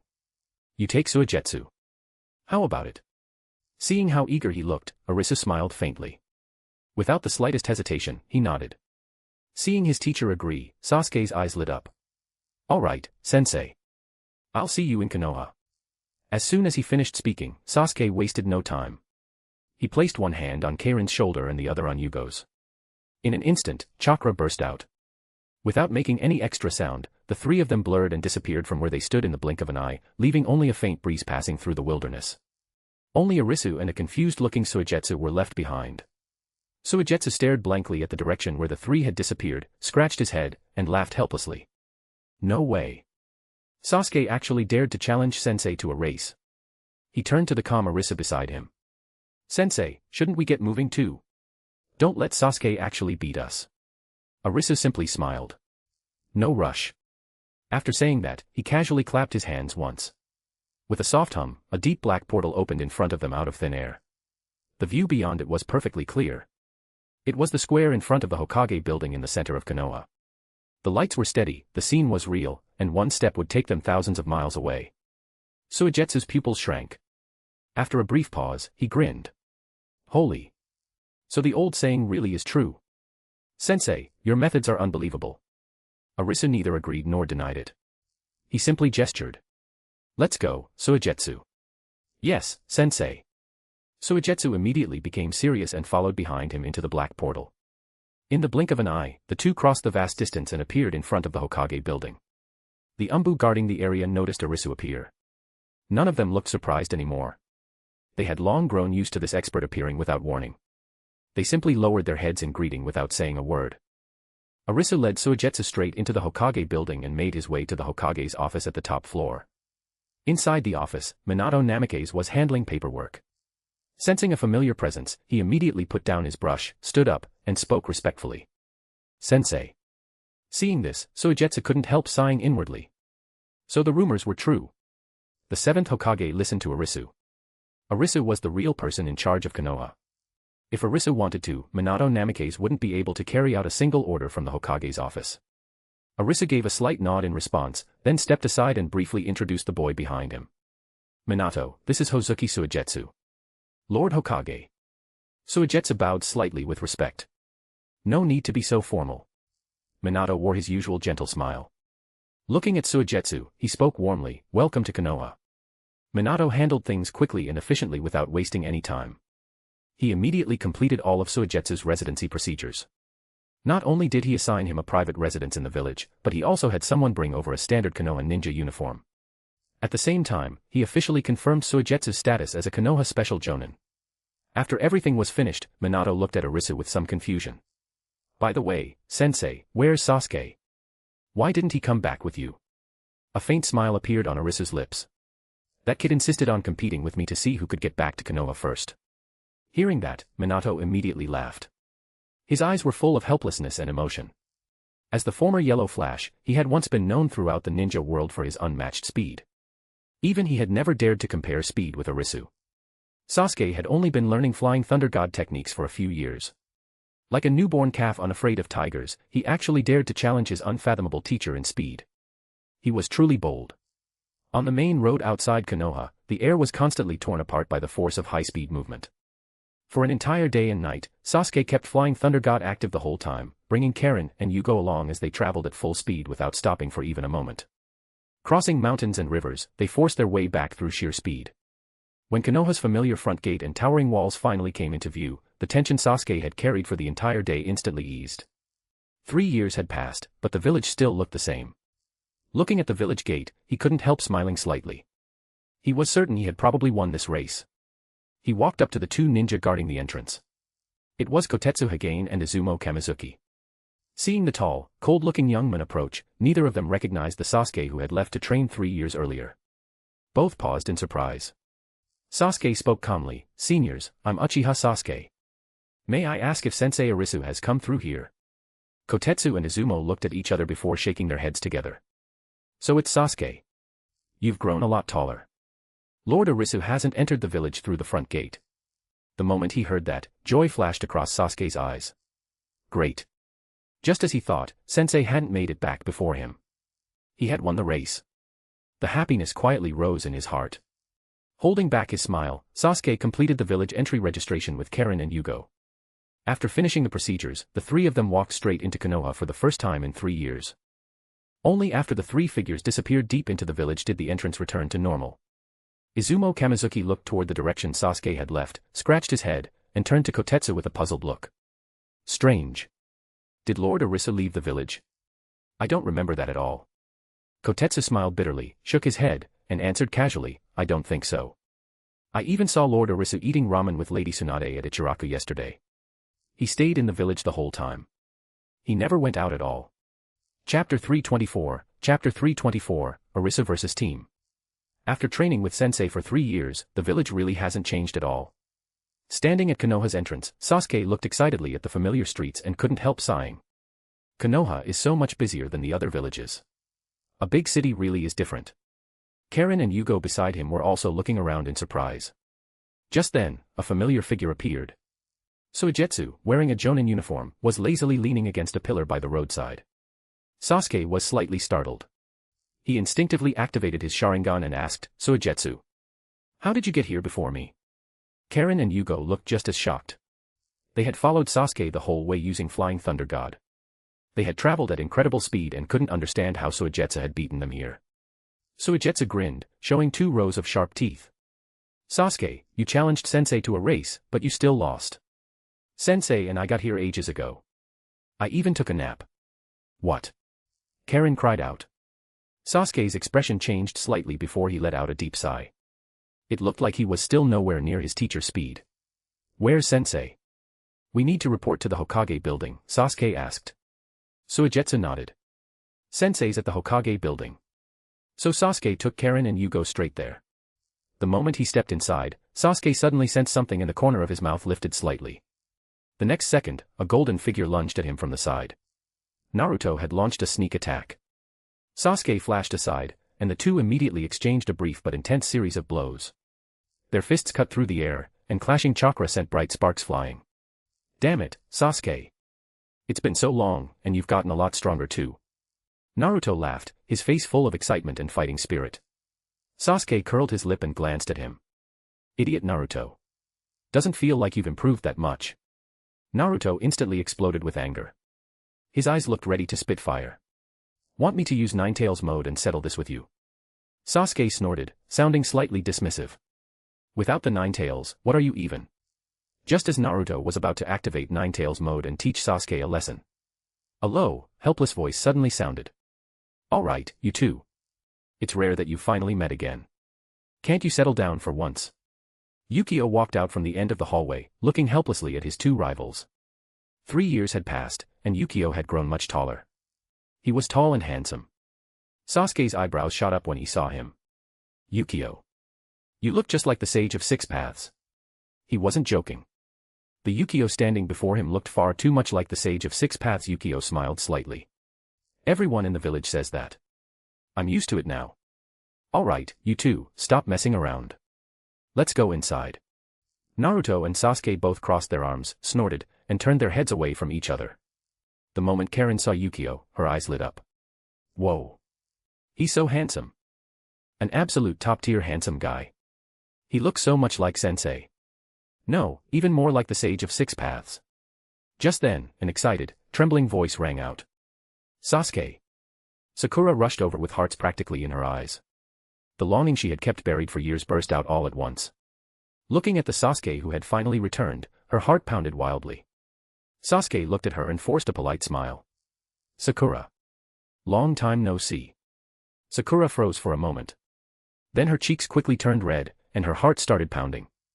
Sasuke never smiled at me before. But after coming back from training, he actually smiled at me. Did my figure get better? Did I become prettier? Does Sasuke like me now? Looking at Sakura, who had already fallen into her own fantasy, Sasuke couldn't help twitching the corner of his mouth. Haruno Sakura is still the same, such a loser girl. That was just a polite smile. Seeing this scene, Karen's face immediately darkened with jealousy. She looked Sakura up and down and couldn't help thinking, so this is Sasuke's old teammate. She looks so dumb. Wide forehead, flat chest. What does she have that's better than me? Sakura also noticed Karen's completely undisguised stare. Their eyes met, and both of their expressions darkened. Who is this woman? After that, everyone entered the Hokage's office together. As soon as they walked in, they saw Minato Namikaze sitting in the Hokage's seat with his usual gentle expression. Arisu was casually sitting in a chair off to the side, as though he had been waiting for them for quite some time. Kakashi was also standing nearby. Beneath his silver hair, his visible eye curved into a smile. Lord 7th. Sasuke, Naruto, Sakura, and the others bowed slightly. Minato smiled and waved his hand. Sasuke, you're back. It's been a long time. You've grown much taller. It seems Teacher Arisu taught you many things. Then he looked toward Arisu, respect clear in his voice. Teacher Arisu is also my teacher. Back then, he and Kakashi's father, Tsukumo Hatake, were known together as Konoha's two lights. Going by our teacher's line, Sasuke and I are actually fellow disciples. Sasuke smiled and casually glanced at Naruto.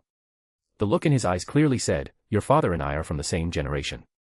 So what should you call me? Show off Sasuke. Naruto curled his lip. Minato continued smiling, all right. It's time to see how much you've all improved over these past 3 years. Sasuke, Naruto, Haruno Sakura. Team 7, assemble. Prepare for your test. As he spoke, he looked at Kakashi. Kakashi froze, then hurriedly waved his hands. Teacher Minato, I'd better pass. I don't have much chakra to begin with. I probably can't handle it. There was no way he was going to spar with these monsters. The last time he fought Naruto, he had been forced to use Kamui to transfer Naruto's tailed beast bomb. The chakra it consumed had nearly drained him dry. Even now, thinking about it still made him uneasy. Minato also showed a helpless expression. It was true. In all of Konoha, the only people suitable to spar with these three now were probably himself and Teacher Arisu.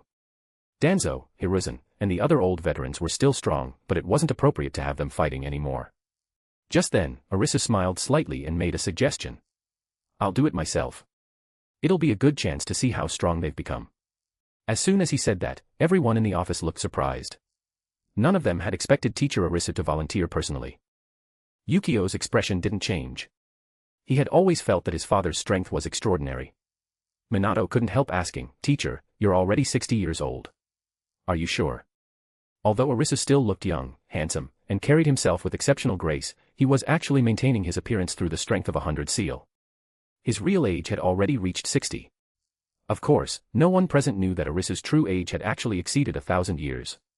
Chapter 325, Testing the Results. Alright, it's fine. This is a good chance to see if these old bones of mine can still move. Arisu smiled at them, speaking in a relaxed and calm tone. Seeing that his teacher insisted, Minato Namikaze could only nod. Then I'll leave it to you, teacher. Arisu looked at Minato and added, by the way, Minato, Karen and Yugo are also my students.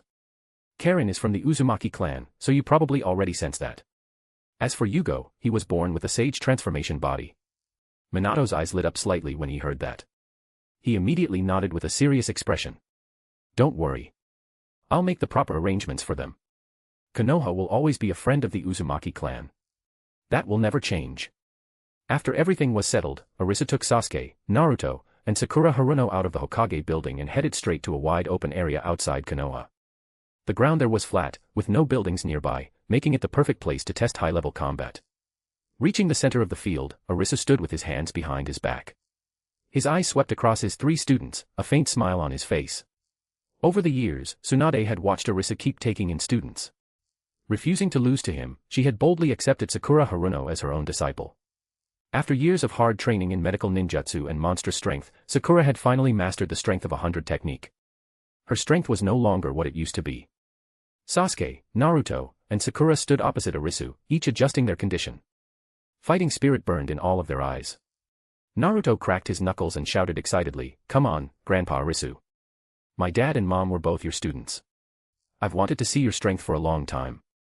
Sasuke folded his arms, the corners of his mouth lifting slightly. Sakura took a deep breath. The diamond-shaped strength of 100 seal gradually appeared on her forehead, and pink chakra slowly began flowing.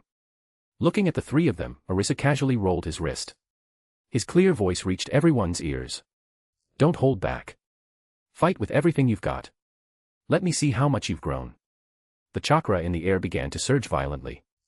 Standing with his hands behind his back, Arisu said calmly, begin. The moment he finished speaking, Naruto instantly entered Ninetales chakra mode and charged first. Multi-shadow clone jutsu. Bang. Bang. Bang. Dozens of Narutos appeared in an instant, attacking Arisu from every direction. Every clone was wrapped in golden Ninetales chakra, creating an overwhelming presence. At the same time, the three Tomo and Sasuke's Sharingan spun rapidly. His figure flashed, and he disappeared with Flying Thunder God. Sakura stomped hard, shattering the ground beneath her.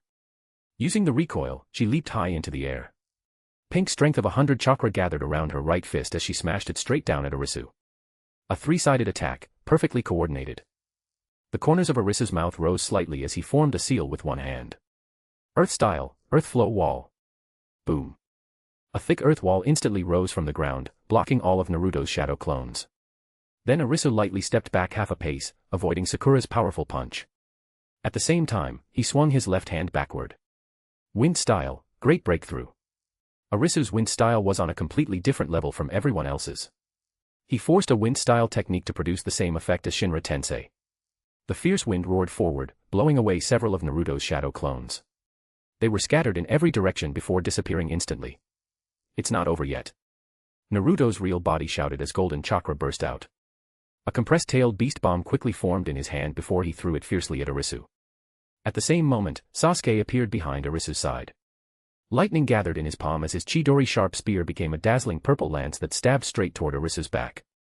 They attacked from both front and back with terrifying force. Arisu's eyes narrowed slightly, but he remained calm. His right hand formed seals at incredible speed. Water style, water mirror technique. A crystal-clear water mirror instantly appeared in front of him. The tailed beast bomb struck the mirror and was completely reflected, flying straight back toward Naruto. At the same time, Arisu casually drew a line with his other hand.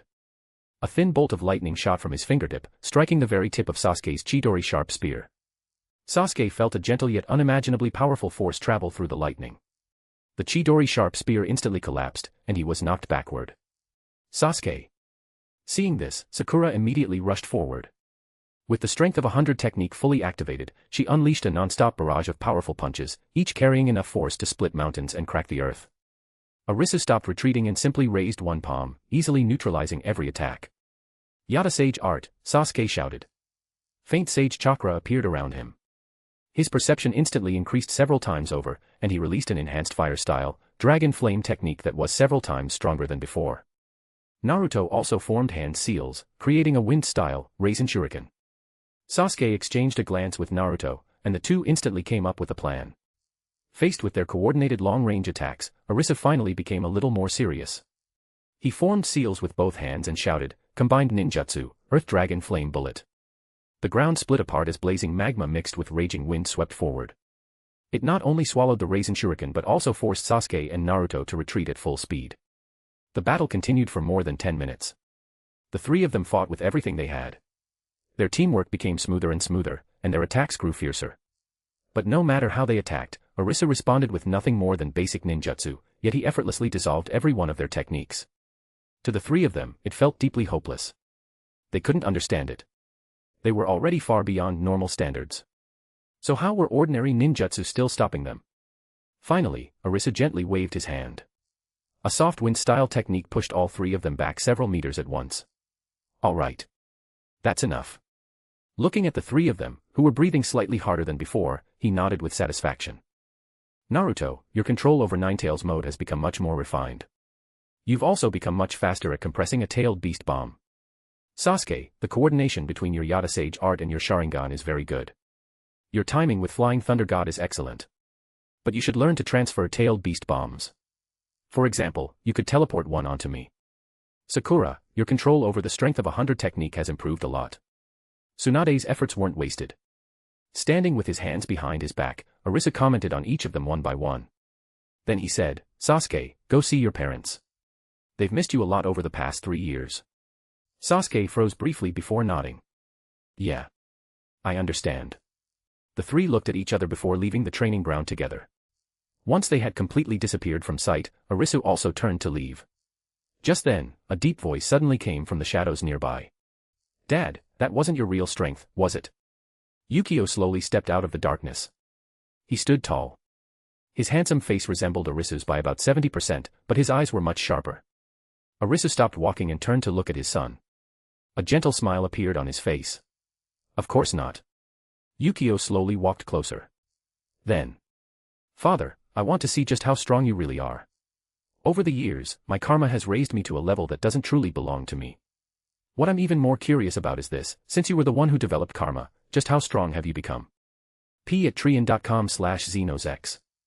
Partying face. Joining p@trian keeps me motivated and eager to work diligently, so please consider joining.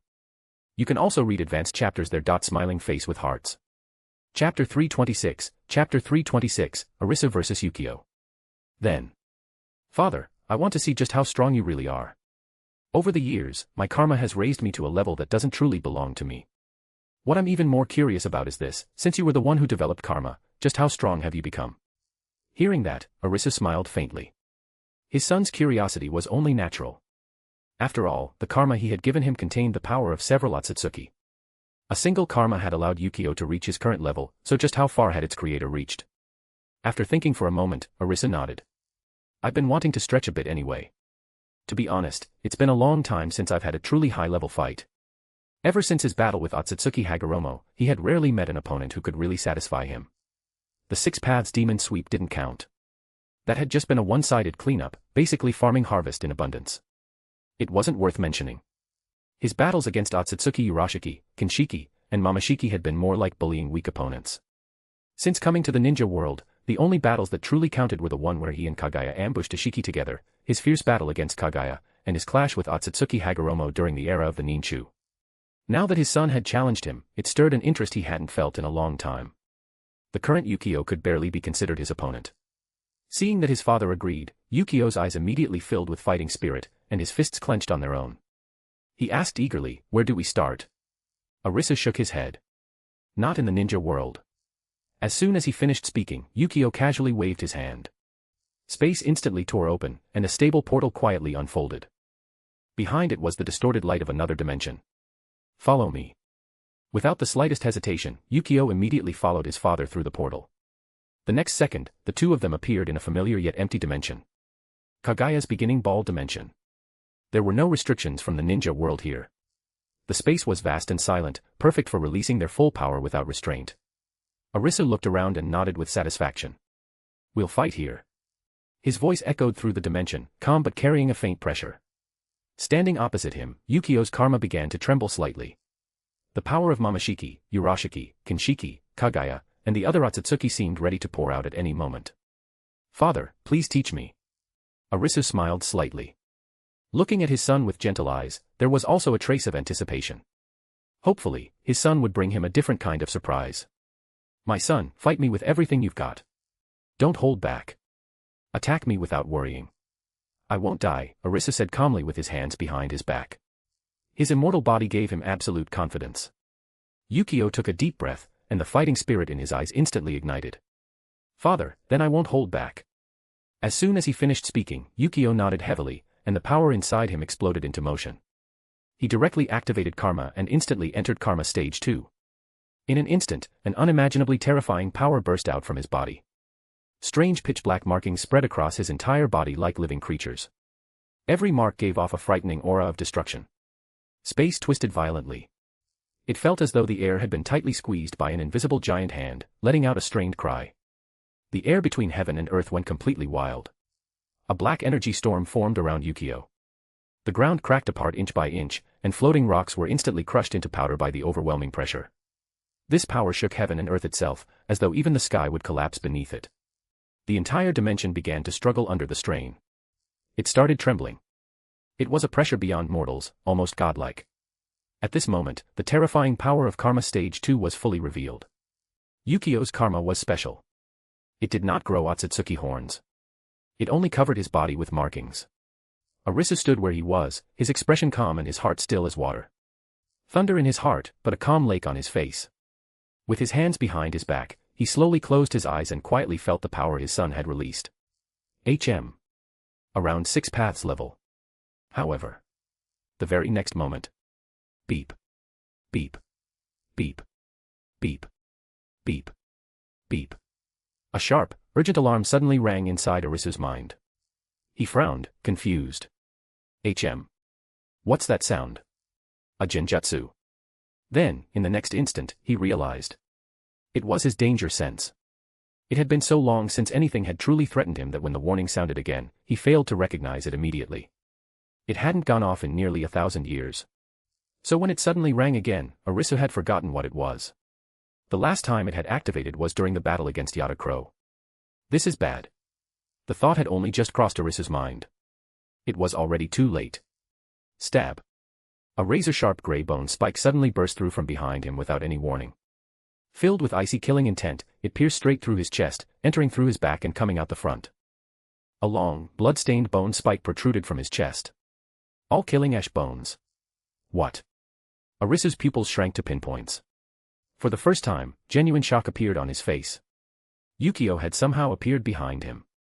An all-killing ash bone was condensed in his palm, and a faint smile of success rested on his lips.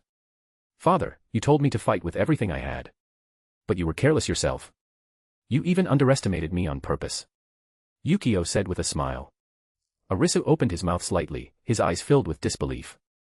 He turned to look at Yukio. His face slowly overlapped with Kaguya's from years ago. He really had been careless. It had been too long since he'd experienced a fight at this level. He'd spent so much time crushing weak opponents that after suddenly returning to a battle between top fighters, he couldn't quite keep up.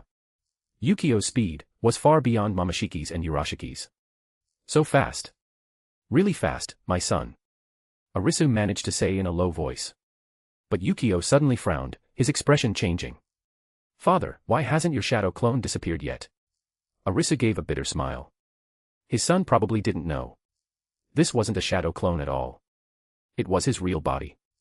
The next second, Arisu's body rapidly began turning into fibers under the effect of the all-killing ash bones. His body started turning white. Then it began crumbling into ash. Dad. Dad. What's happening?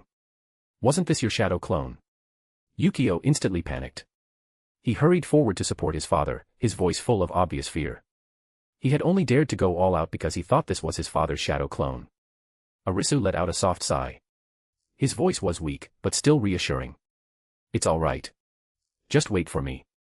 I'll be right back. It's been too long since I've fought. My combat instincts have gotten a little rusty. As soon as he finished speaking, his body completely broke apart, turning into ashes that scattered into the air with the wind.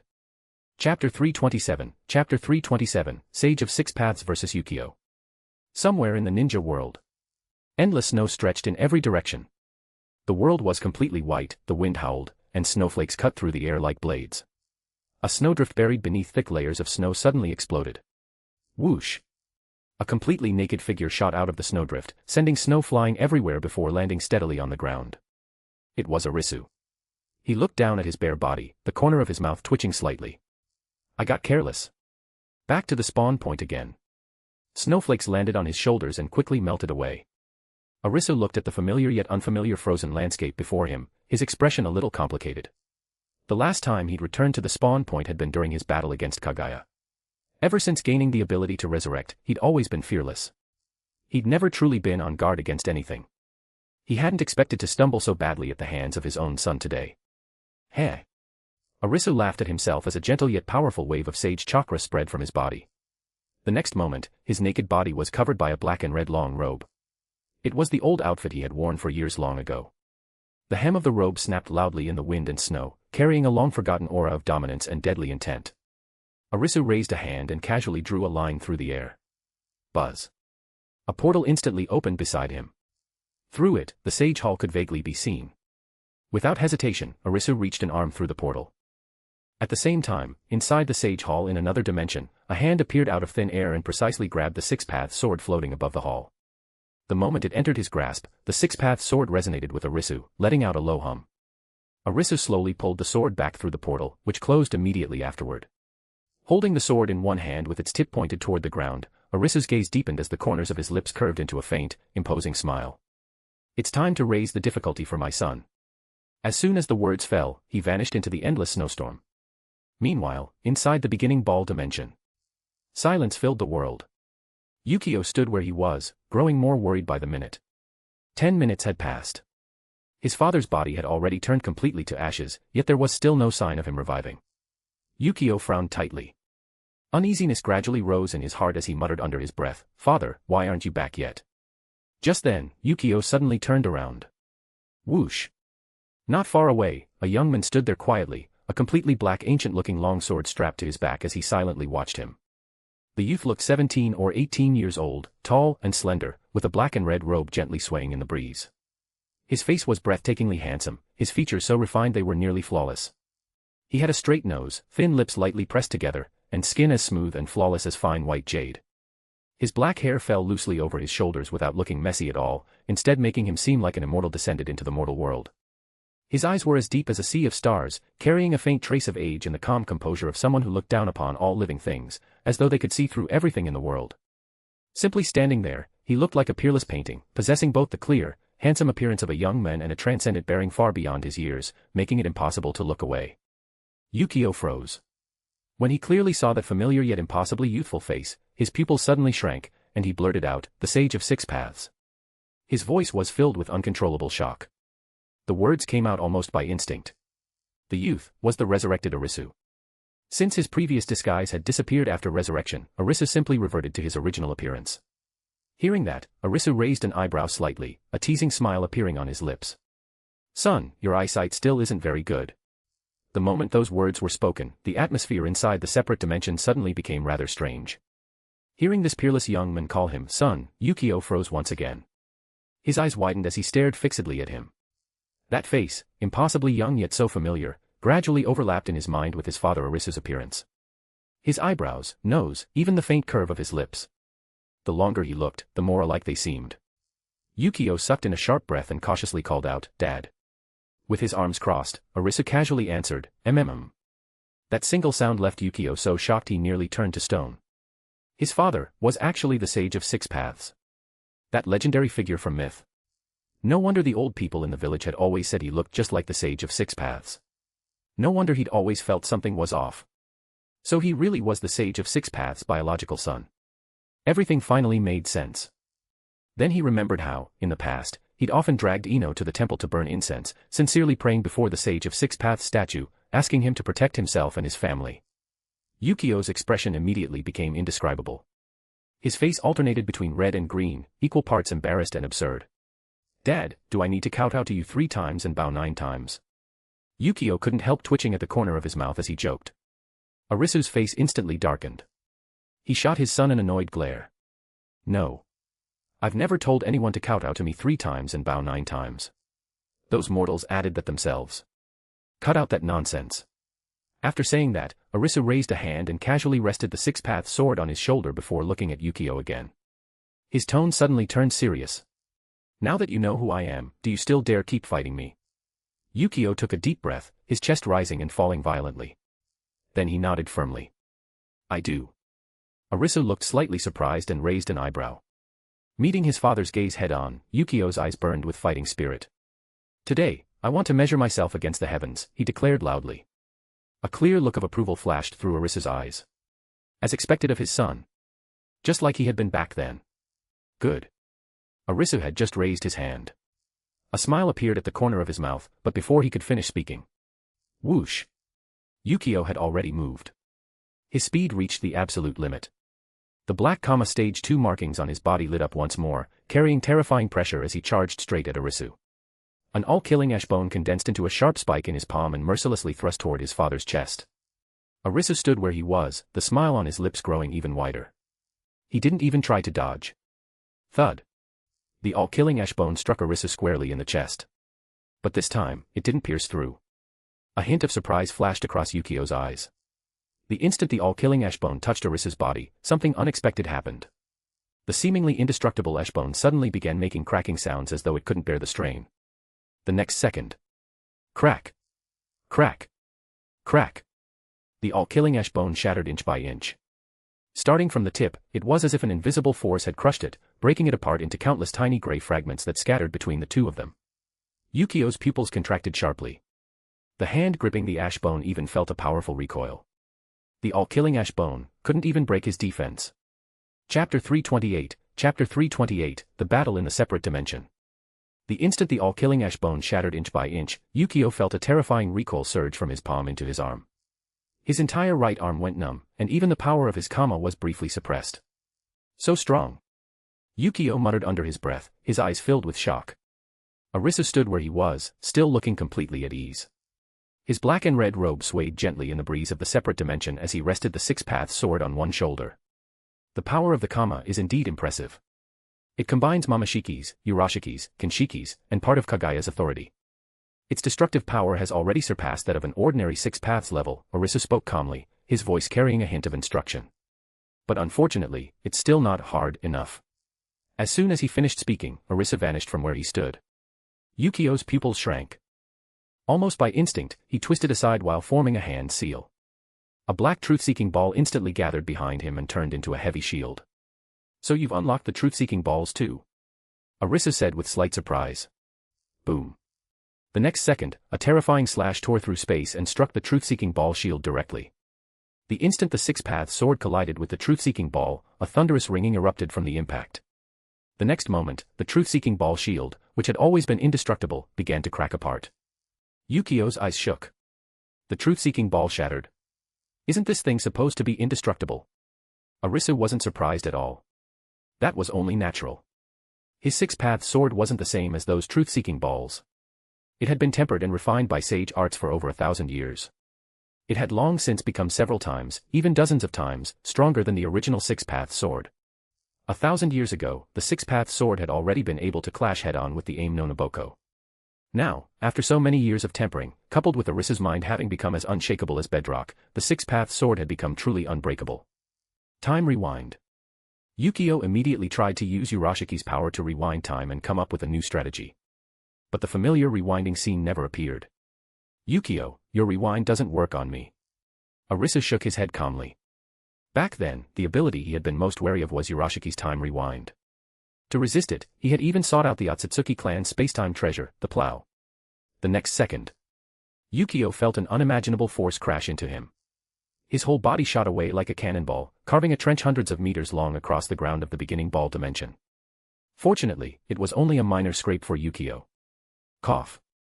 Yukio barely steadied himself. A trace of blood ran from the corner of his mouth, and even the Kama Stage 2 markings flickered unsteadily. So fast. No, father is much faster than before. And this power, it's on a completely different level. A chill rose in Yukio's heart. Holding the six-path sword, Arisu slowly stepped out of the void, calmly looking at his battered son in the distance. Yukio took a deep breath. Not only had the fighting spirit in his eyes not faded, it burned even hotter. He clapped his hands together. The power of the Kama inside him erupted completely. Ha! Black energy shot into the sky like a volcanic eruption, dyeing the heavens of the beginning ball dimension a strange dark purple. Yukio's aura surged instantly. Behind him, the phantoms of Mamoshiki, Kinshiki, Urashiki, Kaguya, Hagoromo, and Hamura appeared around him, empowering him together. His aura climbed higher and higher, quickly breaking past the limits of an ordinary six-paths level and approaching the realm of six paths, true, nearly divine. Arisu's expression turned complicated, yet filled with surprise and delight. As expected of someone with the same outer heavenly demon talent as himself. Yukio was only 15 years old, yet he had already reached the six paths level. It was simply unbelievable, even stronger than Boruto. A 15-year-old at the six paths level. It was that outrageous. Father. Take this. Yukio raised both hands high. Terrifying chakra and the power of the divine tree gathered wildly as an enormous sphere of energy, black with blood-red patterns, formed above his palms. It looked like a dark crimson Rasengan, but it wasn't. It was the world-destroying Ashbone bomb, created by combining the properties of the all-killing Ashbone, the expansion technique, and Mamoshiki's Takamamiba no Kami. Space itself let out a strained wail as cracks spread through it like a spiderweb. Without hesitation, Yukio hurled the terrifying sphere of energy, powerful enough to destroy everything nearby, straight at Arisu with all his strength. Facing the incoming attack of destruction, excitement appeared at the corner of Arisu's mouth. It had been a long time since he'd fought a battle at this level. You're still too young. Holding the sword in one hand, Arisu slowly raised the other. A purple six-path sage art seal appeared in his palm. Six paths, sage art, Amanamanaka. Buzz. The entire beginning ball dimension suddenly shook violently. The laws of time and space seemed to be forcibly rewritten. The world-destroying Ashbone bomb, which was about to explode, strangely froze in midair for an instant. Then an invisible force forcibly twisted its trajectory, sending it flying back toward Yukio himself. This technique had been created by Arisu several hundred years ago. He had improved Kaguya's Amenominaka and developed it into this technique. His space distortion ability had also been born alongside it. Just like how he had previously distorted Urashiki's landing point. What? Yukio's face changed drastically. He hurriedly tried to dodge, only to find his movements had become incomparably sluggish, as though he had fallen into an invisible swamp. At that critical moment, Arisu instantly appeared beside him and lightly swung the six-path sword. Clang! The blade struck the side of the Ashbone bomb with perfect precision, knocking it all the way to the distant edge of the separate dimension. The next moment, it exploded with a world-shaking roar. Rumble. Half of the beginning ball dimension was blown to pieces. Countless fragments of space scattered like shattered glass as a terrifying energy storm swept across everything. Yukio was hit head-on by the aftershock and sent flying. Large sections of his Stage 2 markings shattered apart, and blood sprayed from his mouth. The instant Yukio was blasted away, the Shikatsu Forest Sage art inside him activated. A layer of pale cyan Shikatsu Forest Sage art markings quickly spread over the black Stage 2 markings. The two overlapped, forming a strange double-layered pattern, and his aura surged once again. At the same time, Yukio took out the chakra pill he had prepared beforehand. Using Mamashiki Sukunahikona alchemy, he had previously refined this chakra pill. It could quickly restore chakra and instantly heal injuries. He swallowed it in one gulp. Dense life force and chakra immediately burst through his body. His shattered injuries healed at a speed visible to the naked eye, and his Stage 2 state quickly stabilized. 80 Gods Vacuum Attack. Yukio shouted in a low voice as both arms swung forward. Countless enormous fist shadows, pale cyan with black radiance, appeared out of thin air and rained toward Arisu like a storm. Every punch carried terrifying destructive power, smashing space into repeated collapses with ear-piercing explosions. Chapter 329, The Mysterious Venus Flytrap White Zetsu. Arisu stood where he was and gave a slight nod, approval showing in his eyes. This 80 Gods Vacuum Attack doesn't have the same scale or density Kaguya had back then, but it's already very close. Not bad. Faced with the fist shadows that covered the sky, Arisu didn't dodge. He simply gripped the six-path sword with one hand and gave the blade a light shake. Bzzz. An invisible circular sword domain instantly spread out from him, and sword intent solidified around him as if it had taken physical form. The violent fist shadows of the 80 Gods Vacuum Attack slammed into the sword domain, only to be shredded and knocked away by invisible sword energy, turning into countless shattered dark blue points of light. Boom. Boom. Boom. Boom. The explosions rang out without end, and the entire origin ball space shook violently. Arisu didn't move his feet. His robe fluttered in the wind, yet he stood as steady as a mountain, using only the six-path sword to neutralize Yukio's entire wave of attacks. The more Arisu fought, the more excited he became. This feels amazing. This is what a true six-paths level battle is. It was far more satisfying than crushing those Kaga-level fighters before. Yukio clenched his teeth, suddenly stepped forward, and clapped his hands together. Multiple Otsutsuki phantoms behind him lit up at the same time. If that's the case, then let's add a little more. The next moment, Yukio's figure split apart, instantly creating 3 shadow clones. Each clone possessed part of the original's strength and each used a different Otsutsuki ability. The original continued suppressing him with the 80 Gods Vacuum Attack. Meanwhile, the 3 clones each unleashed, Kinshiki Art, Heavenly Feather Arrows. Urashiki Art, Heavenly Sumuru Meteor Life, Dragon Palace. Mamashiki Art, Composite Sage Art, Inukai Takaru no Mikoto, Pheasant Hunt. Including the original body, 4 attacks were launched at the same time, instantly swallowing the area where Arisu stood. The world descended into chaos. Vast sections of the origin ball space were blasted into nothingness, and spatial cracks spread wildly like a spider web. Facing this nearly hopeless barrage, Arisu's eyes quickly swept across the battlefield. Not because he was frightened. He was deciding what technique to use. He had too many options and couldn't decide for a moment. In the end, Arisu's thoughts stirred, and he instantly summoned the Yata Mirror. Boom. It blocked every attack. Yukio's pupils shrank. What is that?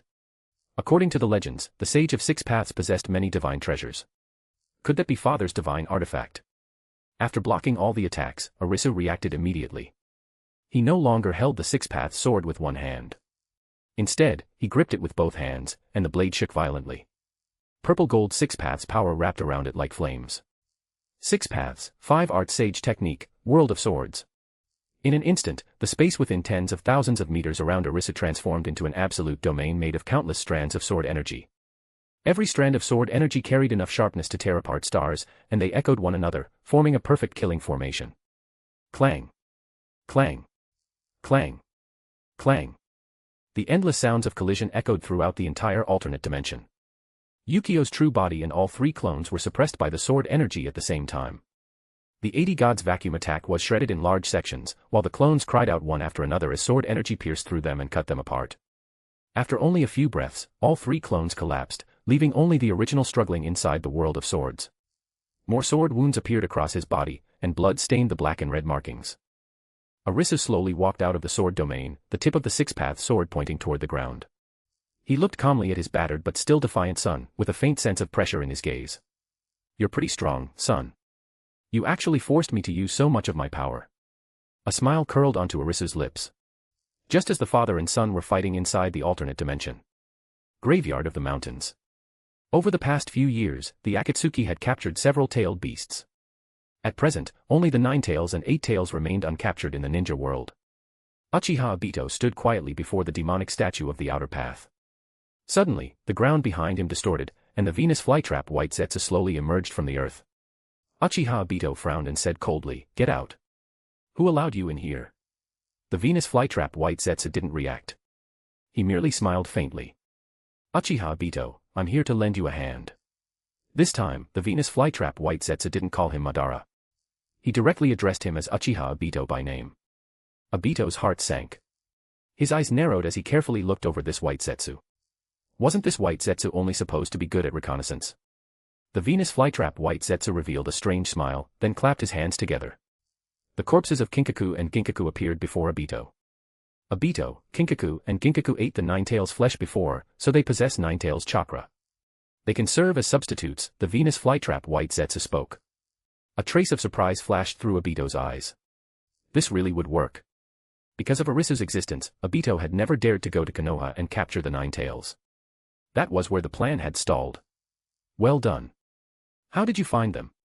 These 2 disappeared after assassinating Uchiha Izuna. I didn't expect you to find them, Obito said calmly. The Venus flytrap White Zetsu gave a mysterious smile, but what he said next shocked Obito. Obito-kun, there's something even more shocking. You're thinking about declaring war on the ninja world right now, aren't you? Let me help.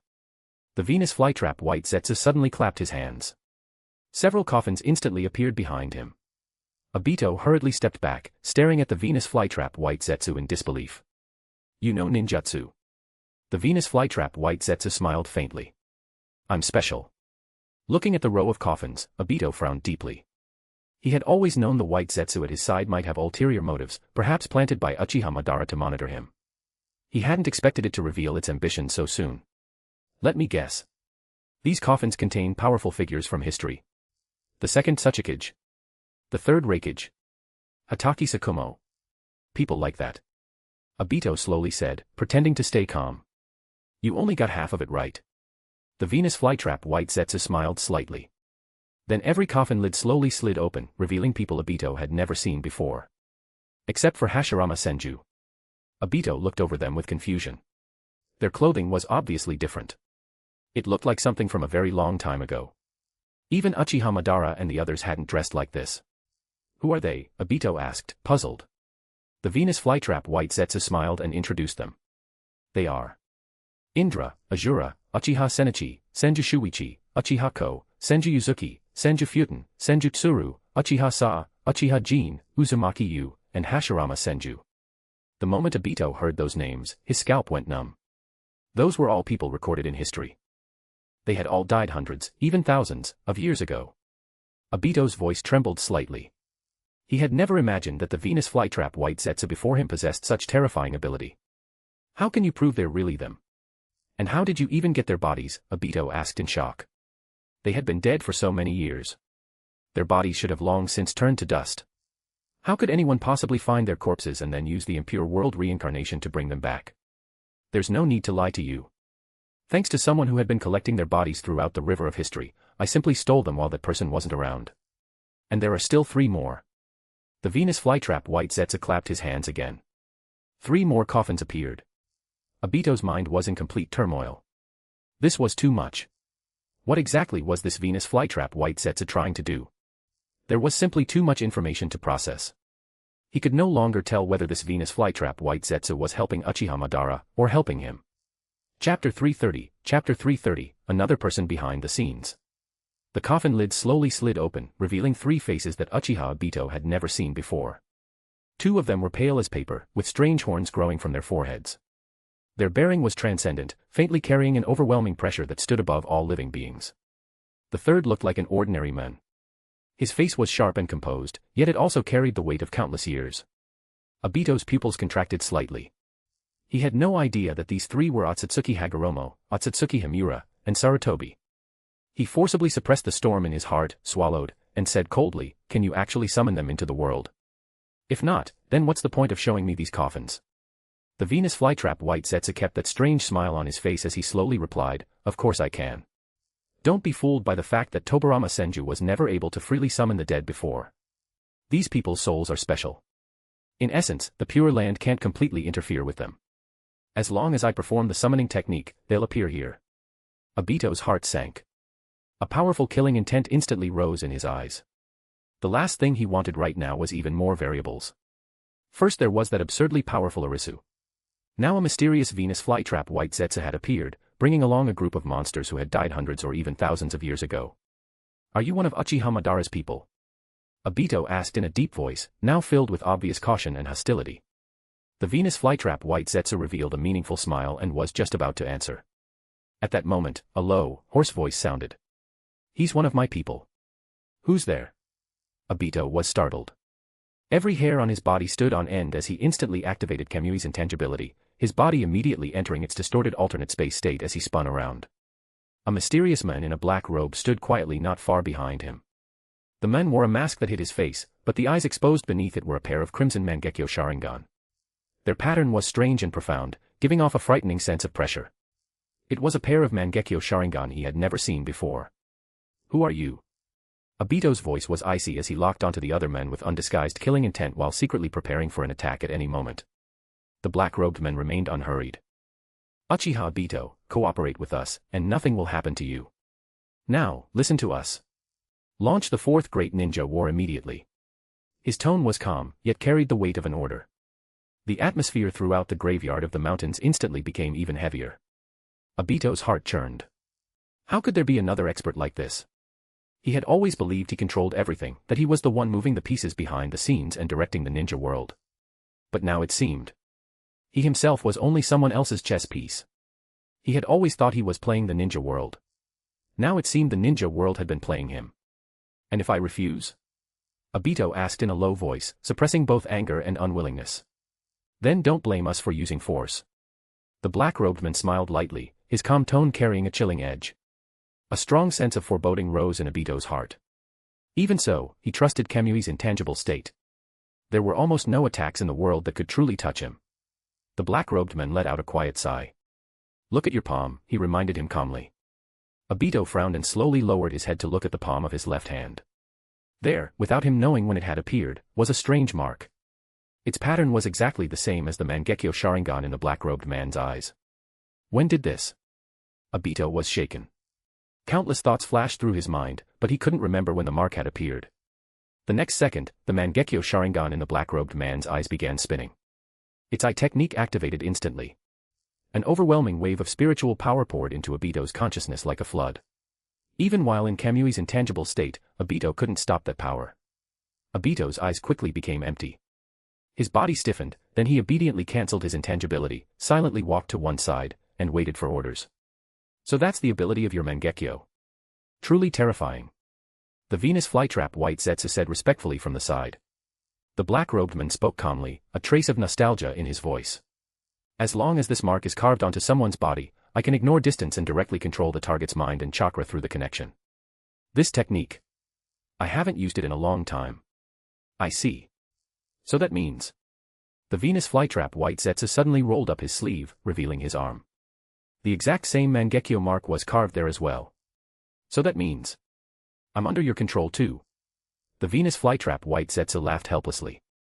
The black-robed man smiled faintly without hiding anything. So you noticed long ago. That's right. The Venus flytrap White Zetsu couldn't help shaking his head with a bitter smile. So that's why I've suddenly become so motivated. Originally, the Great Sage only sent me to watch Kaguya and you. I actually just wanted to slack off at Mount Mayaboku. The black-robed man glanced at him and explained calmly, if I hadn't used this, your core programming would still be loyal to the Great Sage. The Venus flytrap White Zetsu nodded, then asked again, I don't understand. You have a technique that can control everything. Why not step into the open yourself? The black-robed man fell silent for a moment before answering in a low voice, the moment I appear openly, the Great Sage will recognize my technique. The Venus flytrap White Zetsu clicked his tongue twice. The Great Sage's powers are unfathomable. Maybe he already knows everything we've been doing. The black-robed man shook his head. I stayed at Mount Mayaboku for many years. Based on what Kaguya told me, the Great Sage is only unbelievably powerful. He isn't all-knowing or all-powerful. He can make mistakes too. The Venus flytrap White Zetsu narrowed his eyes and couldn't help asking, you're planning to oppose the Great Sage? Why? What do you want? What's your goal? The black-robed man paused, then quietly spoke 2 words. An apology. The Venus flytrap White Zetsu froze. He even wondered if he had heard wrong. Make the Great Sage apologize. Seeing no reaction, the black-robed man repeated calmly, make the Great Sage apologize. The Venus flytrap White Zetsu completely lost his composure. His expression turned complicated as he stared at the black-robed man, the corners of his mouth twitching. You mean, after making such a huge commotion, planning all this for so long, using the Akatsuki to capture the tailed beasts, controlling Uchiha Obito to launch the 4th Great Ninja War, you just want the Great Sage to apologize? His voice kept rising until it carried a hint of disbelief. What kind of shoujo story logic is that? p@trian.com/xenosx. Partying face joining p@trian keeps me motivated and eager to work diligently, so please consider joining. You can also read advanced chapters there. Smiling face with hearts. Chapter 331, Only Child. The man in the black robe snorted and said impatiently, don't worry about White Zetsu. The Venus flytrap White Zetsu immediately looked like he was about to cry. His voice was full of bitterness. How can I not worry? You people don't have to fear the Great Sage, but if the Great Sage comes after this later, what am I supposed to do? I'm just an ordinary White Zetsu who wants to loaf around Mount Mayaboku until I die. And you people dragged me straight into this heaven-shaking scheme. The man in the black robe glanced at him and comforted him calmly. Don't worry. Afterward, I'll just say I controlled you. I'll take all the blame. Besides, the Great Sage is kind and forgiving. At most, you'll be punished with a few years of opening up the Pure Land. He won't make things too difficult for you.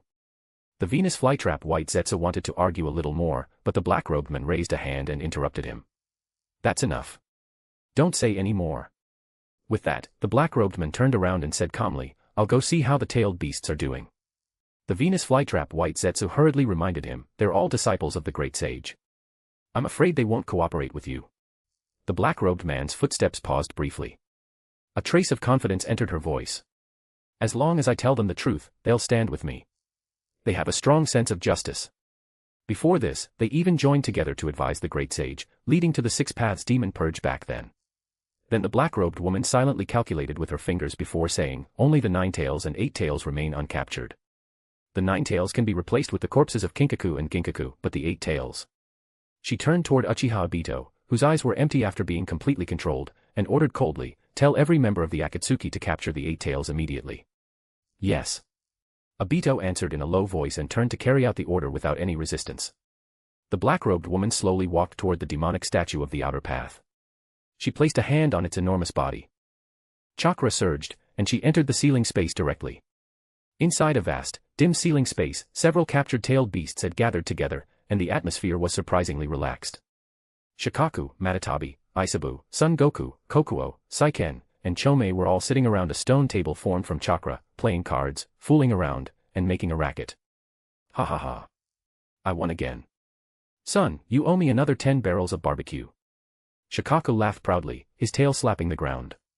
Son Goku took a drink and snorted angrily, you damn tanuki. How are you so lucky every single time? Are you cheating? Shikaku immediately became unhappy. What's that supposed to mean? Saiken lay lazily to one side, blowing bubbles. So boring. I'd rather sleep. Meanwhile, Matatabi, Chomei, and Isabu were gathered together knitting sweaters. Kokuo, on the other hand, was running all over the ceiling space. Just then, a powerful, familiar presence suddenly descended into the ceiling space. Every tailed beast froze at the same time and turned toward the entrance. The black-robed woman stood there with her hands behind her back. Beneath the mask, her Mangekyo Sharingan slowly spun as her gaze calmly swept across every tailed beast present.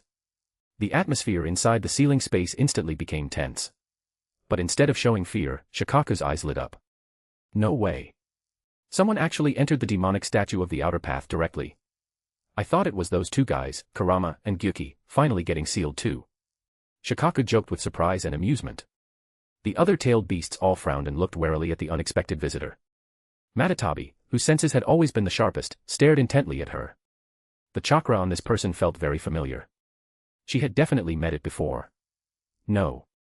She definitely encountered it often. Matatabi's pupils shrank slightly as she asked tentatively, "You are?"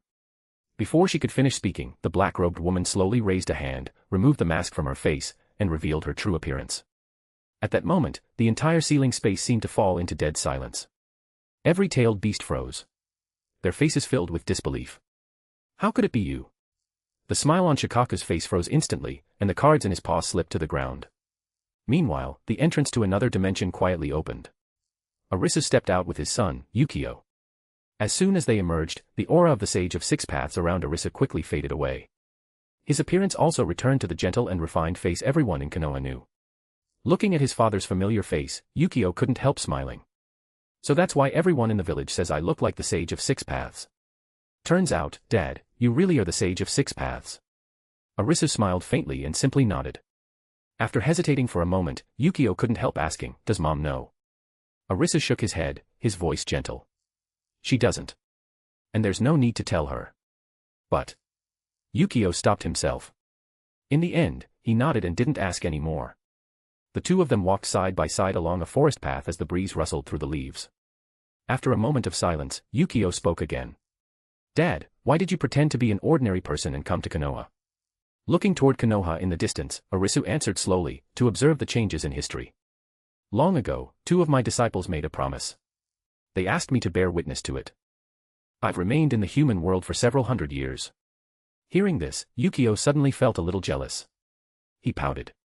"Dad, do you have a lot of sons?" Arisu laughed, reached over, and rubbed his son's head. His tone was full of affection.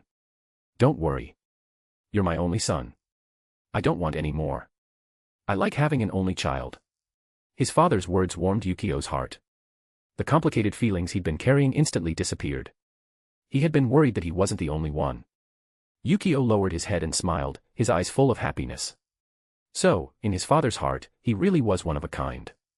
"By the way, how are things going with Ino?" Arisu suddenly turned his head and asked casually.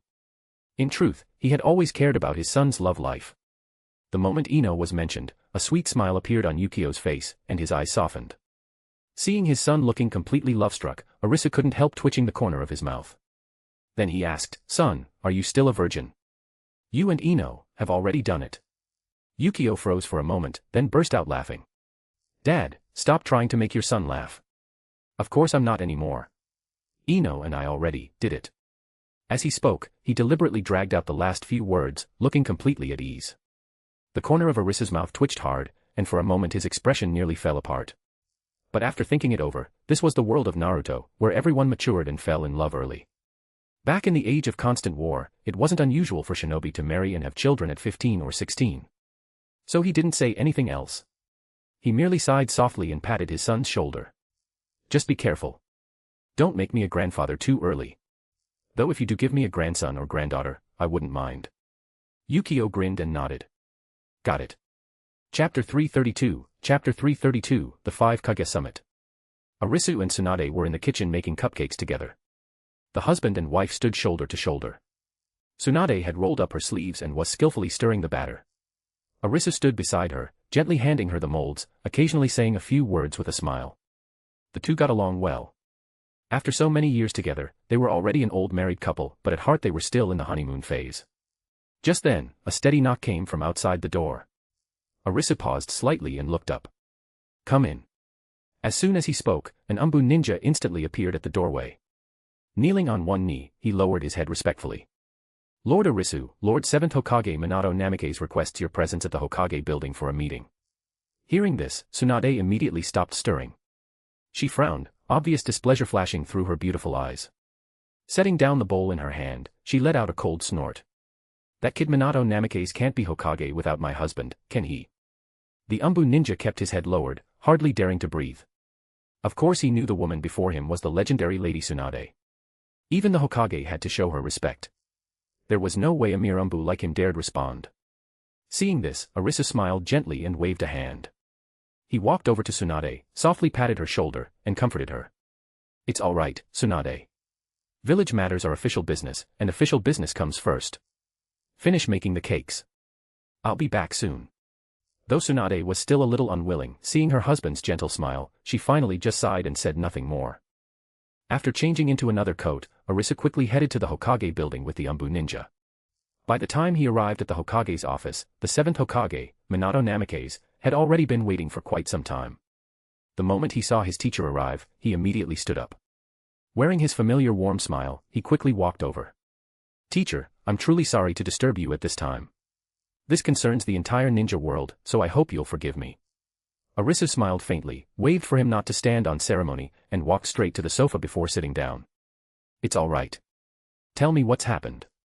Sitting on the sofa, Arisu calmly listened to Minato's report, his slender fingers resting lightly on the armrest as he thought quietly. Standing before the desk, Minato's expression was grave as he began speaking. Teacher, the Akatsuki has become more and more brazen lately. In just a few short years, they've acted relentlessly, capturing Jinchuriki from every nation. At present, the One-Tails through Seven-Tails have all fallen into their hands. The Akatsuki has successfully extracted the tailed beast's power from them. Only the Nine-Tails and Eight-Tails remain among the major nations. Kumogakure has officially requested an alliance with Konoha and sent over a detailed proposal to jointly protect the remaining Jinchuriki. They hope our two villages can reach an agreement as soon as possible. In the past, because of the Ninja World Wars, every nation refused to cooperate with the others. But now that the situation is becoming more serious, everyone has to start considering cooperation. Minato finished his report. Arisu thought for a moment. A thoughtful look flashed through his eyes before he nodded. That's fine. We'll form an alliance. First, we'll make sure Kimogakure's Eight-Tails Jinchuriki is secure. A glimmer appeared in Minato's eyes, but he quickly frowned again. But, teacher, I don't think we can keep defending passively and letting the Akatsuki lead us around by the nose. If we keep doing that, they'll only become more and more reckless. Hearing that, Arisu raised an eyebrow slightly. Looking at his disciple, who had always been humble and steady, a gentle smile unconsciously appeared on his lips. It seemed that this modest gentleman, Minato, had finally decided to make his move and accomplish something great. Oh. Leaning back against the sofa with interest, Arisu asked calmly, so what do you want to do? Tell me what you're thinking. Minato took a deep breath. The smile disappeared from his face, replaced by a seriousness and determination unlike ever before. Take the initiative. We should call on the entire ninja world to unite and wipe out the Akatsuki in one strike. We can't let them continue bringing disaster to the ninja world, Minato spoke firmly. Arisu nodded slowly. He immediately understood what Minato had in mind. After a moment's thought, he said, you want to convene a 5-Kage summit. Minato nodded solemnly. Yes, teacher. I believe it's the best solution right now. Only if all 5 great villages truly unite can we completely eliminate the Akatsuki's threat. Arisu slowly stood up from the sofa, clasped his hands behind his back, walked to the window, and looked out at the flourishing scenery of Konoha. The setting sun's glow fell across him. After a moment of silence, Arisu spoke. You're the Hokage. The decision is yours. I'll support you with everything I have, no matter what you decide. Looking at his teacher's back, a wave of warmth and gratitude welled up inside Minato. He bowed deeply. Yes, teacher. Thank you. Without delaying, Minato Namikaze immediately sent official invitations in the Hokage's name to the other 4 great ninja villages, inviting them to attend the 5-Kage summit. The meeting place was set in the neutral land of Iron to ensure fairness. Kumogakure, Reikage Building.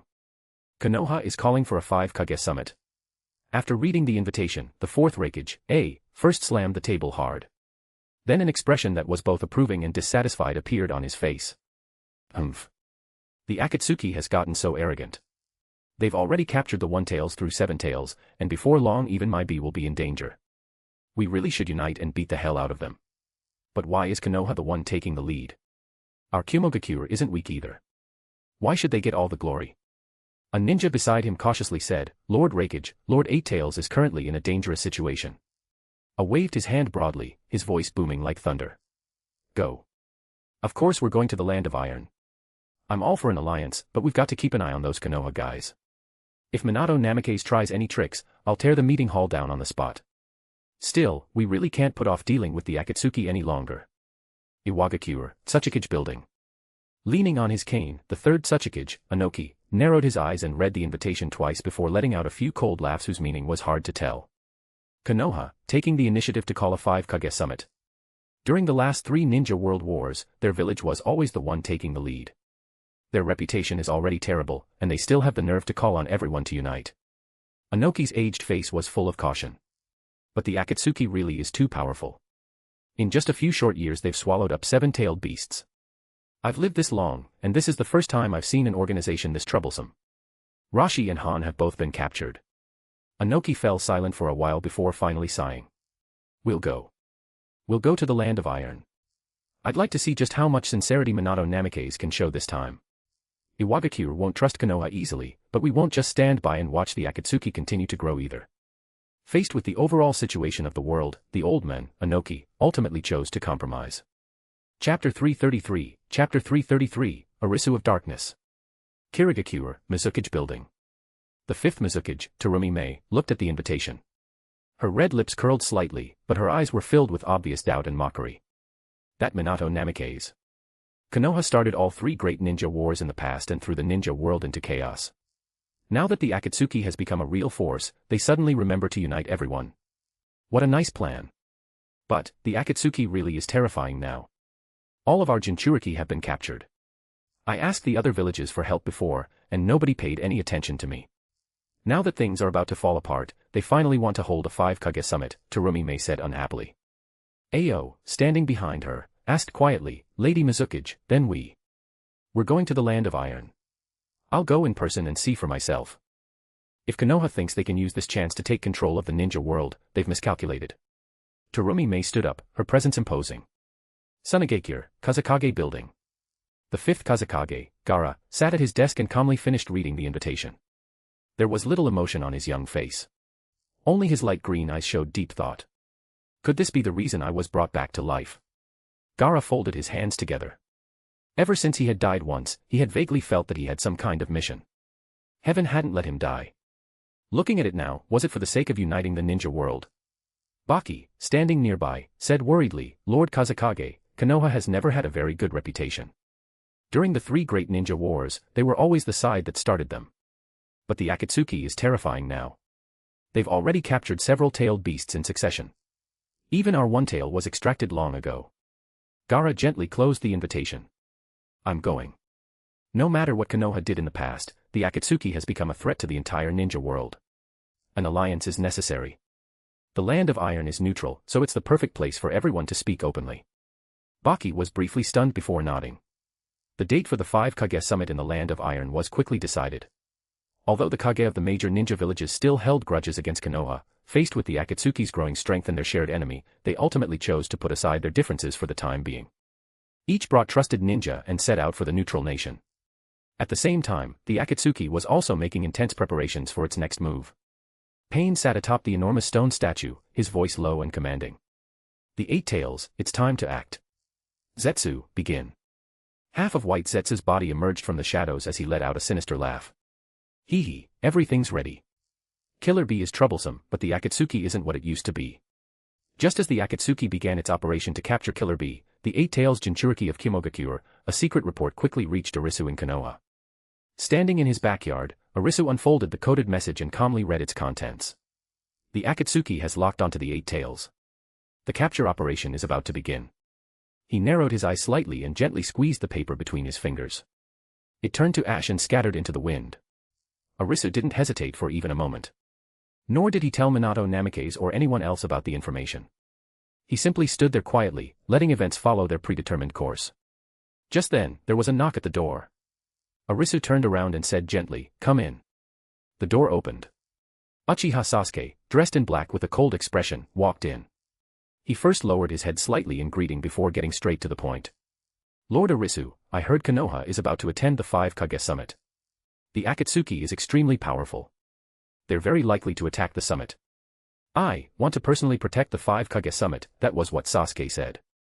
In reality, his true goal was to use this opportunity to meet his older brother, Uchiha Itachi. He knew that, given Itachi's position within the Akatsuki, he would most likely take part in the attack.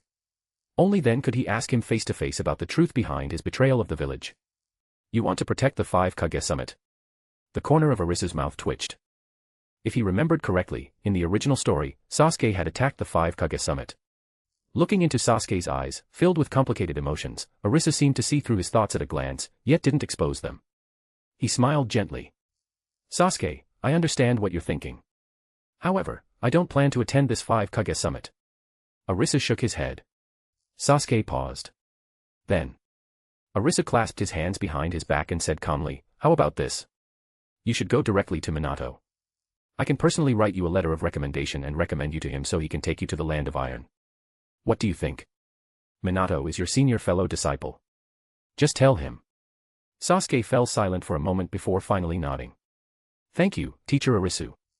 Arisu nodded slightly, walked over to the desk, picked up a brush, wrote a brief but weighty letter of recommendation, and handed it to Sasuke. Hokage Building, Office. Minato Namikaze was standing by the window studying the route to the Land of Iron when he heard a knock and turned around. Come in. Uchiha Sasuke pushed open the door and respectfully handed over Arisu's letter of recommendation. Minato accepted the letter, skimmed through it, and smiled gently. He nodded at Sasuke, who had just arrived.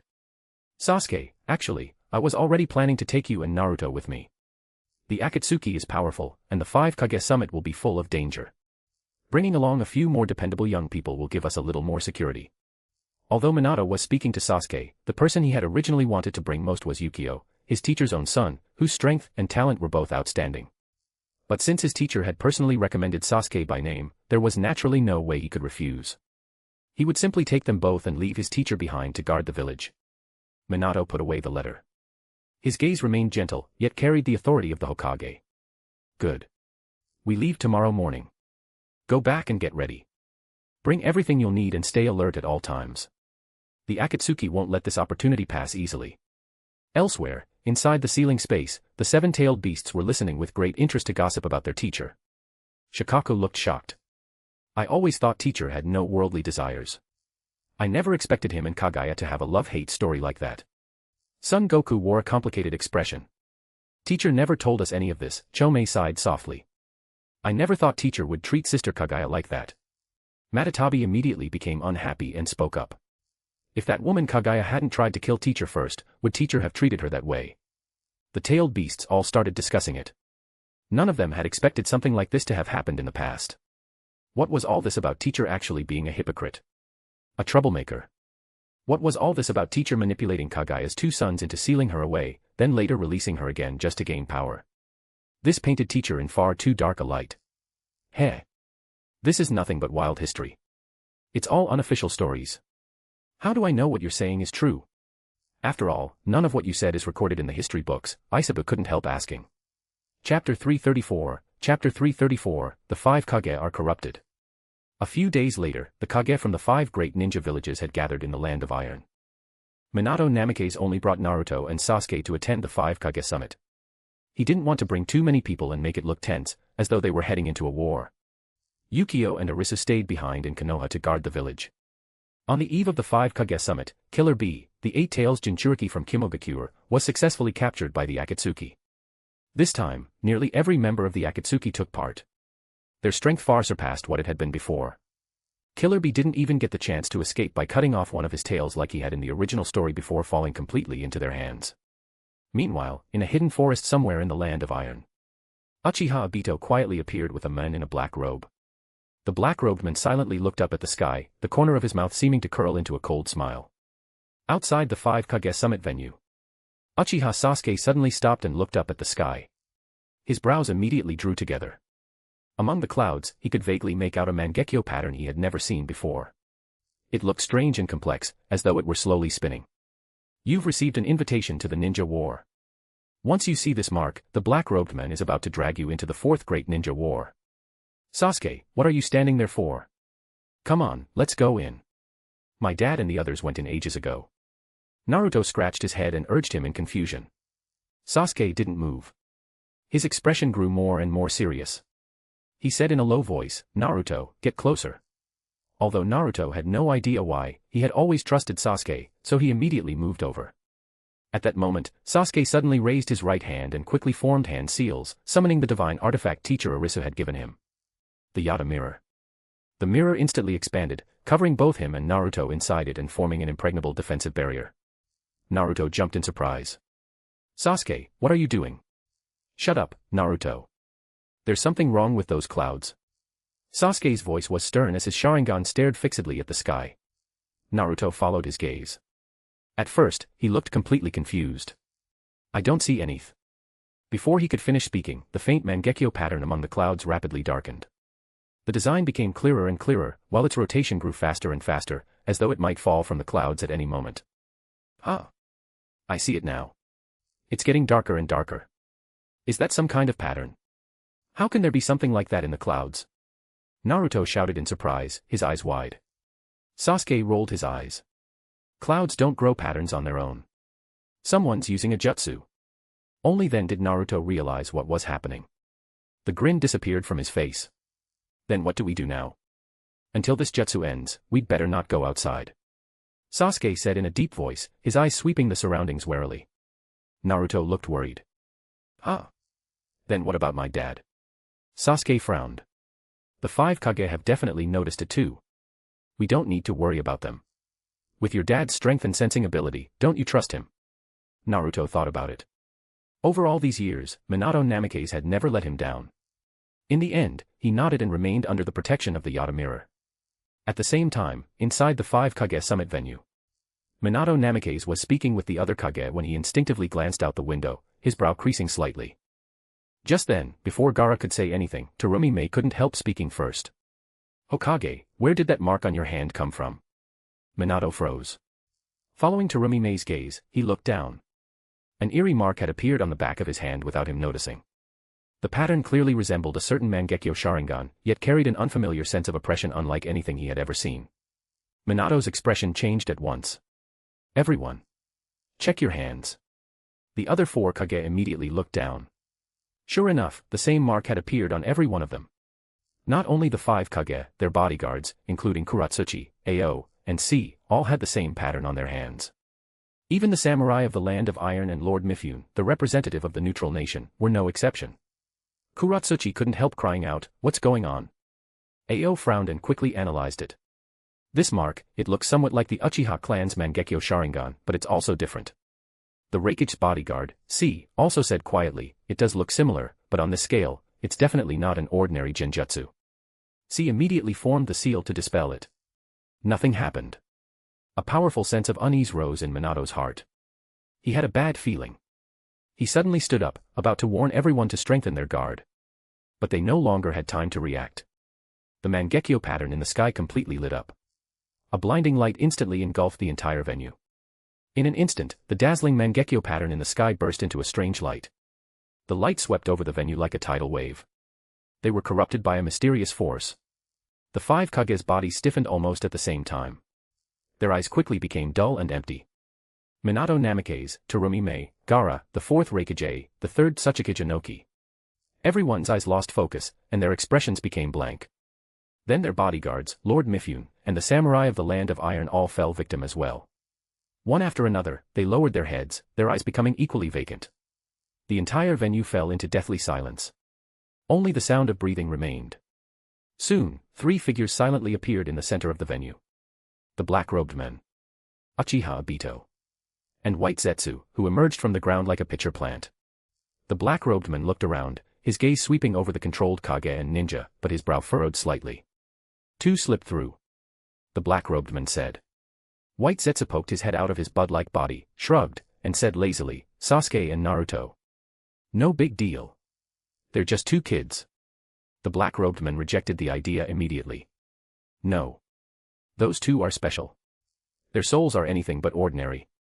You should know better than I do.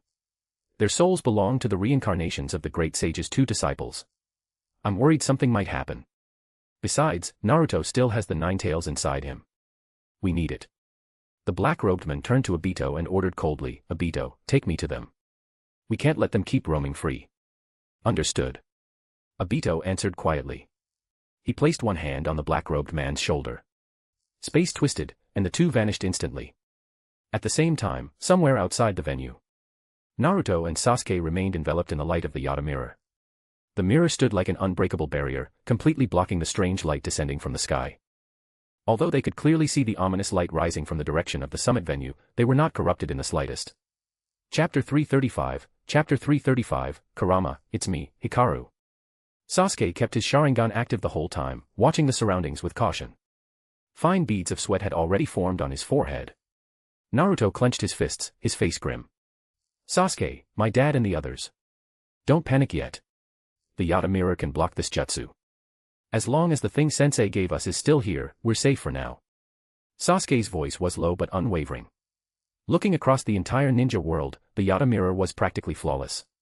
The moment he finished speaking, a faint ripple spread through the air. Sasuke's pupils suddenly shrank. He looked up sharply at the twisting space not far away and said quietly, "They're here." The air warped violently, and Uchiha Obito and the men in the black robe appeared a short distance in front of the Yata mirror. Sasuke's Sharingan immediately locked onto them.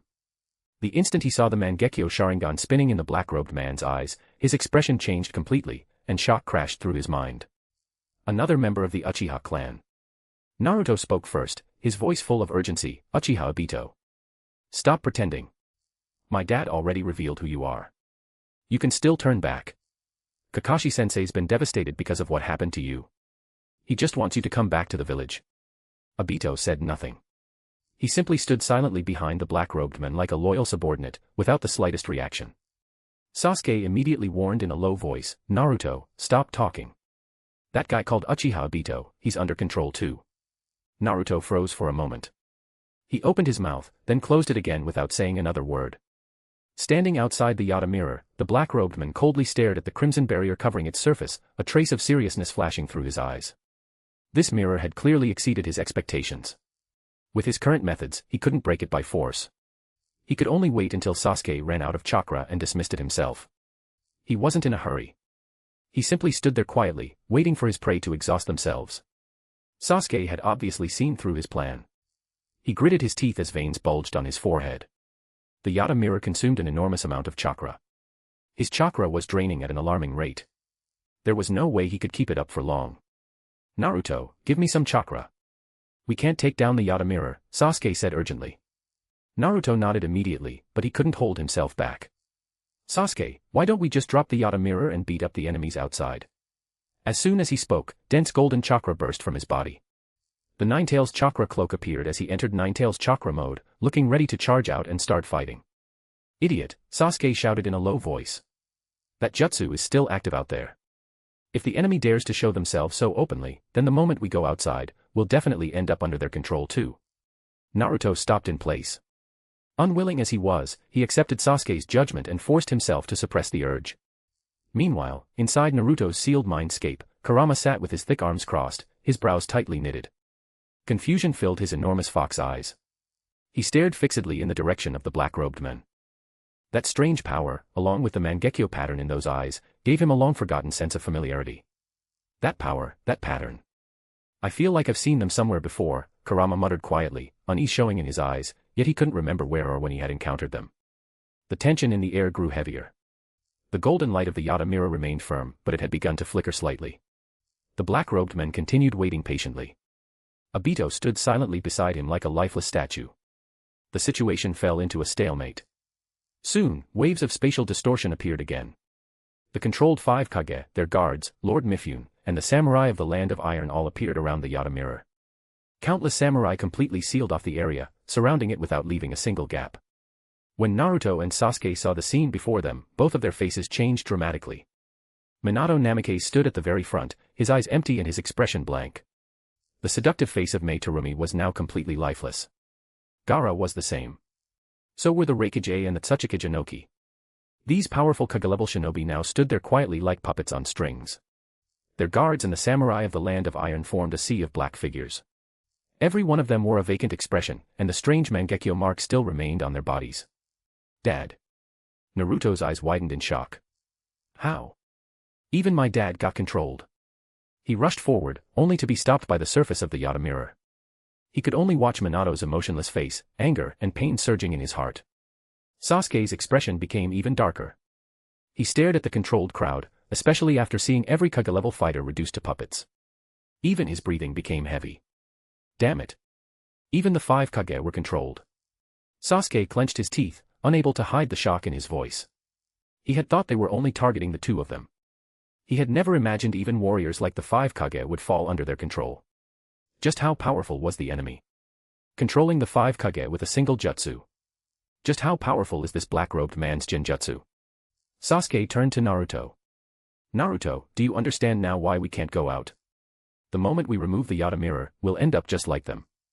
Naruto clenched his fists tightly as Golden Ninetales chakra surged around him. Damn it.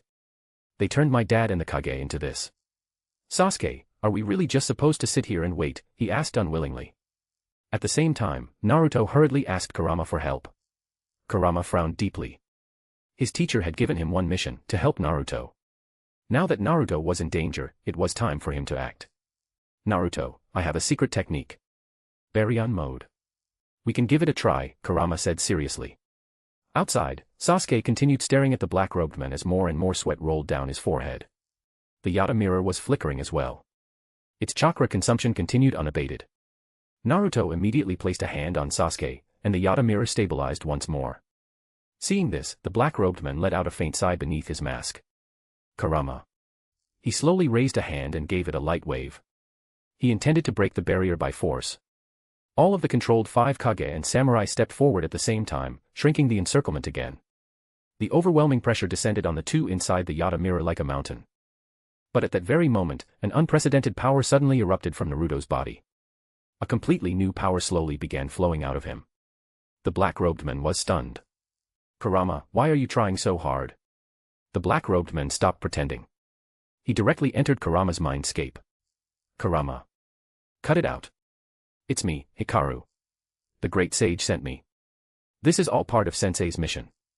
Just cooperate for a bit, clock out, and head back to Mount Mayaboku. The other tailed beasts are all waiting for you. p@trian.com/xenosex. Partying face joining p@trian keeps me motivated and eager to work diligently, so please consider joining. You can also read advanced chapters there. Smiling face with hearts. Chapter 336, Chapter 336, Discovery. Kurama was just about to unleash his power for Naruto. The power of Baryon mode had already begun stirring within him when it suddenly came to a halt. Inside the mindscape, the giant fox's eyes snapped open wide. Reflected in his pupils was a familiar figure that had suddenly appeared before him, Uchiha Hikaru. You. Hikaru? Why are you here? What did you just say? Kurama's voice was filled with surprise as one of his thick arms slowly lifted. Hikaru stood inside the ceiling space. She had already removed her mask, revealing a face wearing a faint, helpless smile. She spread her hands and spoke casually. Well, it couldn't be helped. The great sage gave me this mission. Leave the rest to me. You can clock out now. Kurama froze for a moment before quickly asking, what about the other tailed beasts? How are they now? Hikaru answered at once, they're fine. Inside the demonic statue of the outer path space. Roar. The tailed beasts were tightly bound by several chains, unable to break free. The tailed beasts had refused to cooperate with Uchiha Hikaru, so she simply restrained them by force. If that's the case, then all right.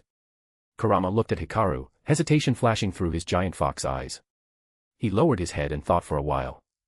Although he still felt uneasy, if Sensei had arranged for Hikaru to take over the situation, then as a tailed beast, there seemed to be no reason for him to keep interfering. In the end, he nodded. Fine. I just feel a little sorry for that kid. Kurama looked ashamed as he lowered his gaze slightly, seemingly recalling everything he had experienced with Naruto over the years. Hikaru didn't seem to care. It's fine. Once you reach the Pure Land, everyone will be at peace. The Pure Land. Kurama suddenly raised his head. His brows tightened, and his voice instantly rose. You're going to kill that kid Naruto. He's Asura's reincarnation. At that moment, Kurama realized something was wrong. Asura and Indra were the core of Sensei's current plan. There was no way they would be killed this early. Hikaru, let me out. I want to ask Sensei myself. Kurama said in a deep voice, his tone carrying a clear warning. Hikaru smiled helplessly, her smile still as sweet as ever. Kurama, After all these years, you don't even trust Hikaru anymore. Kurama looked at the familiar face, hesitation flashing through his eyes. It was true. After so many years, he had long regarded Hikaru as family. Hikaru, I trust you, but I want to hear it from Sensei himself. Kurama still insisted. Hikaru's expression instantly darkened, and the smile at the corner of her lips gradually disappeared. Then I won't hold back. Hikaru said coldly. So you really do have a problem. Kurama's expression changed dramatically. Kurama, there are some things you don't know.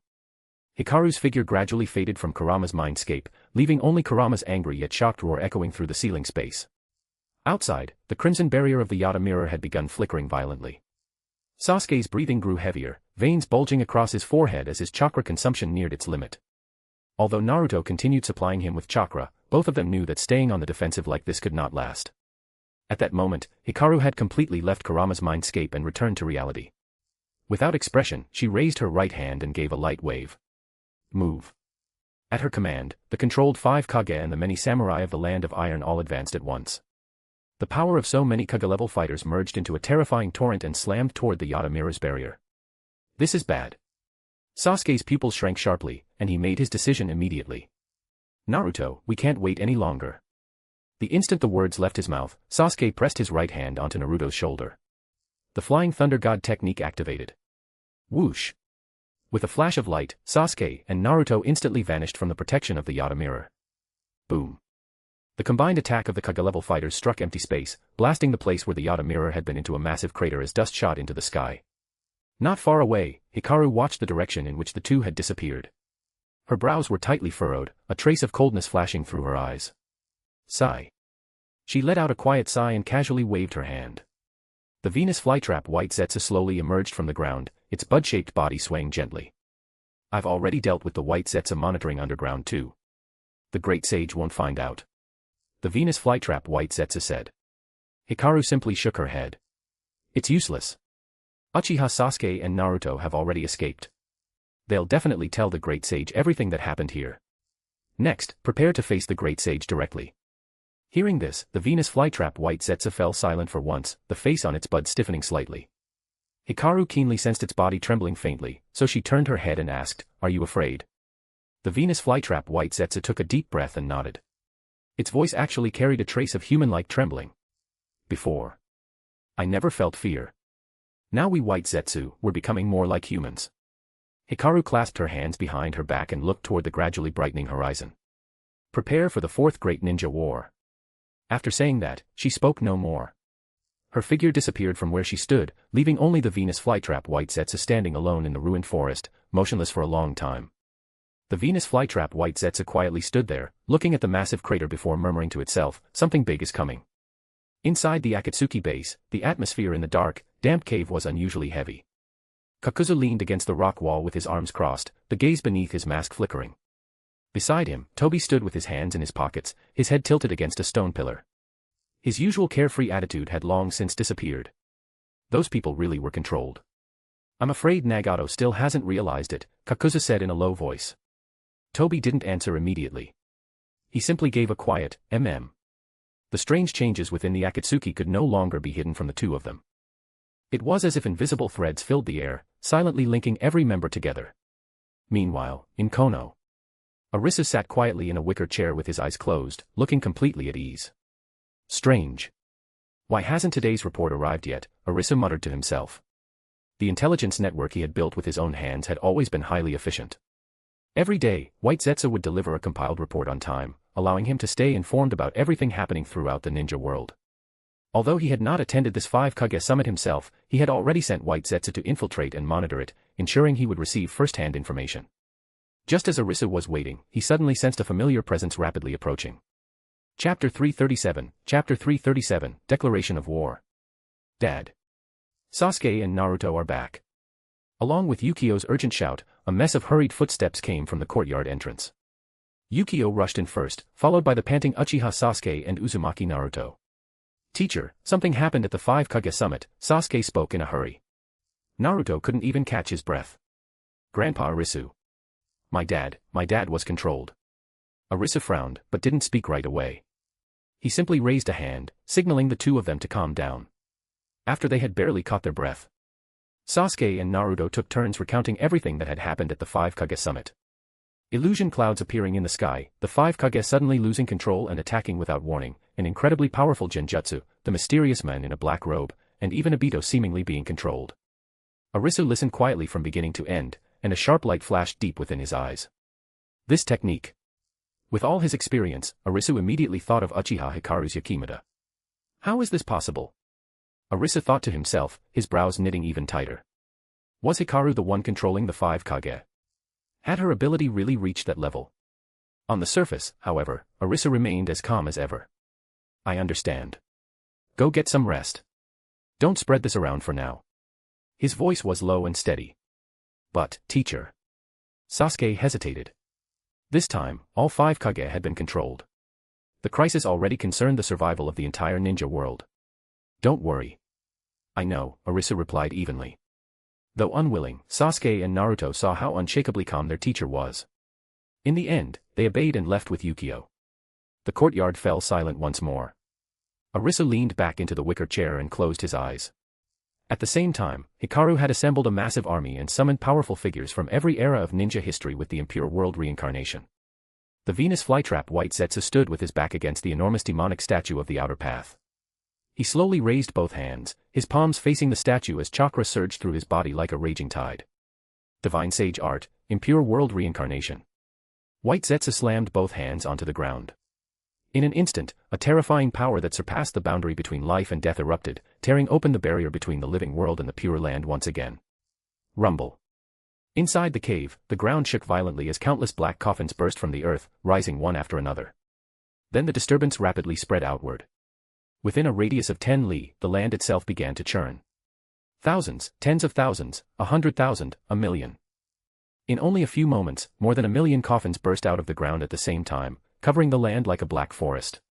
Within the pure land, the once peaceful world of reincarnation was instantly thrown into chaos. The figure of Otsutsuki Hagoromo, seated cross-legged in the void, suddenly trembled. Disbelief filled his eyes. What's going on? Why? Didn't I already cut it off? For the first time, panic crept into Hagoromo's voice. Then he silently thought, perhaps the Great Sage is summoning them. But the Great Sage was currently in the mortal world, so it wasn't his place to interfere. The Uchiha clan grounds.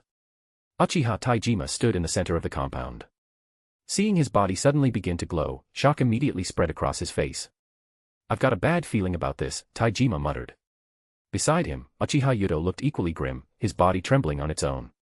Why does it feel like something's pulling me, like it's trying to drag me out of here? The Senju clan grounds. Senju Kawarama and Senju Itama stood facing each other. Almost at the same time, they sensed that familiar yet unsettling chakra. This feels like Brother Tobarama's forbidden jutsu. Kawarama frowned tightly. Itama's eyes narrowed, and his fists clenched on their own. So, someone's playing with life and death again. It wasn't just the Uchiha and Senju clan grounds. At this moment, every famous powerhouse throughout the history of the ninja world, no matter how long they had been dead or where they were in the pure land, began to shine with dazzling white light. That light forcibly pulled their souls toward the living world. The entire pure land shook as whispers and cries of alarm echoed everywhere. An unprecedented storm was about to sweep across the entire ninja world. Back in Arisu's courtyard, Arisu suddenly opened his eyes, his gaze shooting into the distance. He had already sensed it. The overwhelming power of the impure world reincarnation, enough to almost swallow the entire world. So you're making it this big?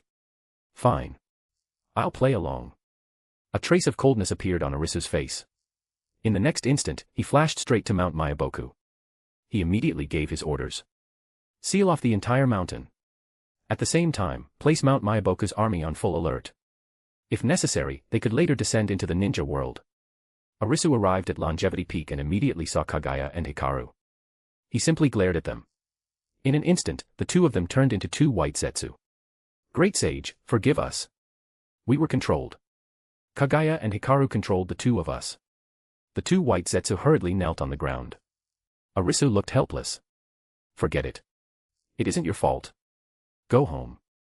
He knew the two white Zetsu couldn't have done anything about it, so he had no intention of holding them responsible. Yes, sir. The two white Zetsu nodded apologetically before leaving. Looking at the now empty Longevity Peak, Arisu remained silent for a long time. Just then, Fukasaku and Black Zetsu arrived behind him after receiving the news. Both the toad and the men wore shocked expressions after learning that Kaguya and Hikaru had escaped. Great Sage, we. Black Setsu's expression was complicated. He had never expected his mother to run away. Fukasaku also waited quietly for Arisu's orders. Arisu rubbed his forehead and let out a faint sigh. Forget it. Let them go. Mount Myaboku is to stay put. I'll handle what happens in the mortal world. With that, Arisu left Mount Myaboku. The moment he returned to Konoha, he received a declaration of war.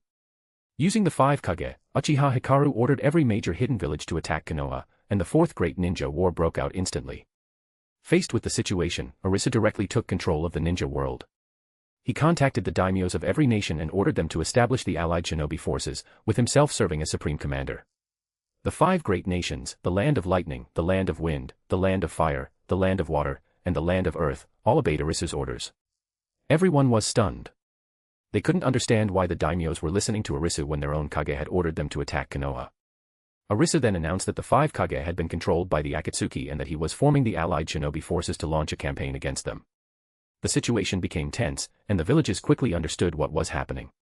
They were shocked, even frightened, that the Akatsuki possessed the terrifying power to control the 5 Kage. Every hidden village chose to organize its own ninja forces. On Konoha's side, Arisu brought Danzo, Hiruzen Sarutobi, Kohara Udatane, and Hamirami Tokato back into service to command the battlefield. In just one day, the ninja world split into 2 camps. On one side, Uchiha Hikaru and the Akatsuki, leading an army of impure world reincarnation shinobi from every era. Their forces were overwhelmingly powerful, gathering legendary figures from history, with even the 5 Kage under their control. On the other side, Arisu, leading the allied shinobi forces. Chapter 338, Chapter 338, once it's done, the ninja world is yours. I only want one see. Otsutsuki Kaguya's figure slowly emerged from the endless darkness. Her cold, ancient Byakugan looked calmly at Uchiha Hikaru before her. Hikaru, let Nagato become the Ten-Tails Jinchuriki and activate the infinite Tsukuyomi. After that, I'll possess him and complete my resurrection. Kaguya spoke calmly as she made her suggestion. Hikaru slightly raised her eyes and looked at her. After a moment of silence, she asked, Sister Kaguya, if we defeat the Great Sage, what do you plan to do? The corners of Kaguya's lips lifted slightly, and a cold look flashed through her eyes. I'll strip him of his power, kill him, and make him pay. I'll rule the mortal world again. Hearing that, a complicated, unreadable emotion flashed through Hikaru's eyes. She quietly looked at Kaguya, her gaze seeming to hide many unspoken secrets. The mortal world is yours. The Great Sage is mine. Hikaru suddenly spoke, her voice cold and firm. Kaguya's eyes instantly turned icy as she looked sharply at her. Hikaru? What do you mean? Hikaru didn't avoid her gaze and continued coldly, I'm taking the Great Sage away from here. We'll go somewhere no one knows and live there. Sister, don't come disturb us. Clear shock flashed across Kaguya's eyes. She carefully looked at Hikaru, as if seeing the girl she had once lived with on Mount Myaboku all over again. During those days on Mount Myaboku, Hikaru had never shown any special affection toward Arisu. Kaguya knew Hikaru probably thought well of him, but... You like Arisu? Kaguya asked directly, disbelief in her voice. Hikaru didn't answer. She simply stood there quietly, silent as an abyss. Kaguya gently shook her head and said flatly, that man isn't right for you. Hikaru raised her head. Her eyes were steady, with a trace of obsession. Then I'll lock him up. The air seemed to freeze. Looking at the little sister she once knew, complicated emotions surged in Kaguya's eyes, shock, disappointment, and a faint trace of caution. She had never imagined that Hikaru had hidden such persistent, almost insane feelings in her heart. Kaguya glanced at her and said calmly, her voice carrying a chill, defeat him first. Then we'll talk. Hikaru stood silently in the darkness without another word. Her figure seemed to merge with the surrounding shadows. Only her eyes still flickered with complicated emotions. Kaguya gave her one last deep look. Shock, disappointment, caution, and an indescribable feeling were all mixed together in that gaze. She said nothing more. Her figure gradually blended into the night and quietly disappeared. The night breeze brushed past. Hikaru stood there alone for a long time. After Kaguya had completely disappeared, she slowly took off the black robe she was wearing, revealing the thin clothes underneath. Her movements trembled slightly as the emotions she had been suppressing finally found an outlet.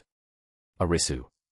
Imagining Arisu's face, Hikaru's eyes gradually filled with obsession, pain, and deep longing. One hand slowly moved over her own body, and her breathing gradually became quick and uneven. Within a distorted alternate dimension. At its center, a tentacle so enormous that it blocked out the sky was firmly suppressed inside a pitch-black vortex. Suddenly, the space silently split open, and a stable portal slowly unfolded. With his hands behind his back, Yukio stepped out through the portal, his face carrying an easy calm. The moment the tentacle saw him, its massive body trembled slightly. It opened its huge mouth and let out low, urgent howls. Yukio stopped, slightly raised his head to look at the enormous figure, and a faint smile appeared on his lips. It floated quietly at the center of a massive network formed by a special sealing technique. Its body writhed like a lump of chaos, radiating overwhelming chakra. So this is what Father searched for all this time. I never expected I'd find it so easily. The corners of Yukio's lips rose slightly. The tentacles was a taboo among taboos, the ultimate weapon Otsutsuki Isshiki had left behind in this world. His father had once said he had searched for the tentacles. But fate worked in strange ways. During that unexpected expedition, he had only been following clues about Otsutsuki ruins, yet he had accidentally discovered this existence that had been sealed away for many years. His father had no idea he had quietly taken control of this power. The Divine Tree. I'll raise you into the Divine Tree and drain every bit of chakra from this world. By then, humanity will lose ninjutsu and the source of war. I'll build a society without chakra with my own hands, a truly equal and pure world, ruled by laws instead of power. Yukio reached out and gently placed his palm against the edge of the seal, feeling the tentacle's violent chakra, which he had gradually brought under control. The plan had already taken shape in his mind. Now the ninja world was full of undercurrents. The Akatsuki was eager to make its move and stir up war. Yukio had no intention of acting now. He intended to reap the benefits. Once the Akatsuki had thrown the world into chaos and everything was one step away from completion, he would appear with overwhelming force, seize the fruits of victory in one stroke, and take control of the entire situation. His father might not agree with such a radical plan. He might even do everything he could to stop it. But Yukio had already made up his mind. Act first. Explain later. Just wait. The war outside is about to begin. My father will take care of everything, and I want to use the Akatsuki to help collect chakra. Yukio paused, his gaze passing through the void. When the time comes, I'll personally bring the age of shinobi to an end and build a world without chakra. The alternate dimension fell into brief silence, with only the tentacle's low whimpers echoing through it. Yukio's figure gradually faded from the alternate dimension before disappearing completely. At the same time, within the dim world created by the impure world reincarnation, Indra and Asura's bodies lit up with strange summoning light at the same time, trying to forcibly pull their souls back to the living world. Asura frowned slightly. With only the slightest exertion of strength, his aura became as steady as a mountain. The summoning light was instantly suppressed, rapidly dimming until only a faint trace remained, flickering at his fingertips. With my strength, as long as I refuse, no one can forcefully summon me back, Asura muttered. Indra, however, did the exact opposite. A playful smile curved his lips. Not only did he not resist, he instead deliberately relaxed his suppression over his own power. The deep blue light instantly flared, burning across his body like fire fed with oil, making his handsome face flicker between light and shadow. Brother. Break free. You're strong enough to refuse it. Don't let that damned impure world reincarnation drag you away. Asura suddenly turned and shouted urgently. Hearing that, Indra chuckled. He tilted his head back slightly, allowing the light to completely envelop him. Chapter 339, Chapter 339, the system prompt appears again. You foolish little brother. You're so naive. I've stayed in the Pure Land for far too long. I'm sick of it already. Going back to the mortal world for a change isn't bad. Besides, I want to see just what level the ninja world has reached. Indra rolled his eyes at Asura. Looking at the familiar grin on his brother's face, one filled with mischief, Asura could only sigh helplessly. He reached out to stop him, but he knew Indra well enough. Once he made up his mind, almost nothing could change it. Brother, don't go stirring up trouble in the ninja world. Asura let out a sigh, his expression complicated. This isn't our era anymore. If you go, who knows how much chaos you'll cause. The light had already completely swallowed Indra, and his figure began turning transparent. Before disappearing completely, Indra spoke, stirring up trouble. No. I'm just going to see whether my disappointing descendants have made any progress. If the mortal world is still the same worthless mess, then it proves I was right. Your and Hagoromo's peace ideology is complete bullshit. As his words fell, Indra's figure completely turned into a pillar of light, broke through the boundary of the Pure Land, and shot toward the living world. Asura stood there, staring at the empty space beside him. He couldn't help rubbing his forehead as he muttered, "This is going to be a huge problem." Across the ninja world, beneath the gloomy sky, more and more pillars of light descended one after another. The reincarnations of Asura and Indra from every generation, powerful figures from different eras, and famous shinobi from the past all appeared one after another. The air was filled with powerful chakra fluctuations and low voices. The entire area had become a gathering of heroic spirits spanning countless generations. Senjutsuru had only just opened his eyes when he found a lively scene in front of him. Many people had gathered together, discussing things with different expressions. So, who's controlling us? And who are we fighting? Senju Hikari was the first to ask, his brows tightly furrowed. Senju Yuzuki shook his head. No idea. But anyone who can pull off something this big definitely isn't weak. Uzumaki Yu sighed, sounding discouraged. I just hope our descendants can survive this attack. Uchiha Ken glanced at Uzumaki Yu. Wasn't the Uzumaki clan wiped out? Where'd you get descendants? Uzumaki Yu's face darkened. Really? You just had to bring that up. Uchiha Shikaku crossed his arms and snorted. Can you all have a little faith in your descendants? Senju Shuichi also smiled and stepped in to smooth things over. Exactly. Maybe the younger generation is already very strong. Uchiha Katsu narrowed his eyes slightly as he leaned against a nearby rock. He remained silent from beginning to end, his expression indifferent. At that moment, they noticed that Senjutsuru had woken up. Uchiha Yui smiled faintly, her usual sharp tone unchanged. Oh, you're awake. Figures you'd be the weakest one. Without Black Zetsu backing you up, you're nothing. Senjutsuru scratched his head and grinned without the slightest embarrassment. Hee hee. You figured me out. As everyone was talking, a pitch-black figure suddenly emerged silently from the ground. It was Black Zetsu. The moment Black Zetsu appeared, he headed straight for Senjutsuru. Tsuru, come with me. Hurry. Senjutsuru's eyes lit up at once, and his face filled with emotion. Brother. You still remembered me. Black Zetsu smiled. A rare trace of warmth appeared on his black and white face. Of course. What did you think? Brothers don't forget each other. Come on. I'll take you to Mount Myaboku to hide for a while. It's relatively safe there. Senjutsuru was delighted at first, but then he couldn't help asking. Who exactly are we fighting this time? And who's behind all this? Black Zetsu's expression immediately turned serious. He lowered his voice. No spoilers. But I can tell you this. Your opponent this time is the Sage of Six Paths. The moment those words came out, Senjutsuru trembled all over, his face filled with disbelief. The reincarnations of Asura and Indra from every generation around them all changed expression. The discussion stopped instantly, and the entire place fell into deathly silence. The Sage of Six Paths. They brought us back, just to fight the Sage of Six Paths. After hearing that, Uchiha Katsu rubbed his forehead speechlessly and muttered. This is a guaranteed loss. Was there really any point in summoning us just to die? The moment Uchiha Shikaku heard it was the Sage of Six Paths, he was left speechless. Senjutsuru froze for a moment, then suddenly turned to everyone with a playful grin and waved. Well then, you guys take your time fighting. I'm heading out first. See you all in the Pure Land after the war's over. With that, he followed Black Zetsu without the slightest hesitation and fled into the distance without looking back. Arisu slowly closed his eyes. He had just personally sent Naruto to Mount Myaboku to train in Sage mode. Just as Arisu was about to leave, a long-forgotten, cold yet familiar system notification suddenly rang out in his mind. Ding! Less than 100 years remain before the current storyline ends.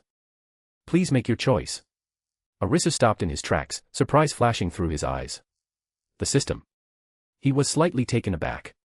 He clearly remembered that the last time the system had spoken on its own was when he had been forced to choose between 100 years of invincibility and immortality.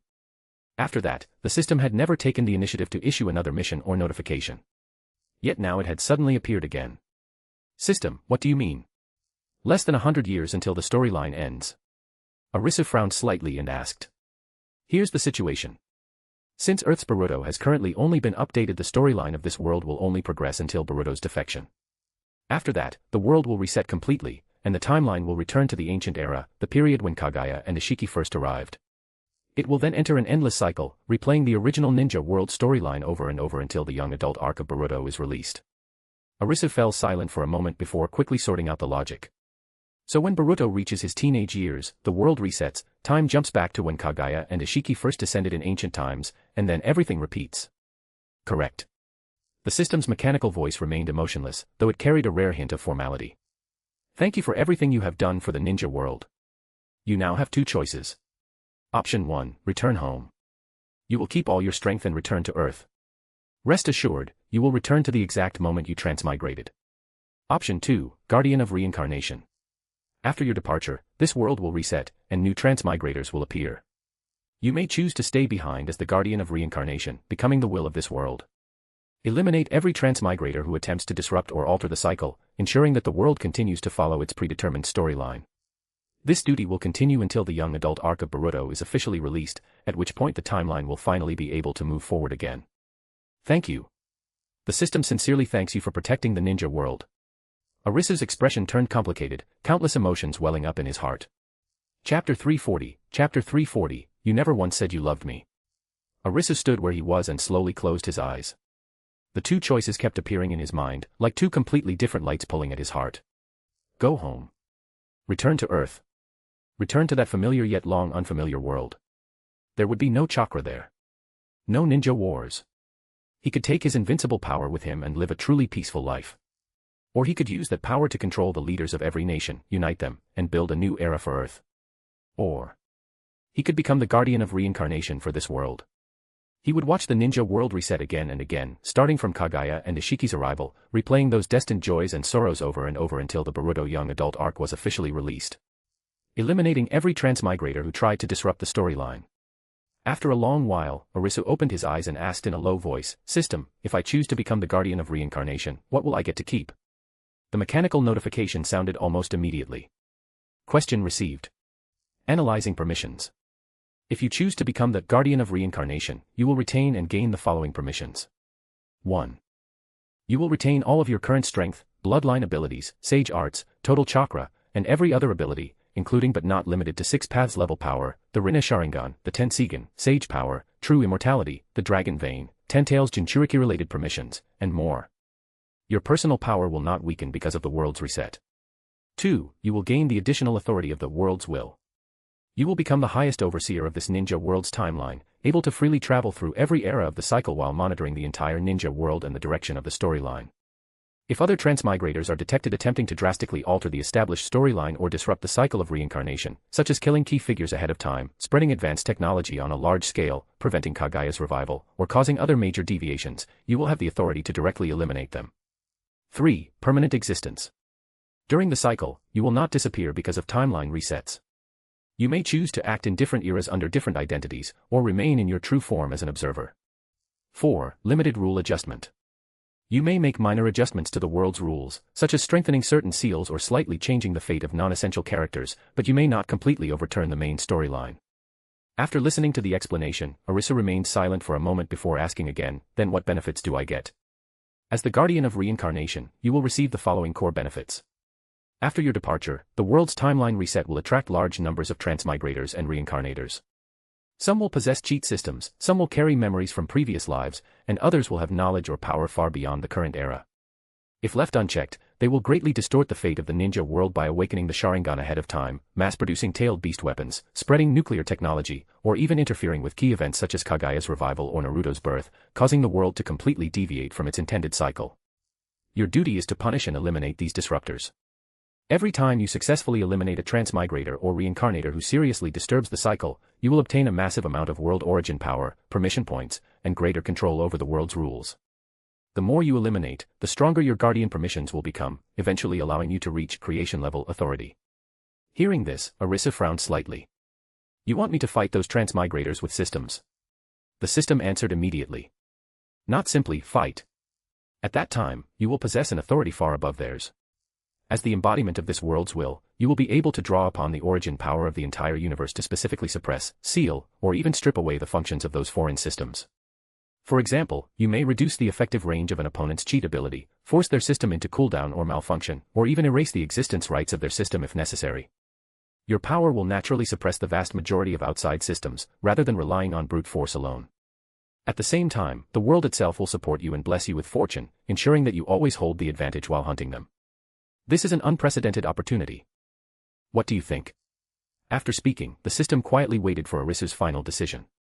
Arisu stood there in silence for a long time before finally asking, then, can I take my son back with me? The system replied, no. Arisa's brows knitted together as he continued in a low voice, then, will he also be reset? No. He will be deleted completely. He will cease to exist. Because Yukio does not exist in the original story. Once you leave, he will disappear along with you. Hearing that, Arisu slowly closed his eyes. His thick eyelashes cast faint shadows beneath his eyelids, and his expression became complicated. The system seemed to sense the turmoil in his heart. You can't bear to leave him. Arisu said nothing. He only nodded gently. Then the system spoke again. This time, its voice was no longer purely cold and mechanical. It carried a subtle trace of emotion. I've been with you the longest. I've stayed with you through everything. Can you really bear to leave me? Once you return to Earth, I'll disappear. I've been with you for so long, yet you've never once told me you loved me. Can 1,000 years together really not compare to the little more than 10 years you've spent with Yukio? The system's voice echoed through Arisu's mind. After hearing it, surprise appeared on Arisu's face, and the corner of his mouth twitched.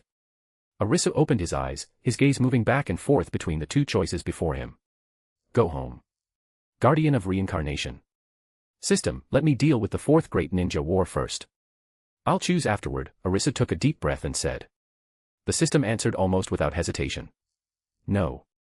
Please make your choice now. Arisu frowned slightly. After 2 seconds of silence, his voice suddenly became gentler. System. I love you. Let me deal with this first, then choose. Okay, Arisu said softly. After those words left his mouth, the system suddenly fell silent. For several full seconds, it seemed as though it had frozen, without any response. Only then did its voice sound again. Thank you. Arisu clasped his hands behind his back, closed his eyes, and disappeared. Instead of heading to the ninja war, Arisu entered the alternate dimension. Inside the dark, twisted space, the enormous Tentails was still firmly suppressed at the center of a massive network formed by a special sealing technique. With his hands behind his back, Arisu slowly floated over, calmly looking at the giant beast that blotted out the sky. If Yukio hadn't had a comma, I really wouldn't have found this Tentails of Isshiki's. A faint smile appeared on Arisu's lips. The smile lasted only a moment before he let out a soft sigh, a trace of helplessness in his voice. Now that I've found it, it doesn't really matter anymore. It's just icing on the cake. Arisu shook his head. His gaze swept over the Tentail's violent chakra, which he had gradually brought under control, but there was little excitement in his eyes. He had long since reached the peak of the Six Paths, and had even surpassed it. Although this small Tentails was a rare treasure, it could no longer bring him any qualitative improvement.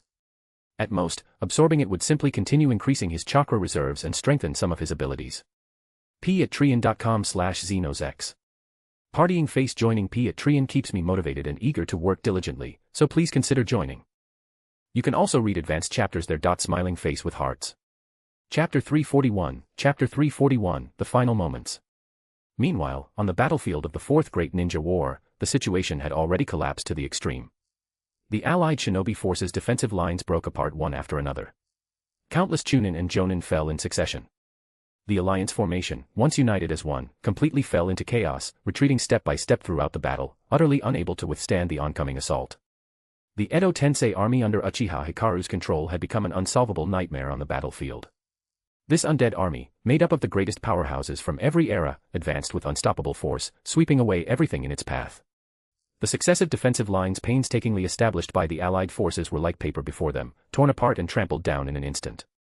This time, Edo Tensei had not only revived the strongest figures of every era. It had also revived the elite shinobi from the previous great ninja wars. It was even possible to see the Konoha army led by Sarutobi Sasuke from the first great ninja war fighting against the Allied shinobi forces. The battlefield was covered with broken ninja tools, scattered bloodstains, and endless screams and cries. The alliance's decline was visible to the naked eye. Ordinary shinobi had no strength to fight back at all. The top experts of the ninja world all rushed to the front lines to stop them, but the result was so grim that it inspired despair. Jiraiya, Kushina, Uchiha Sasuke, Uchiha Fugaku, Shisui, and Kakashi. Might Guy even opened the 8 gates and fought Indra head-on, but was still defeated in the end. These supreme fighters, who normally possessed enough strength to shake the ninja world, were nothing more than speed bumps before the Edo Tensei army, especially the ancient powerhouses. They exhausted every ounce of their strength just to slow the enemy's advance a little. They couldn't even hold them off for a moment. They were already struggling to the limit against the powerful figures revived from recent eras, constantly finding themselves in danger. Let alone someone like Indra, a supreme monster who had lived since ancient times, whose foundation and strength surpassed every shinobi of later generations. On the battlefield, no one could stand against him. As for Uzumaki Naruto, he was still at Mount Myaboku. Mount Myaboku. Uzumaki Naruto sat cross-legged in the mountains, training diligently. Hyuga Hinata silently watched Naruto in the distance, her face flushed. Hyuga Niji and Otsutsuki Tonari stood nearby, looking at Hinata helplessly. My little sister has been staring at the country bumpkin Uzumaki Naruto ever since he arrived. Is this normal? Niji asked helplessly. Tonari smiled. Maybe it's love at first sight. Inside the Allied Shinobi Forces Supreme Command Conference Room, everyone wore solemn expressions. After a long silence, Danzo was the first to speak, breaking the oppressive atmosphere. I propose that the entire Allied forces immediately gather the remaining troops and relocate headquarters to an island. Looking across the entire ninja world, only the terrain of the Hidden Mists Island is dangerous and easy to defend. It's the only safe place we have right now. With the vast sea between us and the enemy, we can establish a long defensive line, Danzo proposed. Everyone knew that the current war had already deteriorated beyond saving. Danzo, who had always been ruthless, stubborn, never willing to retreat, and accustomed to scheming and seizing power, had completely accepted reality in the face of overwhelming strength. A direct fight meant certain death. At this moment, he had let go of every obsession. His only thought was to retreat to the island and preserve the last spark. That's right. Everyone, immediately lead the Allied forces to retreat to our Hidden Mist Island. As soon as he finished speaking, the representative from Kirigakure immediately voiced his agreement, his tone filled with urgency. But do we still have time? At this rate, I'm afraid we'll be killed before we even manage to retreat, Mabui said. The enemy's strength is simply too terrifying. No one can stop their advance. We absolutely cannot fight head-on or launch a reckless attack right now. Only by avoiding their edge can we have a chance to survive, Narashikaka said with a frown. Sarutobi Hiruzen sat beside the main seat, silently smoking his pipe. The fifth Hokage, who had lived through several great ninja wars and seen countless storms, now had his brows tightly furrowed, his eyes filled with exhaustion and helplessness. After remaining silent for a long time, Hiruzen looked at the sand table, where the entire front line had turned red and the battle situation had completely collapsed. In his heart, he had already accepted the choice to retreat. At present, aside from retreating to an island, the Allied forces seemed to have no other way to turn the situation around. Everyone, don't rush to a conclusion. The situation is still uncertain. Relocating headquarters now carries enormous risks. I suggest we wait until Arisu returns before making the final decision. Tsunade said, folding her arms. The elderly Lady Chiyo nodded slightly. Her aged eyes were filled with agreement as she softly added, that makes sense. Sunagakure was far too far from Kirigakure. Relocating there would require practically circling the globe. The high-ranking officials present all silently agreed. Not long afterward, a steady figure strode into the room, carrying a faint trace of dust from the road. It was Arisu, who had hurried back. The moment everyone saw him, their eyes lit up. Every gaze immediately focused on him. The leaders from every village stood up one after another and quickly stepped forward, asking urgent questions in succession, pouring out all of their doubts and anxiety as they desperately sought a way to break the deadlock.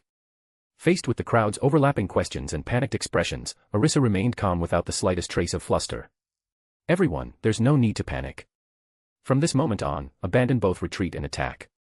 Pass the order to the entire army. Gather all remaining forces and concentrate every bit of strength at the core of the current front line. Hold your ground. Do not attack. Do not retreat. With a few simple sentences, he completely overturned the retreat plan everyone had spent so long discussing. All of the high-ranking officials present looked confused, their hearts filled with questions. The enemy army was advancing unstoppably, and the defensive line was on the verge of collapse. Holding their position was no different from waiting to die. There was no chance of victory at all. Yet as they looked at Arisu's calm expression and unwavering presence, despite all their doubts, not one of them dared object. First, in the current desperate situation, no one had a better solution. Whether they advanced or retreated, both paths led to death. Second, Arisu's countless past achievements of turning hopeless situations around had long since earned everyone's complete trust. The officials exchanged glances. In the end, they all suppressed the doubts in their hearts, nodded solemnly, and accepted this seemingly unbelievable order. Arisu closed his eyes. Dealing with Kaguya and Hikaru was not difficult for him. It could be done in the blink of an eye. However, Arisu did not want the ninja world to fall into chaos, nor did he want to reveal his true identity. His current plan was to let everyone fall under the infinite Tsukuyomi. Once the world had quieted down, he would then deal with Hikaru and Kaguya. Sigh. Since the world will be reborn anyway, let everyone spend their final moments peacefully within the infinite Tsukuyomi. Arisu clasped his hands behind his back and let out a soft sigh. Chapter 342, Arisu is actually the sage of six paths. On Uchiha Hikaru's side, things moved quickly. Under her careful control, the god tree rapidly took root in the earth, its enormous roots frantically absorbing the natural energy of the ninja world. Nagato was forcibly made into the Ten-Tails Jinchuriki, but in the end he was still only a mortal. Even with the Rinnegan, he could not fully control that violent chakra. The Ten-Tails will flooded over his mind and body like a torrent. Ah! Nagato let out a painful roar. His body began to twist and swell, on the verge of completely losing control. At that moment, Otsutsuki Kaguya personally stepped in and instantly seized control of the Ten-Tails. Nagato's body fell like a broken puppet. Kaguya's figure slowly solidified in midair. She had completed a half-revival, and her aura had become even more unfathomable than it had been at her peak. The next moment, she raised a hand toward the sky. Infinite Tsukuyomi. A dazzling white light shot into the heavens, and the moon instantly became incomparably bright. A blood-red light poured down upon the world, covering the entire ninja world. Except for the souls in the Edo Tensei state, everyone, whether they were shinobi locked in battle or ordinary civilians, fell into the perfect illusion at that very moment. So this is the infinite Tsukuyomi. Yukio hid within a crack in another dimension, silently watching everything outside. The infinite Tsukuyomi. It's been a long time since I last saw it. The last time was during Kaguya's era, Arisu murmured to himself. Meanwhile, Arisu stood in midair, looking at the moon that illuminated the world, and let out a slight sigh. The infinite Tsukuyomi had never worked on him in the first place. He was born a sage. At this moment, Kaguya's aura was as vast as an abyss. The power she had gained had already surpassed even her own peak. Now, let's go find him, Uchiha Hikaru spoke. Kaguya slowly turned to look at her, her eyes completely devoid of warmth. Hikaru met her gaze with a hint of vigilance. The air was filled with tension. Hikaru, I'm sorry. I can't give Arisu to you. However, I can let you fall into the infinite Tsukuyomi and give you a perfect ending, Otsutsuki Kaguya said slowly. Hearing that, Hikaru's expression darkened, her voice carrying suppressed anger. I thought we were like sisters. I never expected you to go back on your word. I should have known long ago that you're no good. You betrayed your companions, betrayed Arisu, and now you're betraying me too. Did you think I didn't have a backup plan? With a thought, the space around Uchiha Hikaru rippled violently. Countless powerful Edo Tensei figures appeared instantly, densely surrounding the entire area. Among them were not only every reincarnation of Indra and Asura throughout history, but also many of the greatest experts from the era of the Ninshu, their auras as heavy as mountains. You think these dead people can stop me? They're nothing but a rabble. Otsutsuki Kaguya swept her gaze across them, her tone still indifferent. Who are you calling an old hag? So you're my grandmother. You look like some naive little fool. Indra, in his Edo Tensei state, was the first to step forward, sneering with disdain. So the infinite Tsukuyomi was a lie. It was your conspiracy. Watching what had happened to Nagato, Uchiha Madara felt a chill in his heart. If things had gone according to his own plan, would he have been possessed as well? Uchiha Hikaru stepped forward, her voice icy. This isn't ordinary Edo Tensei. I strengthened it using Dragon Vein Sage arts together with Otsutsuki cells. These Edo Tensei bodies perfectly reproduce all the power they had in life, and they cannot be sealed. Kaguya's expression finally changed slightly. She wasn't familiar with the techniques of later generations, but she instinctively sensed the threat. What's more, I prepared this for you as well. Uchiha Hikaru clapped her hands together. As two ancient and overwhelming auras descended, the Edo Tensei forms of Otsutsuki Hagoromo and Otsutsuki Himura slowly appeared. Kaguya's pupils contracted slightly. At this moment, Kaguya wasn't certain whether Hikaru had really managed to bring Hagoromo and Himura back.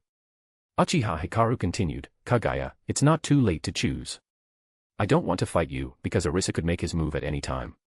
Let's not fight each other and let Arisu benefit from it. Kaguya slowly closed her eyes. That was indeed true. Celebrating victory halfway through would only give that most dangerous man an opportunity. For now, the two of them were better off joining forces first. Are you two going to fight or not?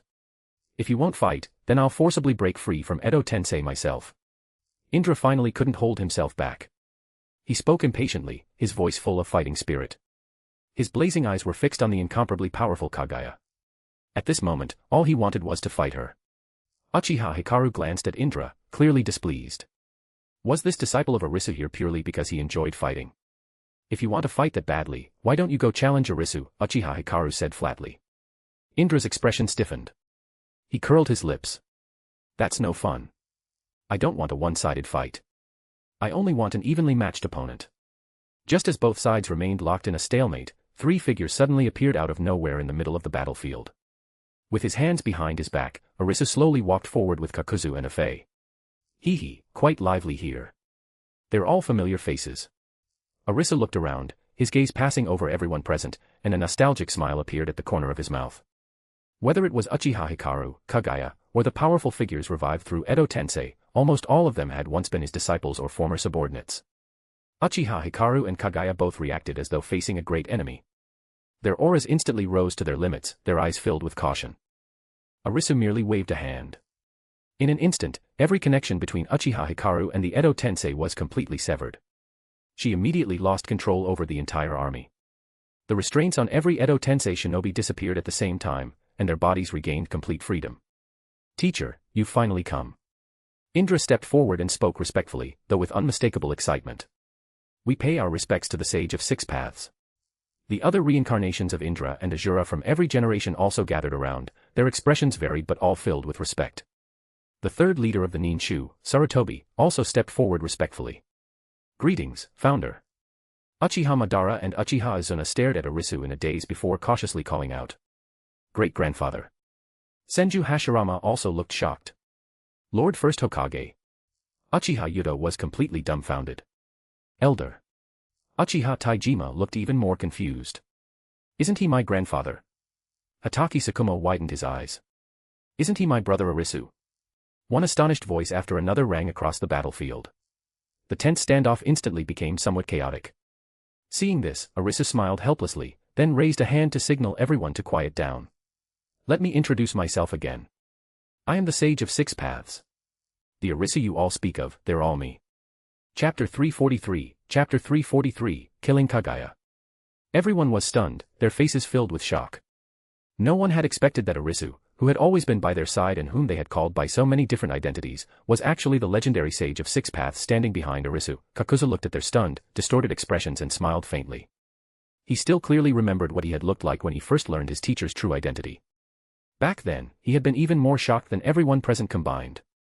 Uchiha Madara, Uchiha Azuna, Uchiha Taijima, and Uchiha Yudo wore the most complicated expressions. Their clan elder, grandfather, great-grandfather, was actually the Sage of Six Paths himself. Just as everyone was still immersed in their shock, Kaguya suddenly attacked. Without the slightest hesitation, she unleashed 80 Gods' vacuum attack. Countless fist shadows poured toward Arisu like a torrential storm. The terrifying shockwaves instantly destroyed countless Edo Tensei reincarnations, blasting their bodies into dust in an instant. However, their Edo Tensei bodies recovered quickly, and they soon reformed. Indra, who had lost half his body, looked excited instead. Licking his lips, he said, "That move, it almost killed me in one hit." Interesting. Arisu's expression never changed. He directly took the full force of 80 Gods' vacuum attack with his face. The violent fist shadows exploded across his body without leaving even the slightest mark. What? Kaguya's expression darkened slightly. She immediately gathered her power, trying to use Amanamanaka to alter space and banish Arisu into another dimension. But after activating it several times in a row, nothing happened. Space did not move in the slightest. Arisu looked at her calmly and said, "It's useless, Kaguya. Those old tricks of yours don't work anymore." Kaguya's face changed drastically, her eyes filled with disbelief. She knew Arisu was powerful, but she had never imagined he had surpassed Otsutsuki Isshiki. Looking at the surprise and fear on Kaguya's face, Arisu wasn't surprised. After all, Kaguya had never seen him fight with his full strength. The information gap between them was simply too great. She had naively believed that returning to her peak condition would let her fight him. The next moment, Arisu moved. He grabbed Kaguya and brought her into the beginning ball space. Inside the beginning ball space, everything was silent. Only the two of them stood facing each other. Looking at the Kaguya he had dragged inside, Arisu spoke calmly, his voice carrying absolute pressure. "I now possess the power to kill you. Don't think sealing you is all I can do." The moment Kaguya heard the words, "kill you," her expression changed completely. Arisu said nothing more. He simply brought his hands together. Six Paths, planetary devastation. An enormous gravitational force instantly enveloped Kaguya, locking her body in place. The tailed beasts inside her were forcibly extracted one after another, and Arisu casually sent them back to the human world. Kaguya floated helplessly in the air as her once overwhelming aura rapidly weakened. Arisu slowly reached out and grabbed her by the throat. With the slightest squeeze, Kaguya would die completely. Overwhelming killing intent locked onto Kaguya like something tangible, and a long-forgotten fear of death instantly spread through her entire body. Kaguya was afraid. How many years had it been? How many years had it been since she had felt the presence of death? Kaguya, I warned you before. I didn't expect you to keep crossing my bottom line. If you had behaved yourself, I wouldn't have done anything to you, Arisu spoke calmly, without much emotion in his voice. With her throat gripped, Kaguya struggled to speak. Her voice was hoarse and filled with despair. Kill me. I've completely lost hope in this world. Arisu looked at her, narrowing his eyes slightly. He looked at Kaguya's face for several seconds. Then he let out a soft sigh. See you in the next reincarnation. Kaguya froze, confusion flashing through her eyes. She had no idea what Arisu meant. The next moment, Arisu tightened his grip without hesitation and snapped Kaguya's neck cleanly. Her pupils instantly widened. Her body trembled weakly once before all signs of life disappeared. Arisu casually flicked his hand, then released the infinite Tsukumi that covered the entire ninja world before leaving the beginning ball space. On the battlefield outside, Uchiha Hikari had already been completely subdued by Kakuzu, Obito, and Indra working together. Or rather, Indra alone could have handled her. After Arisu appeared, he merely glanced at Uchiha Hikari. With a slight point of his finger, he instantly pulled her into another dimension. When Arisu appeared before everyone again, they all looked at him with eyes filled with reverence and unfamiliarity. It was a gaze that held both awe toward a figure of legend and distance toward someone familiar who had suddenly become unreachable. Grandpa, will you still stay with us? Uchiha Izuna asked carefully, his voice carrying both nervousness and hope. Uchiha Madara and Uchiha Taijima wore almost identical expressions. Their grandfather was the Sage of Six Paths. But more importantly, he was still their grandfather. Arisu looked at them and smiled faintly, just about to nod. But Indra spoke first, no. After teacher finishes his affairs in the human world, he'll stay with me. The rest of you shouldn't disturb teacher anymore. Hatake Tsukumo lowered his head, unable to hide the disappointment on his face. To be honest, he had wanted to invite Arisu out for barbecue.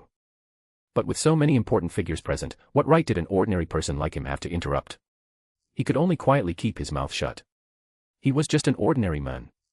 Arisu was the Sage of Six Paths. The gap in their identities meant things could never be as casual as before. Arisu opened his mouth. Suddenly, he sensed something. The next second, he disappeared. Meanwhile, just as Yukio was about to summon the 10 tails into the human world, Arisu stopped him. Father. Weren't you fighting Kaguya in another dimension? Yukio panicked inwardly. He hadn't expected his father to deal with Kaguya so quickly. He had originally wanted to settle everything in the ninja world while his father was away. Have you caused enough trouble? Arisu asked calmly. Looking guilty, Yukio lowered his head. Sorry, Dad.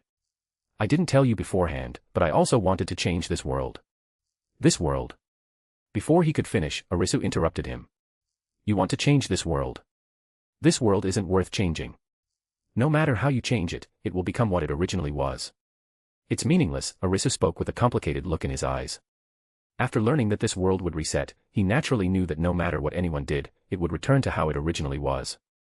Looking at Yukio's young face, Arisu sighed inwardly. It seemed he no longer belonged in the world of Naruto. And the son he had raised had become someone completely out of place in this world. Arisu couldn't help thinking of himself when he was young. Back then, his grandparents had done everything they could to send him out of the village so he could study in a better city. In the same way, he wanted to send Yukio out of the Naruto world. System, I choose the second option. But I want my son to leave this place, Arisu asked. That's possible. You choose option 2, and your son chooses option 1. Arisu smiled faintly, thank you, system. He looked back at his son and asked, are you willing to go and change the real Earth? Chapter 344, Chapter 344, The Ending. Yukio was stunned for a moment, then asked, Dad, you found a way back to Earth? Arisu nodded slightly. His voice was calm, but carried a trace of heaviness. Yes, but only one person can go. Yukio frowned tightly, anxiety flashing across his eyes. Then what about you and Mom? Your mother and I will stay here.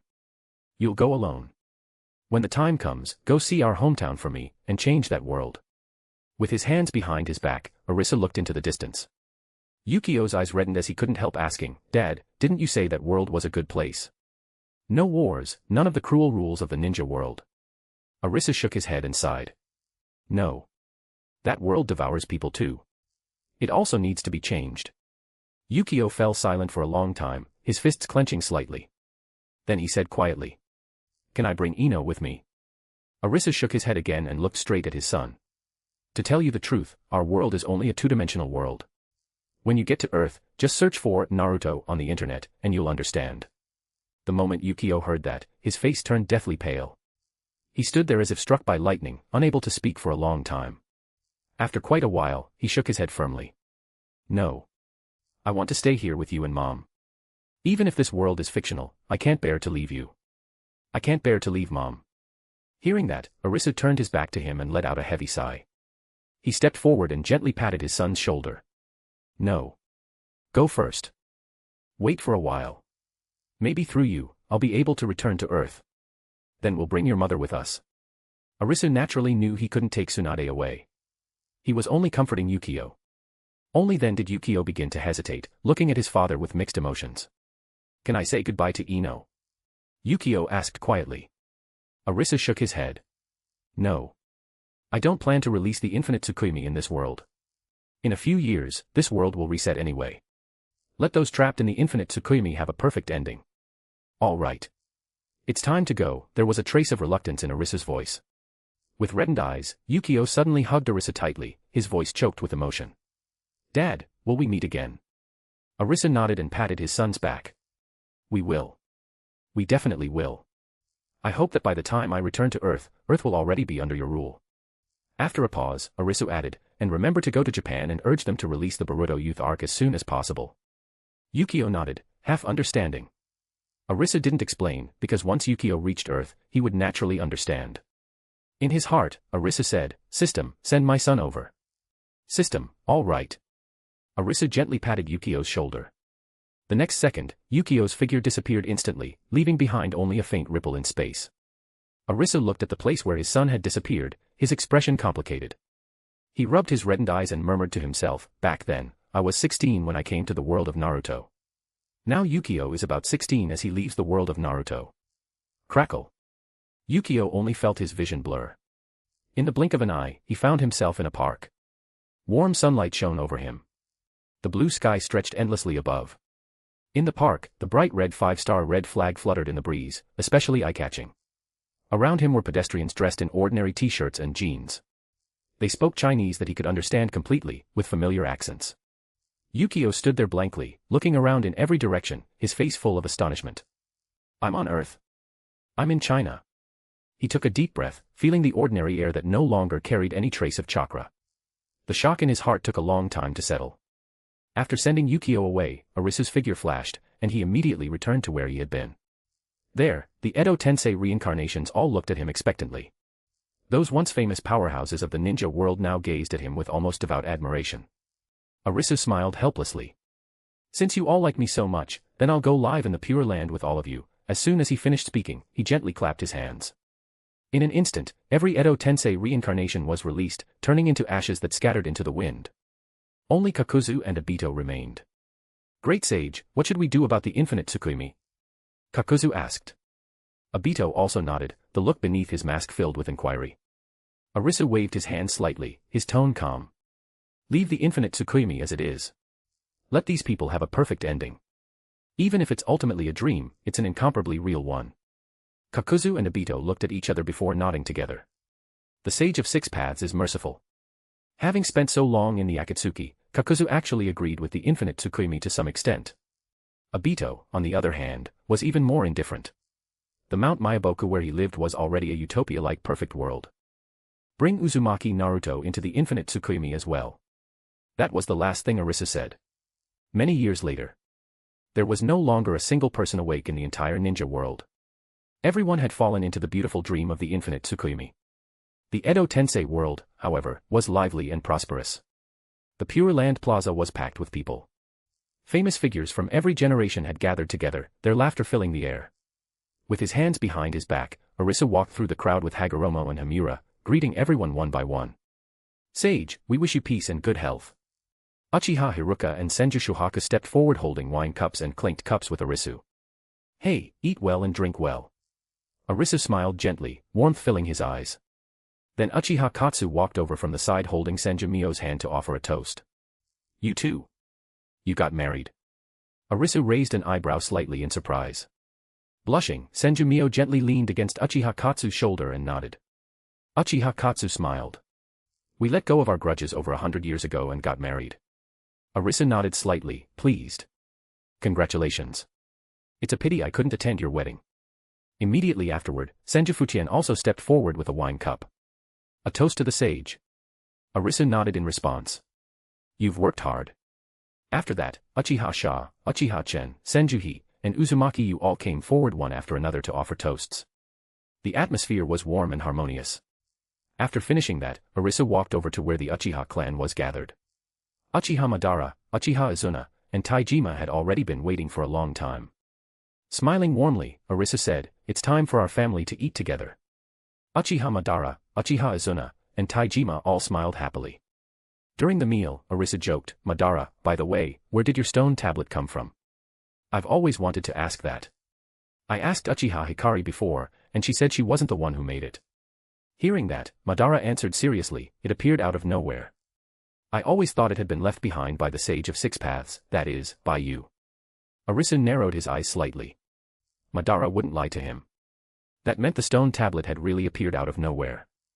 Another Arisu clone was eating barbecue with Hatake Sakumo, laughing non-stop. On the training ground, another Arisu clone was sparring with Indra, fists and kicks cutting through the air. On Mount Mayaboku, Arisu sat leisurely in a chair. Beside him, Uchiha Hikari was obediently copying the Mount Mayaboku rules, her pen scratching across the page as she wore a serious, well-behaved expression. In the world of the Pure Land, the years passed in peace and eternal tranquility. Chapter 345, Chapter 345, 1,000 times. Arisu stood in the center of the Pure Land Plaza, looking at everything around him filled with laughter and joy.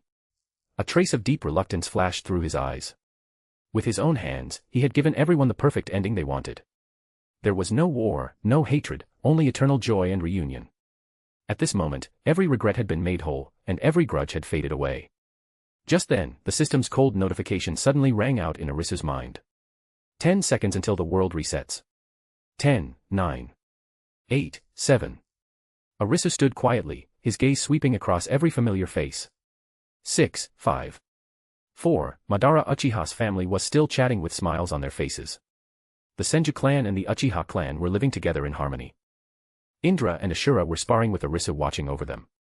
Sakumo Hatake's laughter was still bright and open. In Mount Mayaboku, Uchiha Hikari was quietly copying. 3, 2, 1. The countdown ended. Boom. The entire scene instantly began to collapse.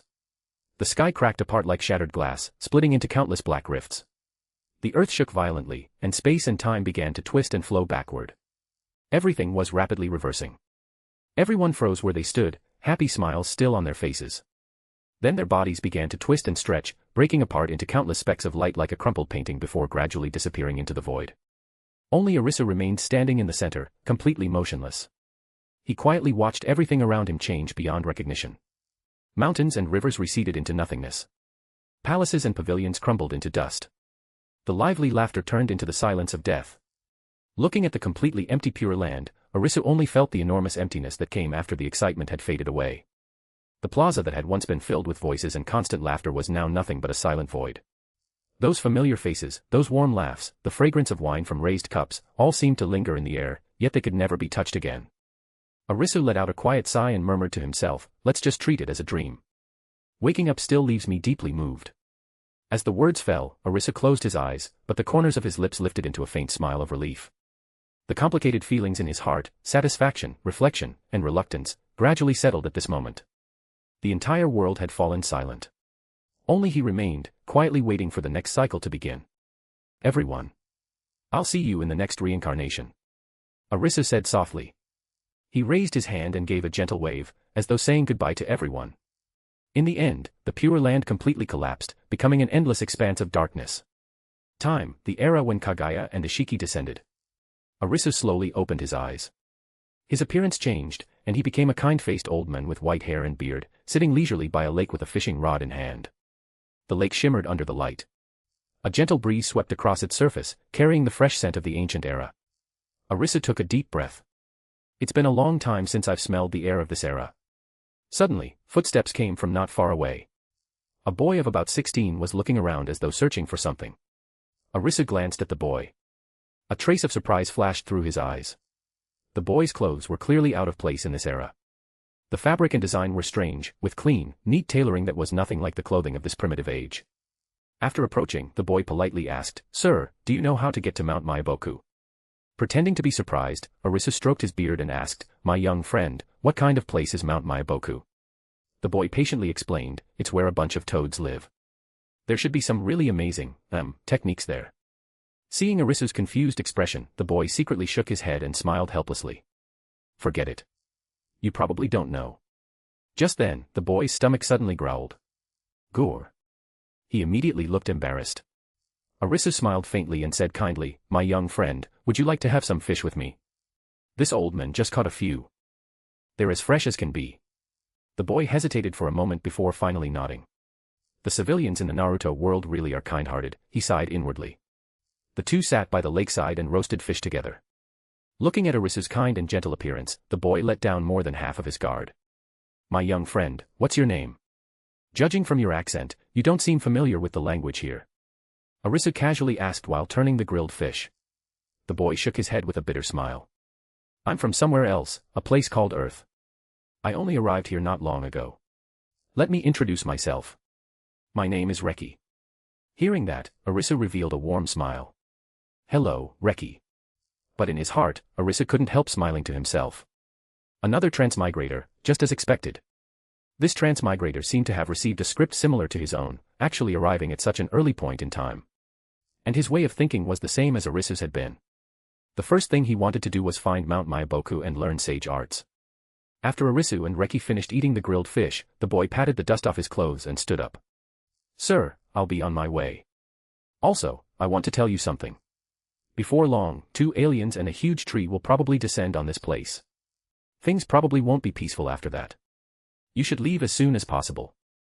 Reki cupped his hands and spoke with a serious expression. "Oh. Really?" Arisu stroked his beard, putting on a surprised expression as he smiled. "Yes." Reki nodded firmly, sincerity filling his eyes. He took out the last silver coin from his pocket and held it out to Arisu. "Sir, thank you for treating me to fish. This is money. If you take it into the city, you should be able to exchange it for a lot of money." After saying that, Reki spoke no more. He turned and strode away from the lakeside, continuing toward Mount Maiboku. Arisu remained seated, watching the boy's departing figure. As he played with the silver coin in his hand, he smiled faintly. "A silver coin. Looks like he's not from my hometown, but a transmigrator from a parallel Earth." The breeze from the lake swept past, and a hint of amusement flashed through Arisu's eyes. He put away the silver coin. Though he still wore the appearance of a kind old man, he quietly shook his head to himself. Interesting. Another young man carrying a script had stepped into this ancient era. "But, kid, you probably won't have the kind of luck I had. If you hadn't run into me, you really might have become Sage Reki." Arisu put away his fishing rod and slowly rose to his feet, looking toward the direction where Reki had disappeared. p@trian.com/xenosex.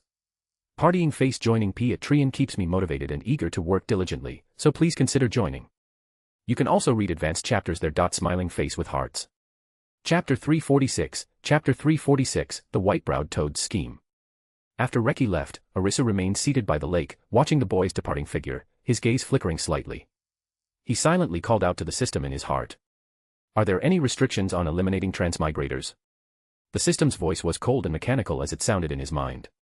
"There are none." Hearing that, Arisu was slightly surprised. He had originally thought the system would require him to weaken their luck or secretly interfere with them in some way. He hadn't expected it to be this straightforward. "So you're saying I can kill them directly?" Arisu continued. The system gave a brief reply. "Yes." Arisu looked at Reki's figure gradually disappearing into the forest. After a moment of silence, he still did not make a move. Arisu gently shook his head. "Let's wait. Just like me, as long as he doesn't interfere with the plot, doesn't pursue immortality, and honestly spends his life in the ancient era, I won't make a move." By now, Arisu's killing intent was no longer as strong as it had once been. He had become more open-minded toward these newcomers, following the idea that small trends can be changed, but the greater course cannot. Since the other party had not shown himself to be a threat, he would observe for the time being. Arisu slowly closed his eyes. The next instant, his perspective crossed space and arrived at Mount Myaboku. After the system chose for him to merge with the world, Arisu had become one with the entire Naruto world. Deep within Mount Myaboku. At this time, Gamamaru had not yet been born. The leader of Mount Myaboku was an old toad with white brows, sitting upright upon a massive lotus platform. "My lord, there's a human outside seeking immortality." A scar-faced toad lowered its head respectfully as it reported. The white-browed toad frowned slightly. "Use an illusion to send him away. As for those seeking immortality." The scar-faced toad had just nodded to obey when the white-browed toad suddenly trembled, as if sensing something extremely unusual. It hurriedly waved its hand, and the crystal ball before it lit up at once. Within the image, the atmosphere twisted violently as two figures fell from the sky like meteors, crashing heavily onto the distant earth. Then a terrifying wave of chakra spread outward. A young Tentails was released and began growing rapidly. The white-browed toad's pupils contracted sharply, and its body could not help trembling. "This is..." The white-browed toad spoke in shock. The prophecy. It came true. The scar-faced toad beside it also stared at the crystal ball in horror. "Sage, what do you mean?" The scar-faced toad asked in confusion. The white-browed toad revealed a nostalgic expression. "You may not know this, but our three great sage lands originally came from the same source. My grandfather's grandfather was Mount Myaboku's ancestor toad. The ancestor toad's master was a human. His name has been lost, but I only remember that he carried a completely black sword. Back then, that human once said that aliens would descend from the heavens in the future. Now it seems that it has indeed come true." The white-browed toad was secretly shocked. It had never expected that someone from ancient times had already foretold the present. "Then how do we deal with it?" the scar-faced toad could not help asking. The white-browed toad shook its head. "I don't know for now. At this point, we can't even be sure whether that person is still alive. After all, that was already 1,000 years ago." The scar-faced toad nodded after hearing this. Within the image, Isshiki seemed to sense something. Through the crystal ball, he suddenly looked directly toward the white-browed toad. Otsutsuki Ishiki's black eyes were cold and emotionless, as if he had noticed someone spying on him. "Ah!" Every hair on the white-browed toad's body stood on end. It cried out and hurriedly shut off the crystal ball. Still shaken, the white-browed toad spoke. "They've come with ill intentions. They've come with ill intentions." Just a single glance had made the white-browed toad realize how unfathomable Isshiki was. It frowned deeply and muttered to itself, "It seems the world is about to undergo great changes. We also need to start making preparations." After a moment of silence, the white-browed toad suddenly turned the crystal ball. The image shifted rapidly before stopping on Reki, who was hurrying toward Mount Myaboku. The white-browed toad narrowed its eyes, its low voice carrying a hint of calculation. "This child possesses unusual luck and can train sage arts. Why not bring him into Mount Myaboku, then use his hands to deal with those two aliens outside?" The toads of Mount Myaboku had never liked interfering directly in worldly affairs. They preferred to train agents and let them stir up the winds and clouds. The white-browed toad kept its gaze fixed on the crystal ball for a long time, as though it had already made up its mind. Seated upon the lotus platform, it stared deeply at the boy inside the crystal ball and said calmly, "Go open the mountain and let that child in." The scar-faced toad froze slightly, a trace of confusion flashing through its eyes.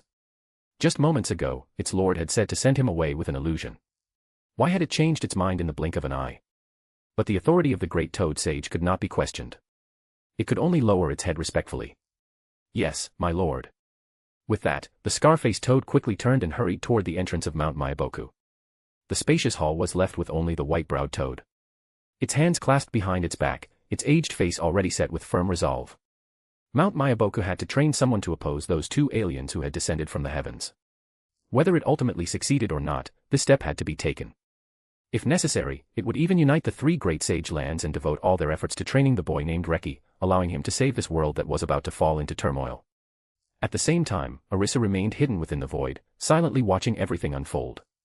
Many of the questions in his heart suddenly became clear at this moment. So that's how it was. So that's how it was. Arisu murmured softly, his voice filled with realization. I was wondering why the white-browed toad was willing to open Mount Myaboku to an ordinary person like me back then. So it wanted to use me to deal with those aliens. Arisu nodded slightly. He felt neither anger nor resentment. It truly matched Mount Myaboku's style in the original story. Gamamaru had also used the brothers Otsutsuki Hagoromo and Hamura to oppose Kaguya. Although the white-browed toad had indeed intended to make use of him, Arisu had no intention of blaming it. More than anything, it had nurtured and invested in him. Otherwise, it would not have later handed the entirety of Mount Myaboku over to him. Of course, looking at it from a more conspiratorial perspective, perhaps the white-browed toad had long realized that Arisu was no longer someone it could control. Rather than passively having Mount Myaboku taken away, it had simply decided to be generous to the end and step aside on its own, hoping to earn Arisu's lenient treatment of the Mount Myaboku lineage. The corners of Arisu's mouth lifted slightly, and a thoughtful look flashed through his eyes. Interesting. Then let's see just how far this Reki can go. Arisu neither revealed himself nor interfered. He simply watched everything quietly, waiting for the story to unfold along its predetermined path. Chapter 347, 3 Days and 3 Nights. The gate to Mount Myaboku slowly opened amid ancient sage chakra fluctuations. The heavy stone doors let out a deep rumble, revealing a quiet path leading into the sacred land. Reki stood outside the gate, his face immediately filling with delight. He had already prepared himself to be driven away, but he never expected Mount Myaboku to actually open its gates for him. It really opened. Reki murmured, his eyes full of excitement. He quickly lowered his head and kowtowed respectfully before carefully stepping through the mountain gate. Meanwhile, on the land below, Otsutsuki Kaguya stood expressionlessly beside the ten-tailed sapling, staring blankly at the enormous young tree that continuously drew the planet's life force into itself. The thought that, in a few years, she would be fed to the ten-tails and become its nourishment naturally left her in no mood to feel happy. A trace of complicated emotion flashed through her pale eyes, but in the end, she said nothing. Beside her, Otsutsuki Isshiki frowned and swept his gaze across the surroundings. It feels like something is watching us. This planet doesn't seem so simple. Isshiki turned to look at Kaguya and coldly ordered, "Move freely." As soon as he finished speaking, his figure blurred and vanished from where he stood, rushing toward the source of that hidden gaze. Kaguya let out a faint sigh without resisting. She walked alone toward a nearby forest, hoping a stroll would calm her mind. After wandering through the forest for a while without any particular destination, Kaguya happened to run into the procession led by the Son of Heaven of the Land of Ancestors. The guards in splendid robes were startled by her foreign appearance at first, then quickly surrounded her. Kaguya looked ahead calmly, without the slightest intention of resisting. She allowed them to capture her and take her back to the Land of Ancestors. At the same time, Otsutsuki Isshiki was searching frantically across this ancient land, trying to find the source of the gaze spying on him. He had no idea that the gaze actually came from Mount Myaboku in another dimension. Just as Isshiki was growing increasingly impatient, a white figure suddenly entered his sight. I knew my instincts were right. A cold light flashed through Ishiki's eyes as he shot toward that direction. At a secluded waterfall, the White Ape King was hiding sneakily behind a rock, looking up at Ishiki's figure in the sky. Hiss. Looks like two troublesome outsiders showed up. The White Ape King scratched its head, a solemn look appearing on its face. It had come to investigate after sensing the disturbance between heaven and earth, but it hadn't expected to run into one of them directly. The moment the White Ape King finished speaking, the figure in the sky closed in like a ghost. Looking down from above, Otsutsuki Isshiki stared coldly at the snow-white giant ape, a cruel smile curling onto his lips. So it's just a beast hiding its head. The White Ape King was startled. It hadn't expected to be discovered so quickly. But with its adamantine body, it wasn't afraid. Good timing. I've been waiting for someone to play with me. Seeing the other side charging at it aggressively, the White Ape King stopped hiding. Its body suddenly expanded as a faint golden glow spread over it. Its muscles bulged like an ancient demonic ape as it directly activated ape sage art. Roar. With a heaven-shaking roar, the White Ape King's adamantine body was fully unleashed. Its fist slammed into the ground, sending up terrifying shockwaves. Its body was unbelievably powerful.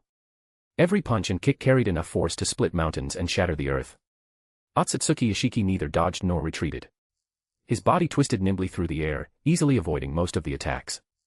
At the same time, he waved his right hand, and several black rod-shaped weapons appeared out of thin air, carrying strange spatial fluctuations as they shot toward the White Ape King. Boom.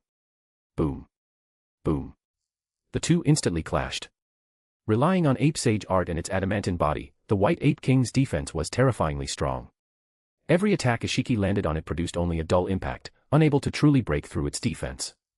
Even spatial piercing could only leave faint white marks on its tough fur, and they healed in an instant. But at the same time, the White Ape King could do nothing to Isshiki. Ishiki's speed, reactions, and spatial abilities were far too strange. Although the White Ape King's attacks were fierce and overbearing, they missed again and again. Even when one occasionally connected, Isshiki effortlessly neutralized it through space movement that seemed to shrink the distance itself. The White Ape King lacked any effective way to break through Ishiki's defenses. It could only rely on brute force, yet it was never able to seriously injure him. The battle quickly spread from the waterfall to the forests, then the plains, and finally into the sky. 1 day. 2 days. 3 days and 3 nights. They fought from day to night, then from night back to day. The land was left full of scars.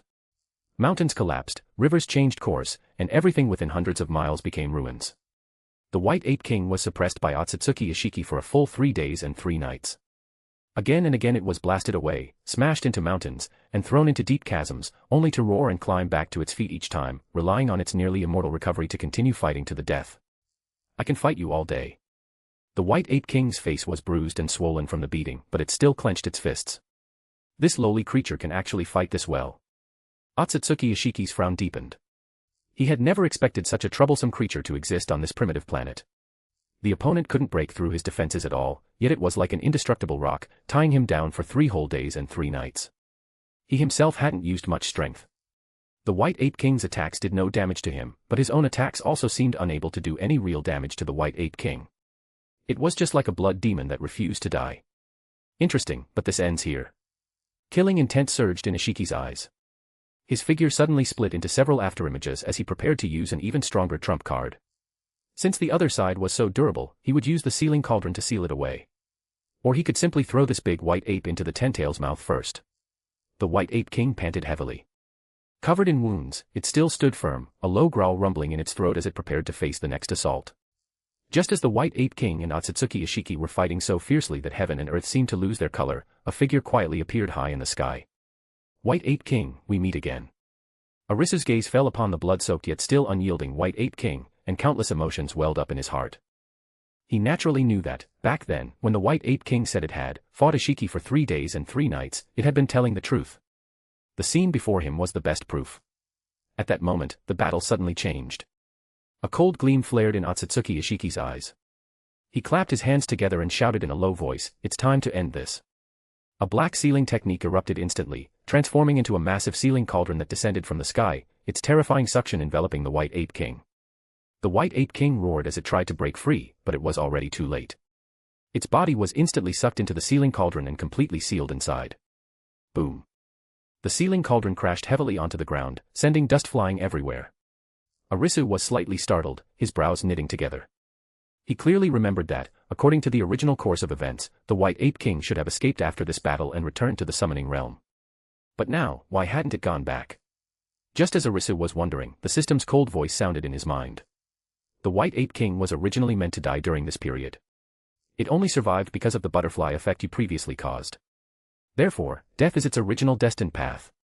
Hearing this, Arisu frowned even more deeply. Others might not be able to change it. But he could. He was just that kind of hypocrite. Just as Isshiki thought everything had been settled, a figure suddenly appeared behind him. Chapter 348, Chapter 348, you and I are both beings who came from the other side of the Sea of Stars to plunder worlds. Heh, I finally dealt with it. A cold smile curled across Otsutsuki Ishiki's lips as he looked at the sealing cauldron before him. He felt somewhat relieved. It hadn't done much damage to him, but it had really been a torment. However, just as Isshiki thought everything was over, a figure silently appeared behind him. Release him. A calm, aged voice suddenly sounded beside Ishiki's ear. Who's there? Otsutsuki Ishiki's pupils shrank sharply, and every hair on his body stood on end. He immediately retreated to widen the distance, then turned around. An old man with white hair and beard, a face as cold as frost, stood there quietly with a sword in hand. Who are you? Alarmed, Isshiki shouted coldly. Chakra surged through his body as he prepared to attack at any moment. Arisu did not answer immediately. He merely looked at him calmly and said in an even voice, "Like you, I came from the other side of the Sea of Stars, a being that plunders worlds." Isshiki frowned deeply as his thoughts raced. Another alien race. Why had he never seen one before? Didn't they know the Otsutsuki clan was the strongest force in the universe? If you're also an alien, why interfere in the affairs of these natives? Isshiki asked in a low voice. Arisu shook his head. A trace of remembrance appeared in his eyes. This world has gone through many cycles. In the previous cycle, this monkey helped me. Isshiki frowned. Cycles? What do you mean? Arisu looked at Isshiki and let out a faint sigh. In the end, you're just an ant. You cannot break free from the cycle, Arisu spoke slowly. Isshiki did not become angry after hearing those words. If someone weaker than him had dared to say such a thing, he would have attacked already. But the old man before him gave him an unprecedented sense of danger. 1,000 years of battle experience told him that if he made a move, he would very likely be killed in an instant. If this world has gone through so many cycles, then you've saved him in this one. What about the next cycle? Are you going to appear again and again to protect him? Suppressing the urge to attack, Isshiki asked coldly. Arisu fell silent for a moment. Instead of answering directly, he simply waved his hand. An invisible force instantly enveloped the sealing cauldron and easily shattered it. Boom. The seal broke apart, and the White Ape King fell out of the cauldron, panting heavily, covered in wounds. Otsutsuki Isshiki stared in shock. He had broken his seal with nothing more than a wave of his hand. What kind of monstrous existence was this? The White Ape King's gaze shifted back and forth between Isshiki and Arisu. It wasn't sure whether the two of them were together. I'm leaving. Isshiki gritted his teeth and ultimately chose to retreat. He immediately opened a portal and disappeared from where he stood. In a situation like this, he couldn't just charge in recklessly anymore. After Isshiki left, the White Ape King finally realized that it was the old man before him who had saved it. Senior. I will never forget your life-saving grace. The White Ape King stepped forward, bowed slightly, and thanked him sincerely. Arisu looked at the White Ape King, and a trace of remembrance flashed through his eyes. Strictly speaking, the current White Ape King was no longer the White Ape King from before. They could be said to be two completely different monkeys. Arisu opened his mouth, wanting to speak, but stopped himself. He had wanted to reminisce with the White Ape King, but suddenly realized that, for the current White Ape King, this was their first meeting. In the end, Arisu only smiled gently and said, "Raise your descendants well." With that, he turned around and slowly walked away, his back looking especially lonely. The White Ape King stood where it was, watching the figure gradually disappear into the distance. It couldn't help scratching its head and muttering, "How come? I've never seen this person before." Meanwhile, Otsutsuki Kaguya still followed the original course of events and was taken back to the royal city by the Land of Ancestors procession. With an indifferent expression, she allowed the guards to settle her into a magnificent palace, offering no resistance and saying very little. At that moment, high in the sky, Arisu's eyes narrowed slightly. He looked toward the royal palace of the Land of Ancestors, his brows slowly knitting together. The son of heaven of the Land of Ancestors, who should have been nothing more than an ordinary ancient ruler, now carried a trace of something that felt out of place. The feeling. It was impossible to describe clearly, but it definitely wasn't something a person of this era should possess. Don't tell me the son of heaven of the Land of Ancestors got possessed. Why are there already so many transmigrators showing up? This is still the ancient era. If it's already like this, then by the time we get to the Third Great Ninja War, when transmigrators show up all over the place, will there even be any locals left? Arisu rubbed his forehead and decided he should get involved. Deep within the royal palace of the Land of Ancestors, the son of heaven sat upon the lofty throne, looking at the white-haired woman brought before him. Excitement and complicated emotions that he could hardly conceal flashed through his eyes. He waved his hand, dismissing all the guards and leaving only himself and Kaguya in the hall. "Beautiful lady, you came from the heavens, didn't you? There's no need to be afraid. It's very safe here. I will take good care of you," the son of heaven spoke gently. Kaguya raised her eyes slightly but said nothing, only quietly observing him. The son of heaven smiled and continued, "This world is filled with war and suffering, but I've always believed that true power can bring peace. Recently, strange signs have descended from the heavens. Perhaps heaven is guiding us." Though he spoke casually, he carefully watched Kaguya's reaction. At the same time, his fingers lightly tapped the armrest of the throne. Then, as if mentioning it by chance, he continued, "I recently had a dream. In it, I saw a distant future where people could fly through the sky, travel underground, move mountains, and overturn seas. Truly amazing.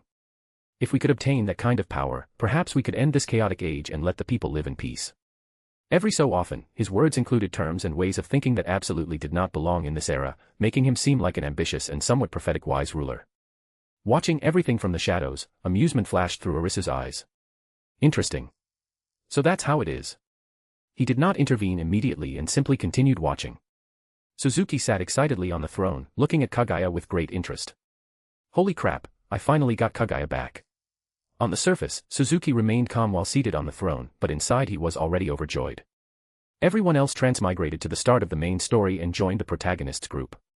But he had transmigrated straight into the ancient era and even become the son of heaven of the Land of Ancestors, Hagoromo and Hamura's father. Next, all he had to do was follow the script, marry her, have 2 sons, and then find a way to obtain the chakra fruit. Hee, this is in the bag. Suzuki looked at the legendary Princess Kaguya before him. He tried hard to maintain the bearing of an ancient emperor, but inwardly he couldn't stop complaining. This girl's presence is way too overwhelming. Her face is beautiful, but those eyes, she really is final boss material. But it didn't matter. He was a transmigrator with the prophet Halo. As long as he stayed careful, didn't reveal too much, slowly guided the plot, and won Kaguya over, he would become the greatest winner behind the scenes in this world. Chapter 349, Chapter 350, Killing the Transmigrator. World will. Then today I'll defy the heavens. Looking at Suzuki, who was still putting on a brave front and shouting, Arisu simply clasped his hands behind his back and looked at him calmly, a trace of helplessness flashing through his eyes. This transmigrator is a little too arrogant. Just because he has a system, does he really think he can do whatever he wanted in this world? Since Arisu had appeared, it meant he naturally had confidence. Just then, Arisu's system suddenly gave a mechanical notification. Anti-magic domain has been applied. The opponent's system cannot be used for the next 30 days. Please eliminate the opponent within 30 days. Arisu paused for a moment, then couldn't help complaining inwardly, System, are you looking down on me? Are you worried I can't deal with this guy in an hour? With the terrifying strength he now possessed after merging with the world's will, if he couldn't deal with this transmigrator who relied on his system to get by within half an hour, then he might as well go find 5,000 beauties and let himself be drained dry to death.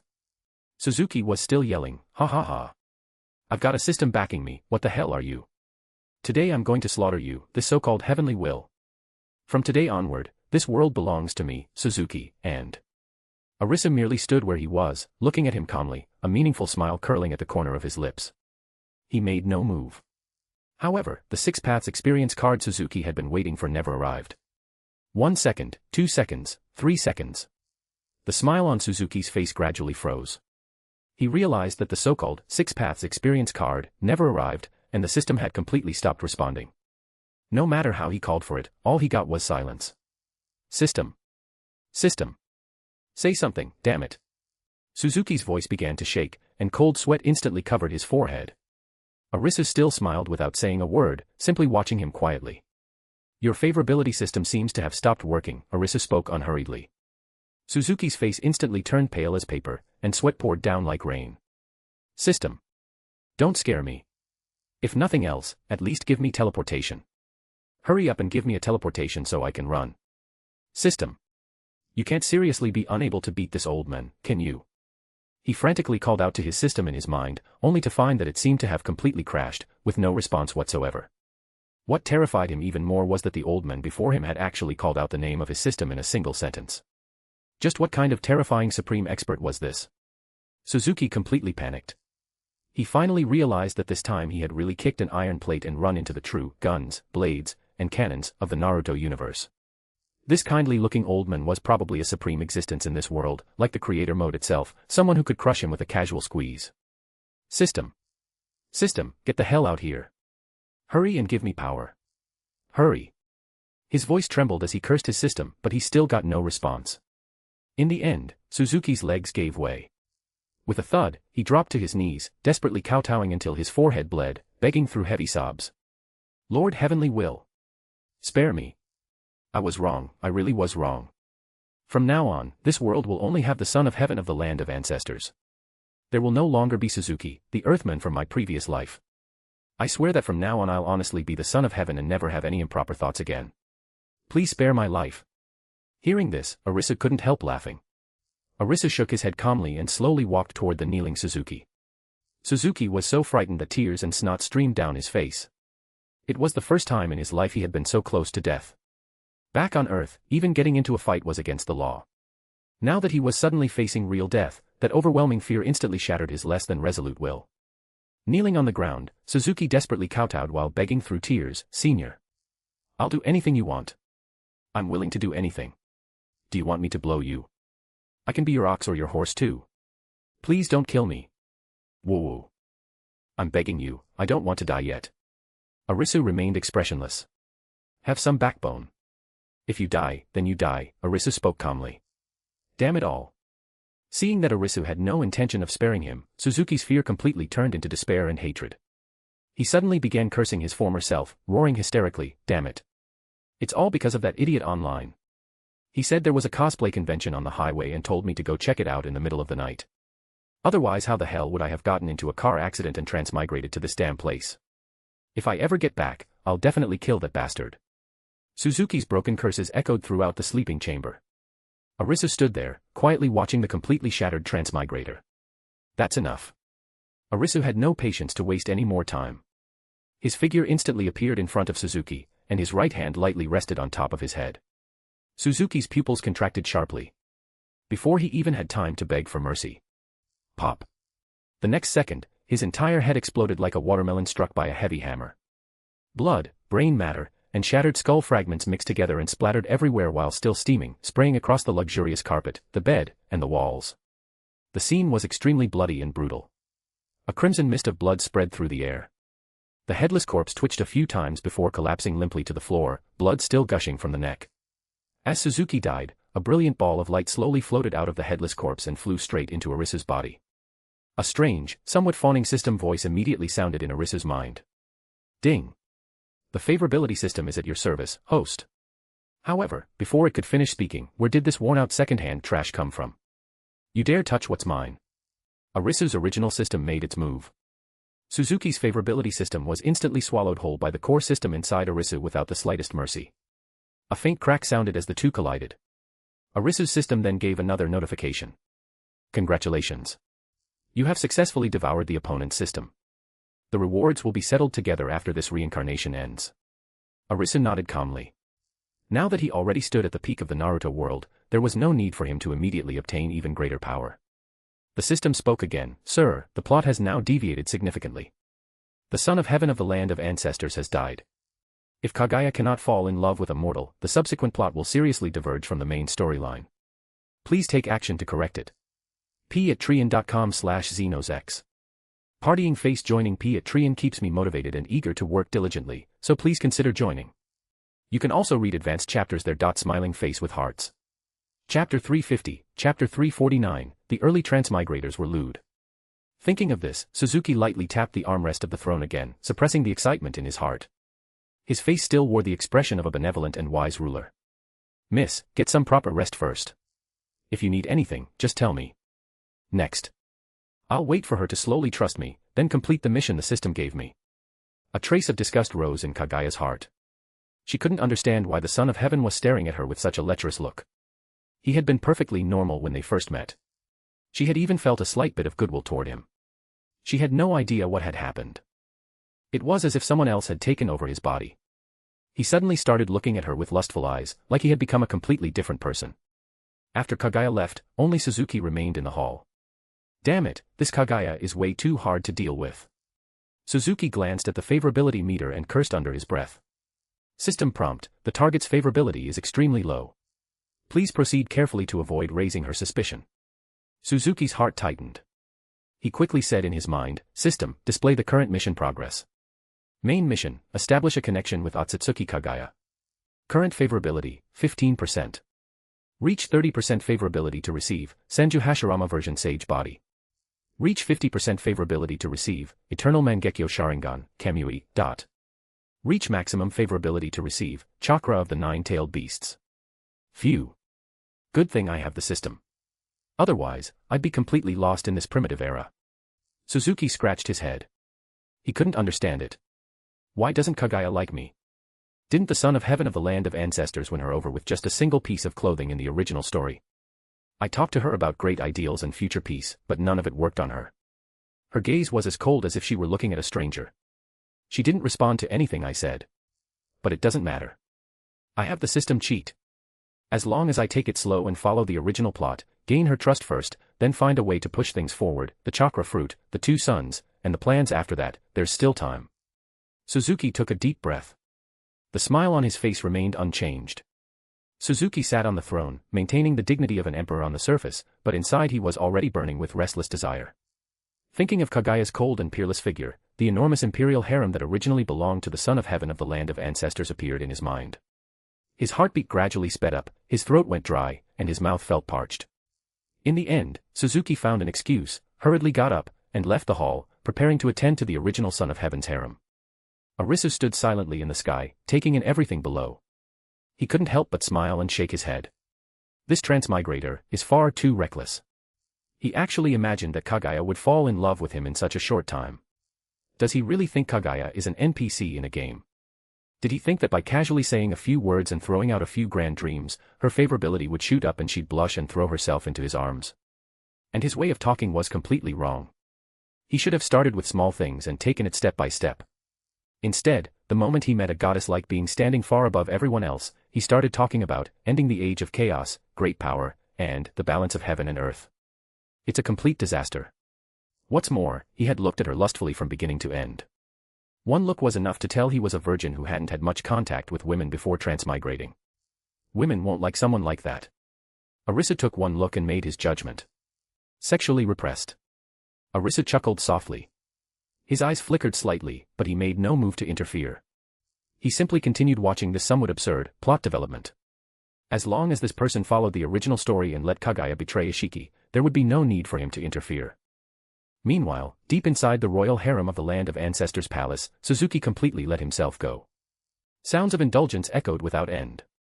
Inside the spacious bedchamber, dozens of palace maids and consorts of different beauties surrounded him, weaving together a scene of debauchery.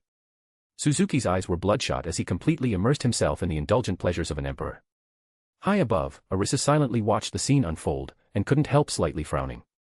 When he saw Suzuki acting as if he wanted to shove his fist inside, Arisu truly couldn't hold back anymore. Sigh, the early transmigrators really were lewd. Were they that repressed? Arisu sighed softly, stroking the six-path sword. Still, out of humanitarian concern, he restrained himself and didn't immediately make a move. He simply waited quietly in the air for a few seconds, letting this transmigrator finish what he was doing. Before long, the sounds inside the hall gradually died down, until only Suzuki remained. He lay naked on the large, luxurious bed, breathing heavily. His face still carried the flushed color of extreme satisfaction, and a smug, foolish grin hung at the corner of his mouth. I've never felt this good in my life. Hee hee.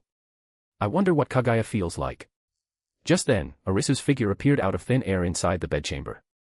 In the form of an old man with white hair and beard, he stood calmly beside the bed, quietly looking at the disheveled Suzuki. Who? Suzuki was startled. His whole body shuddered, and he instinctively jumped off the bed, grabbing the brocade quilt beside him to clumsily cover himself. Why? You, who are you? How did you get in here? Guards. Suzuki shouted toward the door in panic. But Arisu had already sealed the surrounding space. Ignoring his cries, Arisu merely looked at him calmly.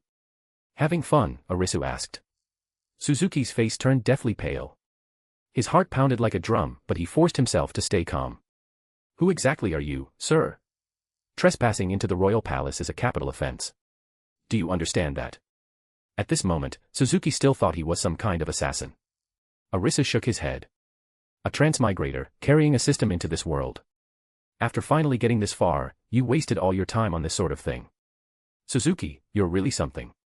Suzuki's pupils suddenly contracted. The moment the other party directly called out his name, it felt as though he had fallen into an icy abyss. Every bit of confidence he had instantly collapsed. Why? You, how do you know? You are. Before Suzuki could finish speaking, Arisu calmly interrupted him. I am the will of heaven of the Naruto universe. I hate transmigrators like you the most, Arisu said coldly. Even though Arisu himself was also a transmigrator. The moment Suzuki heard that, his face instantly turned pale as paper. The terror in his eyes could no longer be concealed. The will of heaven of the Naruto world. The white-haired old man before him was actually the true ruler behind this world. Suzuki panicked. Instinctively, he frantically called out in his mind. System. System. Come out. Give me the strongest power. Hurry. The will of heaven of this world has appeared. The system also seemed startled by the sudden crisis and hurriedly replied in its mechanical voice. Detected that the host has encountered a fatal threat. Emergency reward issued, 1 6 paths level trial card. After use, you will temporarily obtain 6 paths level combat power for 1 day. Suzuki was overjoyed. More than half of his fear vanished instantly. He suddenly stood up from the bed. His aura changed abruptly, arrogance returning to his eyes as he pointed at Arisu and shouted, ha ha ha. So what if you're the will of heaven? I've got a system. What can you possibly do to me? Today I'll kill this so-called will of heaven, then this world will belong to me. Kaguya, the chakra fruit, the entire ninja world, all of it will obey me. Chapter 351, Correcting the Plot. Arisu nodded slightly. Originally, he hadn't planned to deal with Suzuki this early, but the system the other party carried posed too great a threat. Leaving him alive would always be a hidden danger. If Suzuki had been like Reki and didn't have a system, he probably would've. He had taken the risk of throwing the plot into chaos by killing him, so now he naturally had to restore the situation as quickly as possible. The son of heaven of the land of ancestors had already left Kaguya with an extremely bad impression. If anything went wrong, Kaguya might never develop feelings for this mortal, and everything involving the Otsutsuki clan afterward would fall apart. Arisu thought for a moment before making a decision. He would step in himself. He would play the role of the son of heaven of the land of ancestors and personally push the plot forward.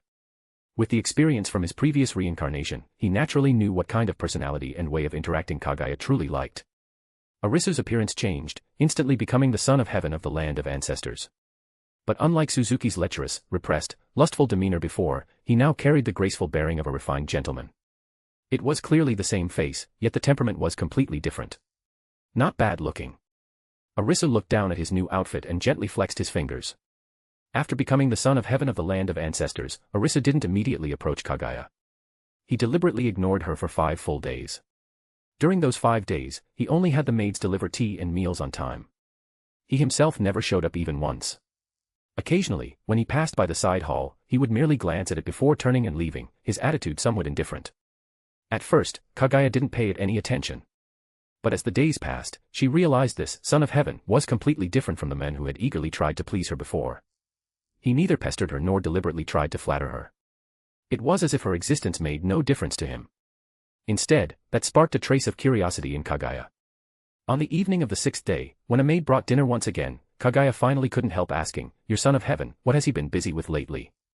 The maid lowered her head and replied, "His Majesty said that since you enjoy peace and quiet, he didn't want to disturb you." Kaguya froze slightly, and something unusual flashed across her eyes. Late on the 7th night, she stood alone by the window, looking at the starry sky outside. For some reason, she felt faintly irritated. Being completely ignored was something entirely new, and entirely unfamiliar, to her.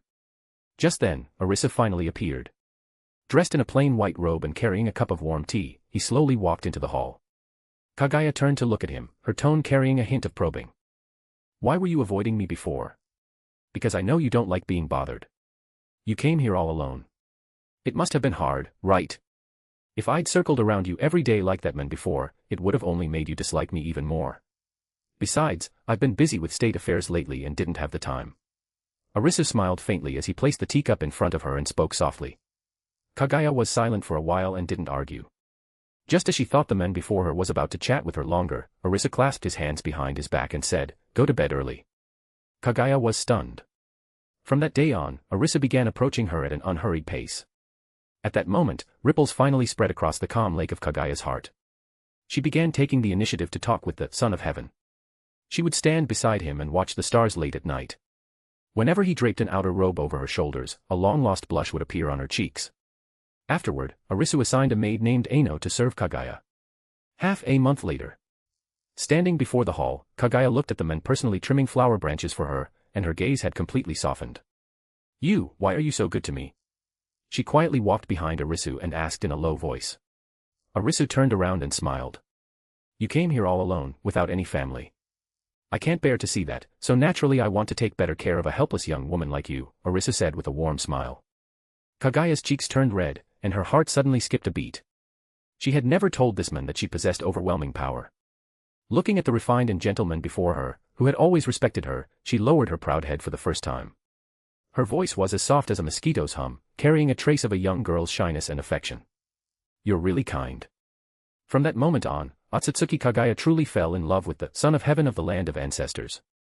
Seeing the tenderness in her eyes, Arisu raised the corners of his mouth slightly, but sighed quietly in his heart. The plot had finally been pulled back onto the right track by his own hands, little by little. Time flew, and several months passed in the blink of an eye. As the feelings between Otsutsuki Kaguya and the son of heaven of the land of ancestors grew deeper, the two finally became husband and wife in a proper ceremony. Meanwhile, at Mount Mayaboku, in the training grounds filled with sage energy. If you want to master peerless martial arts, you have to endure pain ordinary people can't endure. Hang in there. One more round of sage art. The veins all over Reki's body bulged. His face was full of pain, yet he still gritted his teeth and forcibly circulated Mount Mayaboku's sage art. The natural energy of sage art rampaged through his body, slicing through his meridians like countless tiny blades. The pain far exceeded what ordinary people could imagine. The white-browed toad sat nearby, quietly watching the human youth training so diligently. Praise couldn't help appearing in its aged eyes. This human, truly is exceptionally talented. It nodded slightly, raising its opinion of Reki another notch. For a mortal body to endure such intense backlash from sage art in such a short time and still persevere was truly rare. Just then, the scar-faced toad hurried over and respectfully lowered its head to report, "My lord, one of those two aliens has already married one of the human sons of heaven. As for the other..." According to the information gathered by the toads, it fought the White Ape King for 3 days and 3 nights. Hearing this, the white-browed toad frowned slightly. After pondering for a moment, it slowly nodded and said in a deep voice, "It seems the situation is even more complicated than we expected. But that's fine. At least that human called Reki has more time to grow." The white-browed toad looked back at Reki, who was immersed in bitter training. A calculating look flashed through its eyes. "Keep working hard, child. Mount Myaboku will devote all its strength to training you."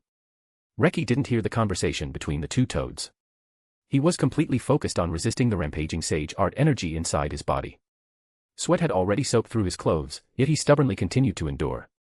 Another 2 years passed. On this day, the weather was clear. Arisu and Kaguya changed into light traveling clothes and left the royal city to go hunting. The two rode side by side.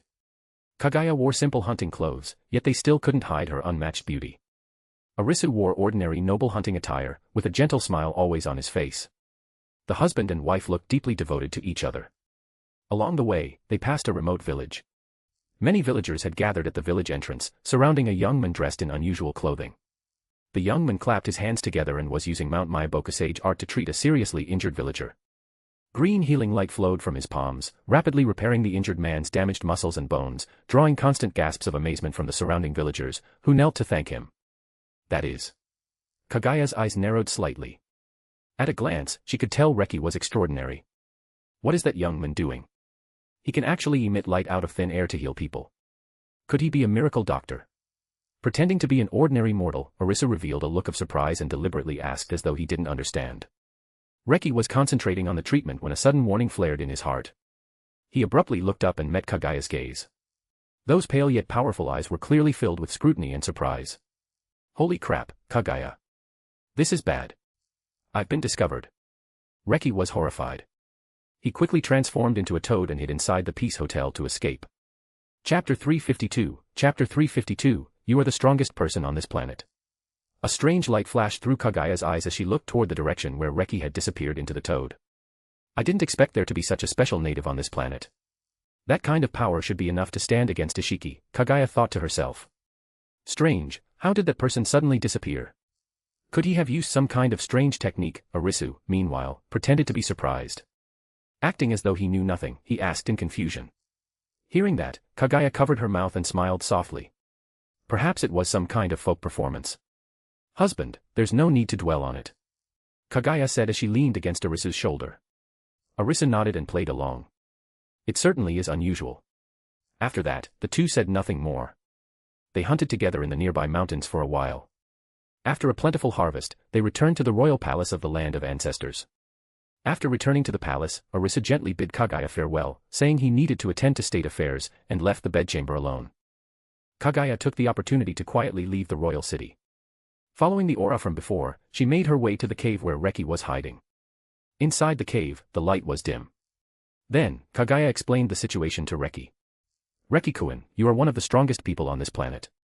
She paused before continuing, "If Isshiki is allowed to do as he pleases, your world will eventually be destroyed. And I absolutely refuse to become that monster's sacrifice. I only want to live a peaceful life with the one I love." Kaguya looked up at Reki, determination flashing through her eyes.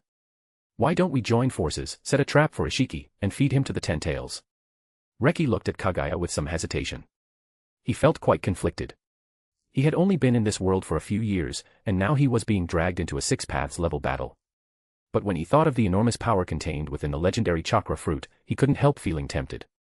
Seeing Reki hesitate, a trace of disappointment flashed through Kaguya's eyes. Sigh. It seems this native doesn't want to take the risk. Kaguya let out a soft sigh and said in a low voice, "In a few months, I'll be sacrificed to the 10 tails. If you change your mind, come find me in the land of ancestors." After saying that, she said nothing more and turned to leave the cave. Reki didn't speak. He simply stood there and watched her leave.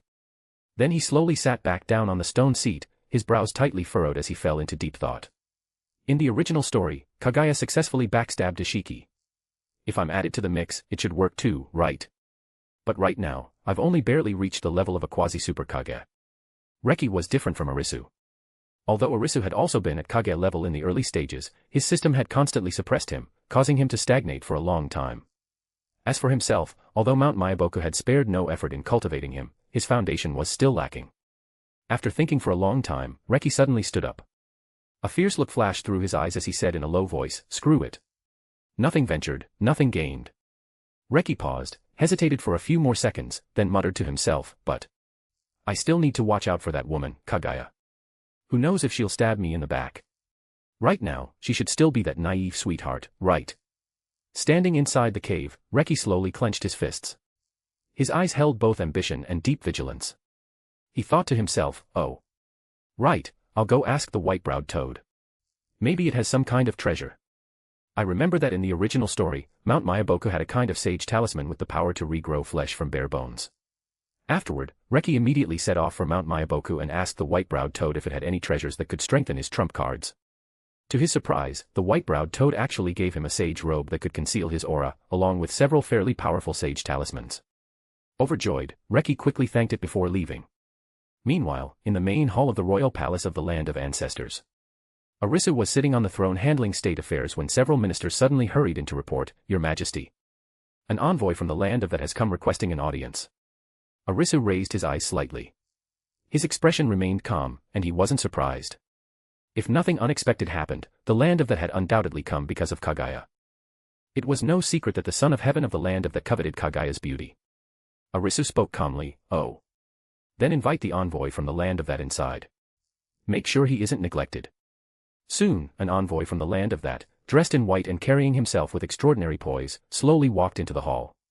He looked directly at Arisu on the high seat, acting with the arrogance of an envoy from a superior nation who had no need to bow before the ruler of an inferior one. "What business brings your nation to my land of ancestors?" Arisu wasn't angry. He merely smiled faintly and asked. The envoy from the land of that cupped his hands. His voice was neither humble nor overbearing, carrying unmistakable arrogance. "I have heard that within your majesty's harem is a peerless beauty who descended from the heavens. Our son of heaven greatly admires her and wishes to behold her beauty. Would your majesty be willing to send this lady to the land of that, to ease our ruler's longing?" Although his words sounded perfectly proper, the meaning behind them was already obvious. Arisu pretended to be slightly angry and said in a deep voice, "Do you know that she is already my wife?" The envoy from the land of that smiled faintly and refused to back down. "Our son of heaven is willing to exchange a stretch of fertile land for her. Trading land for a single woman should be an excellent bargain for your nation." Arisu stroked his chin and thought for a moment before asking, "What if I refuse?" The envoy's expression changed, and his tone turned cold. "Then it is very likely to lead to war between our two nations." Hearing this, Arisu nodded slightly. In truth, he knew very well. The choice made by the son of heaven of the land of ancestors in the original story wasn't wrong. People online all said the son of heaven of the land of ancestors was a scumbag, but Arisu felt he was a qualified ruler, one who wouldn't start a war over a single woman. As the ruler of a nation, he had to think about all of his people. Starting a war between two nations over one woman simply wasn't worth it. Just imagine, if you were only an ordinary commoner, and your ruler started a war over a single woman, leaving your homeland in ruins and the people homeless, you would certainly be furious. Because the ones who always suffer are the children of the common people. Arisu rubbed his forehead, putting on a troubled expression as he waved his hand. "You may withdraw for now. I need to think this over carefully." After the envoy left, the ministers in the hall immediately began discussing the matter all at once. Most of them believed they absolutely couldn't agree to it. It was simply too great an insult to the dignity of the son of heaven. They also didn't dare openly suggest sending Kaguya away, so they could only offer tactful advice while preserving the son of heaven's honor. Sitting on the throne, Arisu put on an extremely conflicted expression before finally letting out a deep sigh. "So be it. For the sake of my people, what's the loss of one woman from my harem?" The moment those words were spoken, the entire hall fell silent. Every minister looked at their son of heaven with stunned expressions. Chapter 353, Endure. Arisu looked at the stunned and shocked expressions of the officials in the hall and slowly nodded. With a solemn expression, Arisu spoke earnestly, "My beloved ministers, this matter concerns the safety of two nations and the lives of countless people. As the ruler of a nation, how could I ignore all the people under heaven for my own selfish desires? Once war begins, the flames of battle will spread without end, corpses will cover the fields. How many families will be torn apart? How many children will lose their fathers? No matter how beautiful a woman is, she can only bring happiness to one person. But if a war starts because of her, the ones who suffer will be the countless common people. We stand at the highest seats of government. We should put the people first. If we don't even have this much responsibility, how can we call ourselves the ruler of a nation? His speech was passionate and filled with righteous conviction. Hearing this, the officials were deeply moved. They all bowed and shouted in unison, "Your Majesty is wise."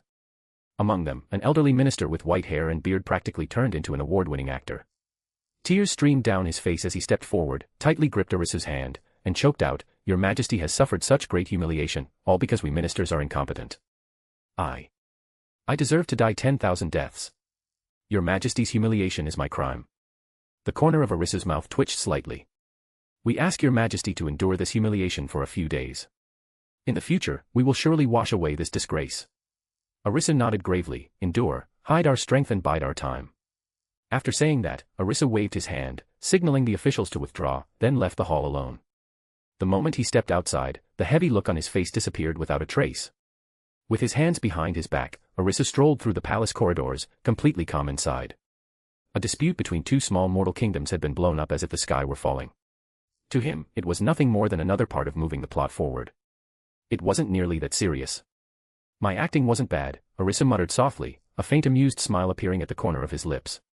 Afterward, Arisu summoned the personal maid he had previously assigned to Kaguya, a young woman named Ano. She was the woman who died under a volley of arrows in the original story. She was quite a pretty girl as well. Before long, Ano hurried over. She respectfully knelt in the hall with her head lowered. "Your Majesty, what are your orders for this servant?" Arisu looked at the kneeling Ano with a gentle gaze. He slowly said, "Stand up. Today I am rewarding you with a generous sum of money, along with a plot of fertile land. From today onward, leave the royal palace and live your own life well. From now on, Kaguya will no longer need your service." Ano froze. She raised her head, her eyes filled with shock and reluctance. Over these past days, she and Kaguya had gotten along extremely well. That lady who had descended from the heavens had never treated her as a servant. Instead, she had treated her like a sister. She had already developed sincere feelings for Kaguya. Hearing the emperor suddenly tell her to leave naturally made it difficult for her to accept. Arisu noticed the reluctance in her eyes. Narrowing his eyes slightly, he let out a soft sigh and said bluntly, "Kaguya is about to be sent to the land beyond." Then Arisu deliberately told Ano how he had agreed to send Kaguya away for the sake of the nation. Ano's eyes widened. Her face instantly turned pale, and her body couldn't help trembling slightly. "Your Majesty, is that true?" Arisu gave no further explanation. He simply nodded and waved his hand. "Go. Take my reward and leave this troubled place. Find somewhere safe and live in peace. Remember, don't ever come back." Ano knelt on the ground, tears glistening in her eyes. In the end, she heavily knocked her head on the floor and choked out, "This servant obeys." When she stood up, her steps were unsteady, and her departing figure looked especially lonely. Arisu watched her leave and let out a quiet sigh. He did this because he clearly remembered that in the original story, this ordinary woman named Ano eventually died in the chaos of war. In such a troubled era, the fate of ordinary people was often tragic and fragile. Since he had met her, he might as well let her leave the coming storm in advance. Of course, Ano definitely wouldn't obediently leave without saying anything. She would certainly tell Kaguya. That was also why Arisu had deliberately told Ano. Since Ano was unwilling to leave, he might as well go with the flow and continue pushing the plot forward. Things turned out exactly as Arisu expected. Before leaving the palace, Ano told Kaguya the whole truth. After hearing it, Kaguya was stunned at first. Then a trace of disbelief flashed through her eyes. She didn't immediately go and question Arisu. Instead, she chose to remain silent. At this moment, a trace of disgust and coldness had already arisen in her heart. She decided to deal with the chakra fruit first before making any other plans. Soon, the day of Kaguya's sacrifice arrived. Near the Ten-Tails, Otsutsuki Isshiki had already been waiting there for a long time. Standing on high ground, he looked down coldly at everything below, a cruel smile on his lips. Meanwhile, Reki was hidden in a distant forest, wearing the immortal robe that concealed his aura. Holding his breath, he was ready to act at any moment. High in the sky, Arisu's figure quietly floated in the air, silently watching everything that was about to unfold below. Arisu couldn't help sighing inwardly.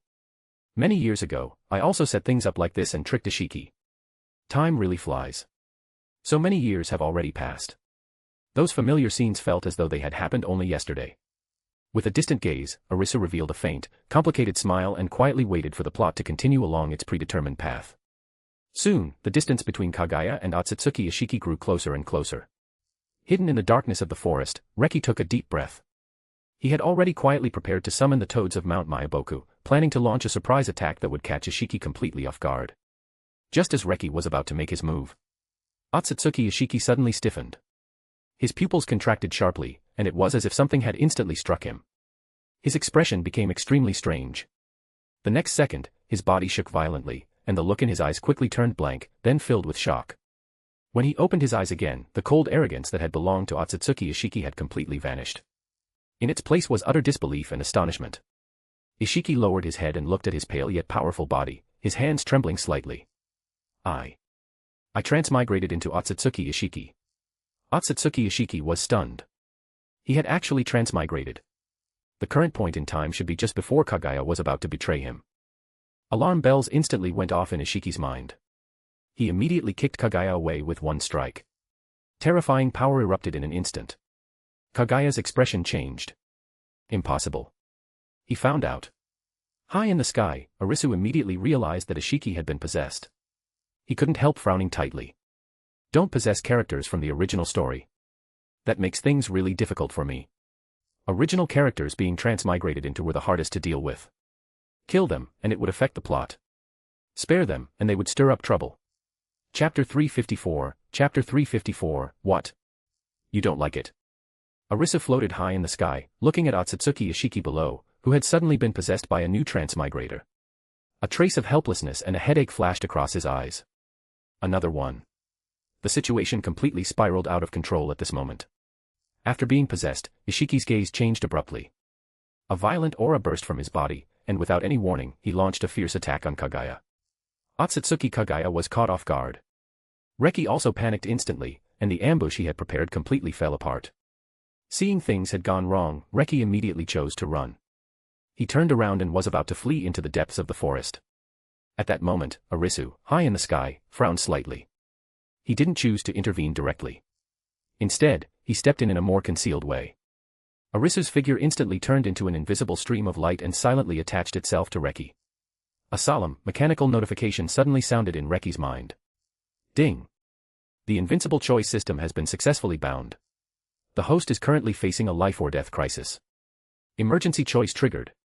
Choice 1, run decisively and protect yourself.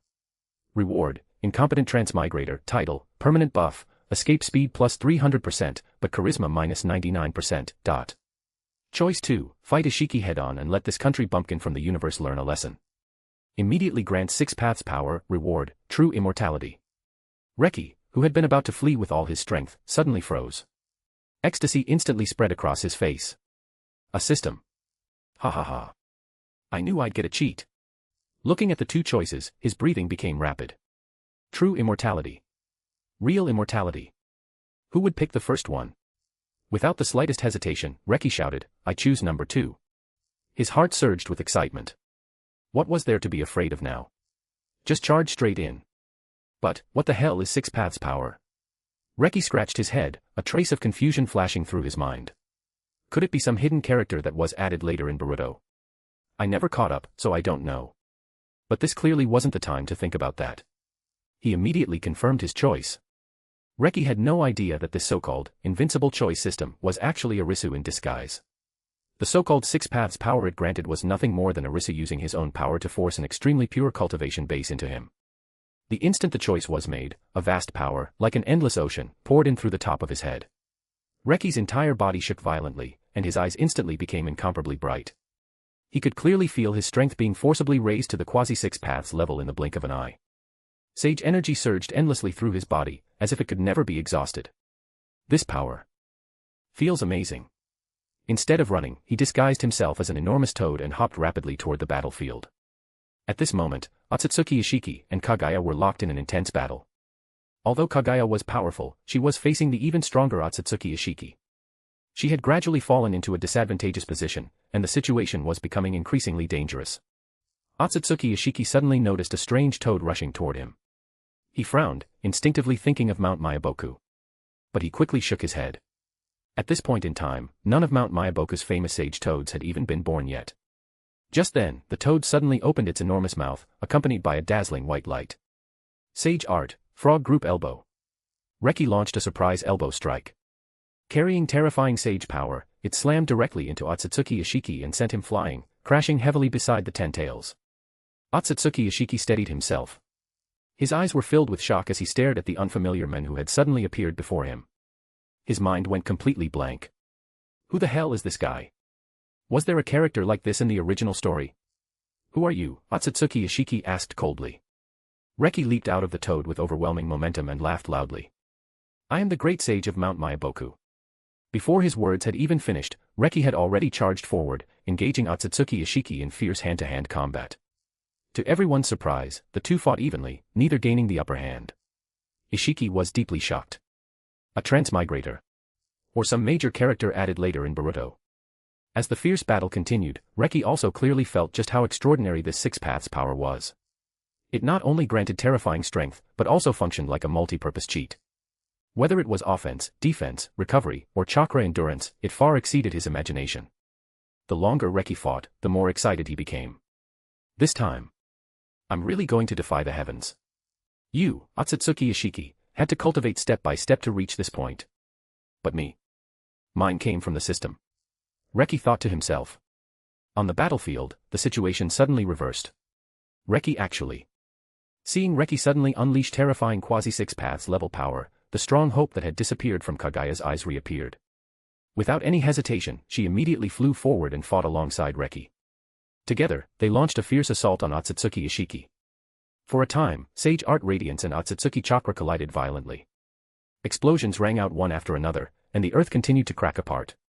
Pressed back by the two of them working together, Otsutsuki Ishiki's expression gradually darkened. While resisting the relentless barrage of attacks, he kept staring at the suddenly empowered Reki. Deep shock and vigilance flashed across his eyes. No. No. This isn't right. This guy definitely isn't an original character. Finally, Otsutsuki Isshiki shouted angrily, no. You're not from this world. You're a transmigrator. The moment those words were spoken, Reki's heart skipped a beat. Panic and fear instantly welled up inside him. His identity had been exposed so quickly. But then he remembered the invincible choice system he had just bound to himself, along with the surging Six Paths power inside him. What was there to fear? Why panic? He had a system cheat now. What the hell was there to be afraid of? Besides, if Otsutsuki Isshiki knew about transmigrators, then Isshiki had to be a transmigrator too. The fear in Reki's heart was quickly replaced by arrogance. The corner of his mouth curled up as he revealed an extremely smug smile and replied with disdain, so what if you know? What? You don't like it? Reki, what? You don't like it? As he spoke, Reki deliberately curled a finger at Isshiki in provocation. His punchable expression was completely different from the cautious person he had been moments ago. Otsutsuki Ishiki's face turned livid with rage, and killing intent surged in his eyes. You're courting death. Kaguya frowned slightly from the side.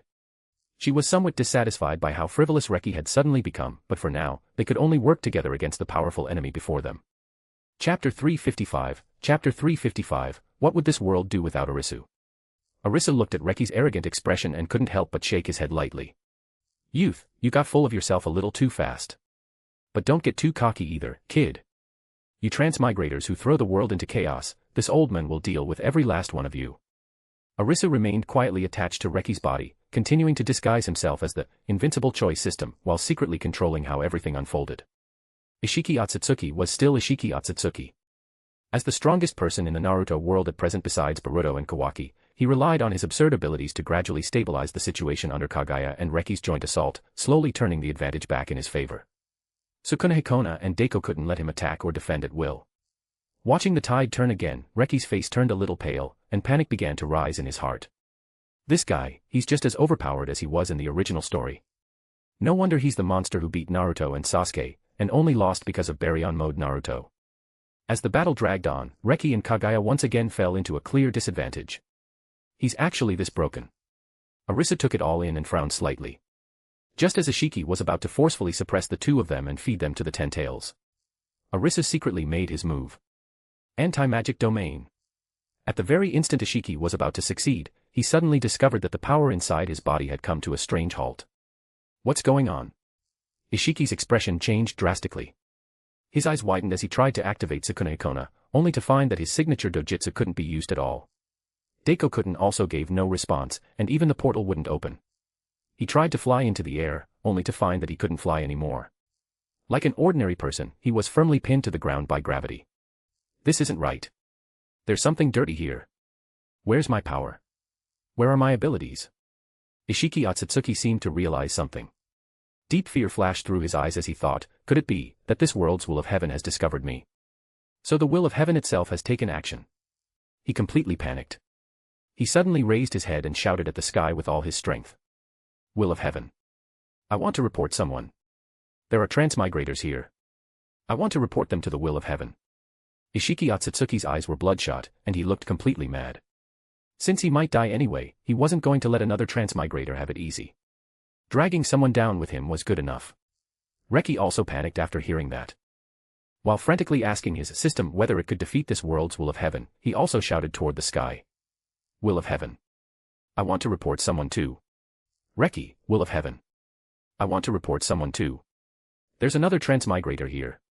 He's even worse. Isshiki, I was only defending myself. He's the one trying to kill me. I'm an original character. Reki, he's worse. He's trying to throw the plot into chaos. The two kept reporting each other back and forth, talking over one another like two children tattling after a fight. The scene became absurdly comical. Reki and Isshiki reported each other. Standing to the side, Kaguya looked at the Otsutsuki and Reki, who had suddenly turned it into a reporting contest, her face full of confusion. What was wrong with these two?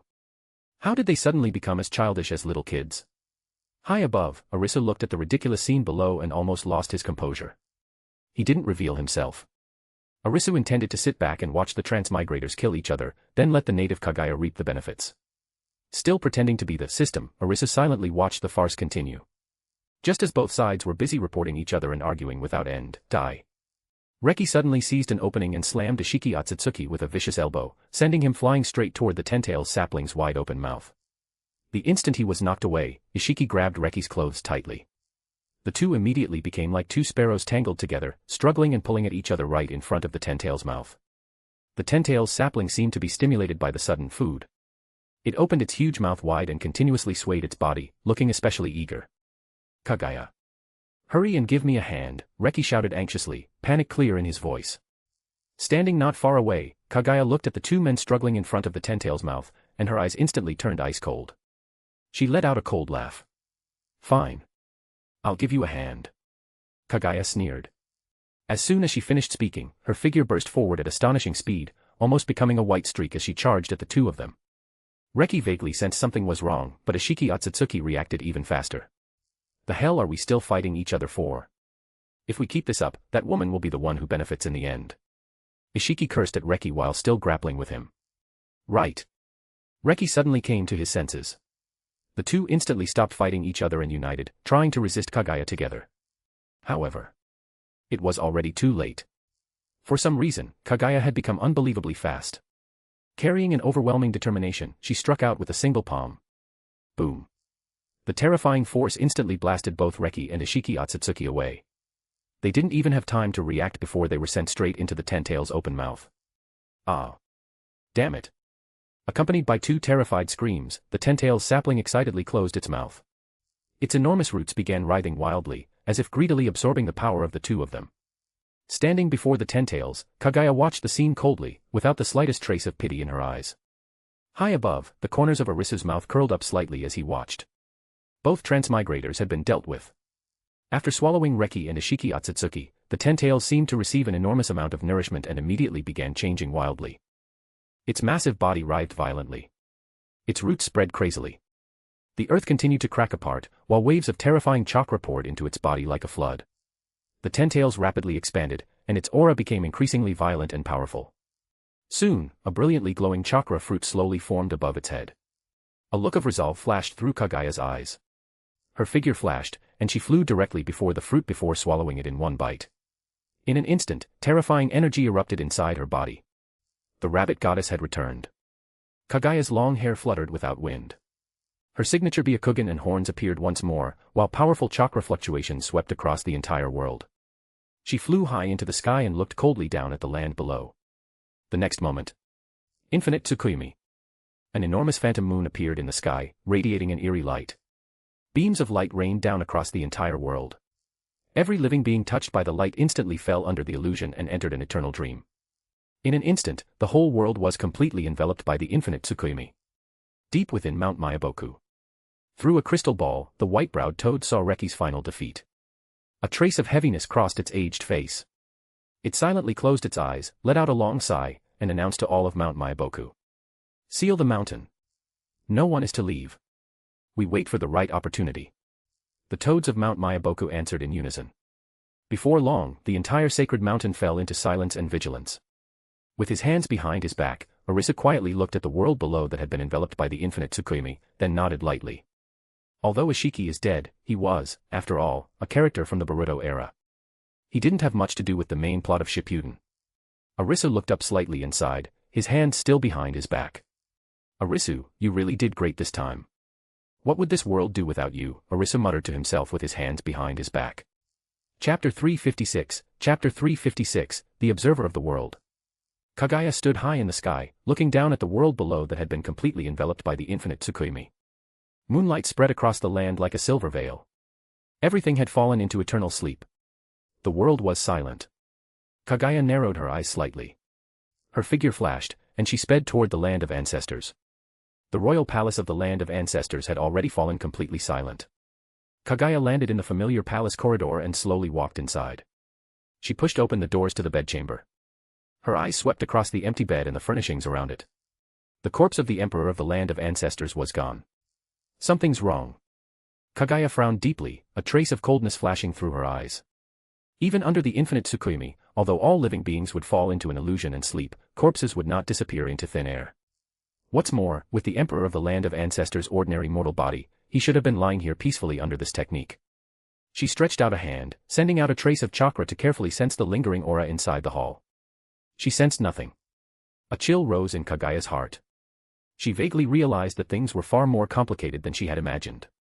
A mere mortal could not simply vanish like that. At that moment, Kaguya unconsciously placed a hand over her lower abdomen. Her once flat stomach was now slightly swollen, and a strange pulse of life came from within. Kaguya's body stiffened slightly. She lowered her head to look at her belly, her eyes filled with complicated emotions. Kaguya had originally planned to get rid of this child. But now, I actually became pregnant with that useless man's child. Kaguya closed her eyes and sighed softly. She had kept the chakra fruit for herself and personally fed Isshiki Otsutsuki and the suddenly appearing Reki to the 10 tails. Sooner or later, the clan would learn of it. The Otsutsuki clan would never tolerate such betrayal. When the time came, they would surely send even stronger members to hunt her down. I can only use these few years before they arrive to increase my strength as quickly as possible. Kaguya's gaze fell back to her stomach, and her eyes gradually became resolute. This child carried the bloodline of the emperor of the land of ancestors. Perhaps the child could also inherit part of her power. If raised properly, the child might become her most reliable ally, perhaps even her greatest trump card in the future. After that, she would use the infinite Tsukuyomi to cultivate an army of white Setsu. Thinking of this, she gently placed her palm on her stomach. Kaguya closed her eyes and silently cursed. Outside the palace, the light of the infinite Tsukuyomi still covered the entire world. Everything seemed to be progressing according to her plan. Yet a faint uneasiness had quietly appeared in Kaguya's heart. She turned and left the bedchamber, her figure once again disappearing into the sky. High above, Kaguya clapped her hands together. Infinite Tsukuyomi, partial release. Kaguya released part of the population from the infinite Tsukuyomi. In the days ahead, she would have to make use of every moment to prepare for the coming storm. On a hillside, a gentle breeze blew. Arisu, what would this world do without you? Arisu shook his head. With his hands behind his back, he quietly gazed at the white figure in the sky, Kaguya Otsutsuki. Just then, Aino quietly appeared behind him. I never imagined. Sister Kaguya's identity was actually like this. She looked up at Kaguya in the sky. Her eyes were full of shock and mixed emotions as she murmured softly. Arisu turned his head slightly and looked at her with a gentle gaze. As soon as the infinite Tsukuyomi descended, he had secretly acted, enveloping Aino within his domain and making her completely immune to the illusion that had covered the entire world. Aino asked worriedly, won't Sister Kaguya see us? Arisu raised a hand slightly. It doesn't matter. We're currently in observer mode. She can't see us, nor can she sense our existence. Aino nodded, half understanding. Then she looked up at Arisu. With a complicated expression, she bit her lower lip lightly. How should I address you? Just call me Arisu. Arisu answered without turning around. Aino looked at Arisu's incomparably handsome face, as ethereal as an immortal banished from the heavens. She was dazed for a moment before gently nodding. Arisu turned around and looked directly into her eyes. You can make your choice now. You can leave on your own. I'll send you to a peaceful place untouched by war, where you can live your life freely from now on. Without the slightest hesitation, Aino immediately knelt to the ground and bowed in the most respectful manner of a servant.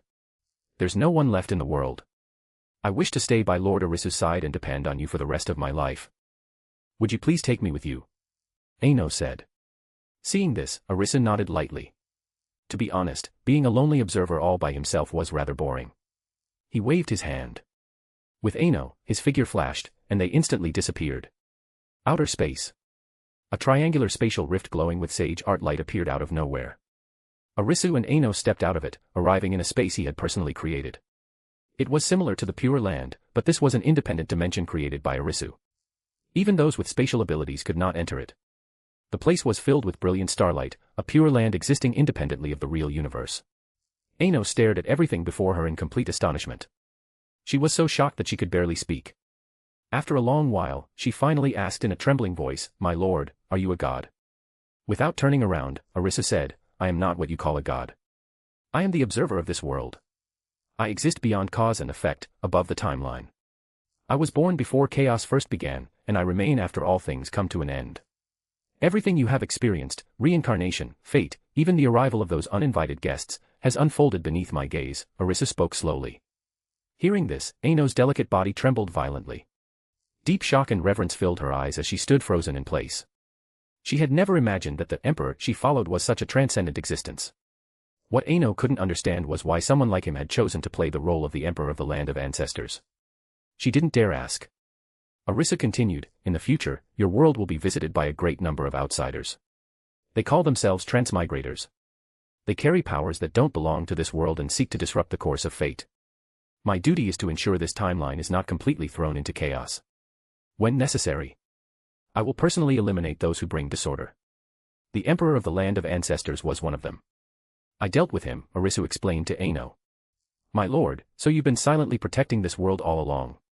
This servant wishes to follow by your side forever and serve you with all my strength," Aino said. Arisu glanced at her. "You should read more books. Your education is too poor." Aino turned around and saw that, at some point, numerous bookshelves had appeared behind her. Arisu said, "Study well. I happen to need a clerk."